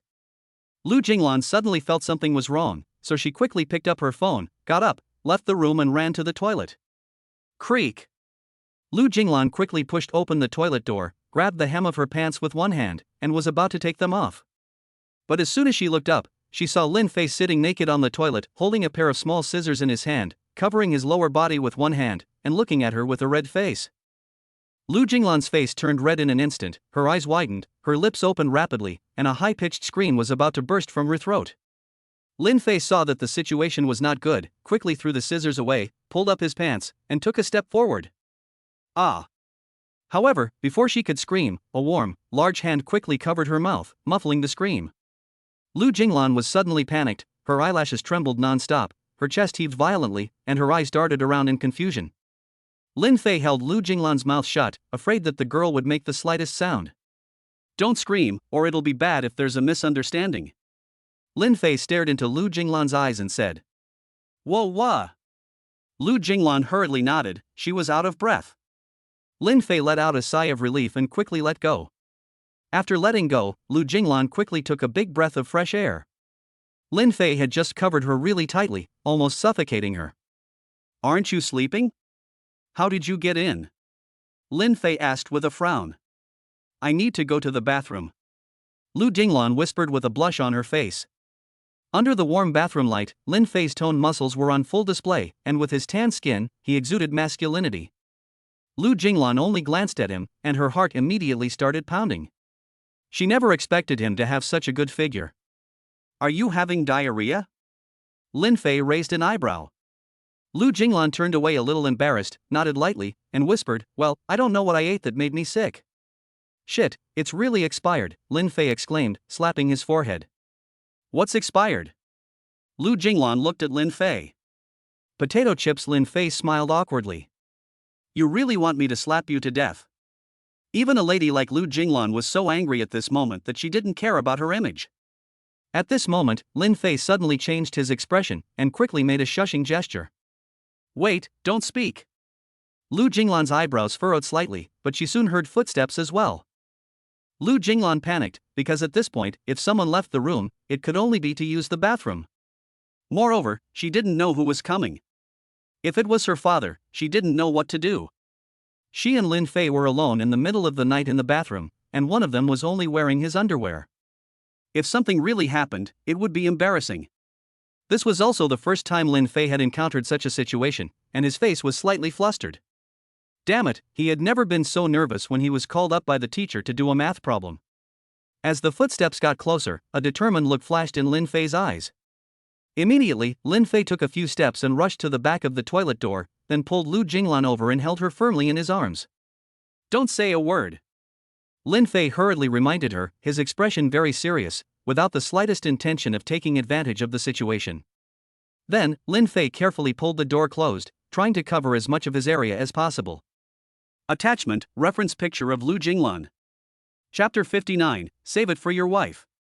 As Lu Jinglan was hugged by Lin Fei, her pretty face immediately turned red up to her neck. When she thought about Lin Fei's upper body, which was not wearing anything, pressing against her like this, Lu Jinglan's heartbeat suddenly accelerated, and her breathing became a little rapid. Lu Jinglan's nose kept hitting Lin Fei's neck, and coupled with the fact that Lin Fei was almost pressing down on Lu Jinglan at this time, the soft touch and charming body fragrance made him feel a little hot for a moment. Lu Jinglan's body odor is a faint jasmine fragrance, coupled with a supple body, holding her is like holding a warm, soft jade. Moreover, at the moment, Lu Jinglan's shy and flustered expression added a few different kinds of charm. Just then, the man entered the bathroom, and the hearts of the two instantly went up to their throats. When the man walked to the toilet, Lin Fei also saw the man's back. Uncle Lu. What I'm afraid of is coming true. Lin Fei suddenly felt a shock in his heart and held his breath. The two nervously stared in the direction of the toilet, afraid to make a sound, and the sound of their heartbeat could be clearly heard in the small space. Lu Jinglan subconsciously shrunk inward, but as she did, she suddenly felt her lower abdomen press against something. Lu Jinglan froze for a moment, then remembered the height difference between herself and Lin Fei, and this position was. After reacting, Lu Jinglan suddenly wished she could find a crack in the ground to crawl into. How could she ever show her face again after she had touched Lin Fei there? Lu Jinglan almost wanted to cry. Lin Fei had been observing the situation outside with a serious expression on his face, but suddenly he felt something unusual coming from below. His eyes widened in an instant. What the hell is going on? He looked down at Lu Jinglan, but found that the latter's face was so red that it looked like it was going to drip with water. Lin Fei immediately understood what was going on and quickly retreated. Mad, this is embarrassing. At this time, Lu Jigang outside had already finished going to the toilet, pulled up his trousers and left, but he was probably a little drunk, so he was stumbling a bit as he walked, let alone seeing the two people behind the door. Lin Fei immediately let out a sigh of relief, and it wasn't until they heard the footsteps completely disappear that the two people came out from behind the door. It was just because of what had just happened that both of them were embarrassed and no one spoke. Lin Fei quickly picked up his small scissors and then laughed dryly. Right, didn't you want to go to the bathroom? Go ahead, I'll leave first. After saying that, Lin Fei quickly left and closed the bathroom door. Lu Jinglan stood in the same place and took a while to calm down. Just as she was about to go to the bathroom, she noticed some curls under the toilet. Recalling Lin Fei's actions when she first entered the bathroom and the scissors he was holding, she instantly understood what Lin Fei was doing at the time, and her pretty face turned a little redder. Lu Jinglan muttered twice, then picked up the broom and swept it into the drain. Early the next morning, the five of them sat around the table eating breakfast. Lu Jigang learned that Lin Fei had volunteered to sleep on the sofa and let Lu Jinglan sleep in the bed last night, and immediately gave him a thumbs up and said with appreciation, "Not bad, Fei, you're a man. I was right about you." Lin Fei felt a little flustered when he saw Lu Jigang, and nodded sheepishly with a smile, as he should. Lu Jinglan, who was standing nearby, caught a glimpse of Lin Fei's flustered expression, and the corner of her mouth rose slightly. After breakfast, Lu Jigang also left with Lu Jinglan. He didn't just come over to catch up with Lin Guodong, but also had other things on his mind. Lin Fei and his father also saw the two off to the ground floor. After seeing them off, Lin Fei asked his father to go upstairs first, while he went to the car to get the lottery tickets. After getting the information, Lin Fei hurried back home. Shen Yuejun saw her son holding a bunch of things in his hands and asked, "Fei, what are those in your hands?" Lin Guodong, who was sitting on the sofa watching TV, also turned his head, looking curious. "Dad, Mom, do you believe me when I say I've won millions in the football lottery?" Lin Fei said, clearing his throat. Shen Yuejun and Lin Guodong were stunned at first, then both rolled their eyes. "What's wrong with you?" Shen Yuejun snapped. "I'm serious, don't believe me?" Lin Fei put all the lottery tickets and the winning certificate from the lottery center on the coffee table. Shen Yuejun and Lin Guodong glanced at each other, then both took a look. Lin Fei wasn't worried that his parents would be able to tell if they were real or not, because the information was so well made that it looked even more real than the real thing. "Hey! You little brat, you actually won the score of 8-1. Lin Guodong exclaimed. He had seen many people win the score of 8-1, but 99% of them had bought the score of 8-1, and almost no one had won the score of 8-1. Why? Because the probability is really low. The probability of winning the lottery with the score of 8-1 is similar to the probability of a person being struck by lightning. What score of 8-1? Shen Yuejun, who has never been in contact with football betting, asked with a puzzled look on her face. "Mom, the score of 8-1 means that I bet on football betting and guessed the score results of 8 matches." Lin Fei said with a smile. "Guess the results of all 8 matches?" Shen Yuejun was shocked. "Yes." Lin Fei shrugged. The little brat also guessed a few upset matches. What a stroke of luck. He only spent a little over 100 yuan and won more than 5 million. Lin Guodong said with a smile. He had also bought football lottery tickets before, but basically never won anything. He never imagined that his son would win millions. But although it was more than 5 million, he didn't seem overly excited or thrilled. More than 5 million? Shen Yuejun was slightly surprised to hear this, but she wasn't overly excited either. "Dad, Mom, I plan to deposit all this money into Mom's bank card and save it for your retirement in the future," Lin Fei said. Lin Guodong and Shen Yuejun smiled at each other upon hearing this, then looked at Lin Fei and said, "Your parents don't lack money to spend, and you can keep that money for yourself to marry a wife in the future." After saying this, they continued to watch TV, as if they had won not 5 million yuan but 50 yuan. This made Lin Fei a little embarrassed for a while. But then he thought, it is indeed the case. Mom makes more than 8,000 yuan a month, and Dad is similar. The two of them really don't lack money. The biggest expense is probably going on vacation. I'm in no hurry to spend money right now, and you guys should at least give me a chance to show my filial piety. Lin Fei laughed bitterly. Mom and Dad don't have any special places to spend money, so it's useless to give it to them. Shen Yuejun looked at her son and smiled helplessly. You like to travel during the holidays, so how about this? I'll transfer 1 million yuan to you as travel funds, okay? Lin Fei said quickly. If you don't take it, I'll donate it all. Lin Fei threatened. Shen Yuejun and Lin Guodong were both a little confused. Had their son been switched? In the past, he would die if his New Year's Eve money was confiscated, but now he was begging to give the two of them money to spend. Fine, then you can take it from your mother's card. Shen Yuejun waved her hand, saying that since the money was in the family's hands anyway, she would just not spend it. Chapter 60, Little Potato Can Even Drive a Car? Time flew and it was afternoon. Lin Fei drove to the Jingchen Huafu Villa area.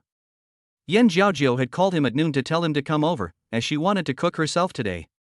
Jingchen Huafu is located next to Yuehu Park in the northwest of Huayang City.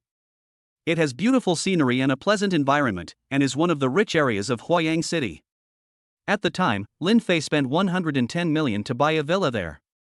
Halfway there, Lin Fei suddenly turned the car around and headed to Wanda Plaza in the city, planning to buy a little gift for Yan Jiaozhou. Yan Jiaozhou had sent him flowers last time, and this time she had cooked for him herself, and there was a reward in the evening, as she had said. After all, she was his woman, and it was necessary to give her gifts. Although the girl had initially added him to WeChat because she saw him driving a McLaren, she did genuinely like him now. Moreover, he had obtained the 15 billion or so from the other person.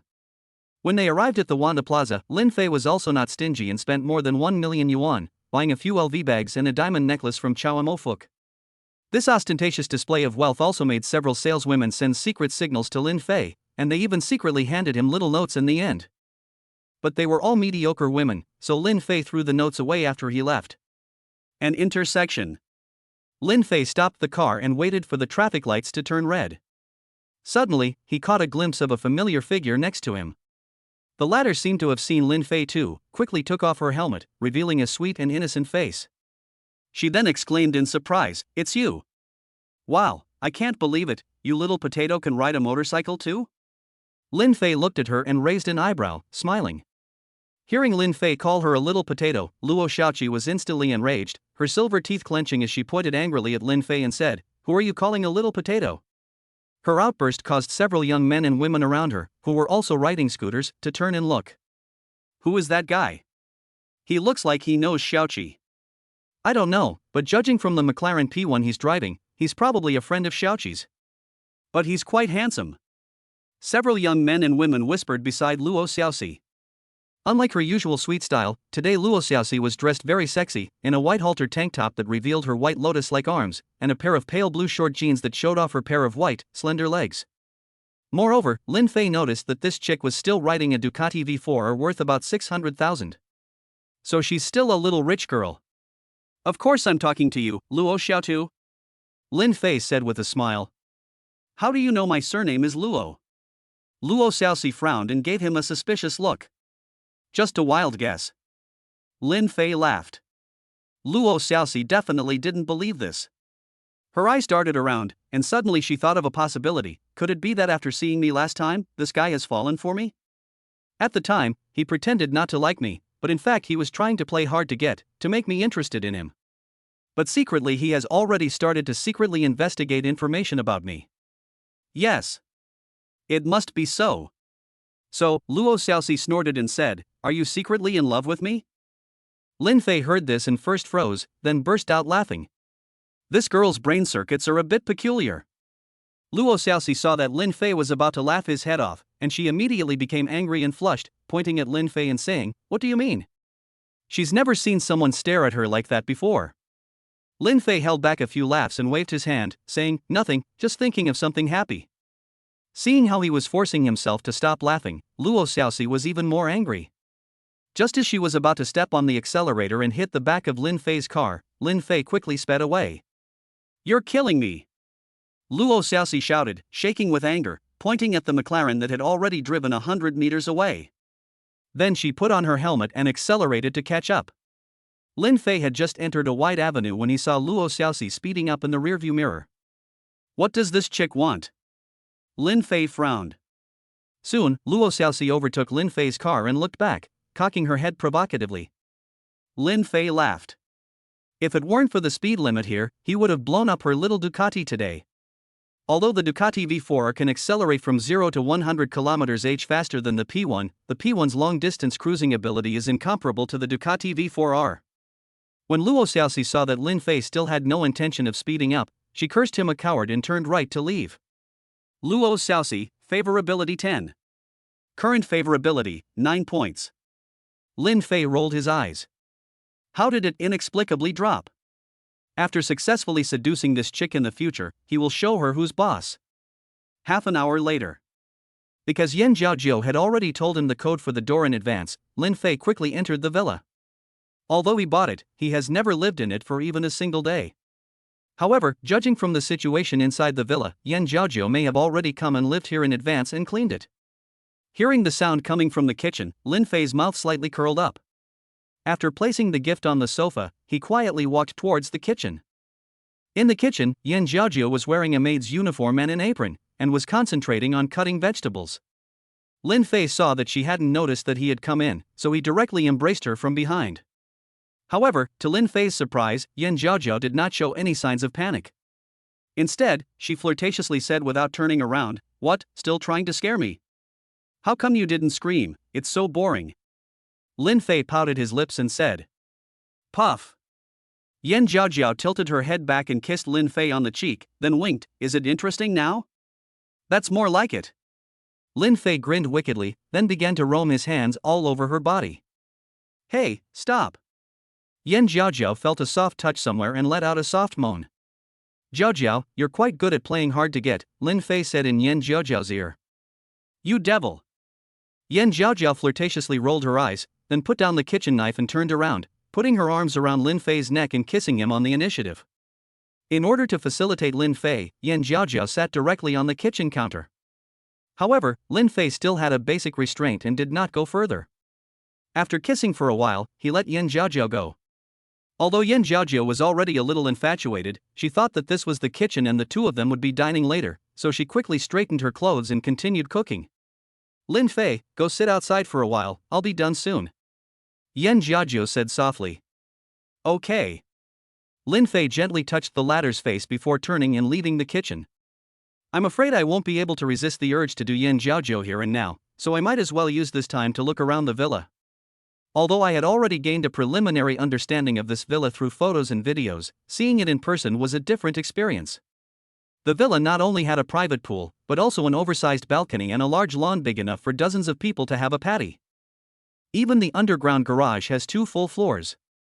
Moreover, the rooms are fully equipped with all kinds of facilities, including a piano, an oversized TV, a movie room, etc. In short, Lin Fei felt quite good. After walking around the villa and returning to the hall, Yan Jiaojiao had already finished cooking and started setting the table. After all, she is a woman, and she still likes to be romantic. She just met Lin Fei, who was so insensitive, so she had to do it herself.